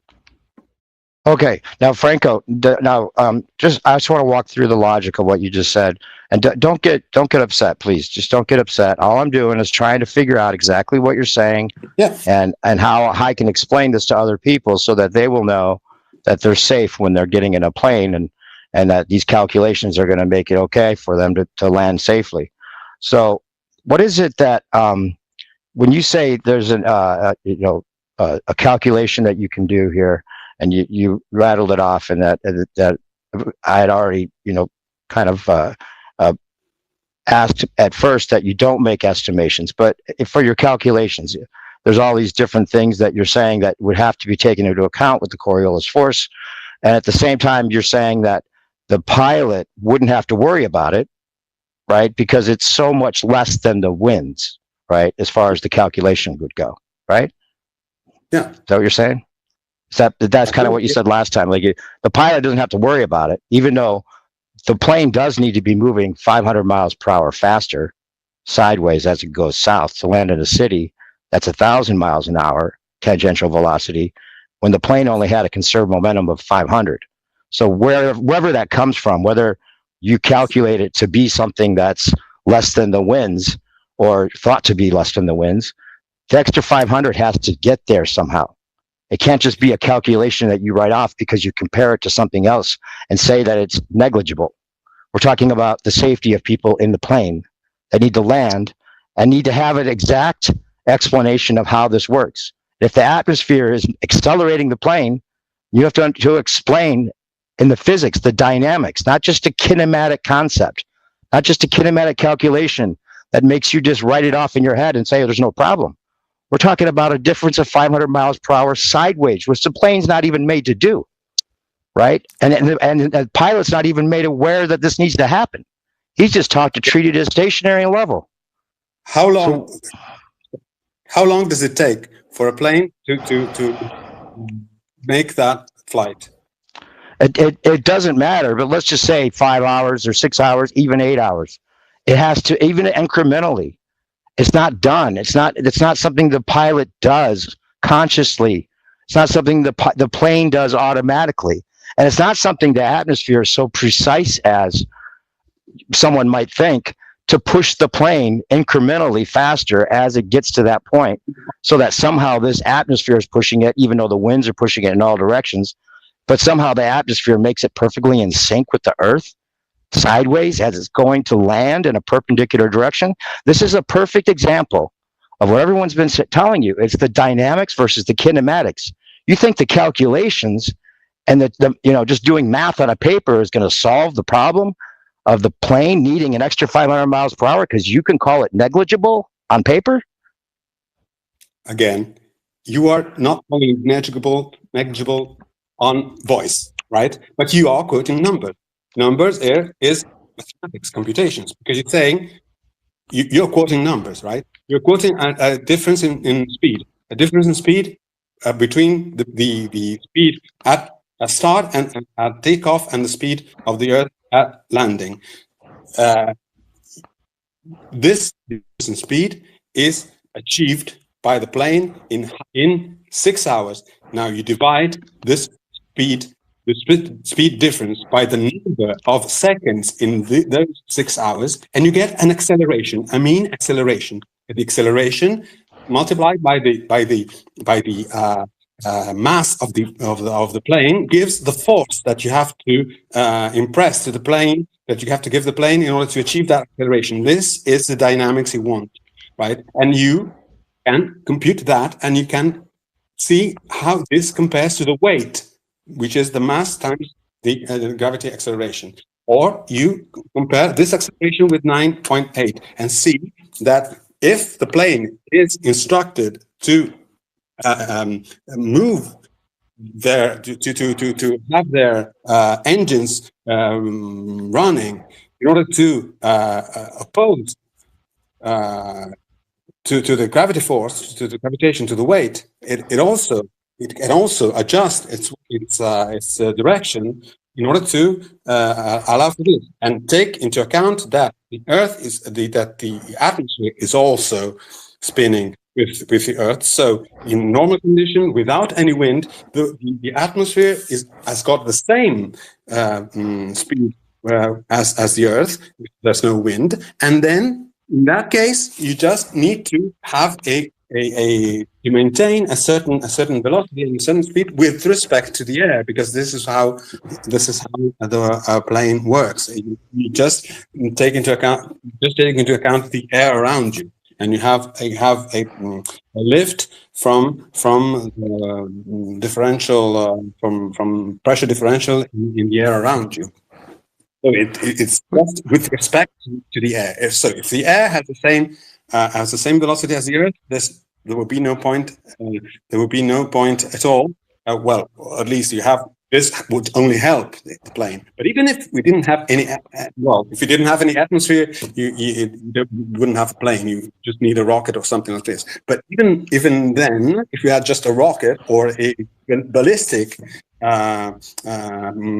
projectile, and you just throw a ball, you just compute how much this acceleration, how much this acceleration tangential acceleration is by just using the numbers that you gave us, the velocity difference divided by the time. This is the definition of mean acceleration, which is not an exact calculation, because of course the calculation takes into account that this is a 3D problem and acceleration is a vector and so on. So the real computation would have to take into account vectors and things like that. But this is an estimate of what the numbers that you gave imply in terms of average acceleration sideways. Yeah. Okay. So okay, but let me just ask you this. Okay. So you just said all these things that would have to be calculated in and taken into account and then applied somehow, but the pilot's never taught to apply it. He just flies the plane and lands the plane wherever he wants on supposedly a spinning surface, but he just always treats it as stationary. You don't think there'd be any dynamical difference between flying and landing on a stationary level surface as opposed to a spinning ball surface? All those things you just talked about are just out the window, right? If you're just treating it as stationary. But people are telling me on your side of the argument that there'd be no difference in how you would train a pilot to fly over a stationary Earth as opposed to a spinning ball Earth. Do you agree with that? Yes, because these effects are small, and that the pilot is just taught how to keep a certain velocity with respect to the ground. Of course, if it's with respect to the ground, it's considering the ground stationary, because this is what is done, is by definition of frame of reference. It's what is done. So that's why you have to. It's more convenient to compute things in a rotating frame. That's why people are taught in basic physics courses how to compute things in a rotating frame and take into account all the effects that come into play, such as centrifugal force, such as Coriolis force. And so it's the most convenient thing to do is using a frame that is stationary with respect to Earth, but then what happens is that you have to take into account these effects, centrifugal, Coriolis. They're very tiny, so you don't have to worry about those. Yeah, but okay, let's just say that that there was a problem with the being in sync with the Earth because of the tangential velocity being so much greater at the equator. But let's just say whatever it is that you're saying makes it automatically 500 miles per hour faster sideways, whatever that mechanism is that you haven't named yet, besides just a calculation that you think makes it work in your head or on paper. You haven't named the mechanism that accelerates the plane, right? You can't just say it because it's in the air, it's automatically going 500 miles per hour. But I'm just saying, let's just say it was out of sync, like even 5 miles per hour or 10 or 20. If it wasn't in perfect sync sideways, this is a thought experiment. Let's just say it wasn't in perfect sync with the rotation of the Earth, then you would agree that the plane would have a problem landing, right? Because it has to be in perfect sync sideways as it's landing on the surface that it's treating as stationary. So you agree, just hypothetically, if it wasn't in perfect sync somehow, then we have a big problem, because we know planes just land safely all the time and the pilot just assumes it's stationary. So where is this mystery mechanism that's accelerating the plane sideways an extra 500 miles per hour from where it took off? Name the mechanism. Don't tell me about the calculations or some kind of kinematic concept. Tell me, what is it that accelerates the plane an extra 500 miles per hour, twice as fast? Why? Engine. How? Oh, so the pilot is using the engine to make it go that fast? How? Oh God, it's not making it go that fast. It's making it go that fast in how much time? That is the important thing. It's the acceleration. It's the Okay. acceleration. Okay. So the acceleration, you compute it, and it's tiny. So how does the plane react to some wind, to some tangential wind? Forgive me for saying it this way. It's not about, 500 miles per hour is 500 miles per hour, whether it's incremental or not. Name the mechanism, Franco, that accelerates the plane. Calling it tiny doesn't accelerate the plane. Sideways, he's saying, Franco. Sideways, 500 miles per hour, twice as fast as where it started off. It needs to be going in perfect sync, and it needs to continue to spin with the Earth that extra 500 miles per hour as it's slowing to a land in a perpendicular direction. How is that possible? Again, how does the plane react to tangential wind?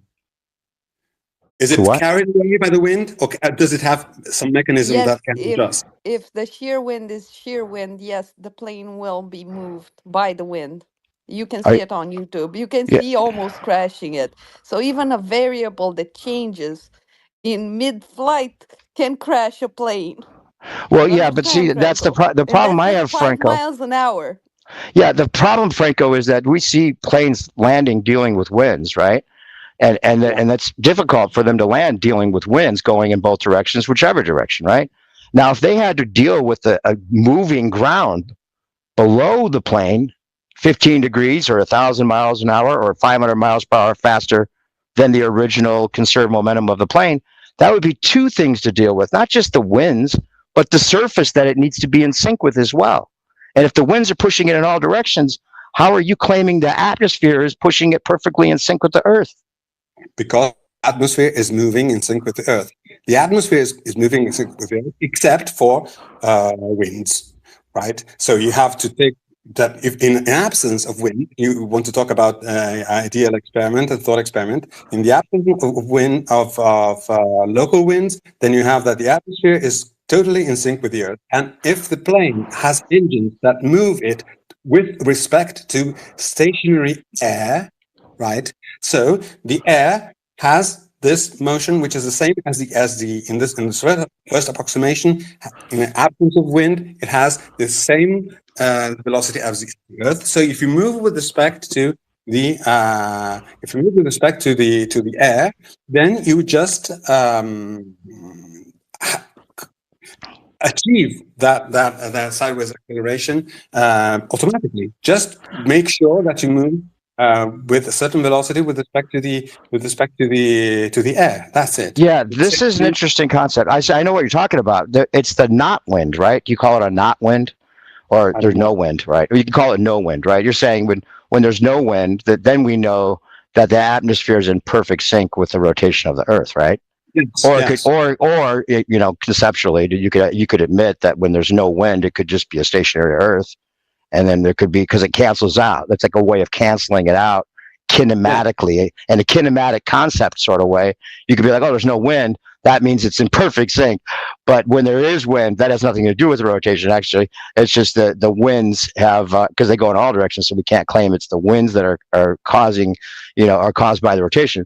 But we're going to say that when there's no wind, then it would accelerate. So you're saying the no wind is accelerating the plane. Now, does that make sense to you? The no wind is what makes the plane go faster 500 miles per hour sideways when there's no wind? Yes. Hey, how? I mean, this is a physics. You're a physics person, right? I mean, that it makes no physical sense that the plane is accelerated by no atmosphere blowing it. No wind is blowing it. What's the mechanism that accelerates the plane rather than just the concept that it's in the air? And since we know the air is moving faster at the equator, then it must automatically be in sync. That's just the concept, Franco. That's not naming the physics. You can't just calculate this one out. We're talking about people's lives. You can talk kinematically and just theoretically about virtual particles, because that doesn't matter as much as this. We're talking about the lives of the people in the pilot's hands. And he needs to know exactly why his plane is going 500 miles per hour faster. And he needs to be concerned that if it's not exactly 500 miles per hour, that he might be out of sync with the Earth and kill everybody on the plane. How is he so sure that this not wind or the no wind is going to accelerate him. Whether you say it's incremental or not, you have to have a mechanism that pushes the plane. Yeah, that's my question too. Are you proposing that it's gravity that is doing this, or No, he's what not is saying gravity. what is No, this? I don't know what he's saying. What are you saying, No, Franco? I'm asking him specifically. I'm not asking you. It's like Yeah, what is it? I don't know what his answer is. I'm saying that I'm gonna say I'm saying that what you do, what the plane does is to grant an a velocity with respect to air, right? So in the no wind explanation, in the no wind hypothesis, it just goes straight with a certain velocity with respect to the ground and the air, which are stationed with respect to one another. So this is what happens to the plane and to the pilot. Then the explanation in an inertial frame, which is outside of the Earth, seeing from outside the Earth, seeing that the Earth is rotating, you see that the air is also rotating with the Earth. And then the acceleration is just provided by the fact that the air is pushing. You have pressure. You have a different velocity of the air with respect to an inertial frame in different positions. So you can move with respect to air with a certain velocity. Wait, you said the air is pushing? You just said the air is pushing the plane?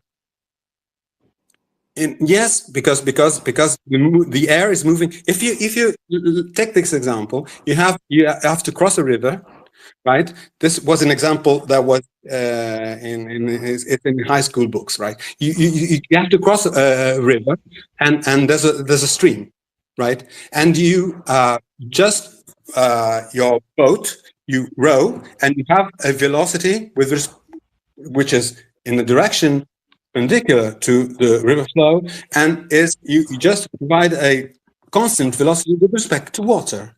And then what happens if the stream of water has different velocity in various parts? For instance, the velocity of the speed of the water is lower close to the banks, and then it's higher, which is normally happening in the center. What will happen to your boat is that your velocity with respect to the ground will not be constant. You will have a constant velocity perpendicular to the water, and then you have to sum vectorially. You have to make a vector sum of the velocity with respect to water and the velocity of water with respect to the ground, and get the velocity of the boat with respect to ground, and then you integrate that in time, and you get the path of the boat, which is not a straight line, which is very strange, but you can perfectly compute that. And what has caused this boat to move in that very strange way is the water pushing it. Yeah, well, okay. Now, even though it's not how the Quanda effect works. Right. Real quick though. Let me just say this. I'm familiar with the comparison to the river flowing, and even though it's a non sequitur, I want to ask you a few questions about it, because if it was just a lake, right, that you're gonna go across with your boat, and there was no flow at all, right, then you would totally, have a different method for going across the lake. That's just completely still water, right? In the way that you would row your boat, as opposed to a flowing river, right? Or if it was flowing through the lake, there was a flow, then that would be a totally different situation completely for the person in the boat. Would you agree? No, I didn't get the question. Well, I'm saying that'd be different for the person that's trying to row across a river that's flowing compared to just a lake that has no flow, right? There would be a different method to how you would go across the river if it was not flowing as opposed to flowing, right? No, it'd be the same. Why would it be the same? You'd end up in a different place. If it was flowing, you'd have to take into the account the cross flow that's making your boat go in a different direction. That's just basics, right? You would treat. Yeah. You would have a different method for going across the river if it was flowing as opposed to not flowing, right?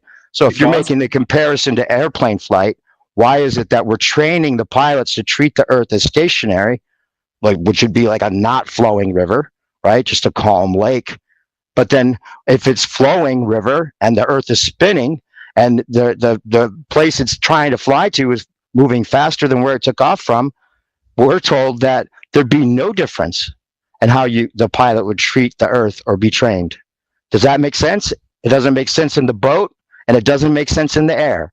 It would be a completely different situation, all completely different dynamics. All these calculations you're talking about would have to be applied. The pilot would have to be aware of them. There would have to be special engines and special, jets on the side of the plane to keep the plane moving with the Earth so that it could treat it as stationary. None of the actual dynamics works, Franco. You can't just calculate it and say it works because the air, that when it's no wind, it's being pushed, the no wind is pushing the plane into perfect sync. Do you get that just is completely nonsensical? The no wind is pushing the plane. If it's in perfect sync, there's no wind, right? The not wind. But then somehow that's accelerating the plane in your mind. Can you apply it dynamically? Just like talk for real. Don't just say a bunch of things about calculations and how the concept that the air makes it work out is, tell us, explain the physics like a teacher would. That's why I asked what this no wind that you were talking about was. Like, what is it that is pushing the plane sideways? Yeah. Sideways. It goes twice as fast, Franco. Regardless of how you minimize it, it needs to be twice as fast. It's the Earth. It's the air itself. If it's okay, let's take the river example again. You're right. It's not exactly the same thing because the example is not perfect, because in that case you want to reach a point on the opposing bank, and the other bank is stationary with respect to the outside server. It's not stationary with respect to the river. So let's take this other example. You have two boats, right? You have two boats which are going with the river. Right, and you have they're going with the same velocity, one with respect to the other, and you have to row from one boat to the other one, or you have to simply to walk along the deck of one of the boats while the boat is sailing or moving across the river. It's something like this. It's you have to move with respect to the water, and if you have to move to some other place which is stationary with respect to the water, then the movement of the water is not relevant in your frame. You move with respect to the water, and then when you impute how much, and you want to figure out how much that thing has moved with respect to the ground with something which is not stationary with respect to the water, then you find that it has a different thing that will happen in the moving frame. But this is totally explainable with very simple physics and change of reference frames. It's not. I'm sorry. It's not something that is complicated. Something that is really understood in basic courses. Well, if it's not complicated, why can't you tell us what it is? Why are you're just babbling? You're just saying words without any meaning. Because I cannot draw anything on a board. Or make calculations. You don't want calculations, you just want words. No, I'm talking about what's the actual physics. You're a physics professor or physics expert. What's the actual applied physics of the dynamics? What pushes the plane? The air. Okay, so wind. So a wind pushes the plane. Because the wind is referred to the earth. Wind. So then what pushes the plane? The plane with respect to air pushing the plane is called a wind. Yes, but it's wind. Right. It's the velocity of the air with respect to Earth, right? What do you mean velocity? Are moving. You're talking about two different velocities. The actual physics, not just the concept. The actual physics. What pushes the plane? What accelerates it twice as fast? What's applied to the plane? to make it go faster sideways, which is questionable, even if there was a mechanism that it'd be accelerating sideways twice as fast. What is it that pushes on the plane that's so completely perfect that it's in perfect sync with the Earth, with a pilot not even knowing that he's going 500 miles per hour faster sideways? How could that even be possible in reality, bro? It's not just about kinematic concepts. We're talking about planes, safety of people landing. You have to have a real explanation for this, not just a calculation or a hand wave the air. Here, let me try a different question, Franco. If we have a hot air balloon, and theoretically we have no wind, right? Just a thought experiment. Okay, there's no wind, right? And we have a hot air balloon. The hot air balloon rises from one spot and it's hovering above that spot because there's no wind. It's not moving anywhere. Yeah. What is the actual thing that now underneath it, the Earth is spinning, yes, and rotating. So what is the actual thing that is keeping that hot air balloon directly above where it took off from? I think that's what he's trying to get at. What is the actual thing? As far as I know, it's what you guys call gravity, but no, okay, no, it's not gravity. It's not what I'm trying to say either. Because, let him answer. Well, just real quick, since you said you thought that's what I'm trying to say, it's not. I'm letting to beg the question with the conserved momentum. They say, not you. What they say. Well, they say the conserved momentum from being on the ground is why the Earth doesn't spin separately.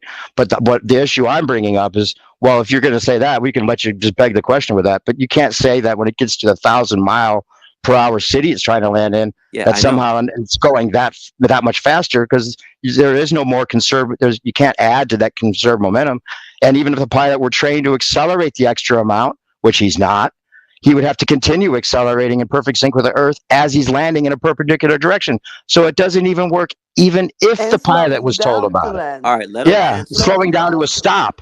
So that's just totally not my argument. The reason I just wanted to let you know that. Okay, cool. And he knows not gravity. All right, so I was talking with him about what I thought was the explanation. I didn't say you said that.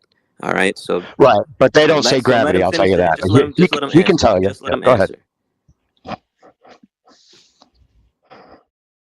Should I answer? The balloon. Go ahead. Yes. What is keeping the balloon where it is? The air again. Okay. So the air, which is moving in sync with the Earth.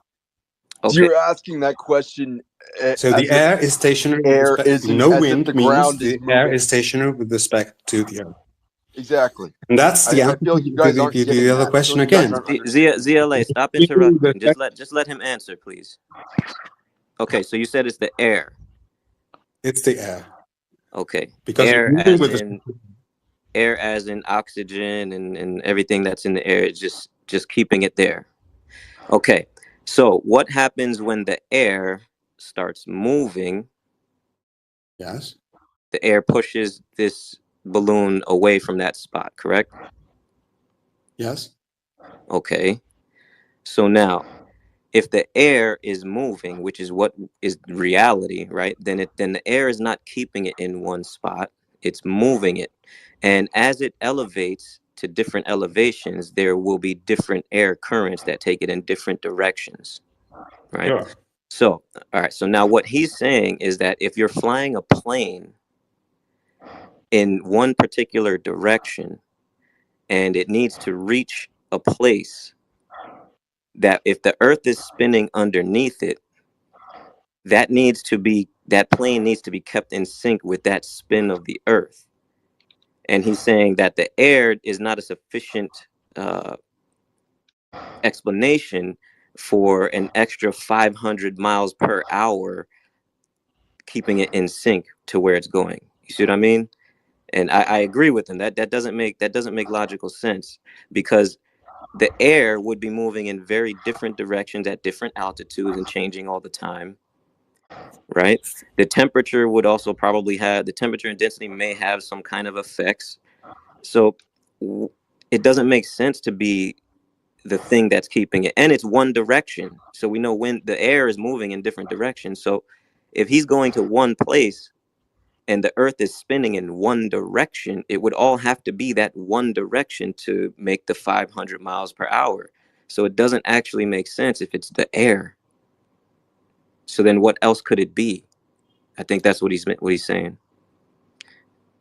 And what I'm saying is that is not getting things right, because it's not, because the point is, without any wind, the air is stationary with respect to the Earth, so it moves at different speeds in different places at different latitudes. And so if you move with a constant velocity with respect to air, then you have to sum this velocity of the air to the velocity of the plane with respect to air. This is the addition of velocities, which happens in Galilean physics, and which you just apply and stat. You move with respect to the air, and the air moves with the Earth. So you're moving with respect to the Earth without if there's no wind, you don't have to take into account what this is in the hypothesis of no wind. If you have a ballistic problem, then you have the point. If you don't have any air, then you find that the trajectory and the path of the projectile on Earth is not what you expect because of the Coriolis effect, and Franco, you're just talking about like the knowledge of the different things that would be a factor to consider, but you're still not naming what pushes the plane sideways 500 miles per hour faster. If it's the air, it would be a wind. You can't say that no air is pushing the plane and accelerating it when it's no air. So we know the winds go in all directions. So you can't say the atmosphere makes it accelerate. Besides, you can never claim that it would be so precise that the pilot wouldn't have to worry about anything but treating the Earth as a stationary level Earth. There'd be so many variables. Think about the river example. Think of how many variables there would be to like trust that this river or the atmosphere, even if it did work that way, would make you so perfectly in sync no matter what, that you could just treat the Earth as stationary when you land on it. Just think of the ludicrousy of that idea, that you're just taking the idea that it's in sync, because kinematically we think about everything's in sync with the Earth, so we could just cancel it out mathematically and then send the pilot up into the sky where he's taught to treat the Earth as stationary and never worry about him having a problem. Think about the insanity of that, of what you're saying. Just think about it. Also, when you said the lake and the river rapids are to be treated differently when you're rowing about it, when you first asked him, wouldn't you be sailing differently on those two? He struggled and said no. I think subconsciously he knows what you're talking about. If the pilot is not trained to treat it differently, and we can't rule out gravity, we're left with two things. The plane does it on its own, or the air. And the air cannot do that because, like you said, it moves in all directions, not linearly, while pushing something sideways, incrementally. So you can't be not air and air at the same time. That's a contradiction. Yeah. It ends the argument. And Franco said something earlier when he was referring to Whitsitt and somebody talking about seasons and them denying that the basics, right, of reality and it being dangerous. And now here we have an example where if you don't know the basics of how to fly a plane over a spinning ball, you would be dead. And that would be dangerous to try to land on a spinning ball when you're treating it as perfectly stationary. And we got someone who's a physics master here in total denial, just kinematically thinking about it and refuses to even accept that there's an issue here that we're pointing out. I'm sorry. It's not. I'm sorry. It's not me being in denial. I'm sorry. It's you not understanding basic physics. Because okay, then explain it. You didn't give an answer yet. No, if you have an answer, that would be an explanation. The air pushes it. The air pushes the plane, and it's not a wind. The air accelerates the plane perfectly in sync an extra 500 miles per hour, so the pilot can treat the Earth as stationary. That's your answer. And you think I'm not critical of that answer? Incrementally, don't forget. By itsy bitsy. Incrementally somehow, perfectly. Magic It's here. ridiculous. It's so, That's that it's so Harry Potter ludicrous. air, boy. Slowing down. Hey, ZLA is trying. He's been trying to chime in for a minute. ZLA, what's your explanation? Because you seem to be along the same lines as what Franco is laying out. How would you explain the mechanism? Well, the first thing is that those calculations are done before the flight path is mapped Can out. I just jump in for a question? What? Sure. How does he define wind? How does he define wind? Moving He said- air, I guess. Moving air This with too. respect to what? Again, here come what is motion? Motion is always relative. What is the wind? Motion of air with respect to what? That would be Well, the if it spinning was a Earth. moving Earth, depends if it's a moving Earth or not moving Earth, right? No, And you have wind. Wind is no motion is always relative. So you have to define what air motion is with respect to what? The moving Earth. With respect to the Earth. It's Moving wait, Earth. stationary Earth, stationary Moving Earth, or moving Earth, Franco? motion Which does one? not depend. No, we just treat it as stationary. We just assume it's stationary, even though we also assume it's moving. Think about the insanity of that, bro. No, Just acknowledge think about this. Definitions. I think about definitions. Oh, This it's is- all about this is definitions. why- Tell that to the Yes. pilot. Yes. Oh God. You now okay? You go to space engineer. I don't know why it's called in English, but aerospatial engineering department, and you go and expose your theory to them and see how they answer. I don't have a theory. I've taught physics to engineers before, and I assure you, they all agree with me. This They is agree with very you about basic what? physics. You don't even have an answer. You didn't give an answer. They No, agree with you don't- about you don't what? accept- You don't didn't accept it. give a mechanism. You don't. I don't accept that the air pushing the plane wouldn't be a wind and it wouldn't make it perfect. I don't accept an insane person's explanation of this. In fact, there's no conspiracy here, Franco. The pilots are taught to treat the Earth as stationary and level, and the Earth is stationary and level. So there's no problem. It works just the way it should, because the pilot's taught to treat it as it is. If it was the opposite of what he treats it as, there'd be a huge problem, and there'd be accidents every single second of the day if we actually were brave enough to get into a plane and treat the Earth as stationary when it's actually a spinning ball. Come on, just have some common sense. Just be real with us, Franco. Okay, It doesn't make well, any sense. Hold on. Okay. Because Okay, I don't know what to say. You say I'm a physics professor. What I can say is, you come and I examine you on physics. You don't pass it, and that's it. You don't. My job is to judge if someone has understood basic physics. You haven't.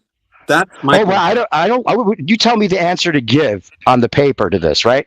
I want to. The question is, what's the mechanism that accelerates the plane perfectly in sync an extra 500 miles per hour when it needs to land in a city that's moving faster than where it took off from, and it doesn't have that conserved momentum? What do I give? What do I name? What do I name? Do I put down wind? Or do I put down no wind? Do I put down air?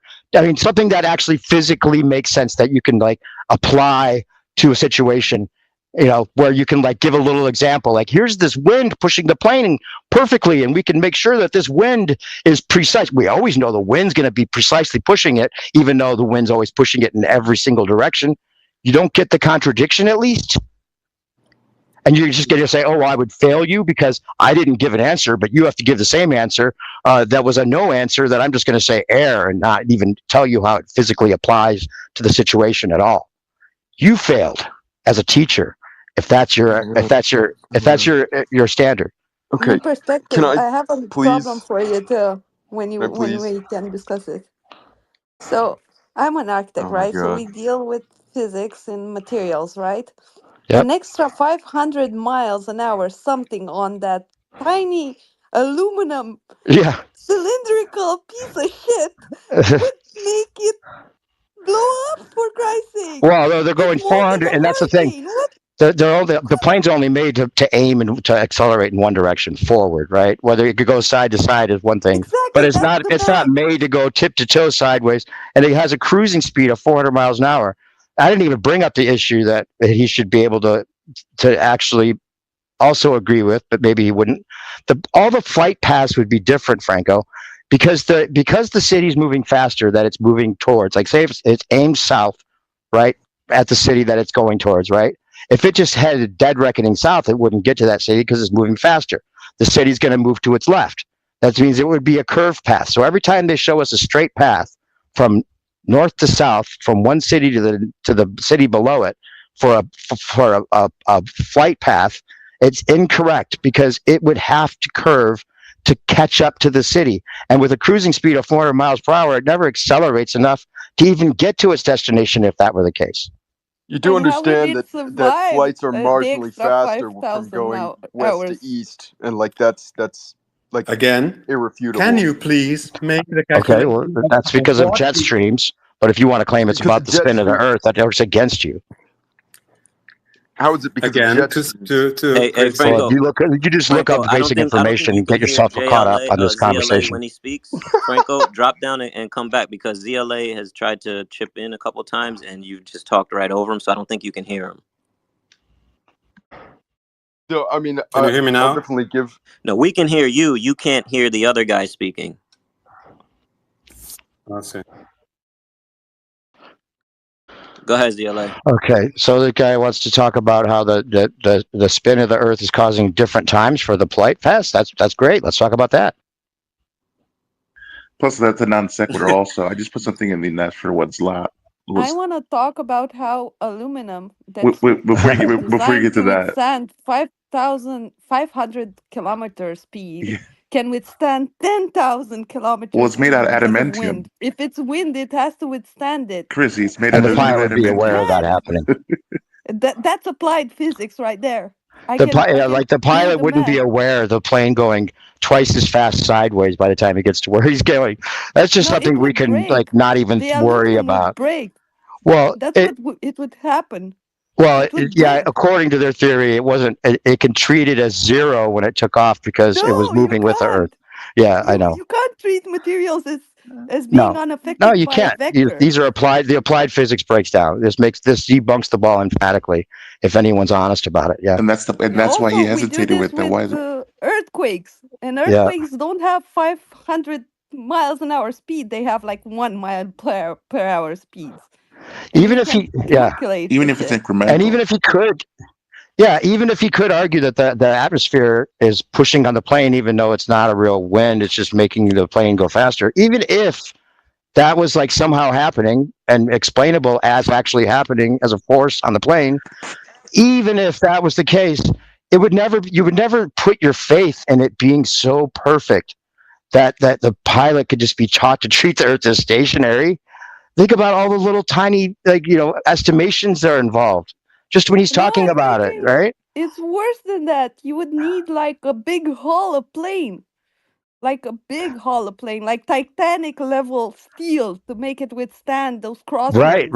Oh, it would just What start is going tumbling. on with people? Yeah, exactly. It would start tumbling. It wouldn't. It's not made to go sideways. It's not made to Yeah, accelerate I was sideways. really scared for flying for the first time when I saw how thin it is. As an architect, Yeah. it was scary for me. Right. For a layman, it Well, wouldn't let's be. entertain his. Especially For if they me, had all that yes. fuel in the wings, like they say. If they had Yeah. 3 swimming pools of volume of Yeah. fuel in the wings, like they say. Good thing Yeah, that's the not the volume case. doesn't agree with that. The volume calculation doesn't Well, work. let's entertain it because I usually try to go into their world to see their madness, to see how they come up with it. Even if we entertain their paradigm where the atmosphere is to a fish tank as what the air is to mixing the water around in the fish tank. Even if we remove the no air around, the air that's inside will be moving the fish. It'll be moving your plane all kinds of places. It's not going to move incrementally up 500 miles extra tangentially. So the no air gets refuted by The the no air. The lake and the Whitewater Rapids will not be sailed upon in the same way. Yeah. And all the variations of those other winds that aren't the not winds that are carrying the plane aren't going to make it at all on a sync because kinematically, mathematically, we're just going to subtract the amount that the plane would be needing to go sideways or backwards or whatever it needs to do in your mind mathematically to say, oh, the air cancels us worrying about the pilot treating the Earth as stationary. That's crazy. That's crazy to think that that's just that it's actually happening. I can understand. You could calculate it to think that it's happening, but to then to explain it to somebody as if they're not getting something is insane. Franco, are you still here? You sound like a crazy person, but you act like we're the ones that aren't getting something. That's the irony here.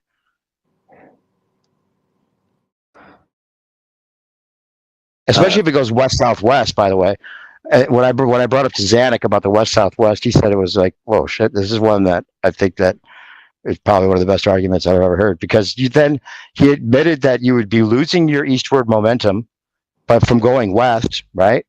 And especially if you're headed towards the equator still, west southwest, then you have to argue that not only did the plane lose its original 500 as it's going west, but then it needs to be going an extra 500,000 miles an hour backwards and sideways to be in perfect sync with the Earth somehow, from the wind blowing it backwards faster than it's going forwards. You know, like the wind, but the not wind, but the what? This is just insane. It's just like people would, like a third grader would be looking at you like, what are you trying to fucking say? What? That makes no sense. Just imagine the wheels. Just think the mechanics, the simple mechanics of the wheels, right? When you hit the ground, right? If the ground isn't moving, right, at the perfect speed with the gear, they would break. Yeah. They would break on Just the a daily. They would slight break bit of every difference. time. Yeah, just a little bit of perpendicular move of the Earth below. Because the resistance Yeah. of aluminum steel is not that great with shear force. That's why we calculate steel beams for earthquakes. And Right. earthquakes don't move as fast as wind. So that's Yep. why planes get grounded when the speed of the wind is too high. Or they Yeah. are sent to other airports, for Christ's sake. Right. I think about you get in the plane and the pilot's like, okay, everybody. Oh, we can't hear you. So I have a question for you, Chrissy. Sure, go ahead. You mentioned earthquakes.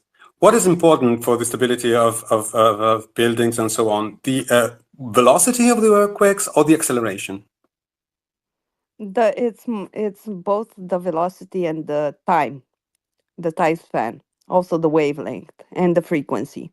And it's not the acceleration. Oh. Yeah, okay, I can accept that. But okay, so the velocity itself has no impact, because the velocity depends on the velocity with respect to what. Of course, if it's the velocity of the wind, It's a vector, right? Yes. Let me explain it in a way you can understand it, right? Because we're talking physics. Yeah. It's a vector, right? It's a vector that comes at a specific speed, because we calculate it when it hits, not where it accelerated from, right? Because we can never pinpoint exactly where the epicenter is. Never. It has never been done. But we can measure how the wave hits the beam, right? Or the structure, or the wall, or the building. So we calculate how it hits it. We make a cross section of it. We see how the material reacts to it. If you measure this with time, it would give you a frequency. At a specific frequency, the material loses its integrity. Yes. And then there appear cracks, because the concrete isn't working as concrete. It works like sand and dust instead of concrete as a material. Same with steel, same with wood. So we calculate the frequency that the beam resonates at, that makes it not worthy of keeping its integrity. That's material resistance. And architects are not studying it anymore because they don't want us to know. Okay, I understand this, but a frequency is a harmonic motion. It's an oscillation, right? So it's not. Yeah. So it's not just velocity. It has to be some acceleration, but we're not talking that when. But it's not acceleration, because it's not accelerating, right? The wave that comes from its acceleration is at the epicenter.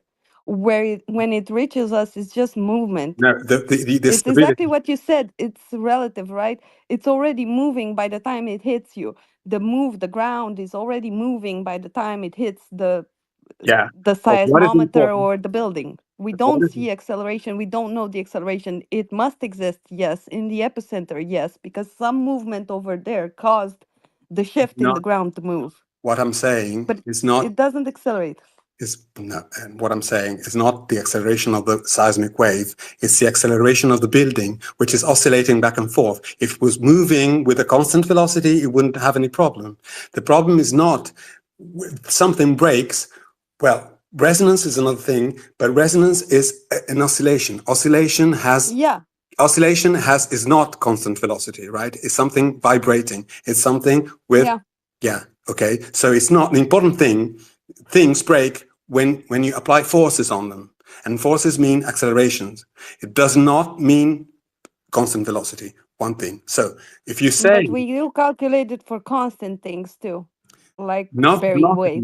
velocity, because if you're saying a plane would not stand such a velocity, it means that you're considering what? You're considering the pressure from air to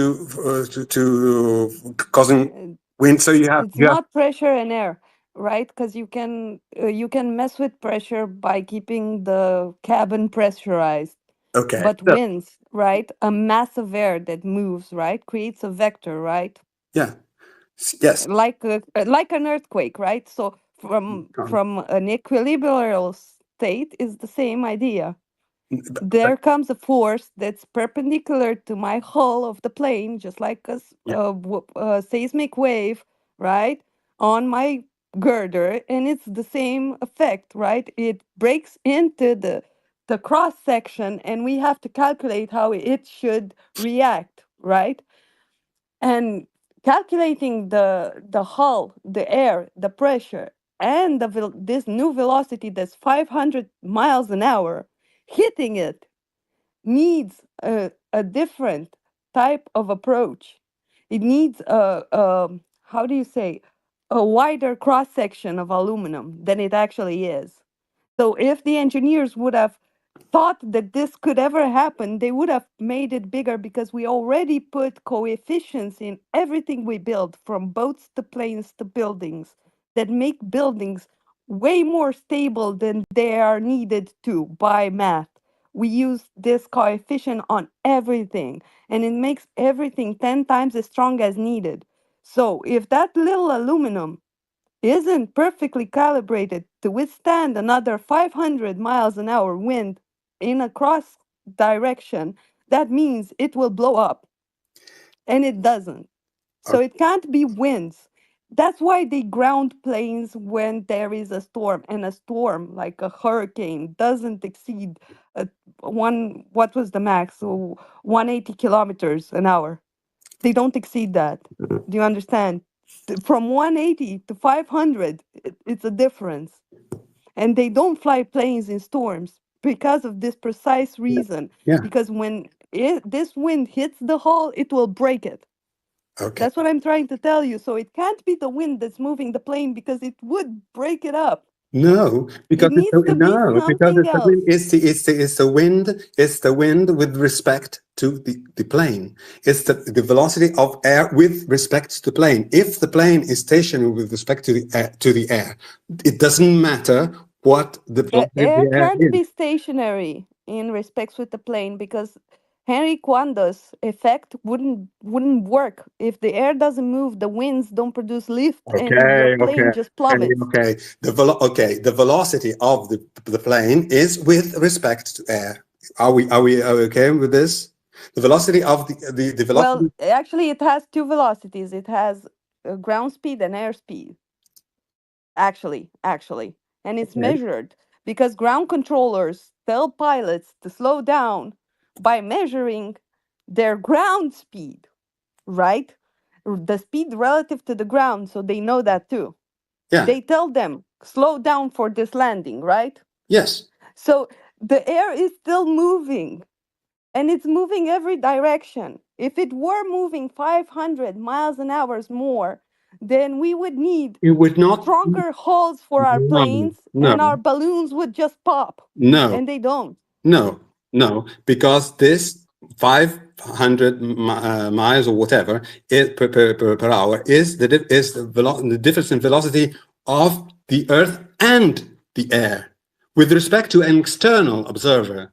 Not Well, to that, But the air goes in every direction. no, If you're going southeast and the wind comes from the west, then it's gonna hit the plane perpendicularly at its beam core. If you see it as a beam instead of a plane, like a regular girder, it would hit it at a cross section. That would make it bend and break. That's exactly what forces do in this kind of situation. no, It breaks them. it's because of Yes, they do.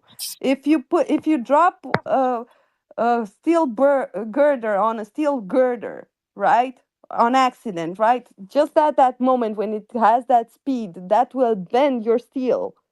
And we're talking steel here, not aluminum cases filled with people flying around the world. You need to keep those people safe. You can't just assume. You can't just assume that it will work. That's not how reality works. That's not how applied physicists and engineers do their math. sorry, We you don't do it like that because we endanger people and we go to jail. Do you understand? No, I do understand, I but I can do get understand that you 15 don't years understand of physics. I'm jail for a sorry. mistake. You don't understand physics. This is very simple Yes, physics. I do. No, you don't. Yes, I do. No, you don't. Yes, I do.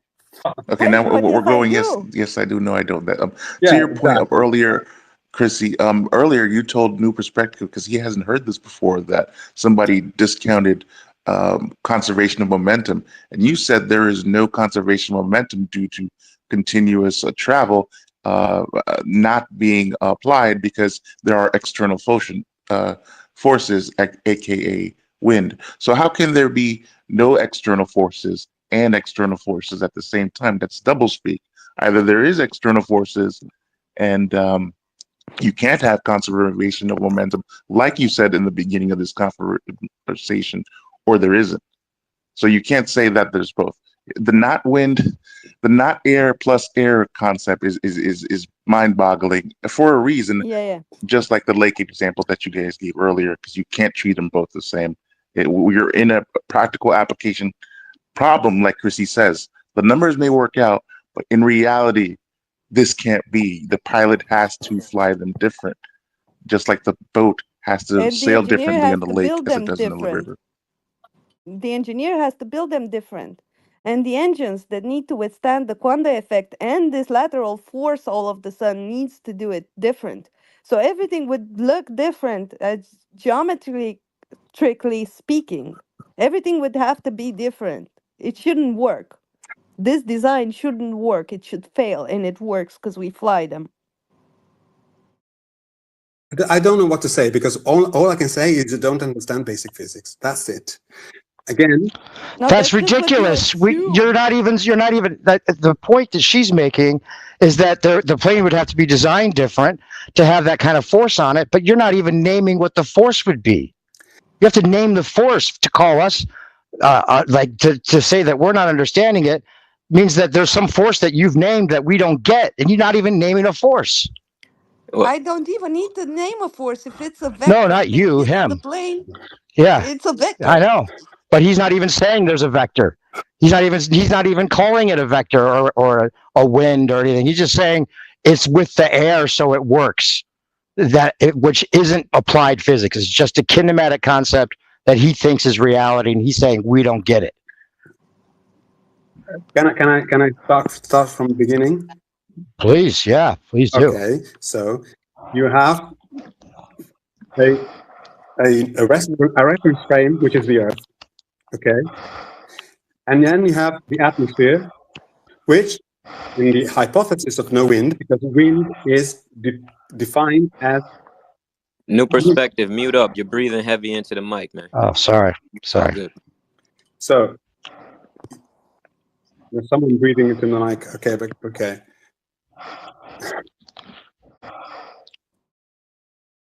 Okay, so you have a reference frame, which is the Earth, and then you have atmosphere, air, which is, in the approximation of no wind, is stationary with respect to the Earth. And then you have a plane, which is something which is designed in order to achieve some velocity with respect to the air. This is how engines work. And then when you look at the system from another point of view, such as an external observer which sees the Earth spinning, then you would have to just vectorial sum the velocity at each point of the plane with respect to Earth and air, and the velocity of the Earth, of the point in Earth. Okay. Let me finish. So let's do Let that. him finish, Let's do that. Chrissy. Let him Let's finish, add Chrissy. You them. spoke for like 10 minutes. Let him finish. Okay, so the question might be, what the question I was asked earlier is, what from the external observer's point of view, where the person wants to apply Newtonian physics and wants to apply F equal ma to the motion of the plane seen from that frame, where this plane acquires a tangential velocity in some time, so it's actually being accelerated in one direction, which is not what happens in the stationary frame, in the Earth rotating frame. And then the point is, it's exactly the air pressure which is dragging the plane in its motion, because it's just simple composition of motions. You move with respect to the plane, to the air, and then the air moves with respect to the outside observer, and then you compose the two movements. It's just the same as I'm on a plane, I'm crossing the aisle, going to see my friend who is on the other opposite side of the aisle. I move across this. The plane is moving across, through the air. So my actual movement is the composition of these two. And what is pushing me forward while I'm actually only moving sideways because I want to see my friend in the next seat? What is pushing me forward is, I don't know, friction of the airplane to my feet and whatever. I'm moving with respect to the plane. The plane is moving with respect to the Earth. I'm moving with respect to the Earth. Same thing for the plane with respect to the Earth and atmosphere. Atmosphere and Earth are considered to be relatively still with respect to one another in the absence of wind, and so you don't have any problem of considering that the wind is increasing, that the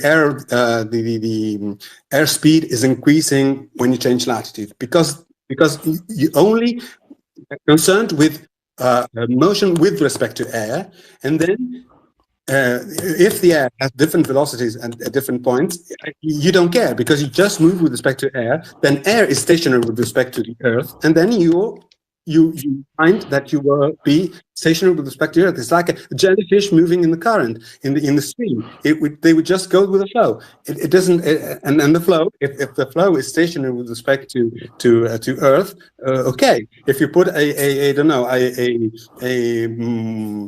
bowl with water with a fish in it, and you put it on a tapis roulant on an airport, on a I don't know how you call it in English, but and then you have this band that's going at constant velocity. The fish will just move back and forth in his or her bowl, and will not be concerned by the fact that this tapis roulant is moving. It just moves from one place of the bowl to another, along with the water, which is stationary with respect to the bowl. That's it. Okay. Wait, Franco, can you steel man the problem that we're pointing out? Can you steel man my argument? Yeah, good question. What am I saying would be a problem, please? Can you explain what I'm trying to say would be a problem? And using streams and fish, there's so many variables there, and then you're acting like it'd be such a precision acceleration, and like you're not naming a force anyway, so I don't know where the force to accelerate the plane would come from anyway. Just comparing He's it to a named river it. doesn't. But He's can you named it. steel So man it? saying he hasn't named it is false. He has named it. What, He the in air? his yes, that's his. Now you disagree with it. That's fine, but you can't say he hasn't named it. He's named it Oh, good. multiple Well, he times. has but the already. air pushing the plane is a wind. Yes, I agree with you. I'm But just saying that that is air. his But he interpretation. refuses to So call it let's a not say wind. that Any he So, hasn't. so I'm Hold on. saying he said the not air is what makes it in sync. So the not air is the force. How can Yes, you that's call what the he's no saying. wind a force? Okay, so he's saying the no air is the force. That's Now, what he's does that saying. make sense to a physics student? Just Listen, imagine you're trying to explain this, So Franco, I'm to with Franco, you, but somebody. I know let's not you make are. this into let's not Well, because but he didn't name a force. He said the air, which isn't really a force unless it's a wind, and he won't call it that.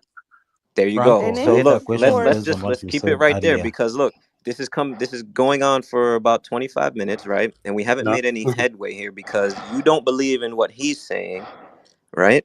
He's giving Well, you there's an nothing to believe explanation. in. There's no force named. That's the I point. The agree. point I is he did agree. never named Let's a keep it force. right there. Let's keep it right there.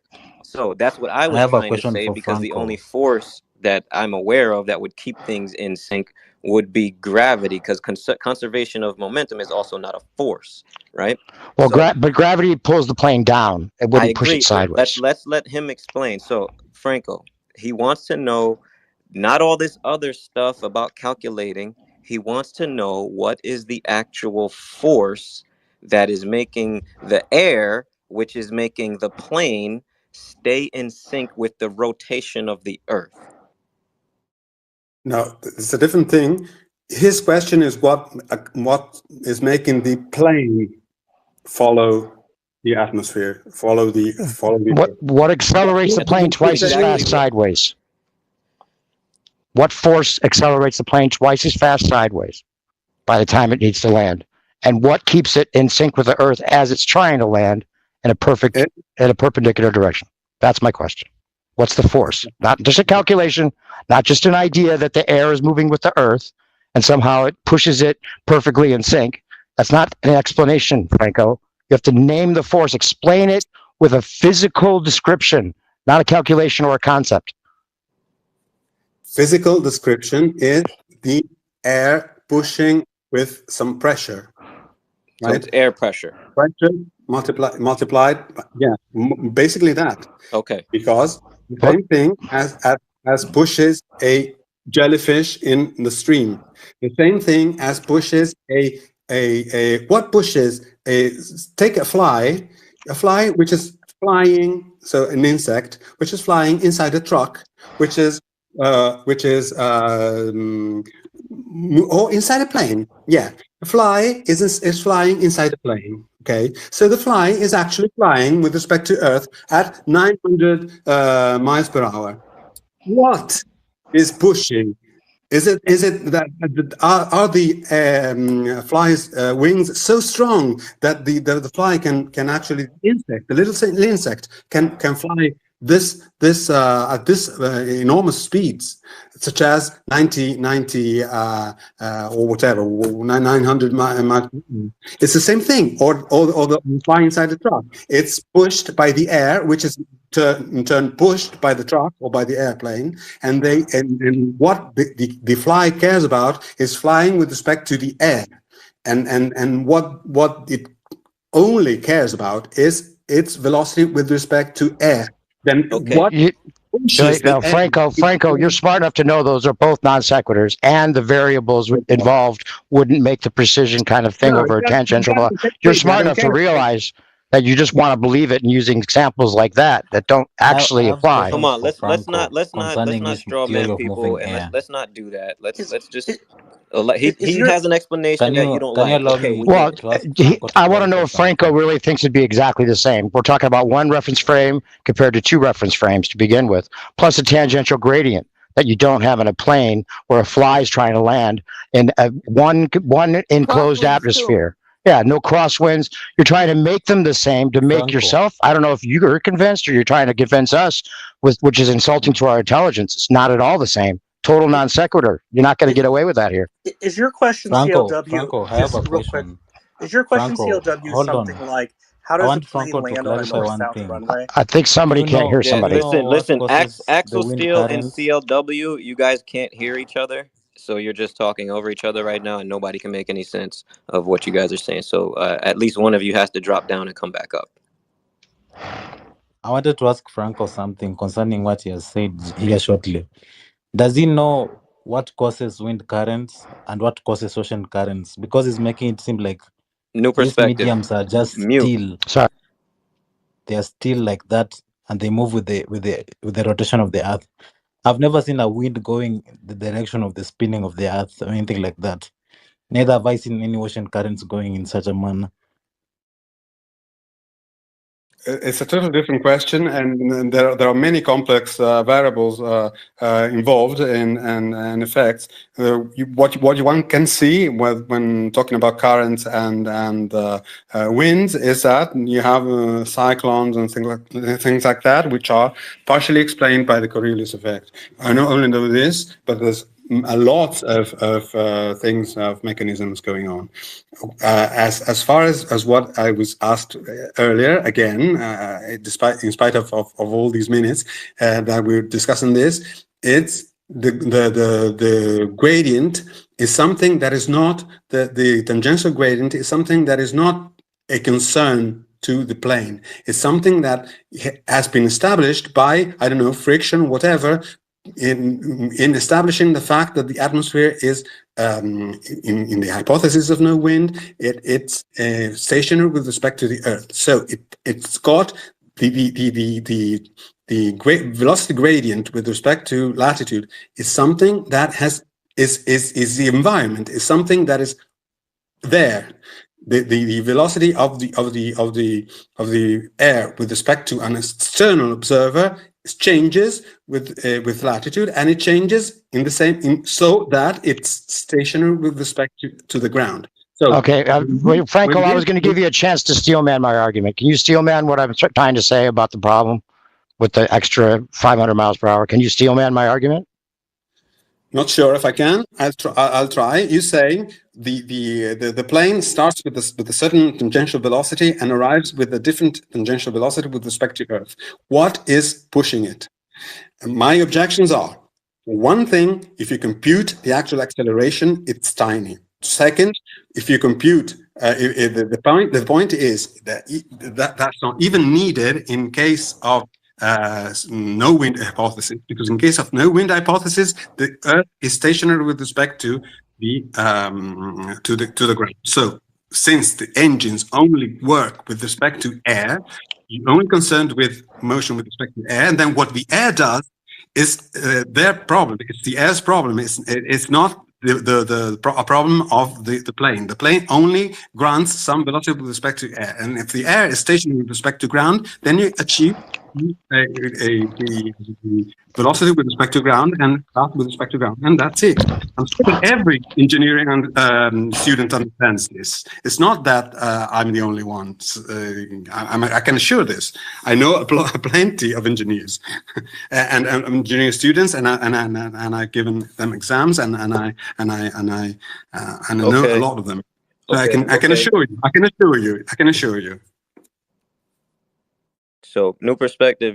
I mean, that's his explanation. I know you don't agree with it. Most of us don't agree with it, but that's his explanation. He's saying air and air pressure because it's somehow magically in sync with the Earth's rotation, and we're just gonna have to agree to disagree because it's not going anywhere. Well, here's the thing, D3. If a plane is movement is relative to the air, and the air is relative to the frame of atmosphere, and the atmosphere is stationary, then that would mean the plane is stationary. It is a logical entailment of such. But we know in reality, that is not the case. That 100%. Is what this conversation has been going round and round in circles. So exactly. He understands that. He even gave 100% to what I just said, but then he doesn't understand how that contradicts his claim. So this is the frustrating part about it. That's what I'm saying. So yelling at him about it, and it's not going anywhere. He's got his idea about it. It's not going anywhere. I mean, how long are we gonna go at this? I mean, I don't understand, D. If I say there's no such thing as marriage bachelors because bachelors are necessarily unmarried, and you going off, one of us is wrong. You know what I'm saying? Yeah, but what Go we ahead. gonna do if he believes he's right and he's Yeah, And he's yeah. also we using can't convince him. unrealistic comparisons. Like how can he explain that all of a sudden the wind just works together to push this plane so that it can accommodate for the change in velocity of the Earth's surface? Wind doesn't work like that. If you walk outside, you'll, 1 second it's blowing this way, the next second blowing that way. It can't work like that. It's just unrealistic. Yeah, Wind we've is all over explained the this to him. place. We've explained this to him. I don't know how he's overriding it in his head, but he's overriding it in his head. Like we've explained the sidewardness, we've explained the difference between where you start and where you got to end, and how the wind would be overriding whatever magic ability to stay in sync with no wind. We've explained all of that. I don't know. How the plane would explode at that Yeah, speed. he will not budge, bro. So what are you gonna do? Axel, you wanted to chip in. Let's see what Axel had to say, because I think Axel is also Well, I on was. Franco's side. I'm sorry. Is the question something like how do north-south runways work? Like if you're landing a plane perpendicular to the movement of the Earth, why doesn't that tear the plane apart when it lands? Is that kind of No, what the question nope, is? nope, nope. In short, get out of your damn reference frames. All right? Reference frames are not necessarily in accordance with reality. If we could sum this down into one damn thing, get out of your goddamn reference frames. All right? Bro, this is insane. I can't believe what I'm hearing. And I'm usually a Franco Yeah, defender. This is yeah. insane, but go ahead, yo. I don't know why Well, he then I can't guess come around on I this guess one. I am. I thought that was the basic question. I'm sorry. I guess I am unclear what the basic problem is. And I What the have been guy listening for like the what last the guy 45 was minutes. saying. So Yeah, what he was saying was that when you if the Earth is spinning under a plane, and when you take off and when you need to land somewhere, right? You need to make up for a difference when you're flying in specific directions. You need to make up for a difference in the sidewards, right? If you're flying from one point to another, but the point is moving that you're going to, then you need to adjust. But everything is supposedly in sync, right?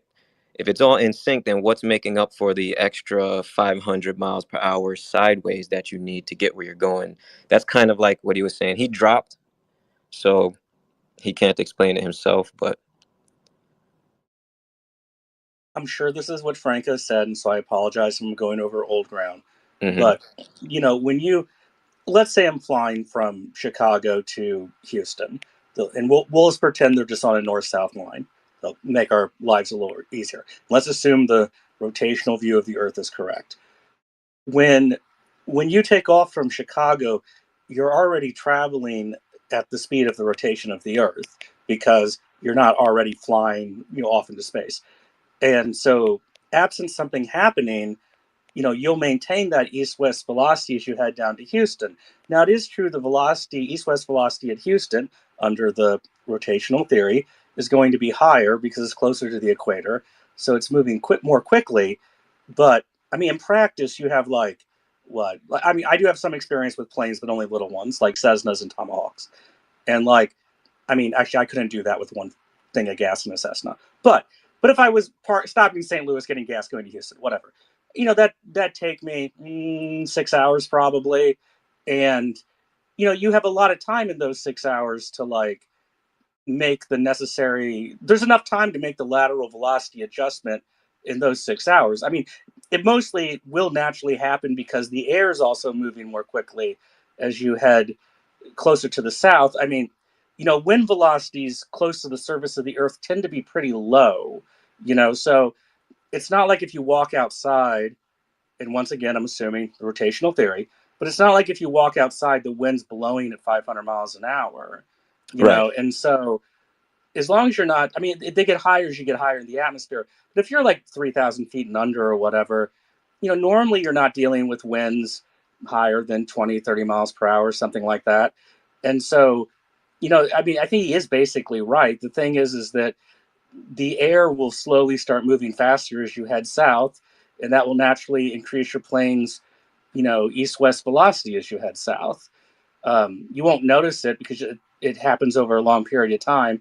Just like you don't have to manually adjust for the curvature of the Earth when you fly a plane, because if you're just doing visual navigation, you maintain a constant altitude and you keep the horizon level. And so whatever small adjustments you have to make because of the curvature of the Earth, which might be a foot per minute or something like that, just aren't big enough that you would even notice you're doing it. Okay, so before we go any further, the one thing that the guy was trying to ask is, what is the mechanism? Oh, he's back. New perspective. We're dealing with Alex Steele since it wasn't going anywhere with Franco. So can you, Steelman, your question, but direct it towards Alex Steele? I gave an attempt, but I would. It would be better if you say it yourself. I think he dropped back down. I don't see him anymore. Oh, damn it! But also with I'm here. Alex's analogy, he is the mechanism. He's driving that long road Right. trip incrementally, and he is conscious. And the new perspective, and he's back now, is that the pilots aren't trained for that incremental increase, and the winds can't do that because winds move in all directions in different altitudes. It's not an incremental increase as you go south. I'm sorry, we don't have Harry Potter winds. New perspective. You take it away. Yeah, so what I don't know what's going on with his mic. I can't hear him. But what he was saying is, okay, let's say that you're right. Let's say everything is cool in what you just said. The atmosphere is moving, right? So when you take off, you're already traveling. All right, but what about the atmosphere? What is the mechanism that is keeping you in sync with the earth at that point once you leave it, right? What is the mechanism? What is the actual thing keeping it in sync? Okay, And okay, maybe then what is causing the additional 500 miles per hour sideways that you need? Because it's not the wind.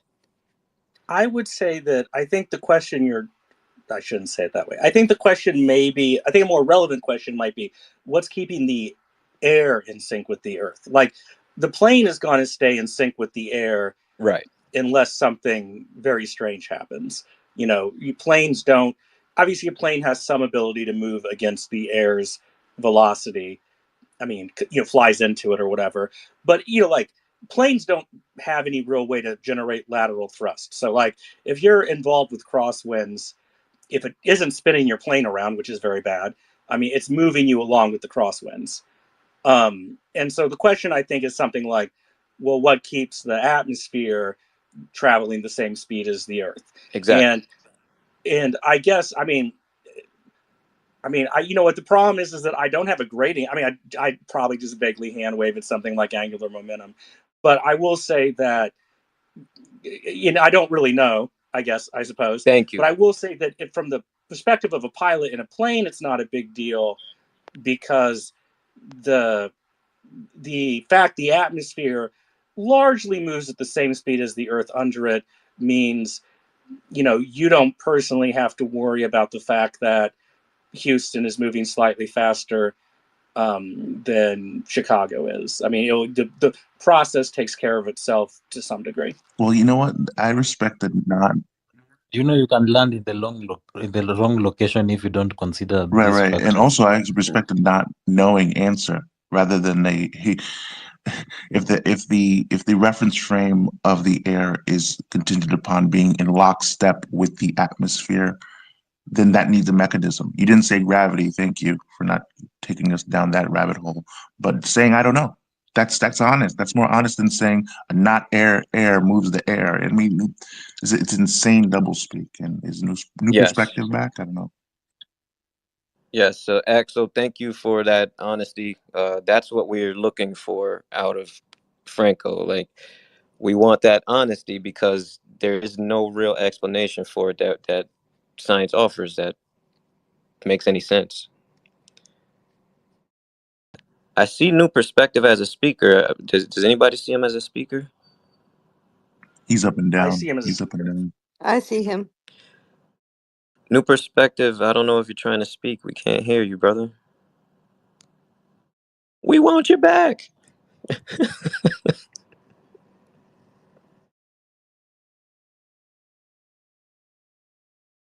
So And Axel, he's come up and down a couple times. I wonder if he's having problems with his microphone. right? See, I can't stillman his argument as well as he can, but you do see the problem, right? If we don't have a particular mechanism that is moving the plane in lockstep with the rotation of the Earth, it becomes a problem for flight. Now, you can say it's not a big problem, but then, as like CLW was just saying, if you can't account for it, right, which they don't, right? If you can't account for it, then it I ends up mean, in a problem. I'd Go ahead, probably Chris. say some.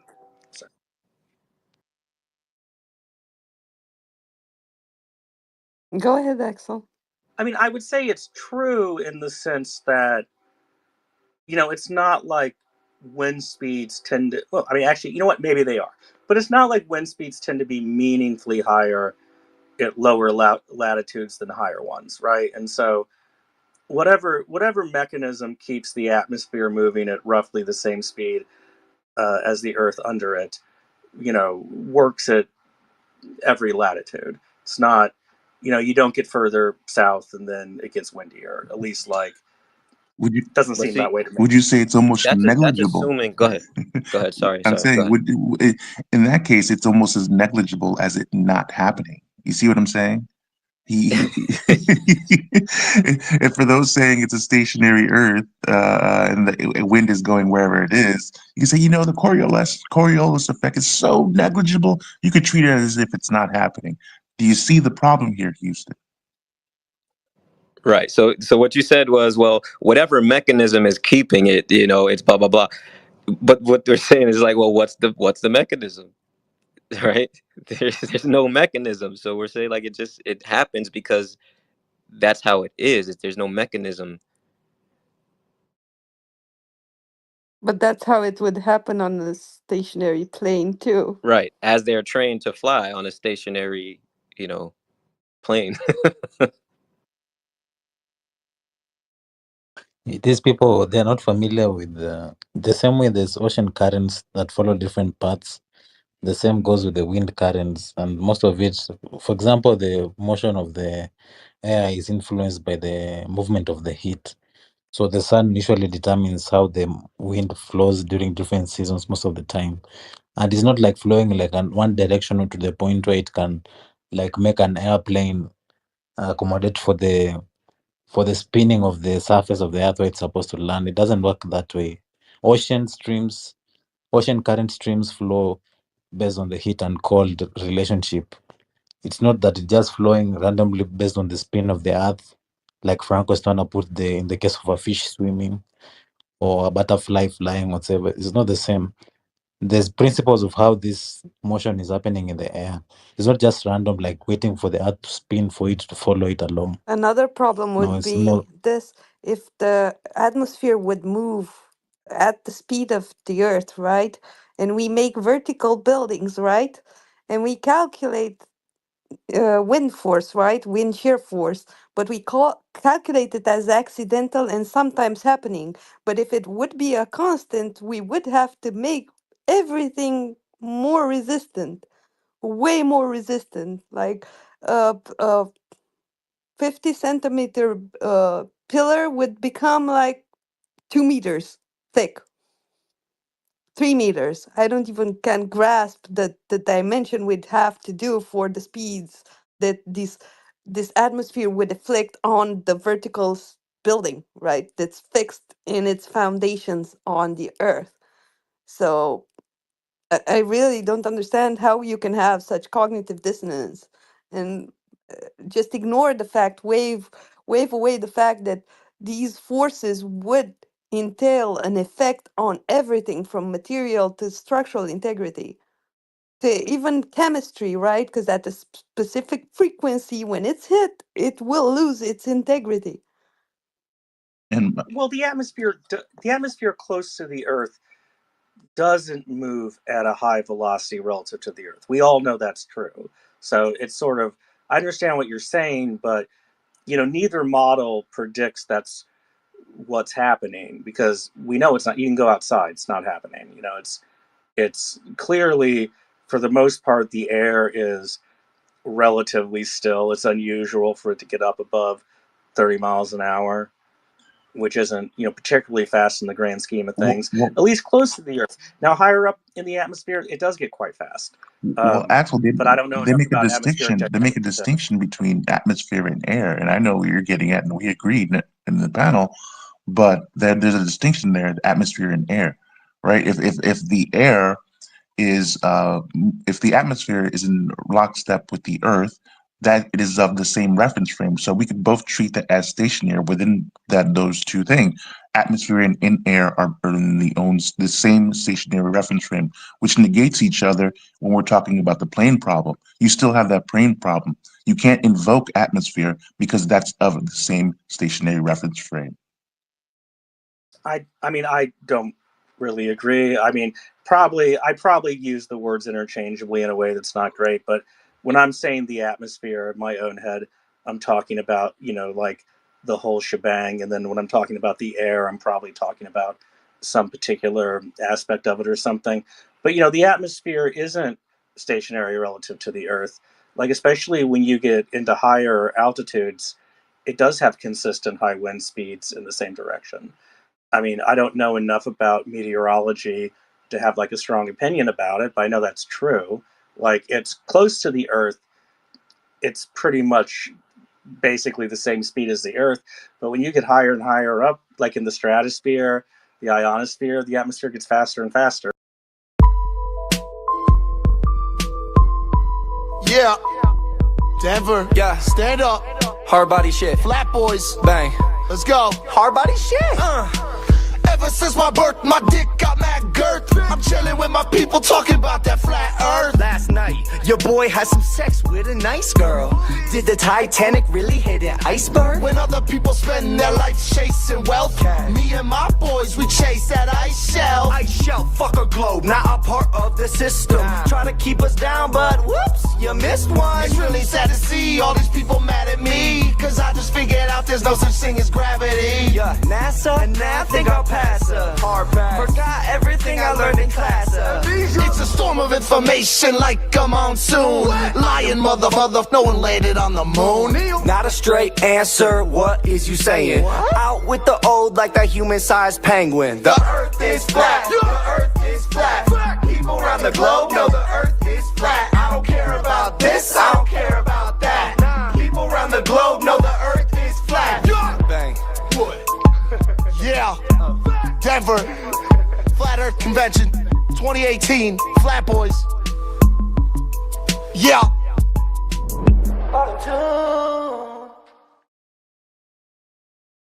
When it comes to where you are, where you're standing, what you're standing on, do you have any ideas around that? Like, what do you think? What do you perceive? What do you experience?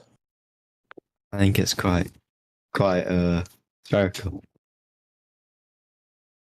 What you're standing on is quite spherical. What leads you to believe that in your kind of everyday life, your experiences?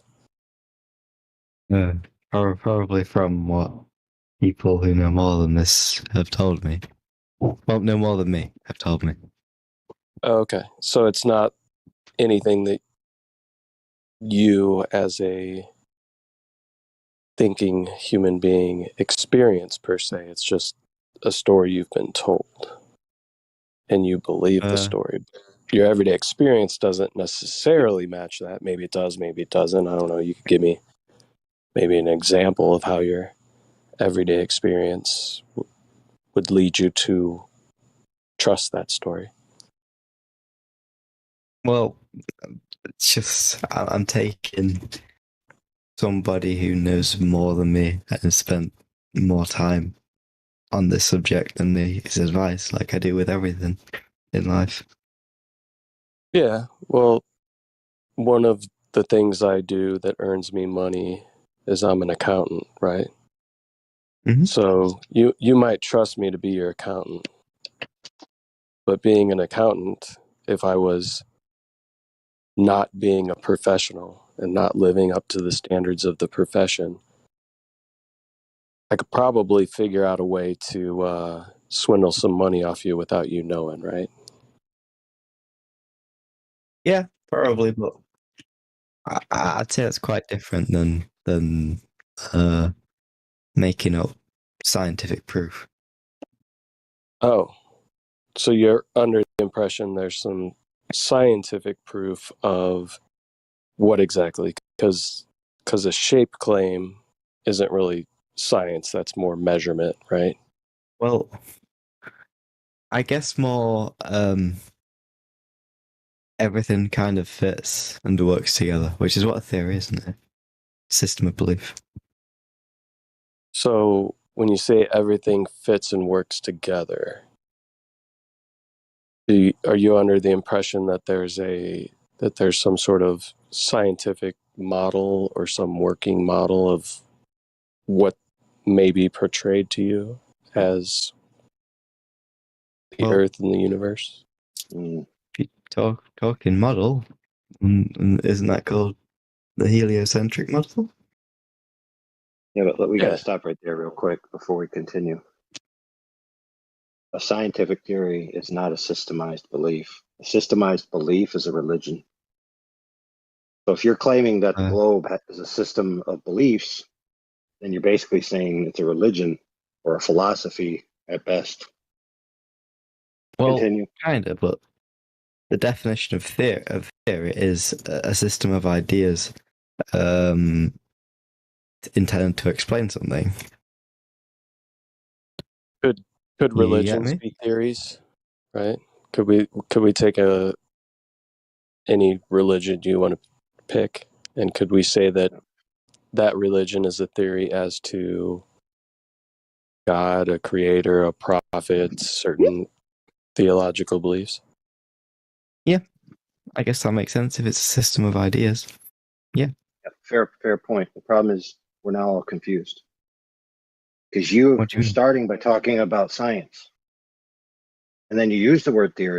And then you give a definition that it doesn't have to do with science. A scientific theory is a specific thing, which is not the definition you gave or the explanation you gave. Isn't science like... I don't know how to explain it. It's like proof, isn't it? Do you get me? It's facts based on observation. No. What is science? Okay. Science in the way in which we're using science in this arena, right? When people say there's scientific evidence of the globe, okay? Scientifically validated evidence is about cause and effect relationships that are validated by experimentation. Okay, so a theory in a scientific theory comes after an observation of the natural world, a phenomena that occurs within it, a hypothesis about if this occurs, then maybe it causes that phenomena, the effect. You then have a rigorous, you then have a rigorous experimental phase of validation that will either validate your hypothesis or nullify your hypothesis. Once all that is complete, then you can start having a scientific theory. So that being said, since you use the word science, where is any of that for the idea that the Earth is a globe?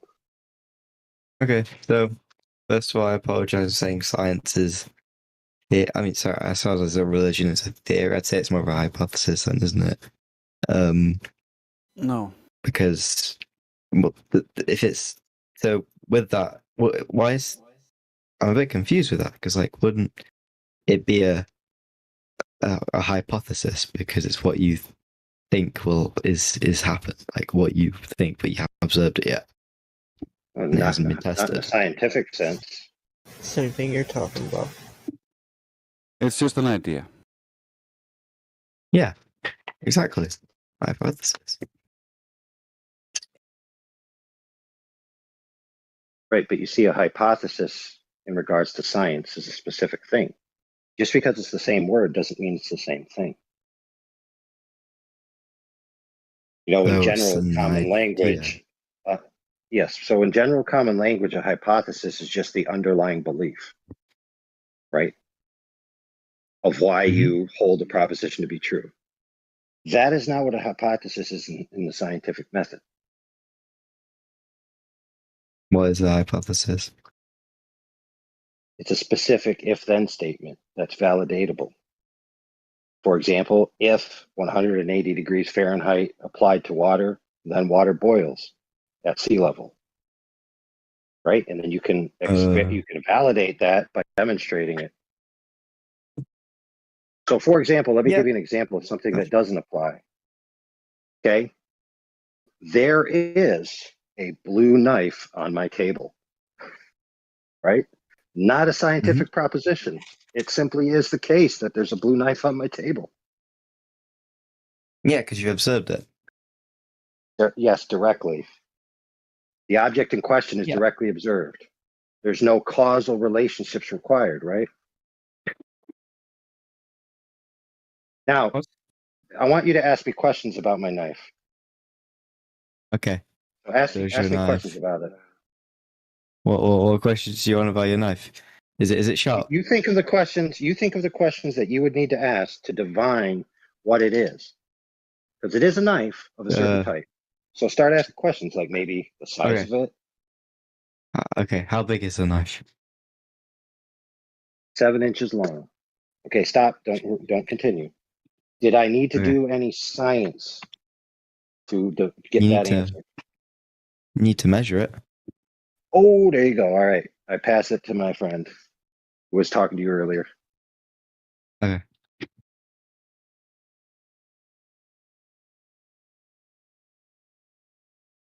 Is that my cue? I think Yeah, so. you can take it, Napalm. Sure. So, yeah, the measurement isn't science, right? Is that what we were just talking about? Yeah. I thought it was a part of science. It's not. Measurement is just measuring something. Yeah, it can be a tool used in science, but it wouldn't be science itself, right? So it's to measure. I'm a bit confused. So it's part of science, but it's not scientific. Yeah, so like AI was saying, in this realm, right, in this arena, we talk about science, natural science, which is the study of the natural world through experimentation, right?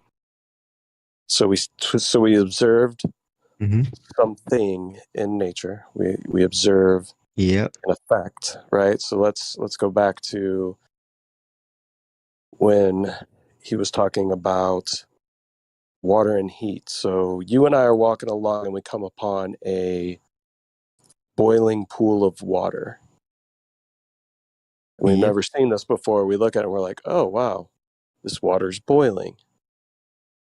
And then we come up upon it and we realize there's steam, and we kind of touch it briefly and we realize, oh man, this is hot. This feels exactly like the fire back where we came from. I'm wondering what's going on here, right? I feel heat within the water and I see it boil. So maybe we could form some sort of hypothesis as to why the water is boiling. Maybe it's because of the heat. So we go back to our campsite and we try this. We take some water, we put it over the fire, and it hits a certain temperature over time, and it starts to boil. So we can do this over and over again, and it's repeatable. So we have a variable that we're manipulating, which is the heat. We're putting the water on top of the heat, taking the water off the heat, stops boiling. So we're manipulating a variable that we think is the cause of the effect that we're seeing, which is the water boiling. So then we come to the scientific theory that heat causes water to boil. And we've demonstrated this through experimentation, right? So the key to all of this Now, if we saw from a distance, really far off in the distance, a pool of water that seemed to be boiling, but we had no interaction with that pool of water, and we just started coming up with ideas as to what may cause that water to boil. If we don't touch that water, or we don't look at that water, or we don't try to take water ourselves and figure out what can cause this boiling, do any of our stories that we may come up with as to what is causing the water to boil, do you think any of those would be relevant? It would be a hypothesis. So let's say you have a hypothesis. So we're viewing this water that's boiling in a distance. We've never seen anything like this take place before. We're familiar with regular water. We've got some around us. What is your hypothesis as to why that water we see in the distance is boiling? Because it's warm. Let's come up with another hypothesis as to why water is boiling. We have no idea. We've never seen this take place. We would have no inkling or indication as to what may be the cause. Throw out an idea. I have absolutely no idea why water would be boiling. Well, we could maybe we could say that we think that there's some sort of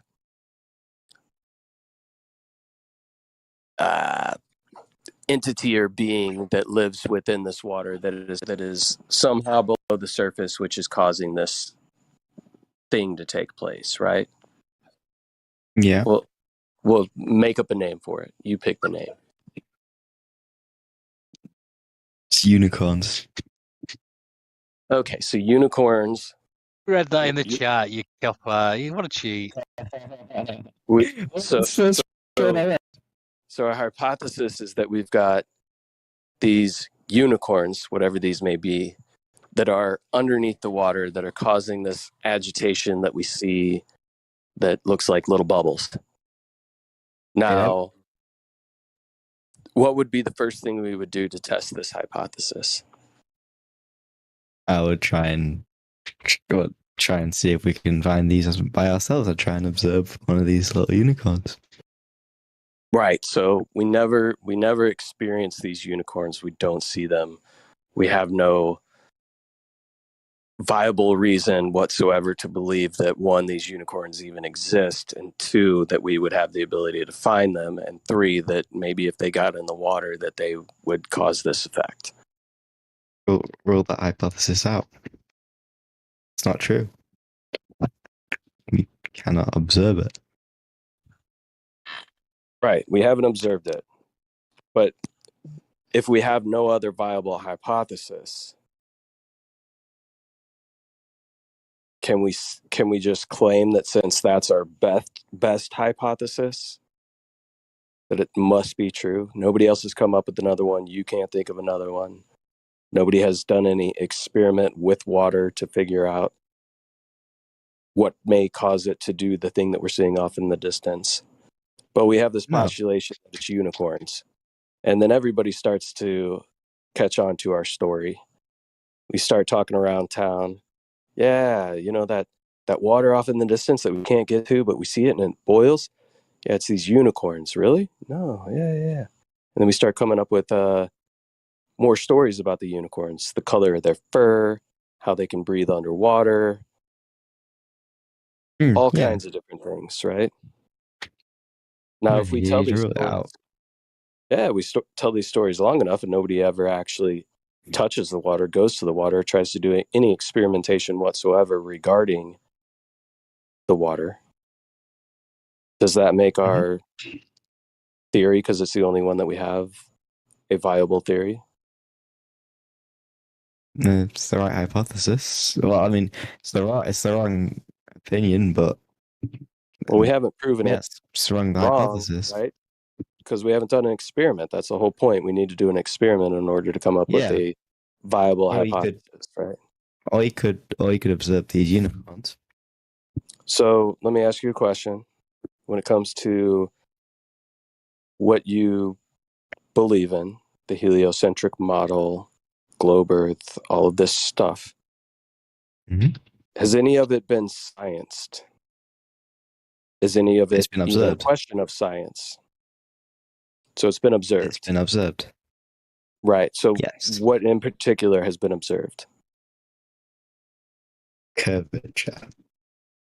Curvature's been observed. Where is this taking place? What do you mean? I don't understand. Where and who has seen curvature? Every person that's, I can't remember the exact place. You know, every person that's ever seen an image or a video from Every above. person that's watched TV. Okay. So we got an every image. person that's seen an image or a video. Well, if you photograph one of these unicorns, you would have proven to see the unicorns there, and you know. Right. So You've you're observed under it. the impression. So you're under the impression that we have a photograph of Earth from space. Seems quite likely to me. Seems quite likely, but the funny Yeah. thing is, it's 2022, and we still don't have one. Why is that? I'm back. Did you hear me? It's 2022, and we still don't have a photograph of the Earth from space. Why is that? I don't believe you. Where Okay. Can you provide one to me, or have you seen one? Could you give me an idea of an image? Blue marble. All right. Blue marble 2.0. That's a picture of Earth from space. I'm sorry. What was that? I believe so. You believe so? Do you know so, or do you believe so? Doesn't seem very. It seems quite credible. Seems quite credible. Okay. Well, what if I told you if you go to the NASA website, you can find a data visualizer named Robert Simmons, who has also been interviewed on a radio show talking about how he created the blue marble image. So what he did is he took strips of high altitude pictures and took that flat map, wrapped it around a ball in Photoshop, and then started coloring it in. He put in the clouds. He talks about how he made the colorations within the oceans, how he made it a little bit more green in areas that they had sensors that sensed more phytoplankton in the sea. He decided to use that data to color those parts a little more green, right? So the interviewer even asks him, so there's artistry to making the Earth. And one quote that Robert Simmons has is that he says, it's Photoshop because it has to be. I'm reading this. Did you find Robert Simmons on the NASA website? You can read it all. Yeah. I'm not reading. Yeah, while you're reading that, so you might say, oh, okay, that's not a photo. But the Himawari 8, that's a photo. And that came after the Blue Marble. And it's a satellite. Right? So in the modern day, they put up a satellite called Himawari 8, so they say, with the intention of taking photographs, right? Because they realize nobody's buying their other fake nonsense that's not a real photograph. So lo and behold, people believe that the Himawari 8 is taking a photograph of the Earth every 10 minutes. Come to find out, the Himawari 8 is just overlaying the blue marble data set that Simmons created with NOAA data, which is weather data. So it's a simulation. It's not a photograph. So again, like my friend said, where is this alleged photograph that everyone has seen? It says here that in 1972, during Apollo 17, that was the last time someone took a photograph from above low Earth orbit. 1972. That's the only alleged photograph. From what this is saying, since from Yep. whenever this So- was interview was out, 2004. So it's 2022, and the only photograph that's ever been taken of the Earth from space is from 1972. Do you believe that? From low Earth orbit, according so it's just the entire hemisphere. It's from them. They were going to the moon, they claim, and that's when they claim to have taken the picture. But NASA admits today that they cannot cross through the Van Allen radiation belt. They would kill anyone who would try. So they cannot send people beyond low Earth orbit or to the moon. What? So apparently, So that's why they couldn't have taken that picture. And even if you watch the documentary, a funny thing happened on the way to the moon. The tapes from when they were faking that actually showed more and were leaked and found and were shown in that documentary. So you can see exactly how they faked that picture as well. Right. So what we're telling you here, my friend, is that the only photograph that everybody's seen is scandalous at best, unvalidatable at worst. So again, where's this supposed photograph that everyone has seen? according to what you said, there isn't one. Oh, there you go. That's the answer. Well, I find it hard to believe.